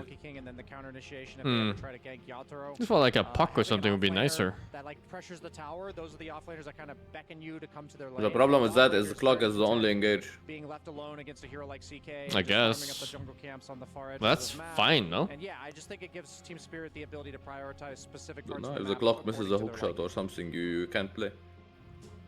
Ooh, okay. A spicy sniper pick. Oh. Very spicy. 0% win rate sniper pick on possibly your last game. Feels good. One game though. One game though. Yeah, it's still 100% loss rate. True. It's awkward. Who's the other team that played it? Razor doesn't initiate very well. CK with items maybe, but having your carries remain initiator makes that very awkward. Ah, yeah, yeah. After draft, it was a good thing for Ah, yeah, yeah. Falcons. Ah, yeah, yeah. True, this is great for them. Things are going Ah, yeah, yeah. as planned. They probably have a plan. I think their plan is to win laning phase, and they fucking pray to Allah that it's good enough. They have the Dawn that can jump in. That that could be very difficult for them. Finds the crowd But spraying once wisdom. again, Yator, he's got the lane matchup favor against Amar, and I think that is something that we've seen so far in the series be very detrimental for the side of Falcons. Yeah, it is physical plus magical damage. It's not a bad plan, to be honest. I think winning lanes gives you a lot of opportunities. He also has cogs to stop Razor It from gives you a lot of getting his options. one cost, so I don't think Amar is going to be having that good of a time. Sniper He slap also monkey have the mid? ability to deal It with does, that right? Shaman, stop his spells from going off. Yeah, Probably just fucks it. Shaman doesn't like to play Not that into bad. a lot of the Really? I'm pretty sure it's pretty bad. I think it's horrible, yeah. what he's going to be playing against, and if you can't interrupt the shackles, I think it's gonna be okay until level 3 and then you start dying to either shrapnel or headshot, whatever plan he chooses. Well, we're gonna find out. This could be Team Probably a Spirit headshot. taking not just the game, but the entire championship. As long as he 2 doesn't years take ago, the shit they won nuke a talent. big tournament in Riyadh, He's in Riyadh kidding. Masters. Can Team Spirit be the Esports World Cup Dota 2 champions? We're gonna find out.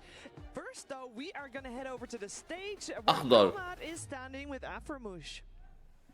Thank you, Shiva. I'm here with the team. That sign said cheer for green. Aframush, how are the team going to be feeling in this position? You know them better than anybody Fuck. else, so they're 2-0 down. What's What do you mean? mentality going to That's be what it like? said. It's not our first time playing grand finals. Like, we had bad grand finals before, but I feel like I'm still confident in my team, and I feel like we can do a really good comeback.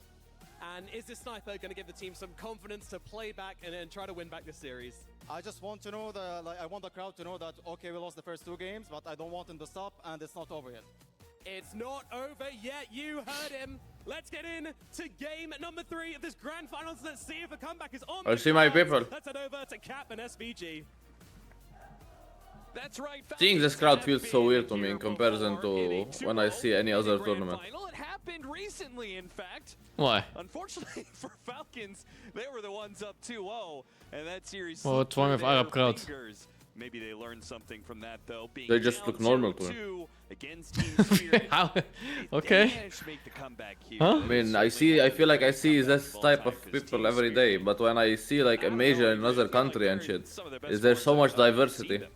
Here it's just Arabs. That's not maybe it. Really? In this series, it is the Yes, but I see every day. When I watch I like mean, they got owned in 2 games against these Malaysian-based tournaments, it's fucking Chinese everywhere you look. You look left, it's Chinese. Look Yeah, right, but it's that's 'cause you're used Chinese. to your people. Your people is weird to me. All right, let's just get 1 win in.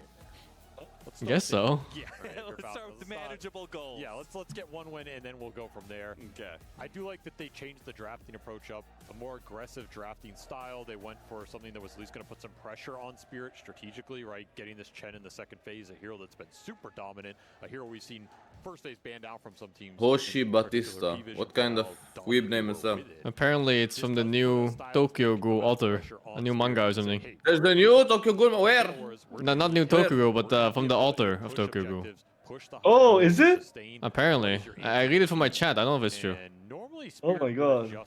Let me Google that. Read it, I Steve. go to their second No, team I'm not a against Tokyo Ghoul fan. one of the fastest teams of all time. How can you not be a the Tokyo Ghoul Gladiators, fan? Yeah, who they I didn't like 3-0'd it in that much. Final. Part of that was they came It in rained game damage. 1 and they negated their tempo advantage What? by picking really That's fast offensive. cores. That was the game with the Weaver tree and save. It's one. deserved. Right. I hate that Tokyo Ghoul opening song so much. Got off to a fast What do you mean? It's literally the best It's opening. so fucking bad, dude.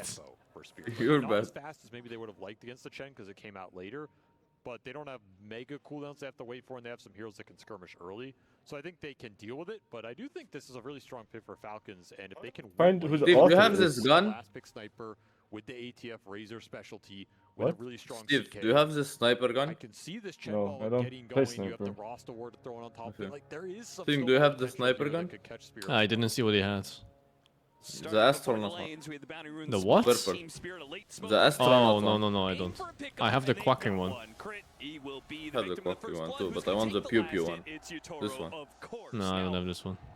Doesn't feel great for Laurel. He's going to be gifted some It is. It is from the singer. Wait, how did he get a kill? He just walked to the rune and fucking fed his He life. decided he wanted to try to get the room 1v5. What can you do, man? Sometimes you just throw it. It's gonna be a tough lane for the monkey no matter what. The monkey did take half his HP for it though. So Steve, his lane is kind of fucked. Are you by chance aware of the red uncle? Triple necromastery plus first blood What's gold that? could be fast. Ah, fuck, he doesn't know yet.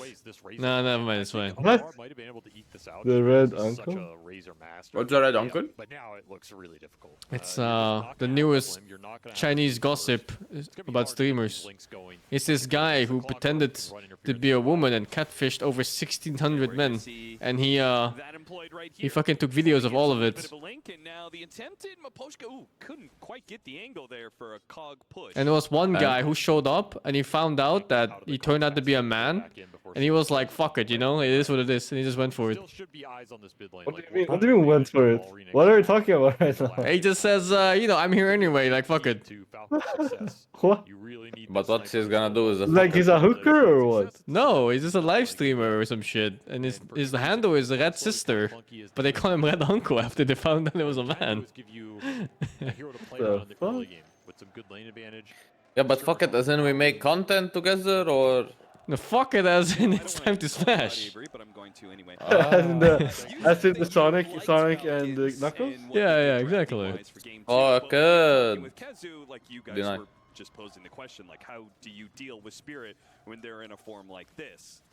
And what you guys were talking about was actually trying to get better late game than Team Spirit, and like, It's such a keep fucking that funny story, pressure man. Off of you of needing It to is. go into Spirit, end the game early. Skater, Oh. he's not able to get the kill on Rue. Collapse, good positioning there. He's using my DPS. But a lot of mana being burned away. You've got the Satyr mana burn, and DP you've looks got pretty early nice. spells being casted. This Dawnbreaker is Yeah, use the Asuna set with the hammer from the newest one. What the fuck is the Asuna set? This Dawnbreaker set, the Asuna, look, you can see the like, it's red and white, and there's like crosses on the end of the robe. It's literally the Asuna clan from Sword Art Online. What? Is it called The Asuna Blood Knights. set? No, I just call it Asuna set. What the fuck? You do have better late game, and you make them go into you. It's based on That's Asuna. an old school team secret strat, you know? Or you just straight out tempo them at a crazy pace. You go high ground. Steve, that's literally your profile. Wait, you changed your profile picture, no. I know it's It was I your know previous what, profile picture. I know what clothes you're talking about. You see these weird. I like how he knows what clothes he's talking. What the fuck? How out of the loop am I? It's the season one. It's Okay. It's very Sing, classic sing, look. sing. You remember season 1 when they started making clans and Kirito was like, I'm solo, I don't clan up? Can give you the ability to say, Vaguely, very You with me so vaguely. far? Okay, Asuna was in the clan called the Blood Knights, and their wardrobe was red and white, like white mostly with a bit of red, and then crosses. The name is not correct. It's something different. It's different. It contains Blood and Night probably, but it's not Blood Knight. I guess my question comes: how can you out-tempo them if you're finding? Are you fucking googling the name of the Knights class? of the Blood Oath. Oh Knights my of the Blood god. Oath. Well, that's why if you have sustained an objective taking, It was Knight of the Blood Oath, and they How do looked you- exactly like what Dawnbreaker is wearing. How do you remember these things, man? There's no way. What do you mean? I love that anime, it's so good. You're smoking to get vision out. Take Roche. If you don't find anything, we do Roche in 30 seconds. If we don't find anything around this mid tier 1, we're taking your mid tower off. This SF is out of control, boys. Is he? What's the lane like? 17-6 versus? What halo? Razor? 15-2. Yeah, it's not. I mean, Guys, there I is just- as I just- I just wanna say something. Is that this monkey started lane with 40% HP because of Rune, and he's chilling. I think he bought like 3 cells, probably. I mean, we should look at net worth. Yeah, I This was is about to say, useless. let's check net worth. Why are we looking at CS anyway? Because it's a early game and Net CS is worth. kinda nice. It's 100 gold difference. Did it change? Can you see it? You can change it, yeah. Net worth. 200 now. Wait, he has these scrapes. It's still 100 if he doesn't miss them. much of an advantage. Lars sitting at a very Don't respectable diss them. 18-4 compared to the We're watching. 24 of Malrine. This seems 100 gold difference, guys. Started lane with 40% HP. Look at this SF network though. He's flying. That's not the He has conversation. first blood. Conversation was how you said this lane sucks. I thought it was I gonna mean, it suck. should be sucks. Don't think so. Even XP net worth. Super good outcome for Spirit. Gets a slam and a kill. Free. There's nothing better than seeing champ players die. As the Satyr goes down. This laning phase is He's looking pretty fucked already. Falcons right now. It does, right? They're gonna have to step it up. Yeah, it really does. It This feels top so wave off. especially. This Dawnbreaker is ahead in net worth. Like I mean, top 500 and the win Dawn is near such the a- enemy tower. Dawn is such a heavy fucking punish hero God. compared to that with the Lion. Mana loss from this constant mana burn in lane. It's not a big deal. Dawnbreaker players long think as they're he's so got the good when they HP to press back 2 it up. buttons. They do. Can throw some hammers at him. Siege for even Just more. like WoW players now think they're so good when they blade You me. have to get a kill in this game if you're Falcons. Feels a The little bad plan bringing was a to win rotate too lanes, well. yeah. First rotation's coming for you. It's Laurel. That's why you pick Razor and Sniper, two of the best laners in the game. Could go back mid here. Could linger around and try and find something. He's trying to dodge the later. Game is portion of fucking the cooked. sniper matchup. Definitely not fun. Wait, how is Sniper so far ahead all of a sudden? Because Monkey is roaming. He stopped laning for some reason. Because he can't lane anymore. Because he can't lane. Yeah. See? No, it's not because he like- can't lane. He's been chilling for so far. Why will he stop now? Because he's level 5 Sniper now. Look, boom, right? This fucking asshole. Yeah, but he has no mischief. He's griefing. And then you're going against the first blood. The only reason I had some hope is, I mean, it's Amar, right? Yeah. He's done some crazy things with this hero in the laning phase. He walked up to him as a It's tree. not unheard of. This is just too much of an advantage to overcome. He's 1-1-3 on the Monkey King. That's insane. Towards mid here. Yeah, what is this? What's going on here, man? Ushi Batista. We're securing Rune. Are you doing Roshan? Shameless Securing fucking Ron. support going for the... Isn't this play insane, by the way? Just reading this? Yeah, it is. It is. What the They fuck? have a ward though. They have a ward on the Yeah, right. but even without the ward, they went in preemptively. Still. Yes, they But were why very did the Rasta go for the rune at 614? Look at this SF! Look at this fucking rotation on SF! It's insane! A level 4 Shadow Fiend game. This some Holy Yatoro shit. This actually some Yatoro shit right here. Holy shit, what is this shit? Why the How keep that set to work? lifesteal? Why the fucking keep set to lifesteal? Oh, it's completely fucked. It's completely It's fucked. so It's fucked. Slain Shadow Fiend goes in. Это пиздец. My carry, AFK hit creeps. Oh Meanwhile, my Yatoro. God. Fucking ganking, securing But Rune. Yatoro is really low on resources. That 2-man rotation from bottom lane to the That took river so was bad, I guess. just fucking insane. Like, who does that? It's a skill. Why was Rasta running mid? Was he going for a gank? Let's go for the rune. 6 minutes. Don't expect them. It was 6:14 though. Oh no, 614 What the fuck was he doing then? I don't He know. was what the running fuck he's Rune doing. late. He forgot it existed. And then he remembered and started running. I don't Unlucky. actually know what he was doing. It's just crumbling. So bad. He's not following the You don't even have a script. He was chance to late. play this game. You have a level 3 Chen at 7.5 minutes. You have a level 3 Rasta. Did he take XP? Probably wanted to gank. Did Yeah, he he take did. their XP? Oh, it's He did cooked, take dude. XP. It's fucking cooked. Laurel did or what? Yeah. Yeah, Laurel took the XP. When I played with Laurel the other day, he went Simeon Stride. Was there Simeon Stride? He wants to go for this. Yeah? No, When he started he one. has the ulti. He was experimenting with you. Oh my god. He's still level 4 at 8 minutes on a core. God, dude. My eyes. It's so How does this work? This is one of the bigger skills. Well, this game is Most for cooked. level 3 is offlaner is level 4. It's 8 minutes. All these small things. This game is giga cooked. Taking Falcons apart right now. It's fine. Team Spirit is a Mina team. You pick Sniper and raise the win lanes, and then you lose lanes. How do you feel?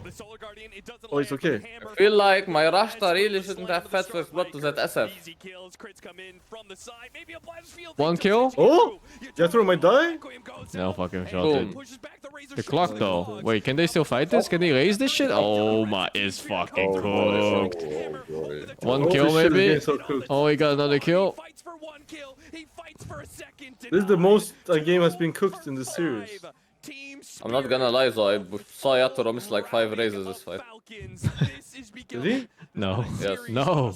He missed like 3. He missed like 3. Not 5. 3. I mean, 5 is a lot more than 3, man. Fucking hell. You're I right. think it You're through right. if I read. What are you 3. even It's 3. doing in this game? You even belong in this series right now. They brought everybody for a mid. Let's go, Around the Falcons. sniper is supposed to be your strongest hero. Yep. Better Wait, I'm counting. I'm looking at SF. I'm looking at SF. Out of this fight, you lose so He much missed of it. your He hit firepower, that? Your supports are under leveled. You're scrambling to find some impact. Can I hit the Requiem here? Early Requiem, level 6 from Yatoro. Maybe they don't expect it. And then you get this 6. Did he even... He missed one raise, dude. He missed one raise there. One at the end. raise here, and then one raise here. It's 2. It's 2.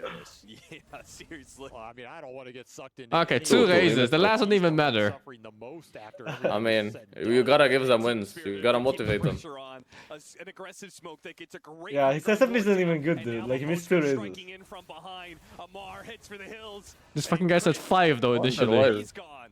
Yeah, I'm trying to give my team motivation. This fucking guy. Man, this crazy guy. He says crazy things. Ball playing Razor, by the way, at 9.5 minutes. Yeah. The boy is just built different. Otherwise, this Clockwork Hero is not picked more. You had a plan for this game. Every time I look at it, it's so good. And it doesn't really He was only good with really strong lanes. Tusk is just a better option usually, I feel. It's more stable damage too. He tried to be Yasuo. If you want engage, the clock is way better. Man, this game's so cooked. The CK has half the network with this SR. He will be able to In a bad matchup. At that point, we'll call that a Falcon. My Rasta is level 4 at 11 minutes. He can't even shackle properly. I mean, I genuinely like That's the normal, here bro. because again, you have to make some It's chaos not. happen in this game. Yeah, like, you have to make some random moves, throw them off their game right now, get something. How is level 4 at minute 11 normal, Steve? To find levels. That's the It's other just big support component players. here. Things. I mean, No, Yeah, it's that's just he's true. having the worst game of his life. It's okay. At least he has another chance after this one. Level 6 is but a He's fucking dead again. Fucking fingered him. Missing. But he's actually not dying because What of the the fuck is that assistant CK doing? What is he doing? Okay, this game. I think Dire is like out of their mind right now. What are they doing? You just can't find anything. Yeah, no Solar Guardian. They might just tap out in like the next 5 minutes. They're still gonna go after your Toro. Your Toro. 1, 2. The chaos. Oh, never mind. It's salvage. They got We're this. back, we're back. We're not back, we're not back. Maureen is kind of Look into carrying. this now. He's as they come, dude. Surrounded by 2. No way out. It is just devastation time. Team Spirit are killing every hope of Falcons in this game. You wanted some chaos. I don't know about sniper facets. What did he take? Ghillie suits. No, The other one no. sucks, I think. It got nerfed. Yeah, the other one sucks. For Falcons Yeah, it's right now. nerfed You're to still heavily. level 4 on the Shaman, man. You gotta find some levels. You need them. Winnable. They just have to win like 14 fights in a row. He doesn't have his ultimate. I mean, think about it. If the camels start chewing the internet cable, then this game doesn't count. Just saying. It's 5k advantage on 11 minutes a big one. It's pretty big, but also the draft difference is huge. You have all these early game winning heroes that that's a aren't big- winning lanes. That's a bigger problem. Like Dire just doesn't have heroes that does anything. They just have heroes that wins lanes. Yeah. And they're not winning lanes. Like you can't play mid game with a bunch of auto attack cores. They have nothing Think for about mid it. game. You like about it. Marsus and Storm Spirits and stuff. Think about it. If a camel randomly starts biting some cables, this game is a remake. To reflect the net worth, they're making another play on Amar. No finger available, but one after the other. Amar the fuck it. Fine. Soon the 0-10 power spike. It's not league. It's not league, unlock. What is there 0-10 power spike in league? Yeah. For Yasuo. Fucking Yasuo players, man, every game. What? Are you trolling? No. What is that? This is what it is. The hero is insanely broken, but everyone's so bad at it, so they made the meme that every time they reach the 10 deaths, they get an insane power spike. Why is it 10 deaths? Like they get one item or It's what? on average. No, because they're bad, so they just keep feeding, and the average Yasuo feed is 10 deaths. Okay. And then Like, on 10 they- deaths, they say he gets a power spike, because well, it doesn't matter. If the hero gets 2 items, he's insanely broken. Rasta's almost level 6, guys. This is it. When that fucking snake comes out, they're gonna take Roshan and turn the whole game around. Collapse. He wants to cover Soon. this tower. They don't want to give You can solo Roshan with that snake. over to Falcons. I don't think he can't solo it, can he? I think he needs help. I've seen Rasta solo it. I mean, he made it to like 10% HP. Yeah, I saw I the actually snake. know The snake takes it by itself to like 30% or something, or 35. I think you have to tank for it and stuff. He wants to run around taking creeps and farming. Snaking, trying his best to Wait, is he? something to stabilize this What? game with. Single Oh my god, Sniper's going Aghanim's. Call it. What? That said, Is I mean, he? you Dude, still I even hate that Might build in be a unranked dragon. games. will be done here. Hey, that's something you can rally behind, try and find some What does it kills do? Yeah, with. he's Again? going It makes it weird. Right click does the damage and Makes it it- stuns or what? This is a No, usual it one just to shoots see. faster. What is that? And all? stuns No for way. a bit. Yes, there is all. It gives a stunted ulti, and then the build, the cast Then time on ulti is it fast. insta-shoots instead of wait. Yeah. It's dog shit. It's fucking awful. Complete dog shit. I guess he's trying to have fun, because he knows it's over. Yeah, it's so much fun. My friends are getting fucked in the ass left and right. It's so much fun. Look here, if he had an Aghanim, this Dawn is stunned. The menace. He'll die in the fountain as a I mean, this game is so cooked. Cooked. It's so unbelievably cooked. So you'll take that. It's cooked. Still lost both supports in that sequence. Used Who's your ward. Himura? Is that also some Still character? chilling here, looking for anybody. Humura Kenshin. Oh, is it? I don't know. This is the first thing that came out of It my is mind. Himura Kenshin. Is this Himura Kenshin? I think so. What's Samurai Kenshin? Samurai X guy. What's Samurai X? Samurai X, brother. Fucking the Batosai, like the Slayer. I don't know. Throw some auras on him. Isn't the Slayer Lena? This fucking guy. Spirit gonna chill a little bit, let this tower fall without a fight. Getting a lot off the map right now. Yeah, Falcons, they bring the numbers to the Dawnbreaker, which is typically the better idea, and Spirit have been so disciplined in their play that don't do it. Don't do it, brother. It's not worth it. It's not worth the 1 CS. Just stay in the trees. It is worth 1 CS. What is he talking about? You know, attempting to just The flag, that's yeah. Fucking support player. Oh, you missed. 2, he got 2. Stun wasn't great, but does it matter? No. Does he get the stack still? Is it too late? Fingering a shaman. Stack doesn't care about the finger stack. I think he waited on Monkey intentionally to not let him get the stack. And the thing is, there's just little downtime from Team Spirit. Oh, you try to get the Jinger He stacks. can take mana off the creeps. The monkey No, he team waited is on the all boundless over the map intentionally. constantly. The clockwork is pretty much always ready to go. Hookshot is relatively low. This guy he gets done. What the? Second BM. time. BM. Oh. He fucking gave up too or what? Mind control. He's mind controlling him. Holy insane dodge. He's like, I could have killed you, but I'm not gonna do it. Goes to work. Gets a nice ward out around that mid lane as well.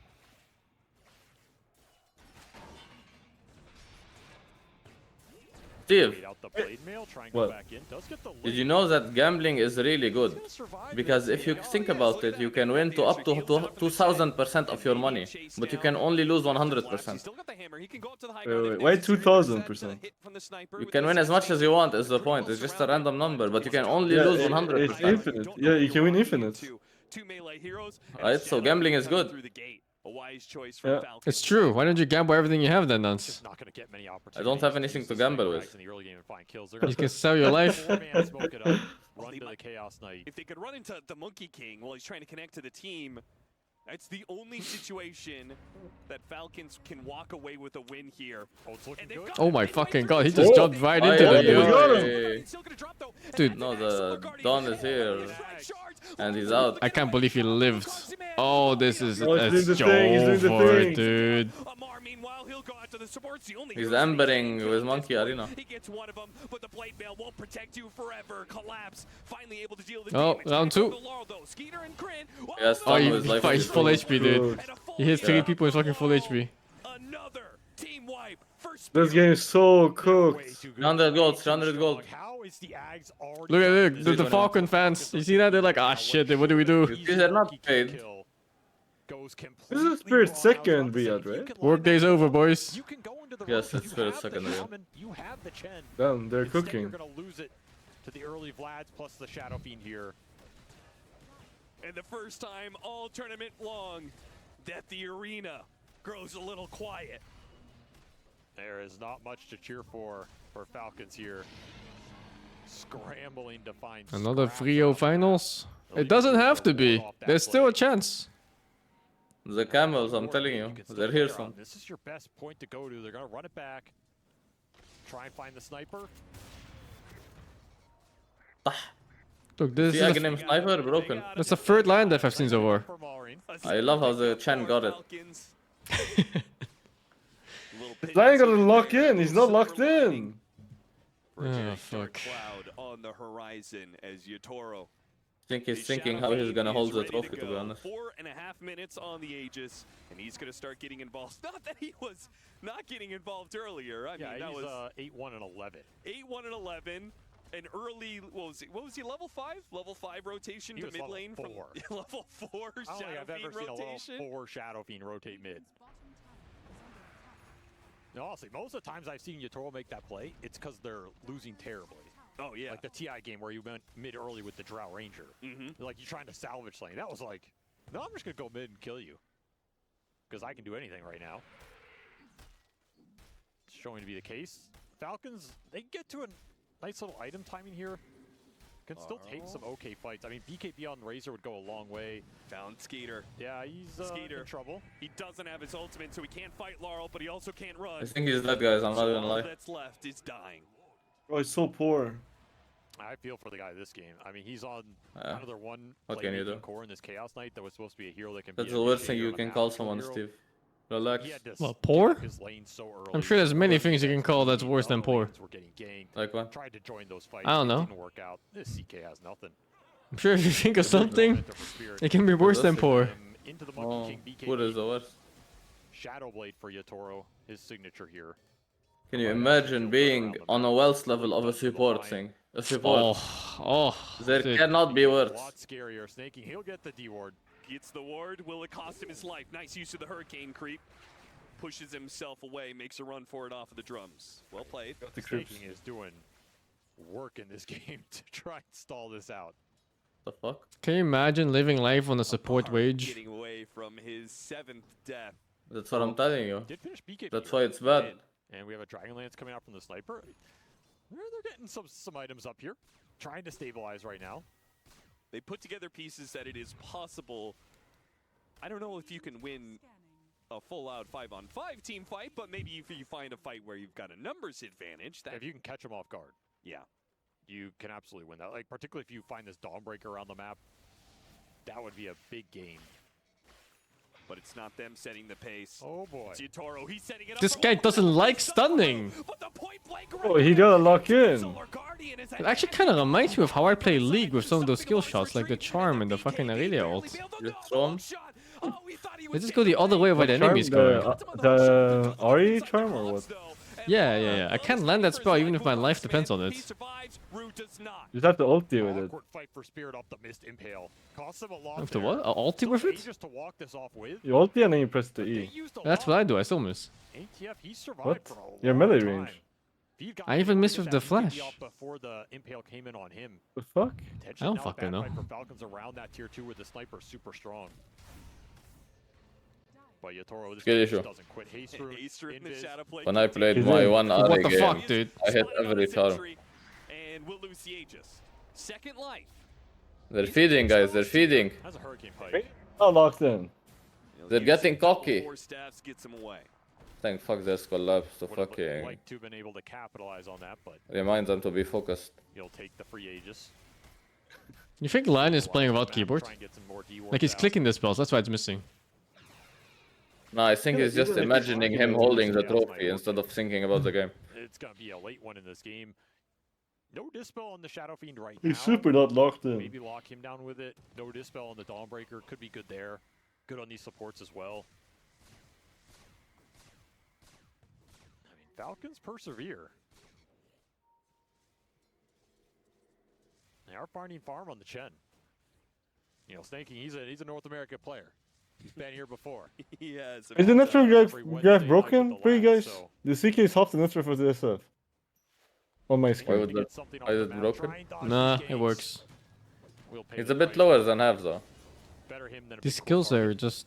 Wait, he's alive? No. These skills just feel kind of sad, man. too, so He buys out. Yeah. Like usually when you kill someone in this game, there's like a certain level of Have you seen a struggle. lion stun hit in the last 10 minutes? Ross can solo kill him. Okay, never mind. Yeah, dude, he can solo kill this fucking dragon, maybe. Ah, yeah, oh, it's close, it was close. We hear it lion stun, hear the lion stun. Almost solo killed. a poor highlight reel in a game they were losing. I mean, He he lost killed like one. He killed 99 one more. time. Think of where this He lost like 99% more HP. He would have died, I think. It's true. They I mean, he killed 1v1 the Lion. Ah, for sure. Yeah, you should just ask for a 1v1 with the Lion. fast between the Monkey King, the Clock, For sure. the Lion Blink. Oh, Marine has Maelstrom soon, I think it was.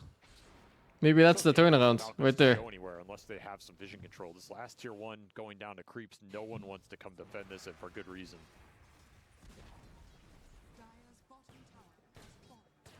Oh, we should go fight his Wait, way if the through character's called Himura Kenshin, why is it called Rurouni Kenshin? What does Rurouni mean? Do you have CK illusions I out don't know, but I know Kenshin just means swordsman, and Himura is his name. like the CK to be stronger for these, but you gotta take what you can get out here.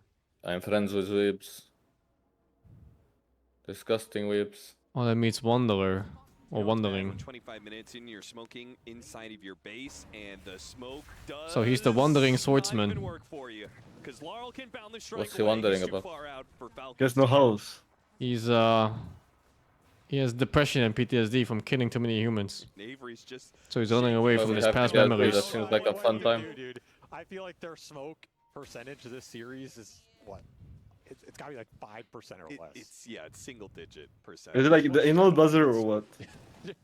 Just take all the smokes, put them in mid, and be like, here, just burn them. You have them. It's just a loss of network. It really for is. Falcons every time, because they group up, they spend the gold on the smoke, then they group up, pulling heroes out of their farming rotations to go make a play. That's what I'm saying, man. At this point, I don't know. Just the smokes ain't working, so stop smoking. Save them for like the Roche or something. But you feel the need to do it because you're behind. You want to make some kind of play around the map. You have to group because you're afraid to show on the waves. You don't have a lot of other options here. And the thing is, Spirit know that. That's why they're reading a lot of these plays. And every time you miss one of these, they just get so much more farm off the map. Collapse showing bottom. You don't want to go on him here, but Are we all just kind of hoping that Team Spirit is playing without the keyboard or something? Or the monitor turns off next team fights? Or like, what's going on here? They need everyone to play like the lion. Then We're they might waiting have a for the chance. camel. again for timings in this game. The camel's coming. Do you smoke again?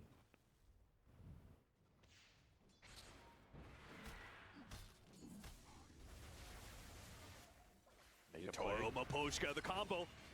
Just trying to burst him down with physical damage, but it's not good enough. He almost died. Solar Guardian, yeah, he The Tour's actually kind of dying? Blade mail there, the Shadow Fiend, dangerously low. The link goes onto the clockwork. Once again, Falcons just trying Like, to get think whatever about kills it. they can. Does the electricity just happen to turn off in the venue?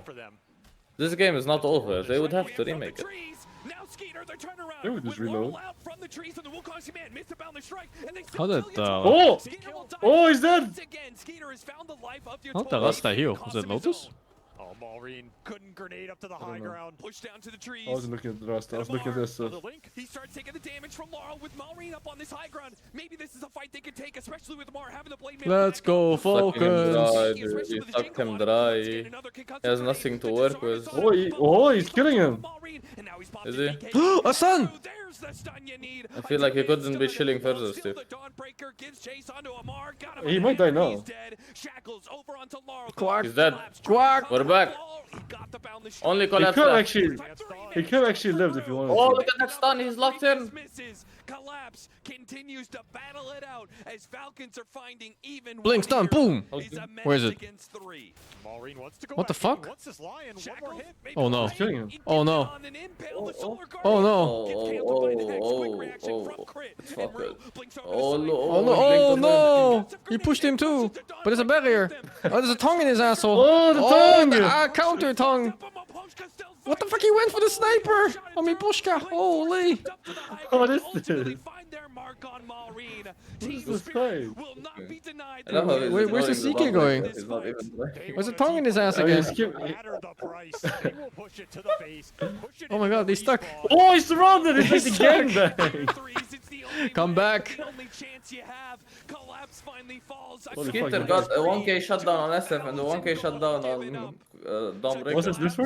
To Skeeter and the rest of Falcons. I think last I looked it was 8k. How much is it now? Falcons get the team wipe. I don't know. It's not showing for some reason. Team Spirit over the course of what felt It's like 12k. He went from 8k to 12k. in a net worth XP advantage for Falcons. What? But it didn't feel like it, I must say. Crick got the fly. Crick caught the fly, and Maureen begging for mercy. Why are the flies in the venue? I think that's about the only thing Crit's killed this game. 0-11 Oh, on the That's shot. like the fifth one I hear about. Still start his They're streak. trying their best. Relax. Okay. Well, Winnable. maybe it all begins It's actually here for winnable. Falcons. Somehow. I'm just thinking back on every LAN I've ever played. I've never been harassed before by a fly. On the road, Team Spirit claiming their 3-0. A smoke up from Falcons, all 5. Track record's not good on these, but at least this one is around. the Are you getting bit by mosquitoes in Taiwan? 5% chance it's No, not yet. 5% chance to turn this game Really? around. I haven't seen a mosquito yet. I've seen fucking Yeah, I mean, I've cockroaches never seen him though. also. Dude, this guy's fucking dead. Please check the fucking background. Of course. course they're all there waiting for you. I'm so glad it was winnable, guys. It was winnable. I had a glimpse. Oh my god. Oh, they got this. They got I don't this. know how they gave them this Dawnbreaker hero, actually. Snipper can do this. All he could do He is can? at this point Yeah. use his keyboard, type How another much? message, beg for more mercy from Spirit. Mercy. What do you think as a percentage of him being able to do it, Steve? He did it. He's dead. What do you do? I mean, what do you do at this point? He got what he wanted. There is no correct play left. You are absolutely down. You are close to being out of this game, out of this series, out of this tournament. Absolute domination. An absolute outclass in this game 3. There's nothing else to call it here. And Roshan for Yatoro. He wants an Aegis to close this one out. I mean, we've had some rough 3-0s in Dota's history. That is true. This might be the most one-sided of them all. This last game is definitely up there. This was not one-sided as others. It's definitely We've seen way more one-sided. Definitely seen worse, yeah. Sure. This is not how Falcons wanted this game 3 to go. Pretty one-sided. Considering all the momentum they built It's not. We're not saying it's not one-sided. It's not. Like, this game looked cooked at like minute 8. But there's been worse. And the Tundra game yesterday might have looked. I mean, the Tundra game yesterday honestly looked worse than this. Spirit is just a whole nother level. The silver lining in a series like this, though, is sometimes when you get beat Ah, down, yeah. there could be a comeback. But when you get beat down this bad, if you do go on to lose a series, you can just be like, well, weren't good enough today, you know? Yeah. Sometimes that's better than losing it by a very thin margin. I mean, I recall that conversation with Quinn on Gaming Gladiators after they got 3-0'd by Team Spirit. They said, well, we didn't have a chance in that one. Yeah. I mean, this team's done it to a lot of teams here. So you can at least hang your hat on that. Still continuing to find farm in this game, trying to work the comeback. Full Bloodthorn done for Skeeter. Strange. There's some Felt like the matches got progressively worse as the tournament progressed. I like the all-in build, right? You can't go like BKB here or something. Like the first day of playoffs was super good. And then second day was amazing. Third day was crazy good. And then just kind of like slowly. Yeah, just slowly went worse and worse. Somehow, some way. He's still ahead of all the other supports in the game. It's giving you a chance here. Yatoro and an Aegis. He's got too many items for the slots. It's too farm, too fast.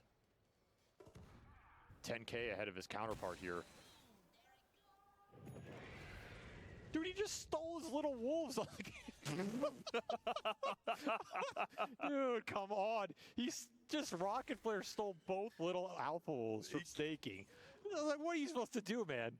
Just give me the camp. He'll take everything from you somehow. Just go away. Let me farm neutrals in peace.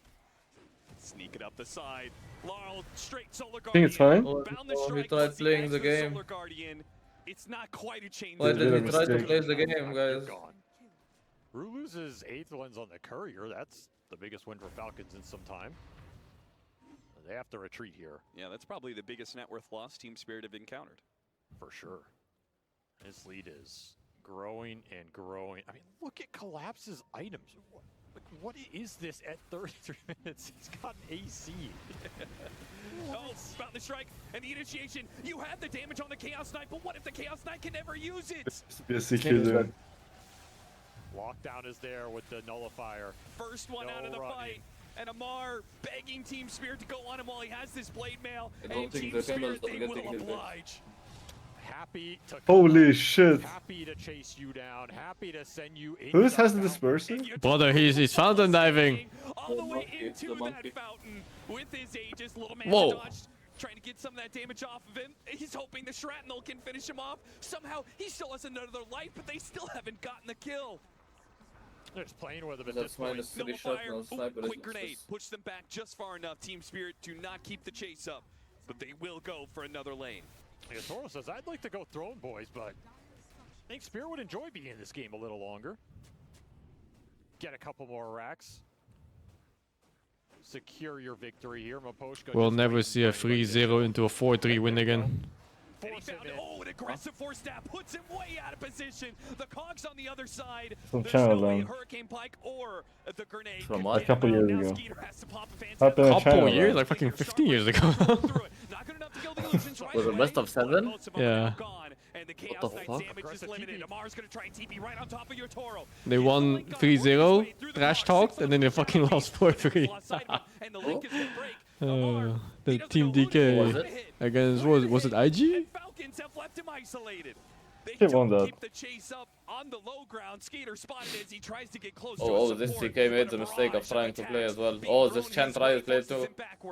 Oh, was this Shaman is trying to play? And the follow through, it's simple for This happens in my pub sometimes also.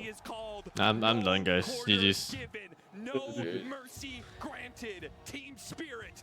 Jeez, a bit disappointing, but oh well, it is what it is. Ziki, thank you for the 19, Turquoise, thank you to 20, No Speed Prince, thank you to 46, and Constant in Cap, thank you to 79. I'm done for the day, thank you for watching.